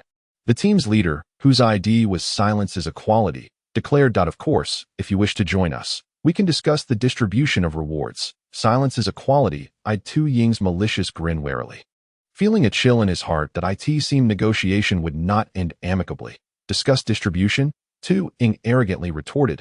That can work, but you will give us the equipment and gold, and the rest you may divide amongst yourselves. Silence is a quality flinched at this. What else is there besides equipment and gold? May I ask your name? He inquired, furrowing his brow. Today, I will leave you a way out, and in the future, my brothers will surely express their gratitude, he added. Listen closely, Tu Ying interjected, clearing his throat loudly. I am Ho Buffon, the patriarch of the Ho clan, and I will not change my name or identity. Upon hearing this, Ho Ping nearly spat blood in disbelief. The big buck-toothed one stifled his laughter, though his trembling shoulders betrayed him. Ho Ping never anticipated encountering such a ludicrous scenario of defamation. With the Ho clan newly established and in urgent need of equipment and gold, we are claiming this boss. Tu Ying continued, if anyone disagrees, come find me at the Ho clan.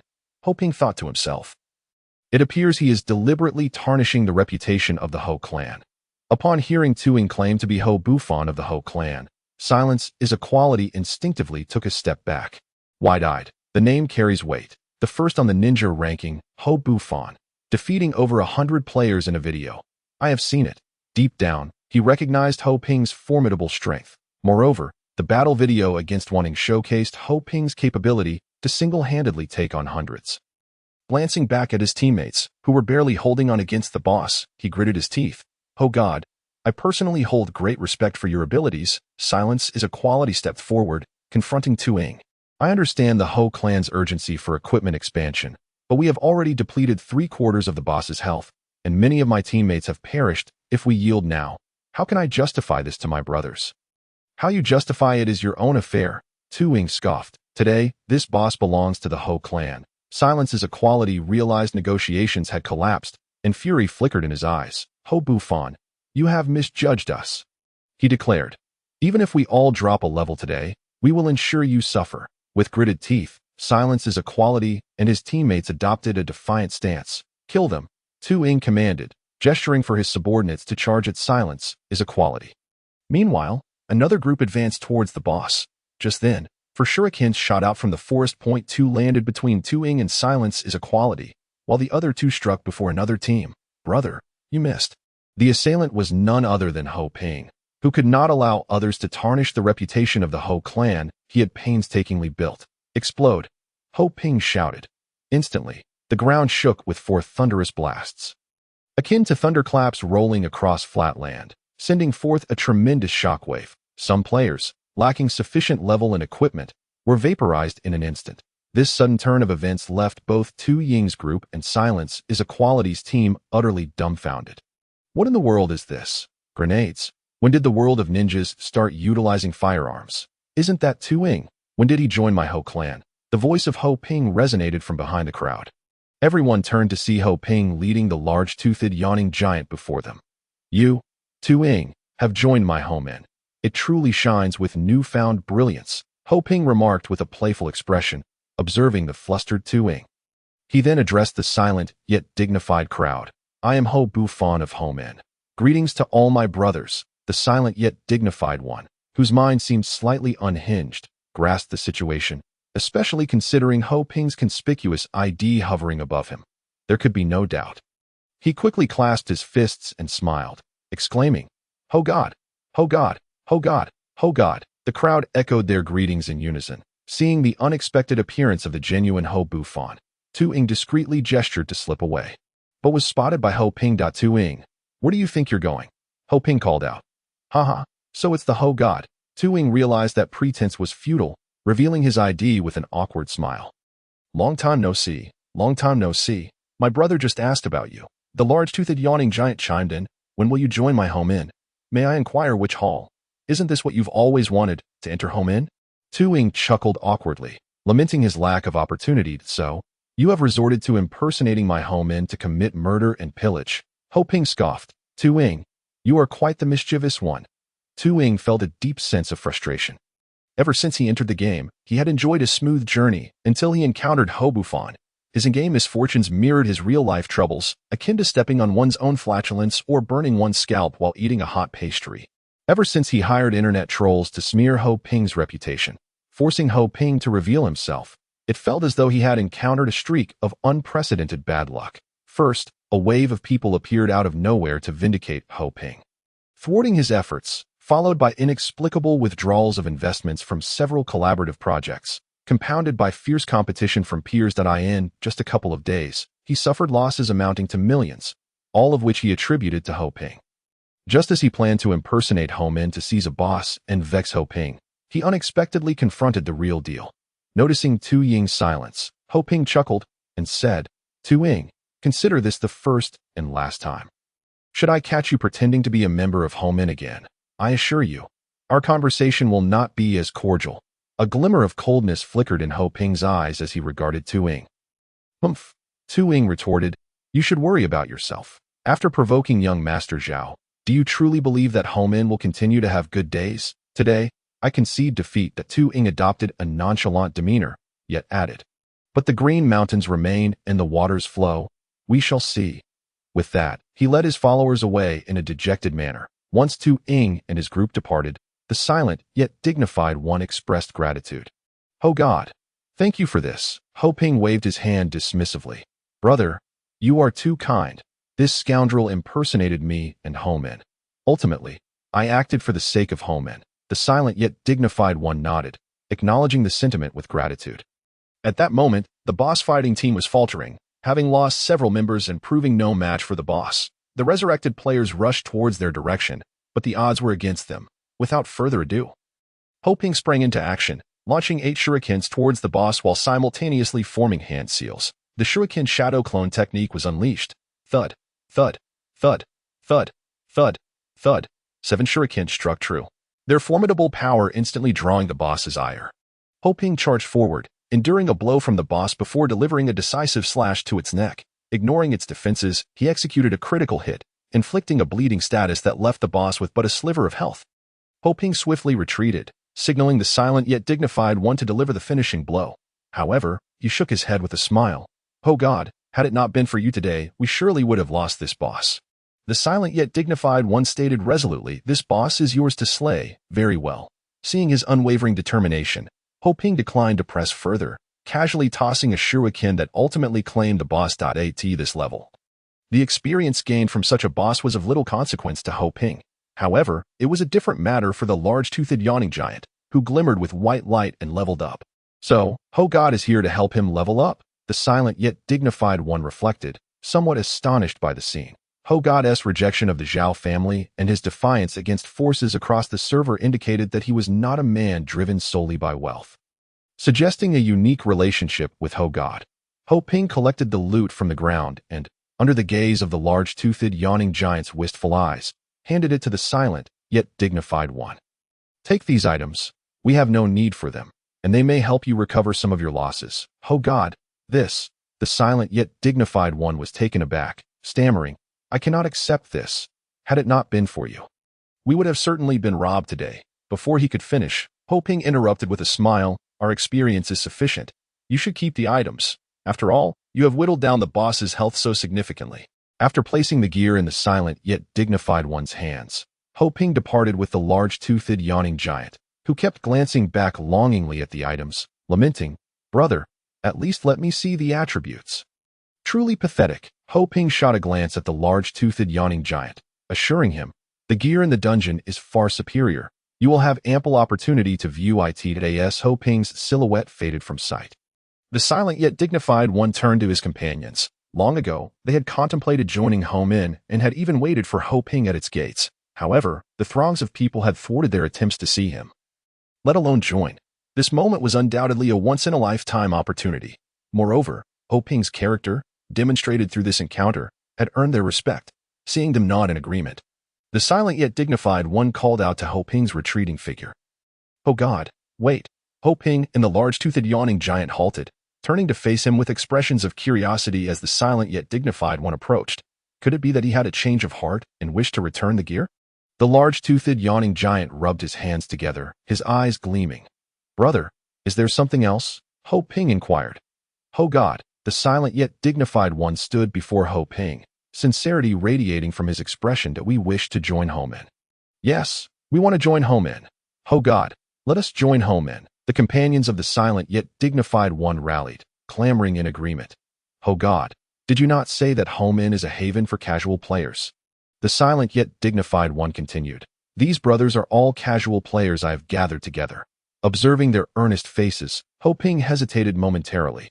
"Brothers, to be frank with you," he began after organizing his thoughts. "I believe you have all heard about my refusal of the Zhao family, correct? I know about that. I was present at the scene. Indeed, Ho God is formidable." Their flattery brought a smile to Ho Ping's face as he continued. "The Zhao family will not rest until they have their revenge. The future of Home Inn is precarious. They, along with other forces, will not permit the existence of Home Inn." Ho Ping scanned the crowd. "If you choose to join Home Inn, you will undoubtedly become targets of their ire, not just in the game." He added gravely, "In reality, they may not spare you either. Are you certain you still wish to join Home Inn?" "I do," the silent yet dignified one answered without hesitation. Turning to his comrades, he declared, "Brothers, we are casual players. Since entering the game, we have endured grievances. Monsters have been snatched from us, our gear looted, and we have even been extorted for protection fees." This was no exaggeration. As the game progressed, certain players formed powerful factions and began to dominate, monopolizing monster zones, forcing casual players to pay to grind. Casual players were left with no recourse but to swallow their indignation.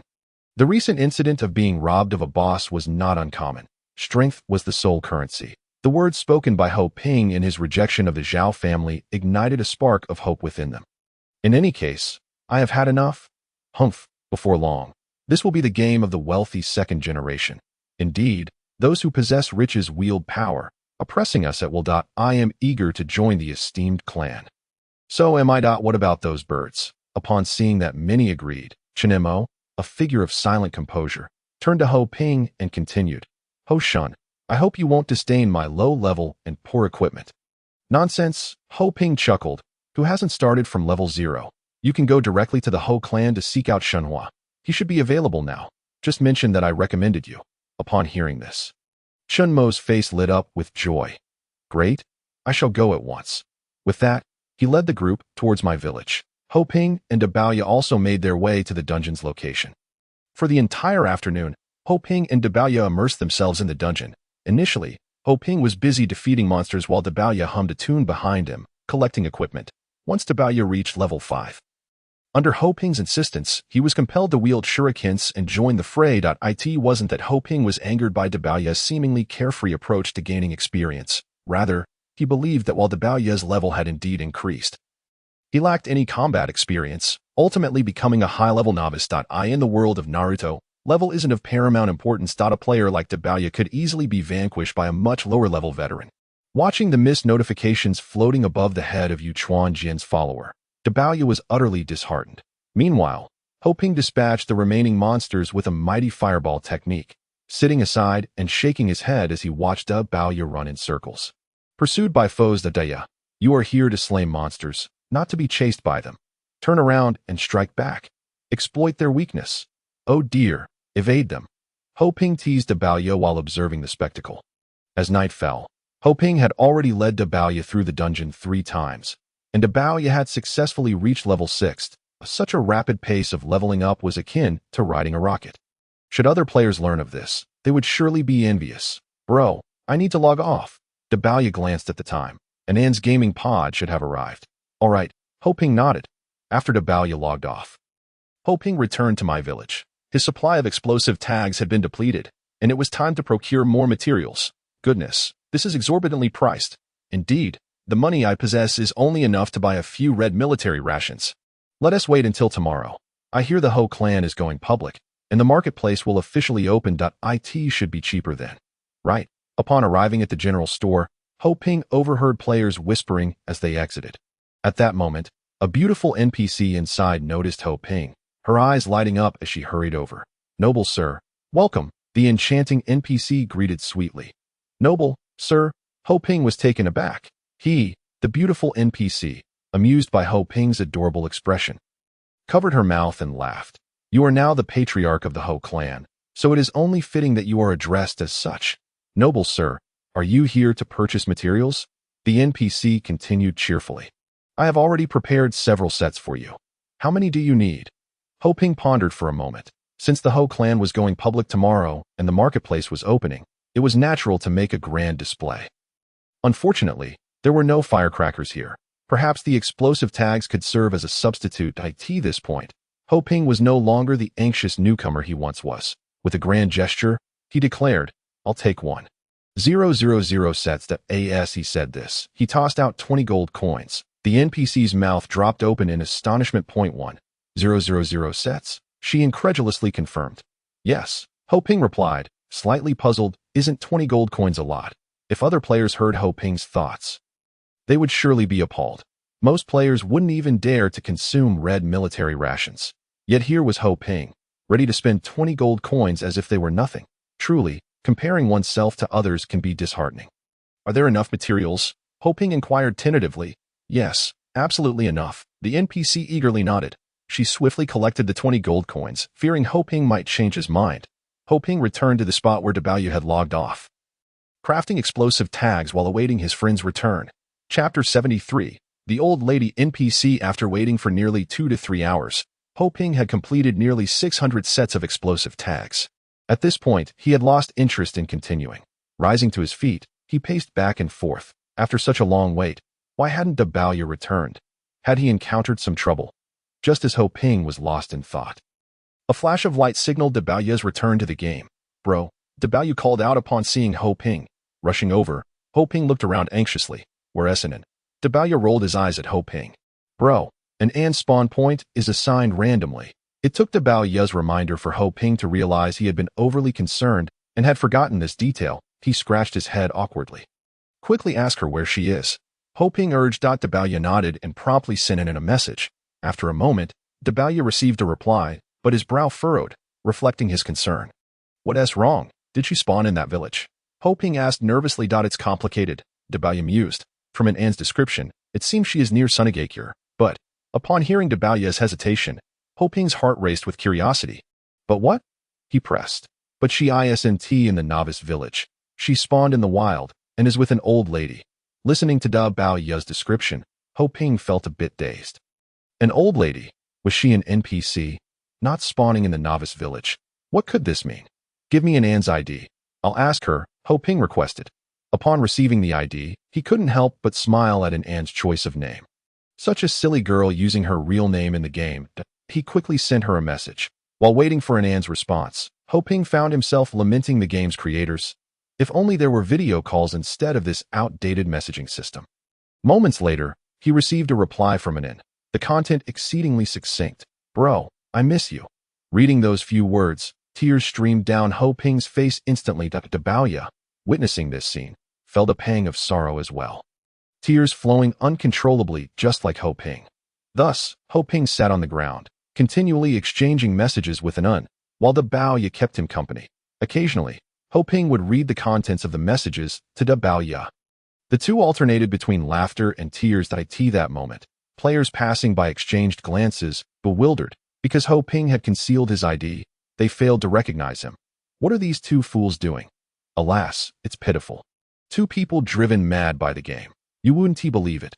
Not long ago, I saw someone laughing foolishly in the wild before getting gored to death by a wild boar. Truly tragic. If they were aware that the two individuals they spoke of were none other than the one standing before them, one could only wonder what their thoughts would be. Meanwhile, Ho Ping had gained some understanding of An's situation. Unlike others who randomly found themselves in different ninja villages upon their first entry into the game, and had emerged from the wilderness near the sand-hidden village, the old lady, as Ho Ping had surmised, was merely an NPC. He speculated that An must have triggered some hidden or unique quest. With this thought in mind, Ho Ping found himself surprisingly at ease, now that all three had entered the game and were aware of their survival. He felt a weight lift from his heart. As for X and Air, Ho Ping sighed, lamenting the end of their fateful connection. The pressing matter at hand was to devise a swift means of leveling up and mastering the techniques of Shinigami and impure world reincarnation, so they could resurrect Zabuza and uncover the truth. As the trio conversed, time slipped away rapidly. When the time limit for the large-toothed player arrived, he was the first to be forcibly logged out. With no inclination to continue grinding, Ho Ping returned to Home Min and engaged in conversation with An until her own time limit was reached. Just then, Wan Ying and Shun Hua approached Ho Ping. "Boss, everything is ready. Tomorrow, Home Min will officially open, and the market will commence," Wan Ying exclaimed upon seeing him. "Moreover, I have arranged for stalls in the market to collect rent, which will also contribute to Home Min's income. I even set up a consignment stall where players can entrust us to sell their equipment if they lack time." Wan Ying quickly outlined an array of operational strategies for the market.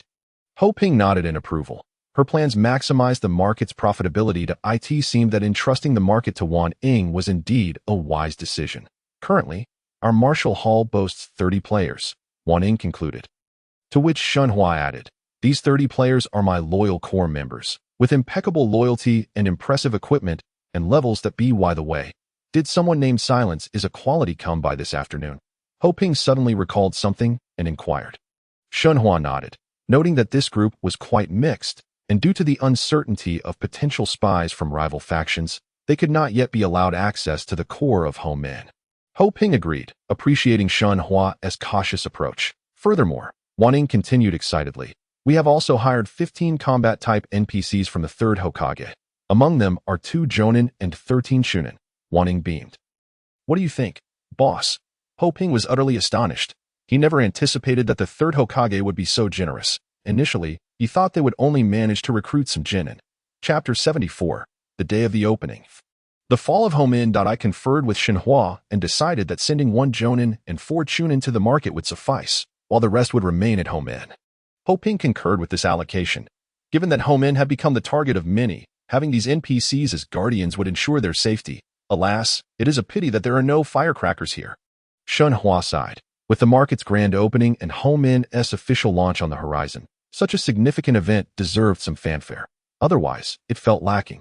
"Who says there aren't any?" Ho Ping chuckled. "How about explosive tags? Boss, did you think I hadn't considered that?" Wan Ying shot him a glance. "But the price of explosive tags is exorbitant. Not to mention, there are limits on how many can be purchased. Using them as firecrackers is simply out of the question." "Indeed," Shun Hua nodded. "I also thought of explosive tags, but the cost." He shook his head with a wry smile. Upon hearing this, Ho Ping smiled mysteriously and said, "As for explosive tags, you need not worry. Just let me know how many you need." After pondering for a moment, Wan Ying replied, "Not too many. 200 should create quite a stir." "Only 200? Ho Ping smiled softly and waved his hand. Instantly, 1,000 explosive tags appeared before Wan Ying and Shinhua. "Here are 1,000 explosive tags. Feel free to use them as you wish." Ho Ping looked at the two, who were left speechless. "If you need more, just ask me. There's no limit to how many you can have." "Oh, 1,000? How many can we have?" Wan Ying gazed at Ho Ping in astonishment. "Did you rob a general store?" Shinhua picked up one explosive tag, examining its attributes, and exclaimed, "How much did this cost? Just figure it out." Ho Ping told Wan Ying, "If there are any leftovers, equip the brothers of the martial hall." "Understood." Wan Ying nodded. Simultaneously, in the real world at the Zhao residence, "Young master, everything is in place," Xiao Luo said with a sly smile. "Once Home Min officially opens and the market commences, it will mark the downfall of Home Min." Zhao Qiyun's lips curled into a slight smile as he swirled the red wine in his glass. Hobu fan. I will ensure he returns to level 0. Recalling the humiliation he faced the first time he encountered Hobu fan made Zhao Qiyun seethe with anger. He had never endured such disgrace in his life, if he did not exact revenge. How could he face the world? The following day, Ho Ping rose from Naruto's home. He opened the curtains and gazed at the sun rising outside. Marveling at yet another beautiful day, players gradually logged in. However, unlike before, they were not rushing to grind for levels. Instead, they all seemed to be heading toward one destination, Home Inn. Today marked the day of Home Inn's official opening and the commencement of the market. The entire player base in Konoha was aware of this event, as it was the first established clan, naturally drawing considerable attention. Furthermore, Ho Ping's passionate declaration and the swift defeat of the Zhao family representative had also spread online. Garnering applause from most players, the stark disparity between wealth and poverty in the real world had long been entrenched, a state solidified over centuries. Now, Ho Ping, without any background, established Home Inn, directly challenging major factions and groups, providing a much-needed sense of vindication for the players. All players were eager to catch a glimpse of Ho Ping's true self, while also hoping that Home Inn would indeed fulfill the promises made by him. Early in the morning, over 1 million players gathered outside Home Inn, their collective gaze forming a sea of faces, an overwhelming sight that seemed to stretch endlessly. Fortunately, the game designers had anticipated Konoha's capacity and had significantly enlarged it compared to the original storyline. Otherwise, accommodating such a crowd would have been quite a challenge. Today, they would finally see the elusive Ho Shun in person. Indeed, it has all been hearsay. The only glimpses of him were through videos circulating online. Watching the videos, Ho Shun looks quite dashing. You hopeless romantic. Who in the game isn't handsome? That's different. The charisma that Ho Shun exudes cannot be compared to those who merely benefit from system enhancements. How wonderful it would be to be his girlfriend. Just the thought is enchanting. In a world where strength reigns supreme, Ho Ping possessed absolute power, with an influence that others could not rival. He bore countless radiant accolades, and within the game, he was a legend. All of these attributes endeared him to countless young women. Unbeknownst to him, Ho Ping had become the dream of many in the Naruto world. And at that moment, he was gathered with Dabaoya, Waning, and Shunhua. Rest assured, boss, everything is ready, Waning declared, patting her chest. Shunhua smiled. I'm all set as well. Anyone who dares to cause trouble will find themselves facing dire consequences. Waning utilized just over 400 explosive tags, leaving the remaining 600 plus for Shunhua. With a substantial stock of explosive tags backing him, Shunhua brimmed with confidence. Good. Ho Ping nodded and proclaimed. Let us get started. With that, he led the group out of Ho M and as the door swung open, players surged forward to catch a glimpse of Ho Ping, who emerged at the forefront, clad in ninja attire and a Konoha headband. His expression stoic, enhanced by the game's beauty filters, the already handsome Ho Ping appeared even more striking. Wow, is that Ho Shun, the top player in the ninja rankings? So handsome. Upon seeing Ho Ping, many female players fell into a state of infatuation. Ho Shun, I love you. In the midst of the crowd, an unknown voice suddenly rang out. Following that, a cacophony of cheers erupted like waves, rising and falling in unison. Ho Shun, I love you. Ho Shun, I love you. Ho Shun, I want to bear your children. Chapter 75. For those who are unconvinced, come and annihilate the clan. Ho Shun, Ho Shun, Ho Shun. The overwhelming chorus of adulation momentarily stunned Ho Ping, who had just emerged. Sighing, he remarked, being excessively handsome can indeed be a burden. The crowd, upon hearing this, exchanged disdainful glances. Ho Ping himself was taken aback by the sheer number of female admirers he had attracted. Stepping forward, he raised his hands to signal for silence. Do not fall in love with me. I shall not let you perish, but your existence may become a living hell. To deeply love someone one knows one cannot love is the epitome of loneliness. His audacious declaration elicited an impulse among those behind him, including the gap-toothed individuals, to kick him off the stage. As for those who sought the downfall of the Ho clan, Ho Ping smiled faintly and thought, come forth, let your demise outline the contours of my life. For those who are unconvinced, come and annihilate the clan. His earlier proclamation left most male players feeling disgruntled, yet the latter part caught them off guard. Arrogant, conceited, overbearing. For those who are unconvinced, come and annihilate the clan. This phrase ignited a fervor within them. Ho Shun, Ho Shun, Ho Shun, Ho Shun, Ho Shun. The crowd erupted once more, a multitude of jubilant cries reverberating throughout the sky. The aura of dominance exuded by Ho Shun dazzled the young girls, making their heads spin with admiration at this moment. Wanting stepped forward to discuss the operation of the marketplace. She detailed the privileges that family members could enjoy, as well as the exchange of family contribution points for ninjutsu skills, equipment, and more. Simultaneously, she unveiled the experience bonuses associated with the plaques personally inscribed by the 3 generations. This revelation ignited the entire venue. Double experience. Wow, such outrageous attributes and equipment and ninjutsu skills. This is tailor-made for common players. The primary concern for most players was the difficulty of leveling up and acquiring equipment. And the Ho clan could remedy all of that, especially with the establishment of the Martial Hall, which would safeguard family members while they farmed monsters without harassment. They felt as though they had found a stronghold. Experience could be managed. With time, one would inevitably level up. However, obtaining ninjutsu was a different matter, requiring substantial prestige and NPC goodwill. Many players hadn't even acquired the most basic shadow clone technique, let alone the legendary 8 gates and Sharingan that belonged to Ho Ping. How could all of this not send them into a frenzy of excitement? No way. I must join the Ho clan. It is a paradise for us commoners, seeing that the atmosphere was ripe. Ho Ping cleared his throat and declared, "Let the plaque be unveiled." As soon as he spoke, 4 individuals emerged from behind him, carrying a massive plaque. One had somehow procured red satin, making the plaque appear exceptionally festive. "Fire the cannon." The voice of Shunhua rang out. The players below looked utterly bewildered. When did the Naruto world have cannons? Then, a scene that shocked them even more unfolded. Whoosh, a shuriken, accompanied by an explosive tag, soared into the sky. Moments later, a thunderous explosion echoed. Wow, the Ho clan truly possesses immense wealth. Indeed, using explosive tags as if they were firecrackers left everyone in awe. Explosive tags are not cheap. 5 gold coins each. Players gasped in astonishment. Whoosh, whoosh, whoosh, whoosh. 4 consecutive shurikens shot into the air. The deafening blasts made numerous players cover their ears, marveling at the ferocity of the explosive tags as the shock waves rippled through the air.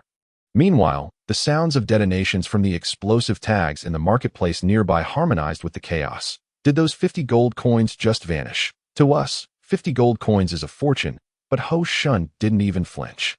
Indeed, to use 50 gold coins as ammunition, who possesses such audacity? Just then, unexpectedly, 5 more shurikens ascended into the sky as everyone stared in shock. The explosive tags continued to detonate. The crowd was dumbstruck, unsure if they were overwhelmed by the explosions or by Ho Ping's ostentatious display of wealth. The explosive tags rumbled for nearly 5 minutes before finally ceasing. Have the prices of explosive tags dropped? Even if the prices had fallen, it wasn't reasonable to use them like this. There must be over 200 detonations. Right? No, considering the marketplace, that's at least 400 explosive tags. 2,000 gold coins. Witnessing the incredulous and dazed expressions on the players' faces, Ho Ping nodded in satisfaction. This was the effect he desired. Unfortunately, he had only utilized less than half. Had he employed them all, the impact would have been even greater. However, Ho Ping failed to realize that if an individual remained in a state of shock for too long, they would eventually become desensitized to it. Wanting timed it perfectly, achieving her goal while conserving the explosive tags. Just as everyone was lost in astonishment, a gathering of 300 to 400 individuals had amassed in an open area not far from the Ho clan. They were intently focused on the spectacle. At the forefront was Zhao's representative, Xiao Luoluo, who had been swiftly eliminated by Ho Ping. At that moment, Xiao Luoluo's expression was one of utter displeasure. Damn it. How did this brat procure so many explosive tags? The polite demeanor Xiao Luoluo had previously displayed vanished, replaced by a fierce, resentful countenance, just as Ho Ping declared the unveiling of the plaque. He nearly ordered his men to rush forward. However, the appearance of 400 explosive tags made him hesitate, and a chill ran down his spine. Had he not stopped in time, those 300 to 400 individuals would have been insufficient to withstand the onslaught of those 400 explosive tags. Now, who knew how many explosive tags Ho Ping had left? He then turned his gaze toward the marketplace, where only a handful of individuals remained. Charge. Chapter 76. Clan Annihilation. As Ho Ping and his companions reveled in the festivities of the Ho clan, a squad of 300 to 400 individuals was already charging toward the marketplace. They aimed to deliver a warning to Ho Ping. Those who follow me shall prosper. Those who oppose me shall perish. Although Xiao Luoluo was not highly leveled, He led the charge with unyielding determination toward the marketplace, just as Xiao Luoluo and his group arrived at the marketplace and were about to issue a command. A voice unexpectedly rang out from above and to the side of him. "Are you planning to attack the marketplace?" A ninja stood with his arms crossed, gazing at the unwelcome guest with a playful expression. Devoid of any panic or surprise, Kakashi-sensei, it seems we arrived just in time. A yellow-haired ninja stood atop a nearby rooftop, grinning. Indeed. Kakashi nodded beside him. He had initially intended to congratulate Hobufan but had unexpectedly encountered a robbery. Well, he might as well lend a hand. Although it was a hassle, Sasuke drew his kunai. Naruto. Naruto? Kakashi. Kakashi. SAS. Sasuke. Xiao Luo's feet faltered, and his mind raced. Although they had hundreds of people on their side, most were only around level 10. While the opposing side, even without mentioning Kakashi, had Sasuke and Naruto, who could easily eliminate them. Swiftly, Xiao Luoluo ordered a retreat. However, four figures darted out from the marketplace, blocking their escape route. Xiao Luo's eyelids twitched. These four were also NPCs, and judging by their demeanor, they were at least genin level. Damn it, Xiao Luoluo cursed. How could Hobufan hire NPCs? Charge through, Xiao Luoluo shouted. The group of over 400 scattered in every direction. Multiple shadow clone technique. Multiple shadow clone technique. Kakashi and Naruto simultaneously executed the technique, instantly surrounding all of them. Fire style, Phoenix fire technique. Sasuke, unwilling to be outdone, unleashed hundreds of fireballs from the heavens, crashing into the densely packed crowd below. Simultaneously, the four suddenly emerged NPCs hurled 8 shurikens, each affixed with explosive tags. The 32 detonating tags descended upon the throng, resulting in a cataclysmic explosion that created a vacuum in the area. The cacophony of battle drew the attention of Ho Ping and a multitude of players. Ho Ping exchanged a knowing glance with Shenhua, who, bubbling with excitement, led the brothers of the martial hall into the fray. Under Ho Ping's guidance, Shenhua and his comrades frequently cleared dungeons, donning exquisite equipment and boasting commendable levels. As they plunged into the midst of the hundreds from the Xiaoluo organization, they surged forth like a tiger among sheep. With Kakashi and Naruto providing support, the battle commenced, resulting in an overwhelming slaughter. All players stood in stunned silence, gaining a newfound appreciation for the might of the Ho clan.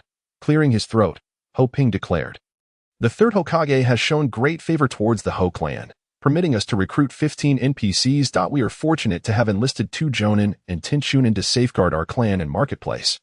A smile graced Ho Ping's face as he reassured his friends, "Fear not, for those who could slay the Ho clan have yet to be born." Soon after, Kakashi and Naruto eliminated the remnants of Xiao Luo's forces. Kakashi approached Ho Ping, offering his congratulations. "Congratulations on establishing your clan," boomed notable brother, with Naruto grinning widely as he chimed in. "Congratulations." Sasuke remained stoic, speaking little. The arrival of the three was indeed unexpected for Ho Ping. He promptly stepped forward, thanking his mentor, Kakashi, embracing Naruto and exchanging fist bumps with Sasuke. Their presence was far more shocking than the hundreds of explosive tags Ho Ping had unleashed. Furthermore, Asuma, accompanied by Nara Shikamaru, Akimichi Choji, and Yamanaka Ino, soon joined the gathering. Following them were the members of Team 10, Inazuka Kiba, Yamanaka Shino, and Hyuga Hinata, who rushed over to congratulate Ho Ping. Guy, Lee, Niji, and Tenten arrived fashionably late. More than half of the 12 ninja warriors had gathered. The perceptive Sakura, having learned much from Ho Ping, recognized this as a fortuitous opportunity to enhance their camaraderie and quickly invited everyone to a feast in the real world at the Zhao residence. Over 400 individuals suffered no losses yet were swiftly annihilated. Konoha had even issued a warrant for these players, seeking harsh punishment. "Xiaoluo, you are a fool, a worthless waste." At that moment, Zhao Qiyun was seething with rage. With a crash, he shattered his wine glass, its shards scattering across the floor. It was crucial to note that the 400 participants in the assault on the Ho clan represented the elite of the Zhao family's investment in the game. My subordinates had no inkling that Kakashi and the others would appear. Xiaoluo dared not lift his head, beads of sweat cascading down his face. And Hobufan was able to hire NPC ninjas, he stammered. Trembling as he explained, "We were not aware of this beforehand." "Are you brainless?" Zhao Qian snapped, tugging Xiaoluo's tie to bring him closer. "You acted recklessly without ascertaining any information." You previously agreed," Xiaoluo mumbled, his voice growing fainter. Bang! In a fit of rage, Zhao Qiyun kicked Xiaoluo, sending him tumbling to the ground. Get out, all of you. Zhao Qiyun was in a foul mood. The 400 individuals represented his vital force for establishing a family and competing for interests against other factions. Now, they had been squandered due to Xiaoluo's blundered Haiti that moment. He felt a murderous intent brewing within. News of the Zhao family's retaliation being mercilessly crushed by the Hou clan quickly spread among other factions. Chapter 77. The Prophesied Child. All forces stood in awe. The Zhao family's reputation was well known, and their attempt at revenge was swiftly obliterated by the Hou clan. Everyone was left in disbelief at the Hou clan's strength. In that instant, all factions reassessed the capabilities of the Hou clan. The arrival of various NPCs to aid Hou Ping in repelling the attack indicated that the world of the Hokage was far more complex than they had initially perceived. Friendliness and reputation were suddenly of paramount importance. Simultaneously, plans targeting the Hou clan were being restructured, shifting from direct assault to infiltration, gradually eroding their influence. Some factions began to take notice of the player Hou Ping. Incredible! The Zhao family's reprisal against the Hou clan has resulted in 400 being wiped out in an instant. This post rapidly garnered attention online, with players clicking and sharing it fervently. Within an hour, nearly every player was aware of the incident, which swept across the entire internet. Players from novice villages and other nations were left astounded. It was unfathomable. The Hou clan had only recently been established with a mere 40 members. Yet they had withstood the retaliation of over 400 individuals. Although the involvement of NPCs had tipped the scales in Hou Ping's favor, it also underscored the trust and assistance he had garnered from them. This, too, was a testament to the strength of the Hou clan. Moreover, upon learning of the situation, the higher-ups in Konoha issued a warrant for the apprehension of the 400 players who had disrupted the peace of the village. Their fate awaited them in Konoha prison as for the duration of their confinement. Konoha did not specify, but everyone assumed it would not be brief. The Zhao family, having lost its competitive edge in the game, found that even pouring money into training new recruits would be futile. After all, growth requires time. But would other factions wait for you? Would the Hou clan wait for you? Zhao Qiyun had been thoroughly defeated. Not only within the confines of the game, but the impact on the Zhao family in reality was also profound. Although outsiders perceived the Zhao family as untouchable, in truth, various factions were beginning to stir. The moment Xiaoluo logged in, he was besieged by players who apprehended him. Upon delivering him to the Hokage building, the group exchanged for considerable reputation rewards and NPC friendliness bonuses. A wave of enthusiasm erupted as players sought to capture the Zhao family's 400 members in exchange for reputation. Sweeping through Konoha. Of course, some fortunate individuals defected from Konoha, but as traders, their prospects were hardly better. In the Hokage building, on the second-floor balcony, the third Hokage, Sarutobi Hiruzen, Kakashi, and Nara Shikaku observed the bustling players below. Hokage-sama, this demonstration of power has been remarkably effective, Nara Shikaku remarked with a smile. It is evident that players' attitudes towards NPCs have significantly improved. However, Sarutobi Hiruzen remained furrowed in thought. These players are indeed formidable. They are organized yet operate independently, posing no immediate threat to us. However, should someone unite them, it would give rise to a formidable force. Exhaling a plume of smoke, Sarutobi Hiruzen continued, moreover, I am concerned about that prophecy. Is it the prophecy concerning fusion and destruction? Kakashi inquired. Sarutobi Hiruzen nodded, gazing towards the Hou clan's direction as he muttered, the prophesied child. What are your thoughts on Hobufan, Kakashi, after a long pause? Sarutobi Hiruzen asked. Kakashi pondered before responding slowly. I believe he is a player who has truly integrated into our world. He shares bonds of friendship with Naruto and Sasuke. Reflecting on his battle with Zabuza Momochi, he continued, there is a mutual protection among them. It is evident that his emotions are genuine, unlike other players who merely seek to ingratiate themselves for the sake of jutsu. Sarutobi Hiruzen nodded in agreement. I hope I have not misjudged him. While Hou Ping and Inen reveled in the joy of exchanging letters, he remained unaware that an alliance targeting the Hou clan was quietly emerging. The massacre of the Zhao family had made other factions realize a crucial truth. It would be nearly impossible to confront the Hou clan relying solely on their strength. Only through unity could they hope to eradicate and replace the Hou clan. The leader of this alliance aimed at the Hou clan would naturally be the Zhao family, who had suffered the greatest losses. Young Master Zhao, we understand everything you have said. Zhang Jia, with a furrowed brow, pondered deeply before slowly articulating. Surely you must have a plan. lest we repeat yesterday's calamity and be utterly annihilated. He continued, unlike your Zhao family, we cannot afford such extravagance. The head of the Wing Chun Yao Corporation interjected hastily. Investing a few million might yield a handful of talents, but I simply cannot bear the risk. In the past, we could at least claim a wild monster zone and collect protection fees. Now, with the Home-In Martial Hall commencing a purge, I find myself bereft of any income. Wang Jia sighed, his countenance marred with indignation. Some players are brazenly mocking us.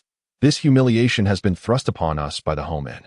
Listening to their grievances, Zhao Qiyun's lips curled into a subtle smile. The Home-In's current standing is merely a result of their backing from the higher echelons of Mai.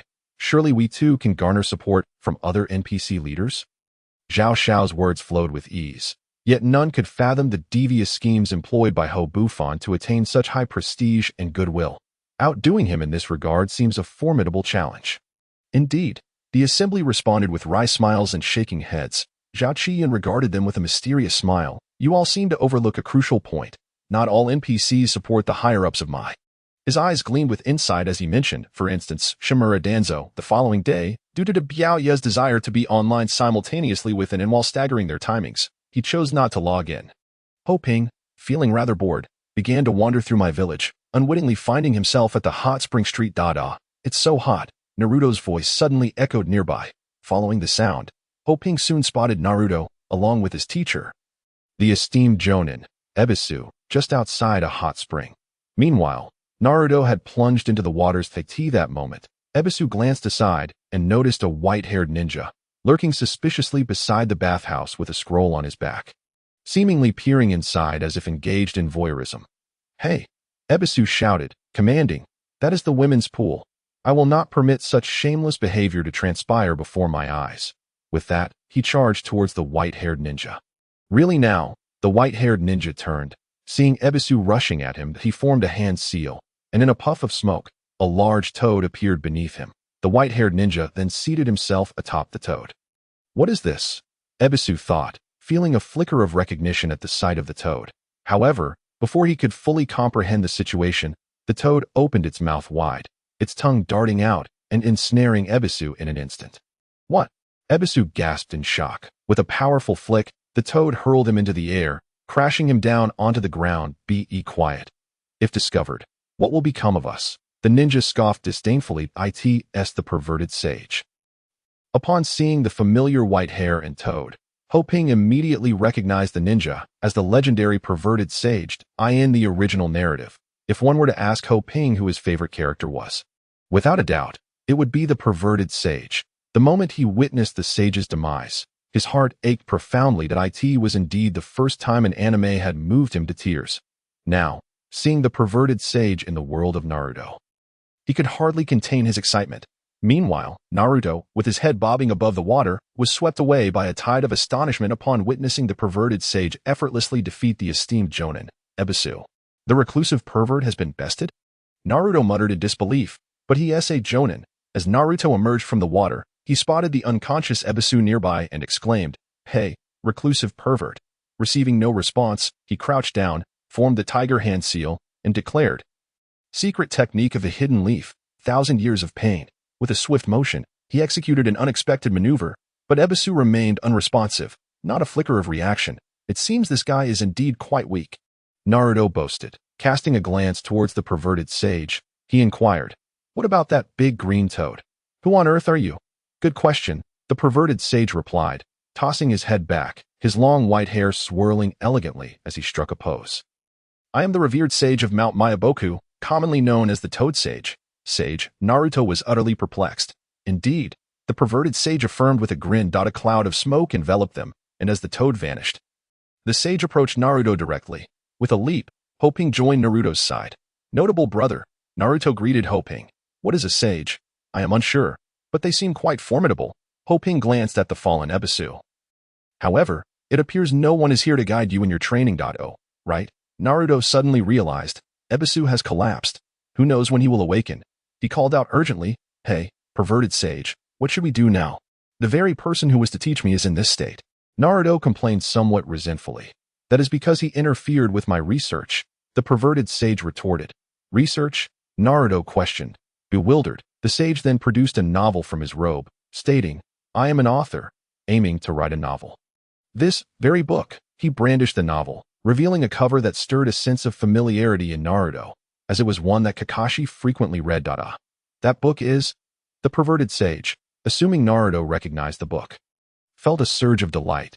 "Do you know of it? It seems to be quite famous. Isn't it just an indecent novel?" Naruto exclaimed loudly. "You mean to say you're conducting research by spying on women bathing?" His loud voice echoed into the bathing area, prompting the female NPCs to shriek in alarm. "No, there's a pervert," and they hastily fled the premises. Witnessing this scene, the perverted sage was taken aback, angrily chastising Naruto for being a fool. "You're merely a pervert." Both Naruto and Hoping chimed in unison. The perverted sage leaped in front of them, declaring, "I am not merely a pervert. Through my voyeuristic endeavors, I derive inspiration to craft excellent works." "You lie. Do not make excuses," Naruto interrupted. Hoping, smirking, added, "What a coincidence. I too am a writer, and I pen novels that I've never heard that spying can spark inspiration." Exactly, Naruto echoed, but then he recalled his interrupted training and lamented. "What about my training?" "Training," the perverted sage mused. "Are you referring to the technique of walking on water?" "You know about it?" Naruto asked eagerly. "However, you must accompany me in my training." The sage shot Naruto a disdainful glance. "I have no desire to deal with you." With that, he turned to leave, prompting Hoping to hastily intervene. "What a joke. One of the legendary Sannin cannot be let go so easily." The perverted sage, standing upon a wooden railing, formed a hand seal, and with a gentle breeze, ascended into the air, gracefully traversing the rooftops before vanishing from sight. "Split up and pursue," Hoping commanded. Chapter 79. Teaching the perverted sage to write novels. How impressive, Naruto remarked, watching the perverted sage's retreating figure with a look of envy. Though he is a pervert, he is undeniably cool. With that, he and Hoping set off in pursuit. The perverted sage moved with remarkable speed, and by the time Hoping emerged from the alley, the sage's silhouette had completely vanished. With no choice left, Hoping relied on his memories of the narrative to search through my village. Yet, the elusive perverted sage seemed to have left no trace. Other players observed Hoping darting through the village, casting curious glances. What is Hoshin up to? It appears he is searching for someone. Perhaps Hoshin has triggered a hidden quest. Oh dear, it's disheartening to be compared to others. Indeed, Hoshin seems to stumble upon quests effortlessly. It's truly enviable. Meanwhile, some players began to speculate whether Hoping's leisurely strolls were the key to uncovering hidden quests that others overlooked. It must be, they concluded. While other players were busy grinding for levels, no one paid attention to the NPCs within the village. Hoping, however, enjoyed a unique rapport with the NPCs, which might explain his fortune. After searching for quite a while without success, Hoping took a moment to calm himself and reflect on where the perverted sage might have gone in the original story. Suddenly, it struck him. The perverted sage had ventured outside the village, following two young girls to their home. With that thought, Hoping dashed towards the village exit. "Hey, the lecherous sage," Naruto's voice echoed through the mountains and forests. Instantly capturing Hoping's attention, Hoping dashed over and found Naruto joyfully approaching the lecherous sage, cradling a watermelon in his hands. Hoping leaped down. Just in time, he gently wiped the sweat from his forehead and caught up. "As per our agreement, I have brought you a ripe fruit," he said, revealing the gourd-shaped watermelon in his hand. Hoping couldn't help but admire Naruto. Such a uniquely shaped watermelon was indeed hard to come by. The lecherous sage gazed at the watermelon, his face contorted in despair. Fool, you've got it all wrong."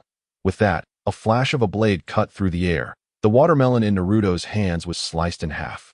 Swish, swish, swish. Moments later, the watermelon was neatly divided into several pieces and placed on the table. Hoping and Naruto took their seats. "It looks so sweet," Naruto exclaimed excitedly. "Don't be shy. Dig in." Hoping, having run all that way, was also parched, and thus he and Naruto began to feast heartily. After a while, a pile of watermelon rinds remained on the table. Hoping and Naruto clutched their stomachs, their faces radiating satisfaction. Naruto let out a contented burp. I'm full. At that moment, the lecherous sage realized that the two young ladies had already departed, a look of disappointment crossing his face. What a waste of time. With that, the lecherous sage stood up, intending to leave. Hoping quickly exchanged a glance with Naruto. Understanding immediately, They both rose and intercepted the lecherous sage. Wait, where are you going? Naruto asked. Yes, if you leave, how will Naruto continue his training? Ho Ping chimed in. Who cares about you? The lecherous sage retorted angrily. Because of you too. All my hard work in finding a source of inspiration has gone to waste. What source of inspiration? Naruto pointed at the lecherous sage and said, This is not the time for dilly-dallying. Focus on your training, pass the Chunin exams, and become Hokage. Before Naruto could finish, the lecherous sage interrupted. What do those matters have to do with me? You're just a mischievous little brat causing trouble. For my creations, those voluptuous young ladies are absolutely essential. Hearing this, a smirk crept on Ho Ping's face. That all. Do you really need to peep to spark inspiration? Wouldn't it suffice to have hands? The lecherous sage shot Ho Ping a disdainful glance. You little brat. What do you know? Ho Ping laughed. I may not know much, but as a new age youth, I've read all kinds of novels online. He then succinctly recounted a segment from a book he had read. The golden scales are not mere fish in the pond. The lecherous sage blinked at Ho Ping and turned his head away. Humph. Even so, what can it prove? My book must be written by me, and I need things to ignite my inspiration, such as those voluptuous young ladies. Ho Ping tentatively inquired. The lecherous sage nodded. Ho Ping and Naruto exchanged glances. They both formed hand seals to S.E. enchantment technique. Say enchantment technique. Bang! Bang! 2 clouds of smoke erupted. Naruto and Ho Ping transformed into 2 curvaceous, alluring bikini-clad beauties. The difference being that Naruto appeared innocent, while Ho Ping exuded a hint of seduction. The lecherous sage was left dumbfounded at this sight. Blood trickling from his nose. What's happening? Witnessing the lecherous sage's reaction, Ho Ping silently rejoiced. It worked. What? What kind of jutsu is this? The lecherous sage scrutinized them up and down. This is the Sei enchantment technique invented by Naruto. Bang. Ho Ping reverted to his true form, addressing the lecherous sage. How did you come up with this? The lecherous sage, salivating, exclaimed, You are simply a genius. Thus, an agreement was reached between Naruto and the lecherous sage, with the sage agreeing to teach Naruto. Little brat, the lecherous sage glanced at Ho Ping and said, Come over and continue telling me about that golden scale tale you just mentioned. And tell me how you thought of it. Chapter 80. The 2 Tomo Sharingan outside the hidden leaf village, by a little-known secluded riverbank. The lecherous sage Jiraiya sat cross-legged on the beach with Ho Ping and Naruto. That was just a joke. Jiraiya said seriously, From now on, I will teach you 2 how to train. Is this the real deal? Naruto asked, looking at Jiraiya with curiosity. Upon hearing this, Ho Ping felt a surge of joy within. Kakashi's training had elevated him 2 levels, and he wondered what Jiraiya could bring him. A sage never lies. All right, kid. Jiraiya interrupted Naruto. Now let us continue with the training you were doing earlier. No problem. Naruto approached the riverside, forming hand seals and channeling chakra into his feet. Jiraiya glanced at Ho Ping. My training methods might be of no use to you players. From what I understand, you seem to grow through battles. With that, Jiraiya produced a scroll and tossed it to Ho Ping, saying, I don't know if this will be useful, but take a look. Ho Ping received the scroll. Jiraiya's battle experience summary. After reading, level up by 1, and any 1 ninjutsu will increase by 1 level. Upon seeing this, Ho Ping's mouth curled into a grin, nearly drooling. This is useful, incredibly useful. He eagerly opened it. Ding! Congratulations, you have leveled up by 1. Your current level is 13, and all attributes have increased by 1 point. Ding! Congratulations, you have gained 1 opportunity to upgrade any ninjutsu by 1 level. Please choose a ninjutsu. Ho Ping opened the ninjutsu skill bar and reviewed the ninjutsu he currently possessed. Basic fire release, grand fireball technique. Gather chakra in the throat and expel a massive fireball forward, launching enemies within a 4-meter radius into the air, dealing 2.5 times the ninjutsu damage. Upon reaching max level, it can activate fire release. Phoenix Fire, Sharingan, 1 Tomo 30 chance to see through all ninjutsu, genjutsu, and taijutsu. Melee block and evasion increased by 40, continuously consuming chakra until depleted or manually closed. Basic Shuriken Shadow Clone Technique, based on advanced Shuriken mastery, releases 4 additional Shurikens, which possess 30 attack power. Basic Sei Enchantment Technique, charm surrounding male hostile humanoid beings for 2 seconds, simultaneously triggering bleeding status. Advanced Kunai Mastery, Stealth Technique. 8 gates are among those that Ho Ping directly ignored. Though the 8 gates are powerful, the significant drop in all attributes after use is too fatal, even after opening the second gate. The rest gate, which alleviates physical fatigue limits. It merely mitigates the negative effects of attribute reduction, still leading to a 30 drop in attributes. This means that after using the 8 gates, Ho Ping would be unable to continue battling monsters of the same level, or even engage in PK against opponents of equal level. Thus, the 8 gates should only be used as a last resort and should not be employed unless absolutely necessary. Ho Ping's gaze shifted to the other ninjutsu, ultimately settling on the Sharingan. After all, only by upgrading the Sharingan's level could he unlock the subsequent Kimui skill. The one-tomo Sharingan provides a 30 chance to see through all ninjutsu, jinjutsu, and taijutsu, and upon advancing to the 2-tomo, it would undergo a qualitative leap. That is, the ability to copy ninjutsu. Although Ho Ping did not lack ninjutsu, his current level was too low for most techniques to be usable. However, upon successfully copying a ninjutsu, he could directly activate the corresponding ninjutsu without any level restrictions. Of course, with a low level and insufficient chakra, he still would not be able to unleash the full power of the ninjutsu. And it could even be weaker than some basic techniques he had mastered. After pondering for only a moment, Ho Ping promptly upgraded the Sharingan. Sharingan, 2-tomo 40 chance to see through all ninjutsu, jinjutsu, and taijutsu. Melee block and evasion increased by 50, with a 60 chance to copy ninjutsu, taijutsu, and jinjutsu. It continuously consumes chakra until depleted or manually closed. As Ho Ping finished reading the scroll detailing his battle experience summary, a flash of light enveloped him, and Jiraiya distinctly sensed that Ho Ping had gained a slight enhancement compared to before.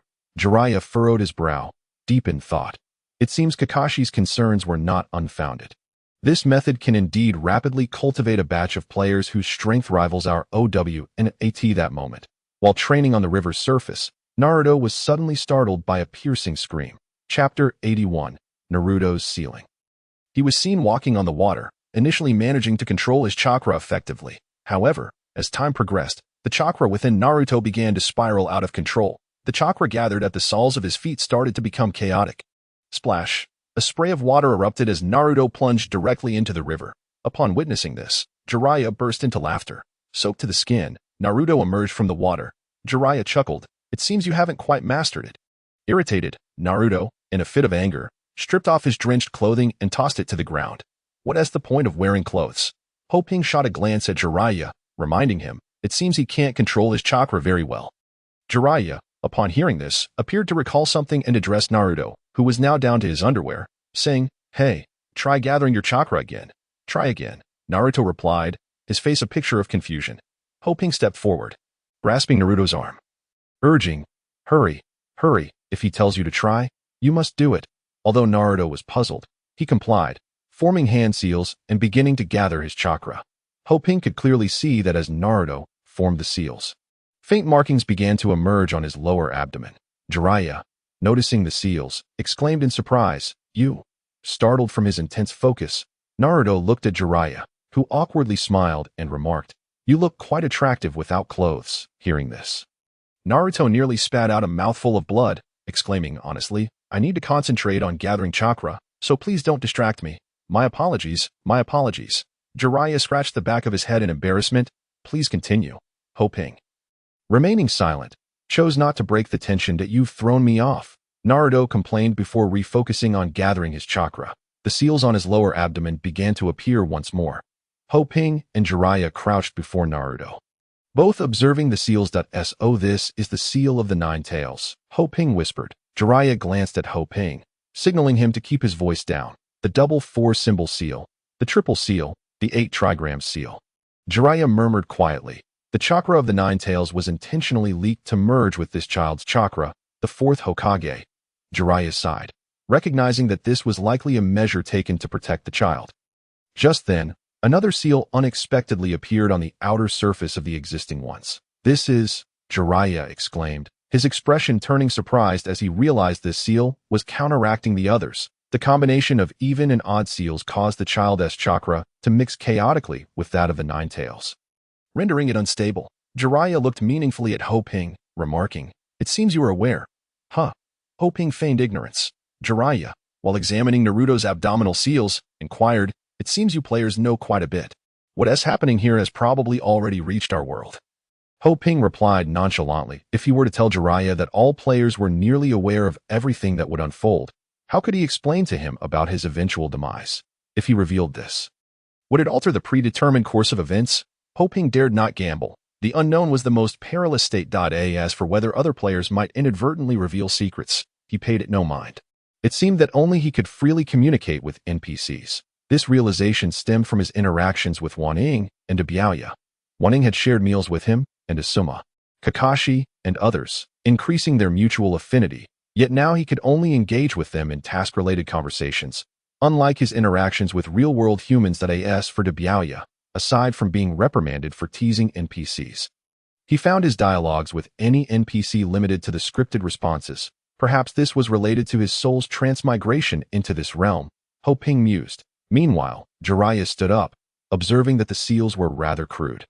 Likely crafted by Orochimaru. As he spoke, he formed a hand seal. Seeing this, Ho Ping quickly activated his Sharingan, attempting to replicate the jutsu Jiraiya was about to perform. Chapter 82. Obtaining ninjutsu for free. Jiraiya, with his hands behind his back, concentrated chakra at his fingertips. Hey, kid. Jiraiya interrupted Naruto, saying, shout long life. What?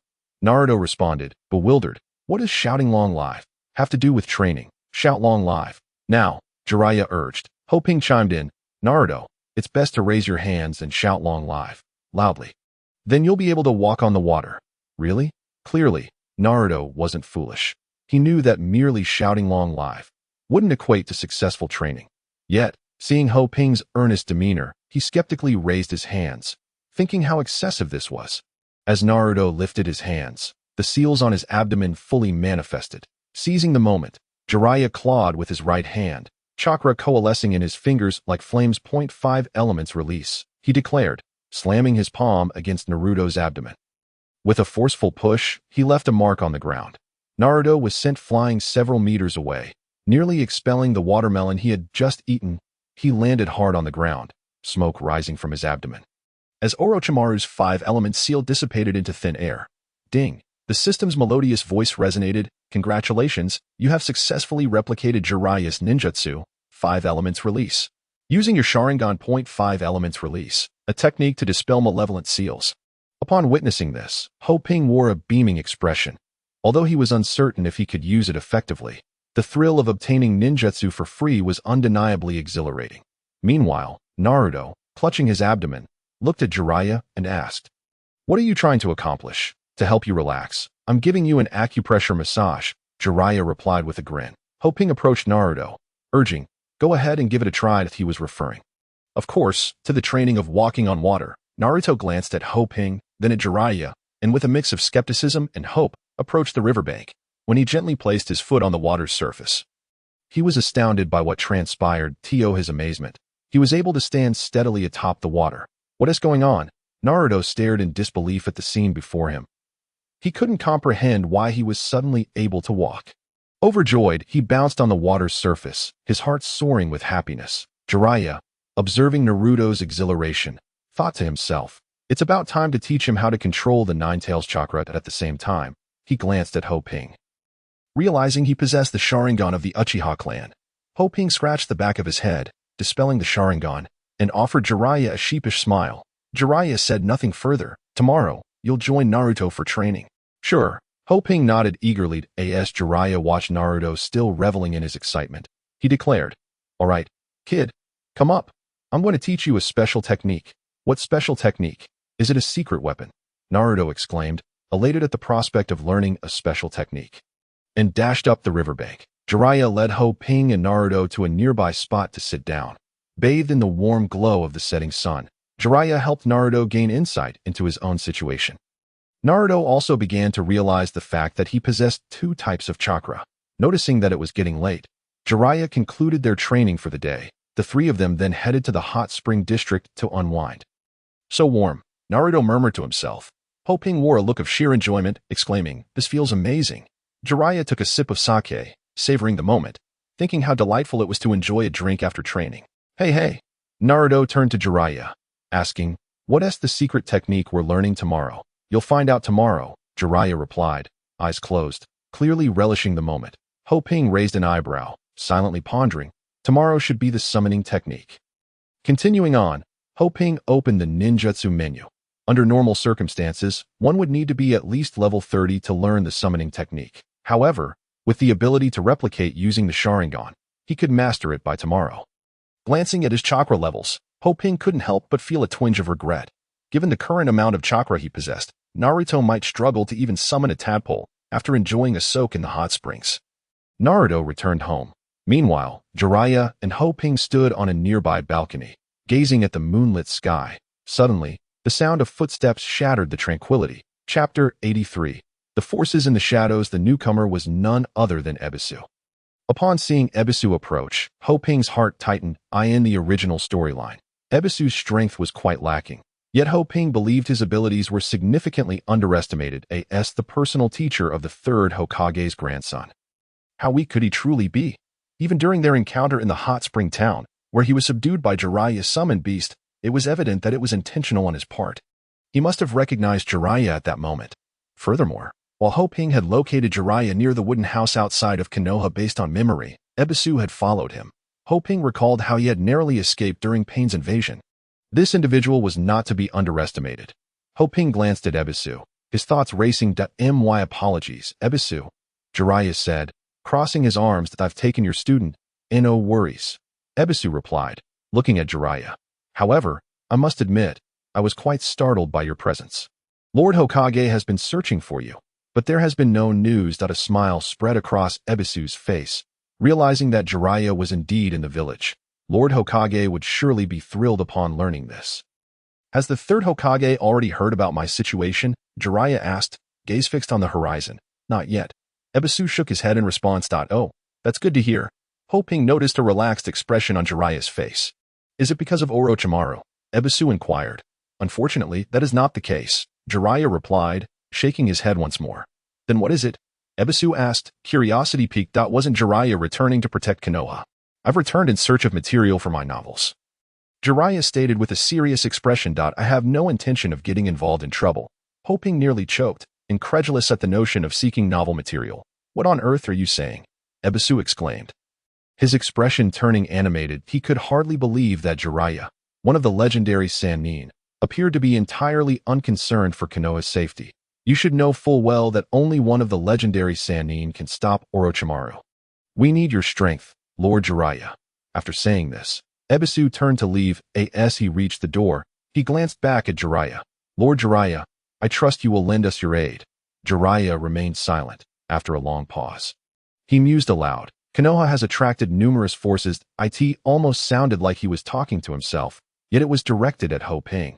Ho Ping nodded in agreement. Indeed, there are the Sand Village and Sound Shinobi. He paused before continuing, and also Orochimaru's followers. This is troublesome, Jiraiya lamented, cradling his head in his hands. This is really affecting my material gathering. Seeing Jiraiya's nonchalant demeanor, Ho Ping felt an urge to inform him of the impending doom facing the third Hokage. However, the words caught in his throat. Even if Orochimaru were thwarted and the third Hokage were saved, the entire narrative could take an unpredictable turn. I hope your Ho clan can intervene against the other players. Jiraiya remarked. As for our battle, we shall handle that ourselves. Ding. A hidden mission has been triggered. Do you wish to accept? Ho Ping blinked in astonishment. What? This can trigger a hidden mission. Tomorrow, I shall teach you to create a battle experience summary scroll that will enhance your strength, Jiraiya said casually. However, those words left Ho Ping momentarily speechless. An experience scroll, a means to rapidly gain experience without needing to fight monsters. This was utterly overpowered. With such an item, he could swiftly cultivate a formidable team. Moreover, as a reward, he could issue quests using the clan leader's seal, which would surely attract a multitude of players. Boom! Suddenly, a loud explosion echoed from afar, drawing the attention of both Ho Ping and Jiraiya.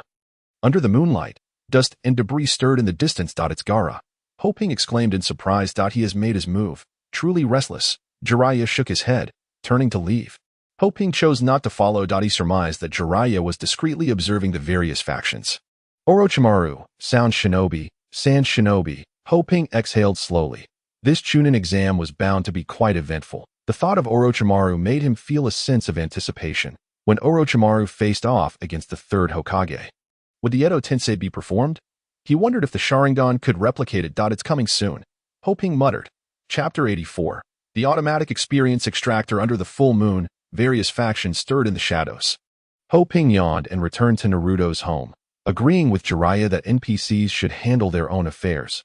Unbeknownst to him, he soon drifted into slumber. The following day, Ho Ping and Naruto arrived at the riverside, where they had agreed to meet Jiraiya, resuming their training from the previous day. Hey, big brother, what incredible secret technique do you think the pervy sage will teach us today? Naruto asked with eager anticipation along the way. Since he claims it's a secret technique, it must be something truly powerful, Ho Ping replied. The summoning technique is one of the divine arts in the Naruto world. He wondered what he would be able to summon. Upon reaching the riverbank, they found the pervy sage lewdly crouched in the grass, peering at a few beautiful women frolicking in the water not far away. Absolutely stunning, the pervy sage exclaimed, his gaze unwavering, revealing his true nature. Ho Ping and Naruto stood behind him, unnoticed. Hey, Naruto called, exasperated. Yet the pervy sage remained lost in his own delightful world, utterly oblivious. It's like being in paradise. The pervy sage drooled. Hey, I'm talking to you, Naruto continued, trying to rouse him. The pervy sage let out a disturbingly lewd chuckle. Exchanging knowing glances, Ho Ping and Naruto couldn't help but smile mischievously. Sexy jutsu, they both exclaimed, transforming into alluring beauties with enviable figures and revealing attire.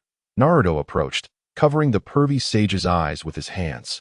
Ho Ping lifted the pervy sage's chin, playfully saying, if you don't come over here soon, I might get angry. Naruto's sweet voice rang out. Don't keep us waiting too long.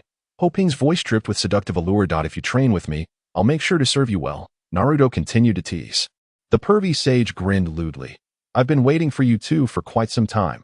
As he stood up and turned around, Ho Ping and Naruto reverted to their true forms. Upon witnessing this, the pervy sage's face fell, disappointment evident. You little brats dare to mock me, Naruto scoffed. We're all in the same boat here. Ho Ping glanced toward the retreating women, noticing they were collecting their clothes and preparing to leave. Since the beauties have left, it's time to teach us that secret technique.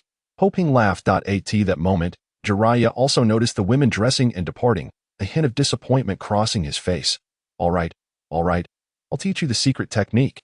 The trio returned to the sandy shore. The secret technique I am about to teach you cannot be unleashed with your current chakra levels, Jiraiya informed Ho Ping and Naruto. Therefore, Naruto, you must learn to harness the red chakra within you, utilizing the immense energy that lies dormant inside. Jiraiya then glanced at Ho Ping, adding, as for you, whether you can learn it depends on your own strength. Ho Ping nodded in understanding. Next, Jiraiya instructed Naruto to expend his own chakra to activate the Ninetails chakra. Quickly deplete your chakra. I have an excellent method. At that moment, Naruto suddenly had a brilliant idea and spoke up. Ho Ping instantly understood Naruto's intention. Utilizing powerful ninjutsu was indeed the most effective method for expending a significant amount of chakra. However, the only formidable ninjutsu that Naruto currently mastered was the shadow clone technique. Hastily, Ho Ping activated his Sharingan. As the words for the shadow clone technique fell from Naruto's lips, he instantly conjured dozens of clones. He approached his clones and declared, listen closely, let us commence our duel. Just as Ho Ping had anticipated, the system's melodious voice rang out. Ding, congratulations. You have successfully copied the technique of the shadow clone from Uzumaki Naruto using the Sharingan. Your experience in the shadow clone technique has increased by 1,000. Upon hearing the system's announcement, Ho Ping nearly burst into laughter. It was exactly as he had expected. The Sharingan could replicate ninjutsu. And if it was a technique already learned, it would grant experience. Moreover, the amount of experience gained exceeded Ho Ping's imagination. Although upgrading the shadow clone technique to the multi-shadow clone technique required an enormous amount of experience. Ho Ping glanced at Naruto with stars in his eyes. Wasn't Naruto essentially an experience extraction machine? Chapter 85. The summoning technique. Throughout the afternoon, Naruto ceaselessly utilized the multi-shadow clone technique. Engaging in duels with his clones. By employing this method, he continuously drained his chakra reserves. Meanwhile, Ho Ping seized the opportunity to exploit the characteristics of the Sharingan to replicate ninjutsu and gain experience from Naruto. Unbeknownst to them, Naruto's chakra was running perilously low, and his stamina was nearing its limit. Eventually, he stumbled and collapsed to the ground. Seeing this, Ho Ping, although aware that Naruto would be unharmed, instinctively rushed over to support him. This subconscious action surprised Ho Ping himself. Nearby, Jiraiya observed this scene and couldn't help but nod in approval, feeling a sense of fondness for this player. Ding! Congratulations, Jiraiya's favorability has increased by 100. Ho Ping raised an eyebrow. Delightful. Jiraiya approached Naruto and remarked, "You're nearly out of chakra, and it's about time I teach you this ultimate technique." Upon hearing this, Naruto sprang up energetically, all fatigue seemingly vanishing. Ho Ping couldn't help but marvel at the Uzumaki clan's astonishing recovery abilities. While Jiraiya conversed with Naruto, Ho Ping opened the ninjutsu menu, which displayed nearly all the physical traits and bloodline limits within the world of Naruto. Uzumaki clan trait: stamina recovery speed increased by 150. Chakra recovery speed by 150, with a 5 chance to release seals and control the opposing units. There were also Kinshiki's bone manipulation, Suigetsu's liquid form, and Haiden's immortal body, among others. However, these traits and bloodline limits also required a high level to access. Ho Ping felt a pang of regret, recalling his earlier encounter with Haku and wondering why he and T learned the Two-Tomo Sharingan. It might have activated Haku's bloodline limit. Alright, kids, I'll demonstrate first. So watch closely. Hearing Jiraiya's words, Ho Ping promptly refocused, secretly activating his Sharingan. Jiraiya bit his finger, made a cut on his palm, and then slammed his hand onto the ground. Summoning technique. Numerous intricate seals spread from Jiraiya's palm across the ground. Bang! With a resounding explosion, a cloud of smoke erupted, revealing a massive toad at Jiraiya's feet. Ding! Due to a significant level disparity, copying Jiraiya's summoning technique has failed. Ho Ping, upon hearing this, spat out a mouthful of old blood. Damn it, just when it mattered most. Nevertheless, Ho Ping felt somewhat relieved. After all, the Sharingan's ability to replicate ninjutsu was not infallible. Soon, when Naruto performed the summoning technique, he would have ample opportunity to exploit it. Wow! Naruto gazed at Jiraiya with envy. So cool. The toad held a scroll in its mouth, extending its tongue to let the scroll slide down in front of Naruto. As Naruto unfurled the scroll, the lecherous sage declared, "That is the contract we have passed down through generations with the toads. Write your name in blood and place your handprint on it. Then, gather chakra at the place you wish to summon them and place your signed hand there." Following Jiraiya's guidance, Naruto inscribed the contract. Watching the scroll filled with names, Ho Ping thought, not a single character is recognizable. He glanced at Jiraiya, his meaning clear. Should I also sign the contract? Although he was reluctant to summon a toad. Ho Ping was disappointed to find that Jiraiya didn't even spare him a glance, leaving him anxiously fidgeting alone. This moment, Naruto had completed signing the contract. Now, give the summoning technique a try. Jiraiya instructed. Naruto nodded and formed hand seals. Ho Ping quickly activated his Sharingan. This time, he was determined to succeed. Naruto shouted, "Summoning technique," and slammed his hand onto the ground. Bang! A small puff of smoke rose. When Naruto lifted his hand, a tiny tadpole wiggled its tail on the ground. Upon seeing the tadpole, Naruto clearly froze, a bead of sweat forming on his forehead. Jiraiya's face twitched at this sight. While Ho Ping, though he anticipated this outcome, could hardly suppress his laughter at Naruto's predicament. Ding! Congratulations, you have successfully copied Naruto's summoning technique. It worked. Ho Ping exclaimed. Jiraiya turned to him. Was that the Sharingan's replication? Hey, Jiraiya called out to Ho Ping. Show us what you can do. Ho Ping nodded, formed hand seals, and slapped his palm onto the ground. It feels like something's missing. Ho Ping muttered. Suddenly, he remembered that he hadn't signed the contract. Damn you, sage. Ho Ping cursed loudly. Chapter 86, A Glimpse into the Real World. Bang. Ho Ping was instantaneously enveloped by a cloud of smoke. Hearing Ho Ping's curse, Naruto was taken aback. Not brother, he shouted, rushing into the smoke in a panic, waving his hands to disperse it. However, when the smoke cleared, Ho Ping's spot was utterly vacant. Lecherous sage. Naruto gazed at Jiraiya in shock. Not brother, he... Jiraiya did not respond to Naruto, but stared blankly at the place where Ho Ping had vanished. I'm doing this for your own good. Jiraiya seemed to be speaking to Ho Ping, while also murmuring to himself. Memories flooded back to the day when Sarutobi Hiruzen taught him the summoning technique.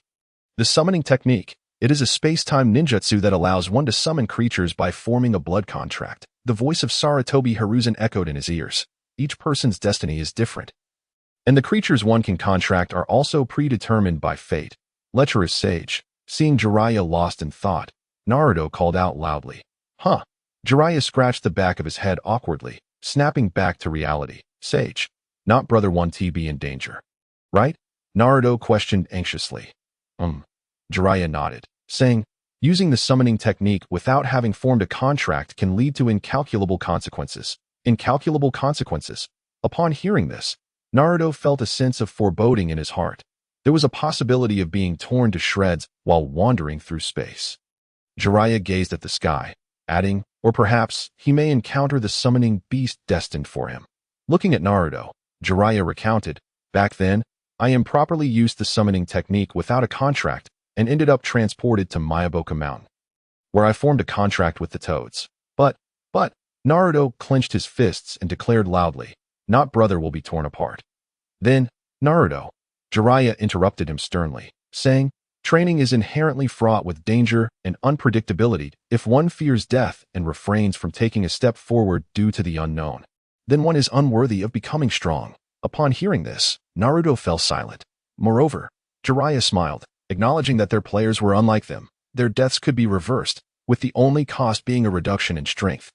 Through hard work, they could regain their former prowess. Thus, he reassured, do not worry, Hobufan will be fine. At that moment, Hobufan felt a dizzying sensation, as if he had plunged into an endless abyss, with unfamiliar worlds flashing before his eyes like photographs. Had he known Jiraiya's thoughts at that instant, he would undoubtedly have spat blood in outrage, cursing Jiraiya's ancestors for generations. How unfortunate. Ho Ping felt a pang of anxiety. How could he have suddenly forgotten the absence of a contract? Where was he being transported to? Surely, Jiraiya was not playing tricks on him. It made no sense.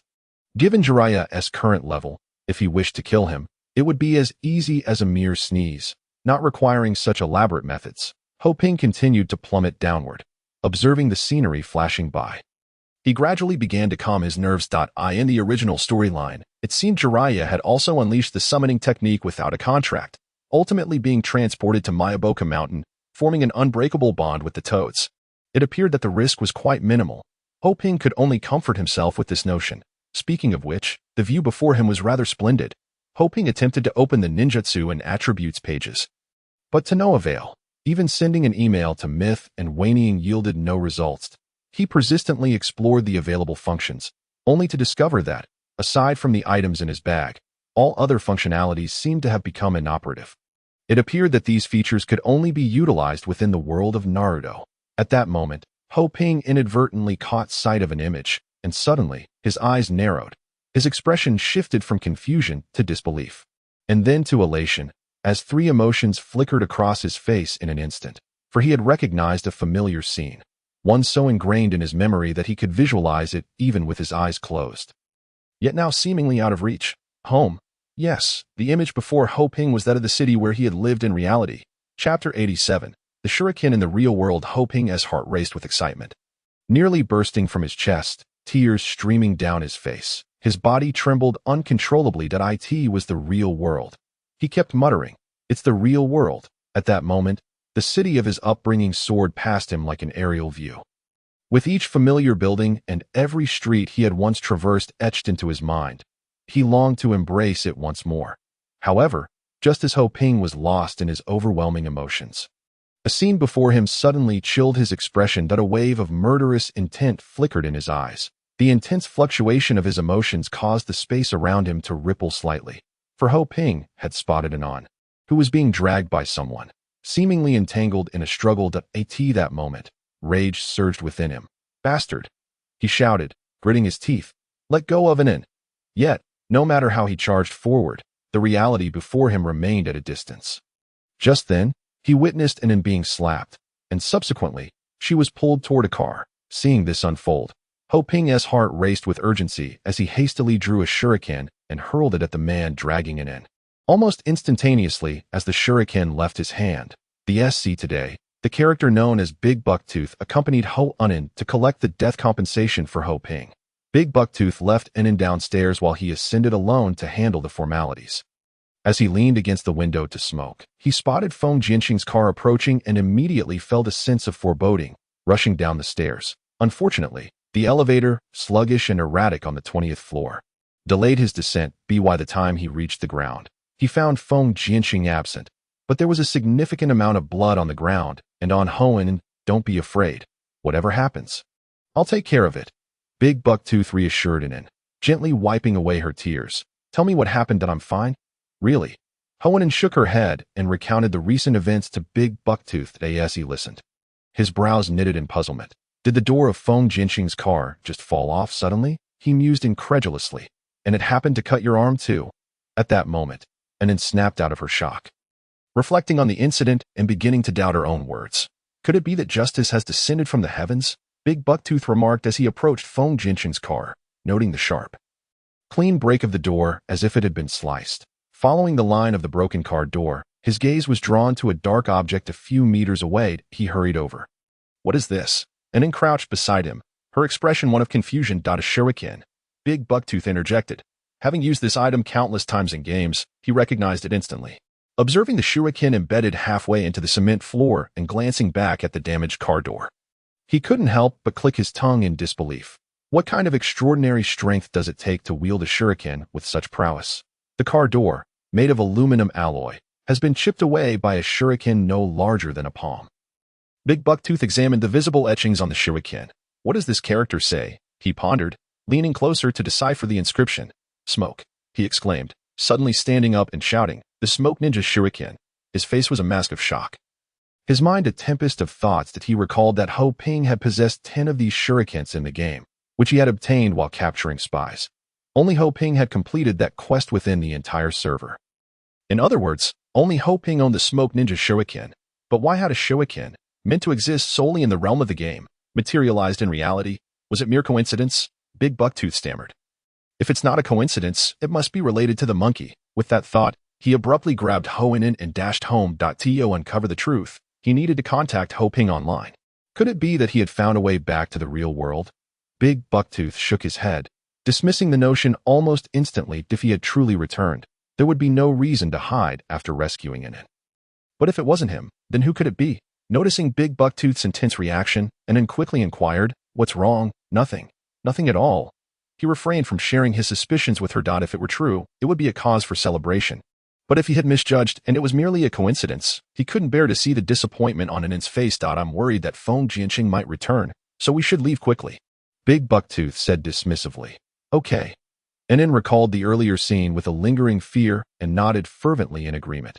Meanwhile, Ho Ping stood in a daze, witnessing the unfolding drama. Having fallen into this unfamiliar space, Ho Ping found himself surrounded by a dense forest. He cautiously navigated through the thicket. Suddenly, a resounding eagle's cry pierced the air. Following the sound, he pushed through the trees, only to behold a massive eagle confronting a giant python. Upon witnessing this spectacle, Ho Ping blinked in disbelief.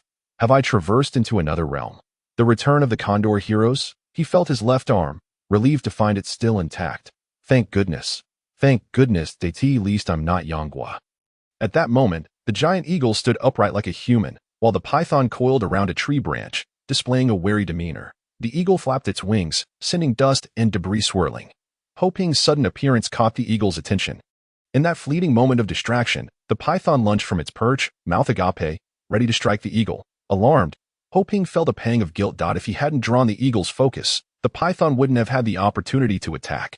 Time was of the essence, and he yelled, "Watch out, brother eagle." As his voice fell, he hurled a shuriken toward the eagle, forming hand signs. Shuriken shadow clone technique. The shuriken struck the python, but its scales proved as tough as steel. A dozen shurikens ricocheted off, creating a flurry of sparks, but the python remained unscathed. Yet, Ho Ping's timely warning allowed the eagle to react, taking flight just as the python crashed to the ground, creating a massive crater. Wind release. Great scythe. A deep voice echoed through the air.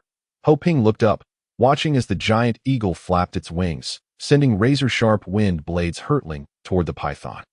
Trees were effortlessly cleaved in half along the path of the wind. The python quickly coiled itself, exposing its scales, but the sharpness of the wind blades was beyond what its meager defenses could withstand. In the initial moments, sparks flew as the wind blades grazed its scales, yet soon, like cutting through tofu, they sliced through the python's armor. Blood gushed forth as the python let out a pained hiss, instinctively unfurling its body to reveal its vulnerable underbelly. With a swift motion, the wind blades tore through, leaving the python gasping in agony. Within moments, it was cleaved into multiple segments. The battle, though described slowly, had transpired in the blink of an eye. Ho Ping stood agape, unable to process how the once mighty python had been reduced to a heap of lifeless flesh. He swallowed hard, astonished by the sheer devastation. A human little ghost. Just as Ho Ping remained lost in thought, the deep voice resonated again from above. Hey, little ghost. What are you staring at? I'm talking to you, wait. What? Ho Ping finally realized that the low voice belonged to the giant eagle. The eagle can speak human language? He gazed up at the eagle in astonishment. Little ghost, how did you come to Sa Jiao Valley? The eagle descended, folding its wings and approaching Ho Ping with curiosity. Sa Jiao Valley? Ho Ping blinked in disbelief, then doubled over in laughter, clutching his belly. Ha! The eagle, puzzled by the strange human's reaction, scratched the ground with its talon, wondering what was amusing, observing the deep gouge left by the eagle's claw. Ho Ping quickly composed himself, closing his mouth. Answer me, little ghost. The eagle, noticing the sudden silence, was even more intrigued. How did you arrive in our valley? Reluctantly, Ho Ping relayed his story, after listening to his account. The eagle regarded him with a look of incredulity. Unfazed, Ho Ping maintained a nonchalant demeanor. Brother Eagle, do you know how I can return? Ho Ping inquired. I've never even heard of this place. Who knows where it is? The atmosphere was saturated with an unsettling eeriness, exemplified by the giant python he had just witnessed. According to the established system of the Naruto world, even without breaking its defenses, there would be a mandatory damage of at least 1 point. Yet, when he struck it, not only did it inflict no harm whatsoever, but every attack also missed entirely. This signified that the python's level far surpassed his own, and such an aberrant creature could be dispatched with a single jutsu by the colossal eagle before him. It was evident that in this realm, one could easily be eliminated by a mere sneeze from anyone. The giant eagle pondered briefly and shook its head, indicating uncertainty. However, it was certain that the old eagle would know. The old eagle. What a curious term. Come, I shall take you to meet the old eagle. With that, it led Ho Ping deeper into the forest. Ho Ping trailed behind, despite the giant eagle's efforts to slow its pace. He still had to stride vigorously just to keep up. After traversing a thicket, they arrived at a hillside, where Ho Ping finally understood why this place was referred to as a valley. Before him lay a vast sinkhole, within which towered enormous trees, atop which resided gigantic houses. The giant eagle moved about as if it were human, entering and exiting the residences and traversing the tree trunks.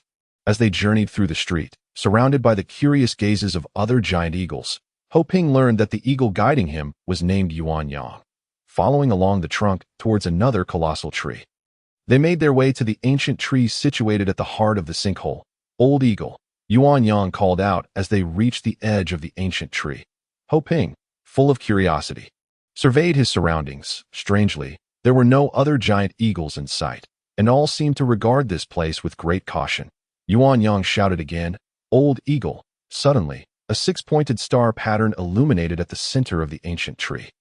In an instant, a palm-sized small eagle appeared, leisurely making its way towards them. Old Eagle, we have a human child visiting. Yuan Yang addressed the diminutive eagle with utmost respect and a gentle demeanor. Initially, Ho Ping had assumed that the so-called Old Eagle would be a creature even larger than the giant eagle. However, he was taken aback by the Old Eagle's delicate stature. This reminded him of the great beings from my Bokuzen. Could it be that in the Naruto world, the smaller the summoning beast, the more formidable it is? Indeed, the Old Eagle assessed Ho Ping, nodding as it spoke. The ancient prophecy speaks of you. Old Eagle, this. Ho Ping struggled to articulate his thoughts. Is there some misunderstanding? I am merely a player, and I seem to have no connection to any prophecy. The Old Eagle shook its head, stating, No, it speaks of you. A soul lost in a foreign realm shall appear in Sa Jiao Valley. And when the calamity of destruction and fusion descends, you will lead this world out of disaster. The Old Eagle seemed to reminisce, speaking haltingly. Upon hearing this, a chill ran down Ho Ping's spine. Chapter 91. Destruction and Fusion. Did those programmers know I would soul transcend to this place during the game's development? What a ridiculous notion. If I were that remarkable, why not just set up a stall under the overpass for more profit? Furthermore, the prophecy itself is rather ambiguous if taken literally. Every player could be considered a soul lost in a foreign realm. As for the so-called destruction and fusion, it appears to be some sort of hidden quest. However, what the Old Eagle said next shattered Ho Ping's thoughts, breaking down his mental defenses like a dam bursting. To be lost means to have no way back. The old eagle gazed at Ho Ping as if it could see into his very thoughts and said earnestly, "And you are the only soul adrift in this world." That a hum filled Ho Ping's mind, leaving him momentarily paralyzed, not finding a way back. Was that not a reference to his inability to return to the real world? What on earth was this, a game or something else entirely? Upon your arrival, this world diverged from its original path. The old eagle gestured for Ho Ping to follow. With his mind blank, Ho Ping numbly trailed behind the old eagle to the center of the ancient tree. The six-pointed star flickered, and he was engulfed in darkness. When Ho Ping opened his eyes again, he found himself at the summit of the tree, the very top. He spotted a small sprout emitting a gentle and comforting aura. However, this sprout, which should have been vibrant and green, appeared somewhat withered, swaying in the breeze that he feared it might wither away entirely. "What is this?" Ho Ping wondered aloud. The old eagle did not respond, but released a wave of spiritual energy that rippled outward.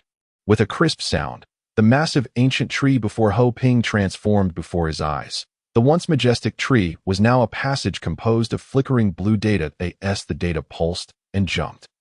Ho Ping's mouth formed an astonished "oh." He pinched his thigh lightly. The pain confirmed he was not dreaming. Is this a data operating library? Ho Ping asked, astonished. The old eagle shook its head. "I do not know what you mean by a data operating library. This mysterious pattern has existed since the inception of this world. It governs this realm." The old eagle paused before continuing. "Alas, it is not functioning well now." Following the old eagle's gaze, Ho Ping looked back at the spot where the sprout had been. It had now transformed into data. However, unlike before, this data seemed exceedingly unstable, flickering in and out of existence. Simultaneously, Ho Ping could distinctly feel the fluctuations from the spatial tunnel he had traversed to arrive at Sha Diao Valley. "From the moment you appeared, this aberration emerged," the old eagle mused, its eyes betraying a profound sadness rather than fear. "It wasn't always this vast." "The prophecy?" Ho Ping tentatively queried, glancing at the old eagle. The old eagle's demeanor softened, and the data dissipated, revealing the familiar sight of the towering ancient tree once more, as if the previous occurrence had been a dream. "Those patterns coalesce into our written language." The old eagle gazed at Ho Ping, its eyes shining with hope. "The prophecy states that you will lead this world out of the calamities of destruction and fusion. You shall save this realm." Truth be told, Ho Ping had no desire to save anyone or anything. His sole wish was to return from the Naruto world to reality. For this world, which once seemed to be a mere game and data program, now transformed into something akin to an alternate realm, he found no interest whatsoever. The events of the day had been overwhelmingly significant, and he needed time to process them. The prophesied savior of the world.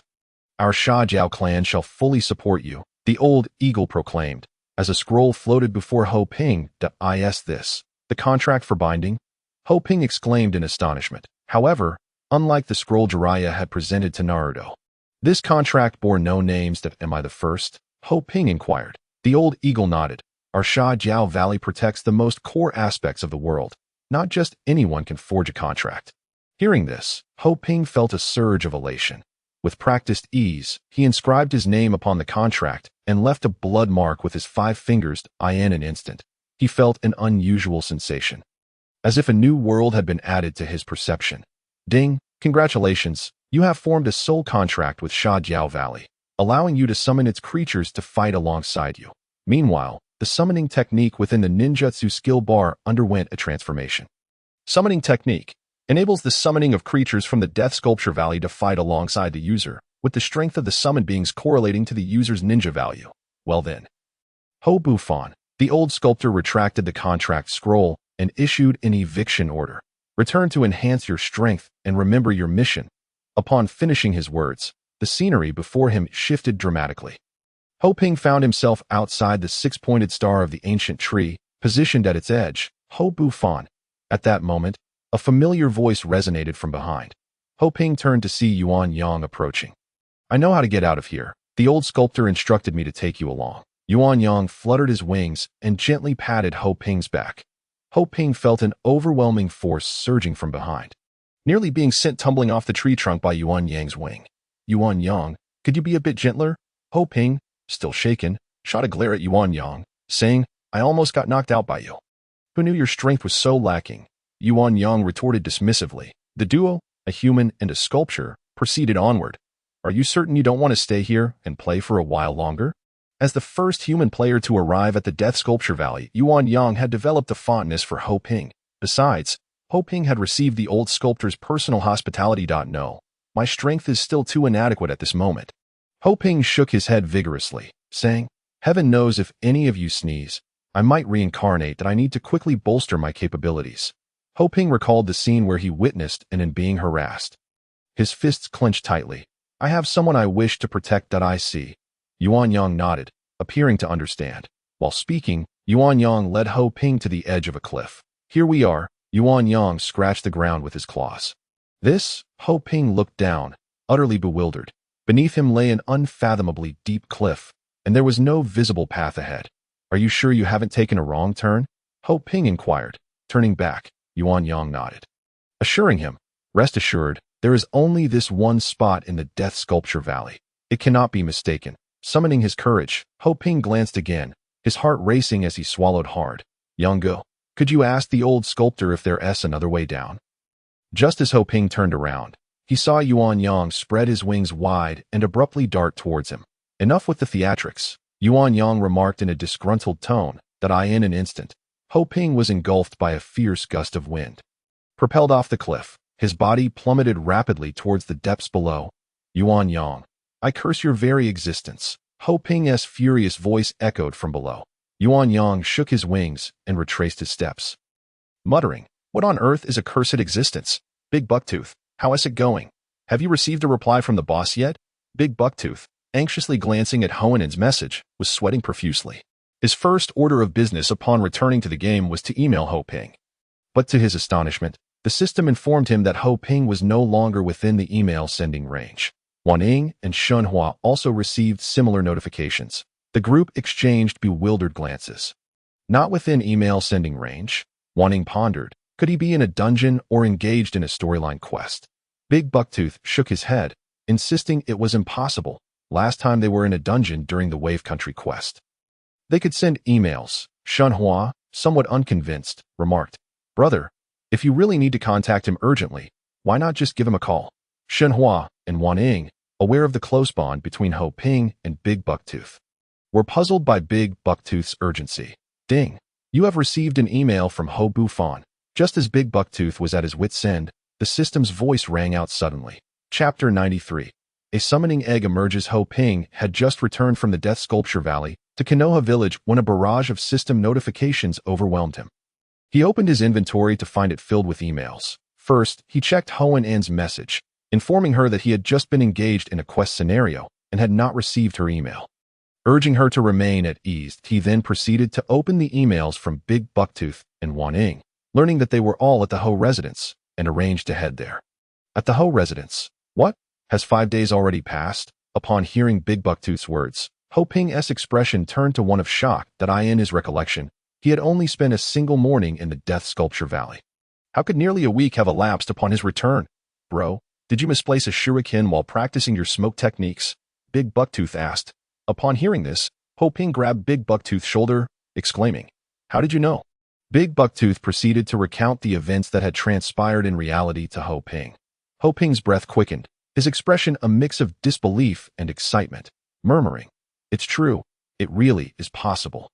Initially, Ho Ping had thought that the shuriken he launched was merely an instinctive action born of urgency. The notion that it could have any effect in the real world had never crossed his mind. However, he never imagined that the shuriken could indeed transcend into reality and inflict considerable damage. How could this not leave Ho Ping both astonished and exhilarated? Bro, why didn't you just return to reality directly? Big Bucktooth questioned, perplexed that if the shuriken could enter the real world, then Ho Ping should surely be able to as well. Ho Ping shared the circumstances surrounding his situation with Big Bucktooth. Perhaps the timing simply wasn't right. He recalled the old sculptor's prophecy, gradually beginning to understand. After a moment's pause, Ho Ping continued, Let us not mention this to and Big Bucktooth nodded solemnly in agreement at that moment. Wan Ying and Shenhua, having learned of Ho Ping's return to the Ho residence, arrived in succession to inquire about his disappearance over the past few days. Ho Ping recounted his encounter with Jiraiya and the lessons he had learned regarding the summoning technique. Quickly, summon a summoning beast for us to witness, Shenhua said with palpable excitement. Wanting also looked at Ho Ping with eager anticipation. All right. Ho Ping, equally curious, was now bound by a contract with the Death Sculpture Valley. But he was uncertain whom he could summon. Wan Ying and Shen Hua stepped aside, making room. Ho Ping bit his finger, drawing a line across his palm. Then, he struck the ground with force, summoning technique. Ho Ping bellowed. Boom! Complex runes materialized on the ground, followed by a rising plume of smoke. Who will be summoned? Ho Ping pondered. Surely not the old sculptor. Summoning him with his current strength would be excessively formidable. Could it be him? The image of Yuan Yang, the enormous sculpture, flashed in Ho Ping's mind, causing a slight smile to grace his lips as he imagined the envious expressions of the two upon summoning Yuan Yang. As the smoke gradually dissipated, when Ho Ping looked down, his smile abruptly froze. His lips twitched involuntarily. Big Bucktooth and the others wore expressions of disbelief, their faces frozen in shock. What is this? Big Bucktooth squatted down to inspect the gigantic, round, and ambiguous object that was about half the height of a normal person. Asking an egg? Wanting blinked, gazing at the dazed Ho Ping, exclaiming, Ho Shun, whose egg did you steal? Ho Shun, are you planning to crush your opponents with an egg? Shen Hua, struggling to suppress his laughter, blushed as he said, Well, this method of attack is indeed unexpected and quite powerful. Puffed. Ha! Ha! The three of them could no longer contain themselves and burst into uproarious laughter. Observing the trio doubled over with laughter, Ho Ping felt an overwhelming sense of embarrassment. He formed hand seals to disperse the summoning of the giant egg. Ho Shun! Ho Shun! Shen Hua leaned against Big Bucktooth's shoulder, laughing so hard he could barely breathe, saying, Please tell us, what extraordinary purpose does this egg serve? Yes, boss. Wanting also chimed in with a smile. And whose egg is this? Ho Ping shot a withering glare at the three, replying, What's all the fuss about? It's just an egg. When Naruto first learned the summoning technique, he summoned a tadpole. Ding! System announcement. Congratulations to the player Takeshita Nagahide for completing the prerequisite mission for the dungeon, thus activating the dungeon quest Prison Riot. Chapter 94. Ambush on Ho Ping. The sudden voice from the system brought the previously playful crowd to an abrupt halt. Who is Takeshita Nagahide? With a bewildered expression, the big-toothed one wondered how he could have surpassed him.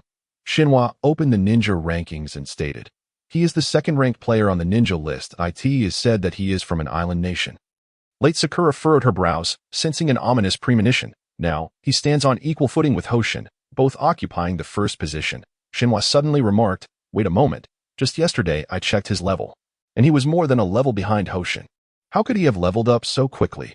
Ho Ping also accessed the ninja rankings. Although he still held the top position, Takeshita Nagahide's level now matched his, with only a slight edge in experience separating them. It's quite normal, Ho Ping asserted.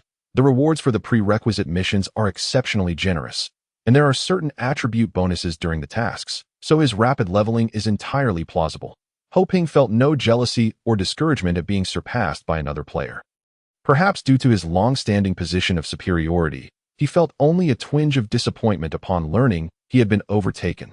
Meanwhile, outside the Leaf Village, in a certain wild area teeming with monsters, Tuing was leading a group of underlings and dominating the region, vigorously grinding for levels. Substitution technique, shadow clone technique. Tuing unleashed various ninjutsu, swiftly dispatching the wild monsters and converting them into experience points. If it weren't for Zhao Xiao, we might not even have ninjutsu at this point, Tuing lamented, reveling in the thrill of leveling up. Just then, a subordinate rushed over in a flurry. Boss, Ho Bufan has appeared, the little brother exclaimed as he approached Tu Ying.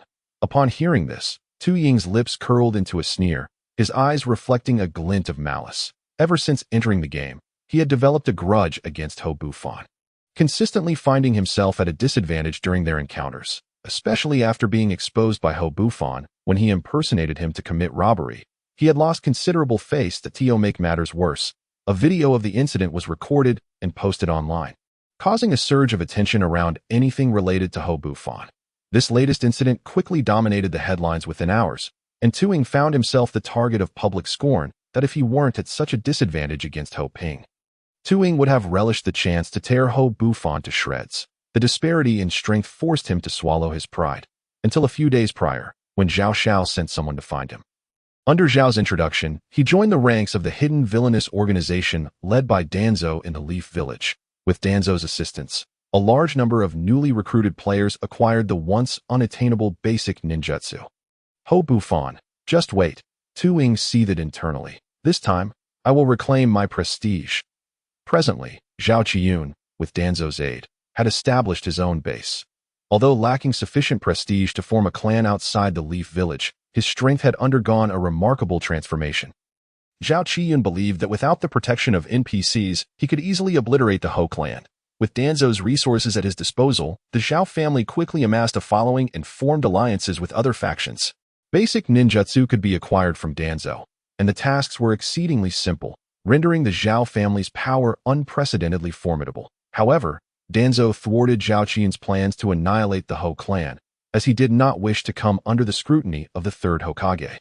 Sarutobi Hiruzen. Since obliterating the Ho clan was off the table, they could instead target Ho Bufan. Thus, a secret meeting was convened to discuss the elimination of Ho Bufan. Attendees included representatives from various factions.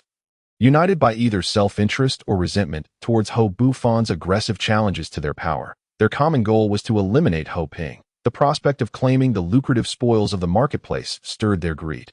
Yet, a dispute arose over who would take the initiative to probe Ho Ping, as no one wanted to poke the hornet's nest that was the Ho clan. Observing the heated debate, Zhao Qiyun, growing impatient, closed his eyes. Enough of this. Zhao Qiyun suddenly opened his eyes. All eyes turned to him. I have a very suitable candidate, he said with a gentle smile. Chapter 95. The pawn of Tu Ying. Just as Tu Ying was plotting to confront Ho Ping, he received an email from Zhao Qiyun. Upon hearing Zhao's plan, he raised both hands in agreement. Rest assured, Zhao Xiao, I have a personal vendetta against Ho Ping. Allow me to handle this opportunity, Tu Ying boasted confidently. Zhao Qiyun feigned reluctance, but under Tu Ying's persistent persuasion, he begrudgingly assigned the daunting task to him. Furthermore, he kindly provided Tu Ying with additional resources, including equipment and weapons. Grateful, Tu Ying accepted with enthusiasm. When Ho Ping arrived at the main hall of the Ho clan, he was momentarily taken aback by the bustling crowd before him. Under the management of late Sakura and Shinhua, the Ho clan was thriving. Aside from the clan members, numerous other players had gathered to undertake tasks. The missions issued by Shinhua primarily consisted of various trivial tasks necessary for the clan's development and upgrades. This allowed him to free up time to level up alongside his family members while also attending to these minor tasks.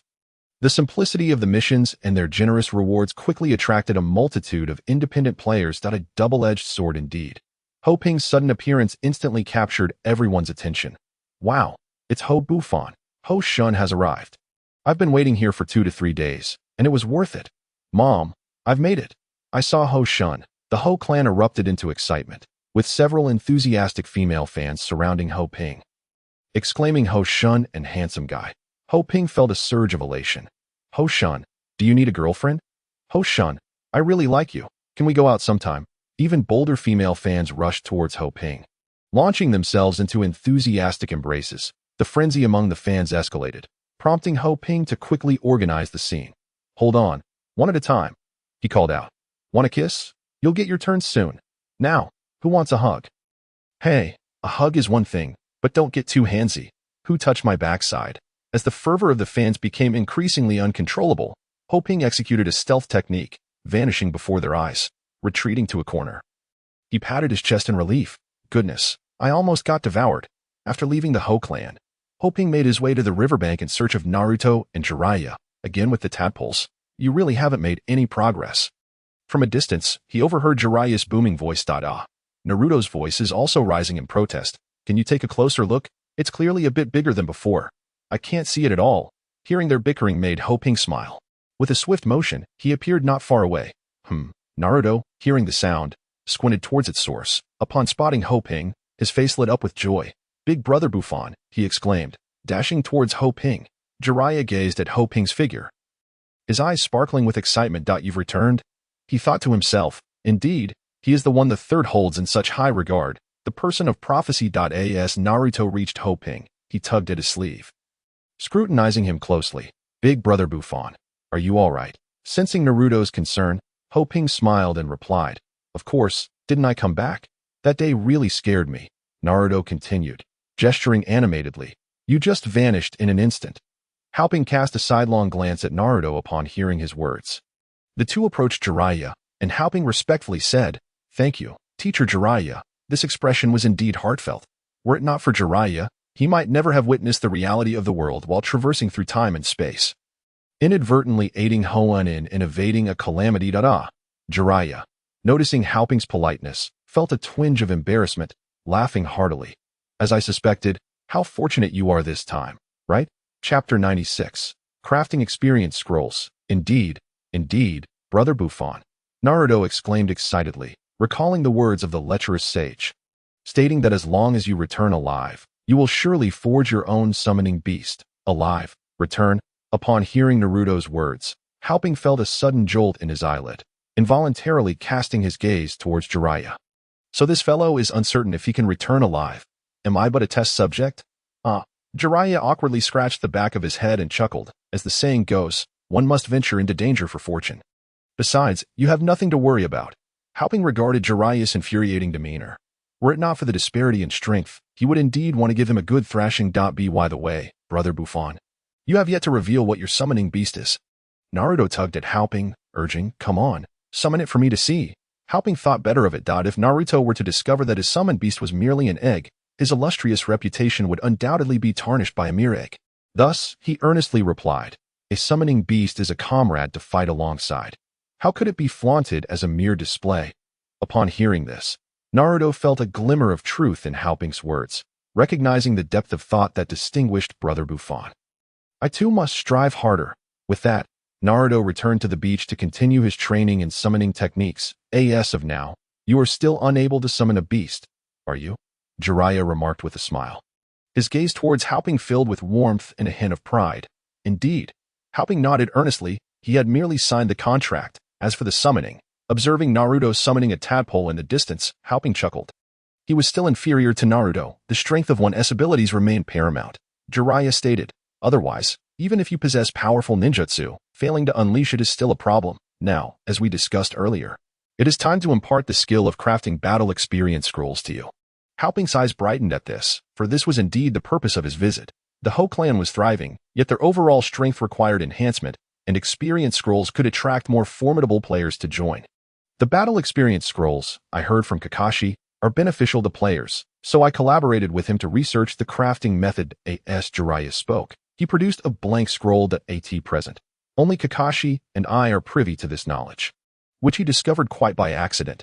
Jiraiya cast a meaningful glance at Haoping, implying that without adhering to this method, even imitations would yield no effect for the players. Upon hearing this, Haoping felt a surge of excitement. If what Jiraiya said was true, then only the Ho clan would possess the method to create experience scrolls. Ding. Jiraiya is imparting the skill of crafting experience scrolls to you. Do you accept? Accept. Haoping quickly agreed. The system's voice resonated once more in his ears. Ding. Congratulations. You have learned the skill of crafting experience scrolls. Haoping promptly opened his ninjutsu skill panel. Experience scroll. Imbue your own experience into the scroll. Excluding NPCs, the user can extract 80 of the experience. This means that if a scroll containing 1 million experience points is crafted, the user can only gain 800,000 experience points. Haoping smacked his lips in contemplation. The only downside is that, given the current state of things, mass production seems quite improbable. However, Haoping was certain that if sold, it would undoubtedly lead to a stampede of eager buyers. Perhaps I should persuade Naruto and the others to craft a couple, then hand them over to Wanying for some marketing. After bidding farewell to Jiraiya and Naruto, Haoping made his way toward Konoha village. As he walked along the secluded mountain path, he pondered who he could persuade to craft experience scrolls. Just then, a series of whistling sounds sliced through the air behind him. In ambush. Haoping's heart raced. Body replacement technique. Stealth technique. Bang! Over a dozen shurikens struck the wooden dummy set up for the body replacement technique. Meanwhile, Haoping, cloaked in stealth, concealed himself within the brush, his gaze sharp as he surveyed the surroundings in search of the scoundrel who dared to attack him from the shadows. Chapter 97. Brother, aren't you going online? At that moment, 6 or 7 figures emerged from behind trees, rocks, and bushes, charging towards him. It's a body replacement technique. One of them spat. I didn't expect Hopufan to react so quickly. Is it him? Tuing. Haoping immediately recognized the man. His eyes narrowed, a murderous intent surging within. This Tuing had persistently sought trouble, and now he attempted to assassinate him once more. if he did not teach him a profound lesson. How could Haoping swallow this grievance? Subsequently, Haoping stealthily approached Tu Ying. With kunai spinning in his hand, he thought it would be a simple matter to eliminate him given his current strength as for the others. Haoping regarded them with utter disdain that he must be nearby. Search for him, Tu Ying commanded. The remaining figures scattered in all directions. Tu Ying scanned the area, attempting to find any trace of Haoping. Haoping made his move. Leaping forth, kunai slicing through the air towards Tu Ying's throat, ignoring defenses. Stealth crit. Upon seeing the two statuses floating above Tu Ying's head, Haoping felt a flicker of unease. Something is amiss, Haoping shouted, his body darting backwards. Logically, he should have triggered a bleeding status, yet there was none on Tu Ying. This indicated that the Tu Ying before him was a mere illusion. Sure enough, at that moment, as Haoping leaped away, Tu Ying erupted into a cloud of smoke, revealing a wooden post in his place that a body replacement technique. Throughout this journey, Haoping had consistently outpaced other players that in his subconscious. He believed that acquiring basic ninjutsu was no easy feat, and few players possessed such techniques. Thus, he had grown somewhat complacent when he first struck. Just as Haoping made his escape, another flurry of shuriken rained down around his feet.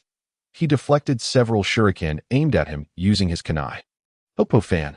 Tu Ying's figure emerged from the foliage, his expression twisted in malice. Today marks your end. I shall cleanse your reputation. Haoping landed and scoffed. You think you're worthy? Humph. Do you think you're the only one who can wield ninjutsu? Tu Ying sneered. Your time has come to an end. As he spoke, he and the others encircled Haoping, trapping him firmly in the center. Tu Ying began forming hand seals. Basic clone technique. Clone technique. Haoping felt a jolt of alarm. The others also unleashed their clone techniques, instantly multiplying into over 10 figures attacking Haoping. Have clone techniques become so commonplace? Haoping mused, somewhat bewildered.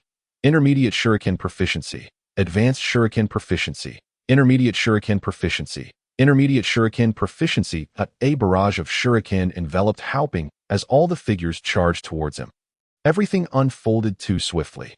Haoping had not anticipated that body replacement and clone techniques had become so widespread, with even shuriken proficiency reaching advanced levels. An uncountable number of shuriken rained down upon Haoping like a torrential downpour. Humph. Tu Ying sneered. Let us see how you escape from such a vast area of attack. Haoping declared. Sharingan. Activate. The double Tomo Sharingan instantly manifested in his eyes, and at that moment, the shuriken and projectiles appeared to him as though they were moving in slow motion. Haoping deftly dodged left and right, his kunai dancing in the air. Clang, clang, clang, clang, clang, clang. The sound of metal clashing echoed, sparks flying in all directions. Damn it. Tu Ying was taken aback, and the other ninjas were equally bewildered. How could it be that they were all repelled? This was impossible. I am a master of shuriken, and even if he is proficient with kunai, it shouldn't be feasible to deflect them all. At that moment, Haoping, utilizing his agility, approached the individual before him. Brother, aren't you going online? He inquired, as he swiftly drew the kunai across the man's throat. Splurt. Blood gushed forth, ignoring defenses and inducing a bleeding state. The remaining few had already gathered behind Haoping, brandishing various weapons and launching their attacks at him. Chapter 98. The cleansing of Tu Ying. With a deft leap, Haoping created distance between himself and his assailants. Let me show you what true ninjutsu is, he bellowed. Fire release. Great fireball technique. Instantly, a tongue of flame erupted from his mouth, sweeping forward. The heat crackled against the surrounding trees, igniting them with a resounding pop. The first to charge, a mere shadow clone, was obliterated in an instant, dissipating into smoke. The others following were engulfed by the fiery wave. All players who dared approach Haoping were inevitably reborn as mere white lights. Despite possessing some rudimentary ninjutsu and wearing basic gear, they were still no match for Haoping. Bang! Tu Ying's clone evaporated into a puff of smoke, revealing the real Tu Ying not far behind. He had refrained from engaging, overconfident in his belief that Haoping was doomed. Little did he expect that Haoping would dispatch him with a single move. Step by step, Haoping advanced towards Tu Ying, his imposing presence locking onto Tu Ying, causing him to involuntarily retreat 2 steps. You cannot kill me, Tu Ying stammered. Very well, give me a reason not to, Haoping replied, brandishing the kunai before Tu Ying. The sharp blade glinted in the sunlight, radiating a chilling aura. The Zhao family will not spare you. Tu Ying warned, I am indifferent. Ho Ping shrugged, proclaiming, I have already entered a life or death struggle with them. I care not for their retribution. With that, Ho Ping took another step closer, closing the distance. Brother, it's merely a matter of losing a level. Why are you so fearful? Noticing Tu Ying's legs trembling, Ho Ping couldn't help but find it amusing that it's just a level loss. Is it really that serious? You'll be back in a few days. Yet, Ho Ping overlooked the fact that in-game experiences felt as real as physical wounds in reality. Death was not the true horror. Pain was. The Zhao family and other factions have allied with a mysterious organization in Konoha. If you underestimate the Zhao family, it could lead to catastrophe for Ho Min. Tu Ying hastily warned, seeing that Ho Ping was unconcerned about Zhao Qiyun. This revelation caused Ho Ping to pause at a mysterious organization. He queried, seeing Ho Ping halt. A triumphant smile spread across Tu Ying's face. Indeed, he declared, a force capable of rivaling Konoha's NPCs. Upon hearing this, Ho Ping's heart sank. An organization that could contend with Konoha's might could only be Danzo and his cohorts. Observing Tu Ying's smug demeanor, Ho Ping felt a pang of sorrow for Zhao Qiyun. Was he truly surrounded by such incompetent allies? If the Zhao family consisted of such inept teammates, there seemed little cause for concern. Are you finished? Ho Ping asked. Tu Ying looked at him in confusion, unsure of what he meant, and instinctively nodded. Oh. Ho Ping acknowledged, then you may as well perish. With that, he lunged forward, plunging the kunai into Tu Ying's heart. Tu Ying stared at Ho Ping in disbelief, glancing down at the kunai embedded in his chest. Agony etched across his features before he transformed into a white light, reborn once more. Ho Ping sheathed the kunai and sent an email to Shenhua and the others. He hadn't anticipated that the Zhao family would conspire with other factions to align with Danzo. It seemed that today's assassination was merely a probe. Ho Ping surmised that Zhao Qiyun would not simply send a fool to eliminate him. A plot against him and Ho Min had likely already commenced. Upon receiving Ho Ping's email, Shenhua wasted no time and hurried to Ho Min with his team. After hearing about Ho Ping's ordeal, Shenhua was incensed. Brother, do not worry. The Martial Hall will commence a manhunt for Tu Ying starting today. Shenhua declared angrily. He seeks to cleanse you. I shall cleanse him first, Wanting added. We can even issue a bounty for others to hunt down Tu Ying, offering monetary rewards and requiring video proof of their kills. This. Wanting looked pained, realizing it would cost them no need to spend. Ho Ping replied with a mysterious smile, tossing a scroll to Wan Ying and Shenhua. Estimate how much this is worth. Wanting stared at the scroll, her expression frozen. Shenhua, noticing Wan Ying's lack of response, waved a hand in front of her face. Are you dazed? He asked, snatching the scroll from her. Upon reading the scroll's attributes, his eyes lit up, and the big-toothed one leaned in closer. Wow. This, he stammered, unable to finish his thought. Glancing between the scroll and Ho Ping, Shenhua looked up. Brother, where did you acquire this? The scroll Ho Ping had given Wan Ying was the one Jiraiya had casually crafted while teaching him how to make experience scrolls. Jiraiya taught me how to create them, Ho Ping said nonchalantly. He had consumed 2 such scrolls and felt little effect. However, to outsiders, such items were priceless. Wait a moment. Wan Ying interrupted. Boss, are you saying that Jiraiya taught you how to create experience scrolls? Ho Ping nodded. Indeed, I just learned how. Suddenly, 3 shadowy figures darted before him. Boss, does that mean you can produce these experience scrolls now? Brother, name your price. I will take them all. Brother, I am your biological brother, and I am only level 7. In the blink of an eye, the 3 surrounded Ho Ping, each tugging at his arms, the big-toothed one lagging behind, desperately clutching at his clothing with a pitiful expression. Boss, if you can mass-produce this, I assure you that Ho Min will rise swiftly, becoming a family admired by all factions, Wanting stated earnestly. Moreover, I guarantee that Ho Min's income will grow exponentially. We might even surpass Konoha village. And with this, we can seize the markets of other villages. This. Ho Ping's eyes sparkled with intrigue. Just the income from Konoha was substantial. What would be the outcome of controlling the tax revenues from the other villages? Excitement coursed through him. Brother, name your price for the experience scrolls. I will take them all. Shenhua, noticing Ho Ping's growing interest, hastily interjected. Of course, I lack gold in game, but I won't shortchange you in reality. Ho Ping contemplated this. An ant's condition fluctuated, and he found himself unable to return to reality. The big-toothed one's income barely sustained their livelihoods, let alone afford treatment for and now. Ho Ping felt a twinge of hesitation. Boss, the future tax revenues from the markets are no trifling sum. If we take control of the other markets, money will be no object, Wanting urged. Ho Ping was well aware of this principle. He found himself in a dilemma. The big-toothed one glanced back and forth, observing the two bicker, and remarked, "Let Waning handle the operations. Shenhua can fund the purchases from Waning. Why are you two squabbling?" Upon hearing this, the three exchanged glances. The big-toothed one was right. What are we even arguing about? Shenhua and Waning erupted into awkward laughter, suddenly realizing that their friend wasn't lacking in intelligence after all. Shenhua teased, Indeed, as the evening cherry blossom nodded in agreement.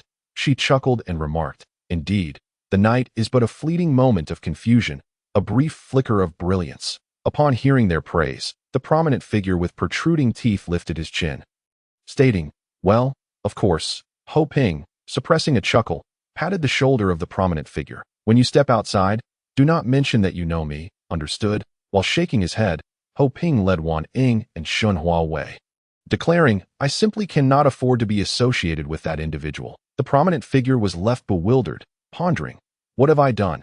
After a brief discussion among Ho Ping, Wan Ying, and Shenhua, they resolved to issue a bounty in the name of the Ho clan. Anyone who could slay Tuing or a member of the Tuing family would be rewarded with gold coins. Moreover, those who managed to slay Tuing more than 10 times would receive experience scrolls. The announcement sent shockwaves through the entire online community. What has Tuing done to provoke the Ho clan? You may not be aware, but I heard that Tuing enlisted several players skilled in ninjutsu to assassinate Ho Shun, only to be obliterated in a single blow. They not frequent the internet, challenging Ho Shun in ninjutsu. How utterly mad. The discussions surrounding the Ho clan's cleansing of the Tuing family were rife with speculation. Yet unanimously, they expressed condolences for Tuing. However, the most fervent discussion centered around the experience scrolls. Experience scrolls. Goodness, does that mean one can level up instantly? By heavens. Wouldn't that make one invincible? Upstairs, have you not realized that in the world of Hokage, the most crucial factor is not the level, but the ninjutsu? Even if you're level 100, lacking any ninjutsu, a level 10 character with learned ninjutsu could easily defeat you. Outside the village of Konoha, a player, upon seeing this information, swiftly dispatched the wild monster before him, collecting the gold coins that dropped, and without a glance back, headed towards Konoha village. Dog Pai Pai, a latecomer to the game, unlike the prominent figure, had no one to guide him in leveling up. He had forged his path alone, meticulously slashing his way through enemies. Now, he was the only player, aside from those in the top ranks, who could solo the Yuchuan Jian dungeon without needing any equipment. All of this was due to a fateful encounter with the ailing man, Jun Ma Lu. When he first logged into the game, by sheer chance, he became Jun Ma Lu's disciple and mastered one of the most formidable bloodline limits in the world of Hokage, the Shikatsumiyaku. Now, Dog Pai Pai could manipulate his bones at will, utilizing them for both defense and attack, capable of generating, decomposing, or hardening them. He also possessed a remarkable regenerative ability to heal external wounds swiftly. All of this positioned him to aspire to the pinnacle of the Hokage world in the future. After acquiring the Shikatsumiyaku, he chose not to flaunt his power like other players. Instead, he opted to remain hidden and work in solitude. He hunted monsters alone, tackled dungeons solo, and even challenged bosses by himself. Equipment held no allure for Dog Pai Pai. After all, what gear could surpass the power of his Shikatsumiyaku? What he sought was simply to level up quickly. Thus, upon seeing this news, he resolved to obtain that experience scroll. Outside Konoha village, he stood quietly, like a statue. Hey, that person seems odd. Indeed, just standing there foolishly. I've seen him a couple of times. Sigh. Another one lost in their own world. Dog Pai Pai, unfazed by the whispers around him, remained vigilant at the entrance, scrutinizing the IDs of every passerby. Damn, I never anticipated that Hobu fan would be so formidable. Indeed, I just checked online. And he possesses the Sharingan. How reckless. Boss, I heard that the Ho clan has issued a bounty on us. Tu Ing spat disdainfully. What is there to fear? Aside from Hobu fan and that one Ing, few in the Ho clan possess any ninjutsu. And the other players? They're all worthless, Tu Ing arrogantly proclaimed. Accompanied by a group of subordinates, Tu Ing was heading towards Konoha village, having lost a wave of their members and dropped a level. Their immediate priority was to rapidly grind dungeons and regain their levels. Upon reaching the outskirts of Konoha, they spotted a figure standing alone, resembling a telephone pole, who was intently gazing at them. Could it be another player captivated by my charm? A smirk crept onto Tu Ying's face. Brother, I am Tu Ing, the leader of the Tu Ing family. Would you be interested in joining us? Dog Pai Pai stepped forward. Hee hee, just as I suspected, yet another player willing to join my family. Tu-Ing mused inwardly, a smile growing on his face. What a load of nonsense. The Ho clan only attracts insignificant and unremarkable players. A truly powerful player needs to be charmed, like me. As Dog Pai Pai approached Tu-Ing, he extended his right hand. Tu-Ing smiled, saying, Brother, rest assured, your choice is the wisest. My Tu-Ing family is far superior to the Ho clan. However, before Tu-Ing could finish, Dog Pai Pai's outstretched hand suddenly sprouted a white bone, emanating a chilling glow that sent shivers down the spine. With a swift thrust, the white bone pierced through Tu-Ying's chest.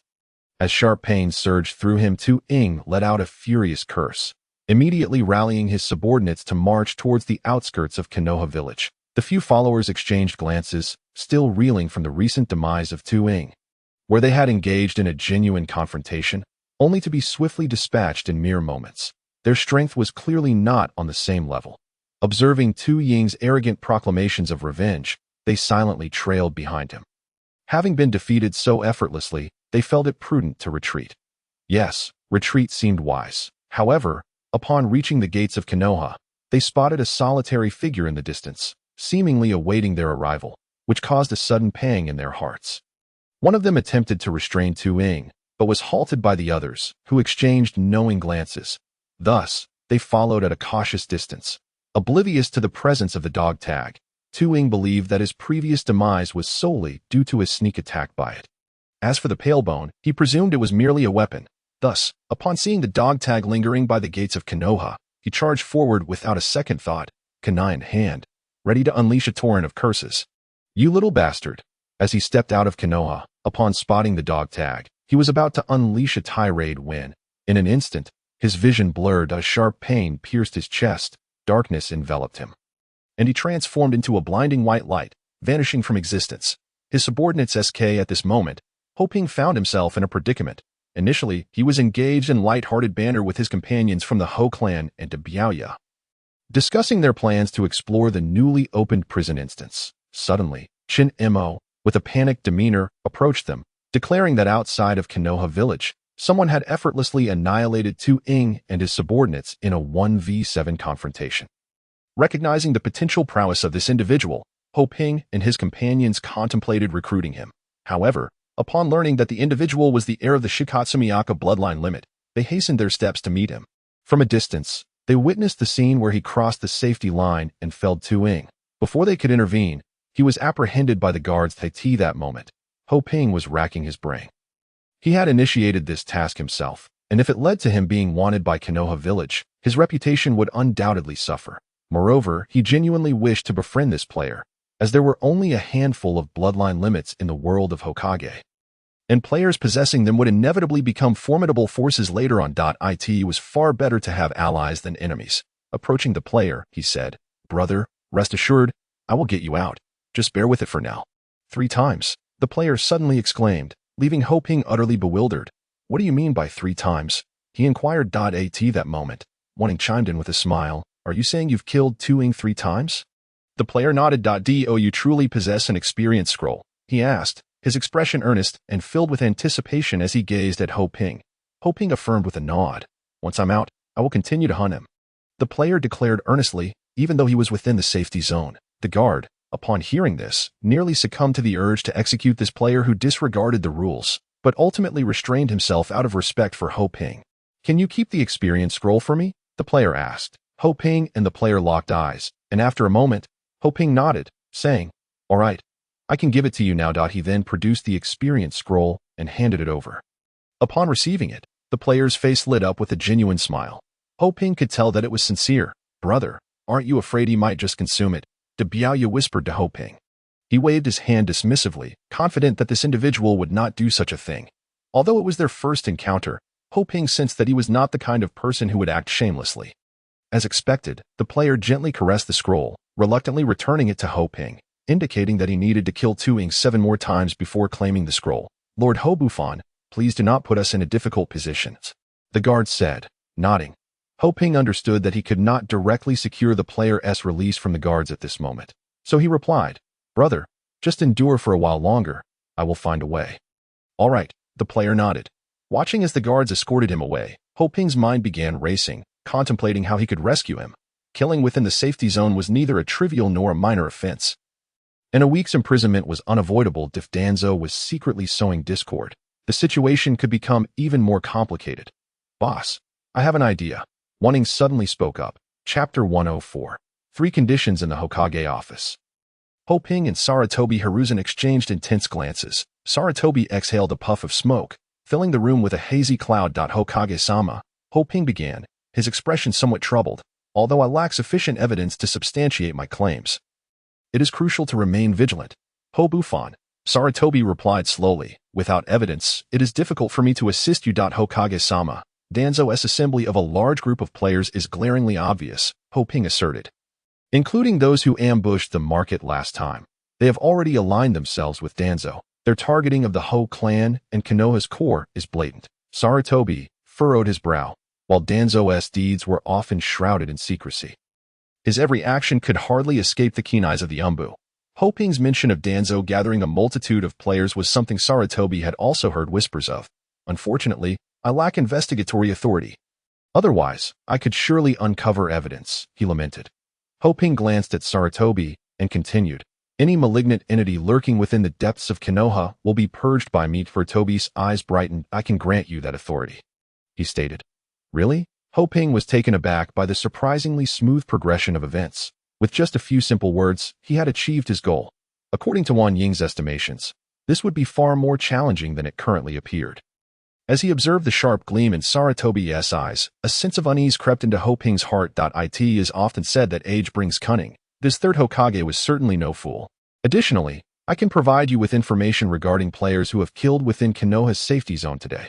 Upon hearing this, Ho Ping internally cursed himself for underestimating the third Hokage's capacity for information acquisition.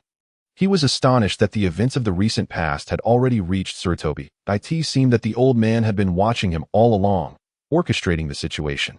Sarutobi regarded Ho Ping with an expression that seemed to say he had seen through the young man's intentions long ago. You must agree to 3 conditions. Not a problem. Given the circumstances, Ho Ping realized that in order to extricate the player, he had no choice but to comply with the 3 conditions set forth by Sarutobi.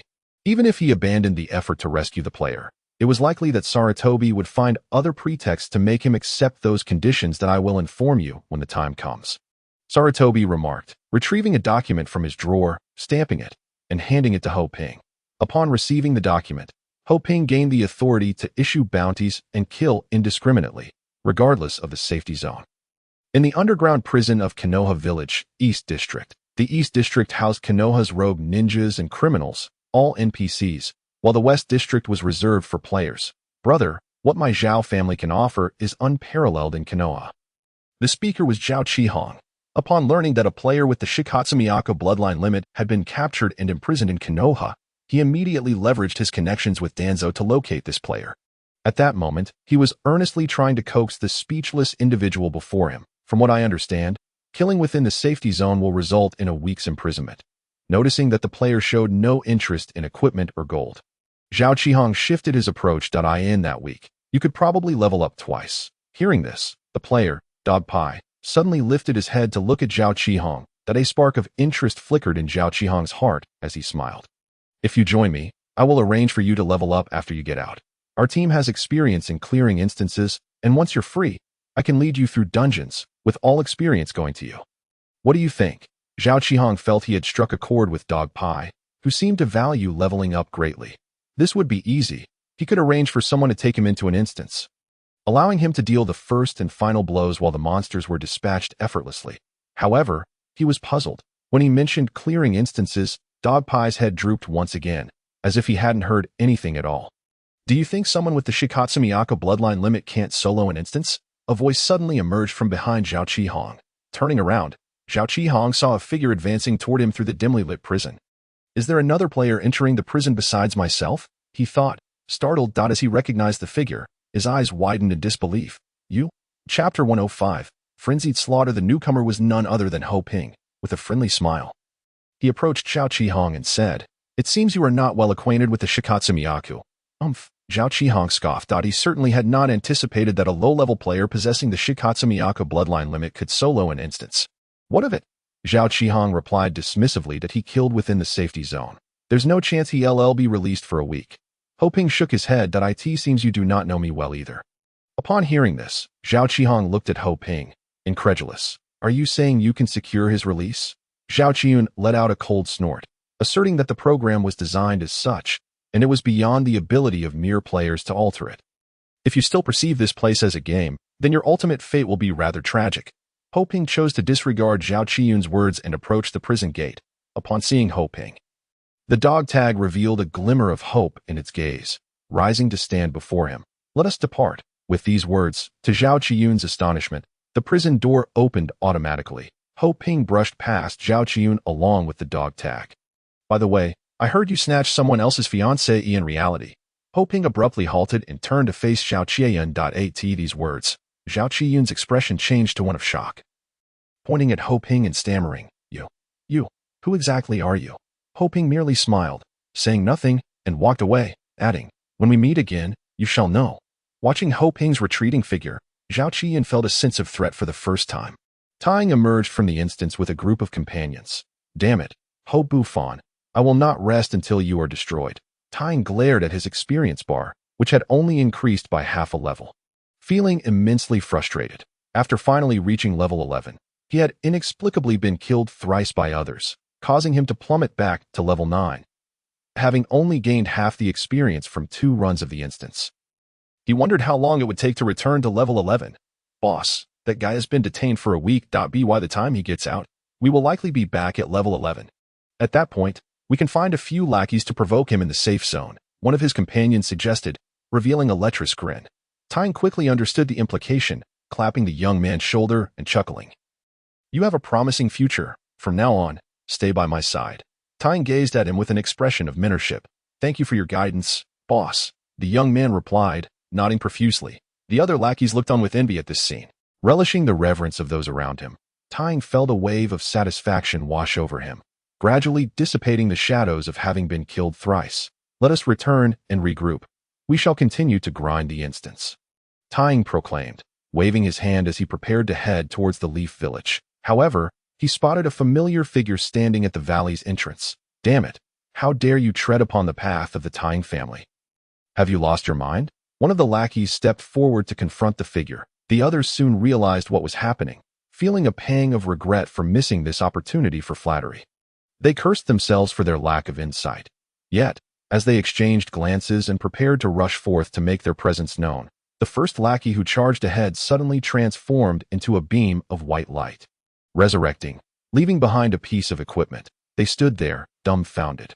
Meanwhile, Tying's face drained of color as he took cautious steps backward, gradually hiding behind the other lackeys. Amidst the astonishment of the crowd, the figure's right hand revealed a stark white bone, emanating a sharp, chilling glow. In the next moment, he lunged forward, sending beams of white light soaring into the sky.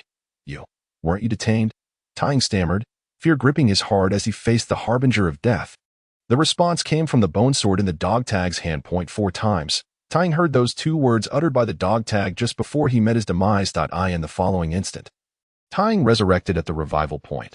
Upon seeing Tying, the nearby players began to point and whisper amongst themselves. Damn it, I'm not going out again. This should suffice. Resigned, Tying decided to remain in the Leaf Village, refusing to venture out again. 5 times. As he strolled through the streets, a cold voice echoed in his ears. Before he could comprehend the situation, he was resurrected once more. Chapter 106. Buy 10, get 1 free. Goodness. Is this kid out of his mind? After his revival, Tying erupted in curses, pondering what kind of potion Ho Min had given him to embolden him to kill twice in the safe zone. Enraged, Tying continued to vent his frustrations within the safety of the zone. At that moment, he caught sight of the dog tag in the distance. What the hell? Are we not allowed to play anymore?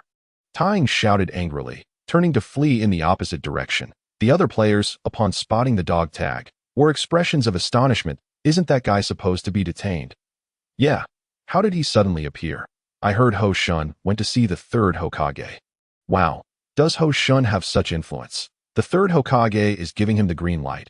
Not only that, but have you noticed? He is killing people in the safe zone, and it seems the Umbu are nowhere to be seen. As they realized this, a collective sentiment of awe swept through the crowd. Ho Min was indeed terrifying. As Tying ran, He sent an email to Zhao Qiun. Following his release from the prison, Zhao Qiun had been teetering on the edge of fury. Upon receiving Tang's email, he exploded with rage. "Are you a fool? If you can't win, just log off." With that, he blacklisted Tang, preventing any further emails from reaching him. Upon seeing the reply, Tang's excitement surged. "Right, if I log off. I don't believe you can just wait for me at the same SPO," the dog tag responded faintly. Chapter 107. Orochimaru's curse mark emerges at this moment. Ho Ping, the big-toothed one, and Wanning were in the prison instance. The prison was shaped like AT, with the entrance located at the narrow passage at the base of the T that dimly lit. The corridor featured cells every few meters, each containing 3 to 4 NPCs. Konoha Village Murderer, Bronze, Level, 13 Attack, 150 Defense, 60 Health, 1600 Description. A ninja who has committed heinous crimes in Konoha Village, known for their brutal methods. Skills: Intermediate Kunai Mastery, Intermediate Shuriken Mastery, Substitution Technique, Shadow Clone Technique. Beginner Bawapom.I. In the eyes of the big-toothed one, charging and felt akin to suicide. He was merely a bystander in this instance. Each piece of equipment served to lighten the atmosphere. Ho Ping, cloaked in invisibility, approached the murderer from behind and swiftly slashed with a kunai across the throat, ignoring defense, causing bleeding, and delivering a critical hit while hidden. Subsequently, he leaped back, just as a frost spear erupted from the ground, piercing the feet of the Konoha Village Murderer, drastically reducing their movement speed. Meanwhile, 8 shurikens were already launched towards the face, striking before there was time to defend. Shadow Clone Technique. Shuriken. Puff, puff, puff, puff. A series of hits caused the health of the Konoha Village Murderer to plummet to its minimum. At this moment, he let out a loud cry, instantly attracting the remaining 3 humanoid monsters in the room. Ho Ping glanced over. Konoha Village Street Bully Level, 12 Attack, 130 Defense, 55 Health, 1300 Description. A street bully in Konoha Village, relying on a modest knowledge of ninjutsu to oppress the common people in the streets outside the village. Skills: Intermediate Kunai Mastery, Intermediate Shuriken Mastery, Substitution Technique, Shadow Clone Technique. Konoha Village Pervert Level, 12 Attack, 130 Defense, 50 Health, 1100 Description. A lecherous individual in Konoha Village, using transformation technique to take advantage of women, utterly shameless. Skills: Intermediate Kunai Mastery, Intermediate Shuriken Mastery, Substitution Technique, Shadow Clone Technique, Transformation Technique. Suddenly, as the 2 newcomers appeared, before they could comprehend the situation, Wanting dashed into the midst of the 3. Water Release, 1000 Kill Water Su.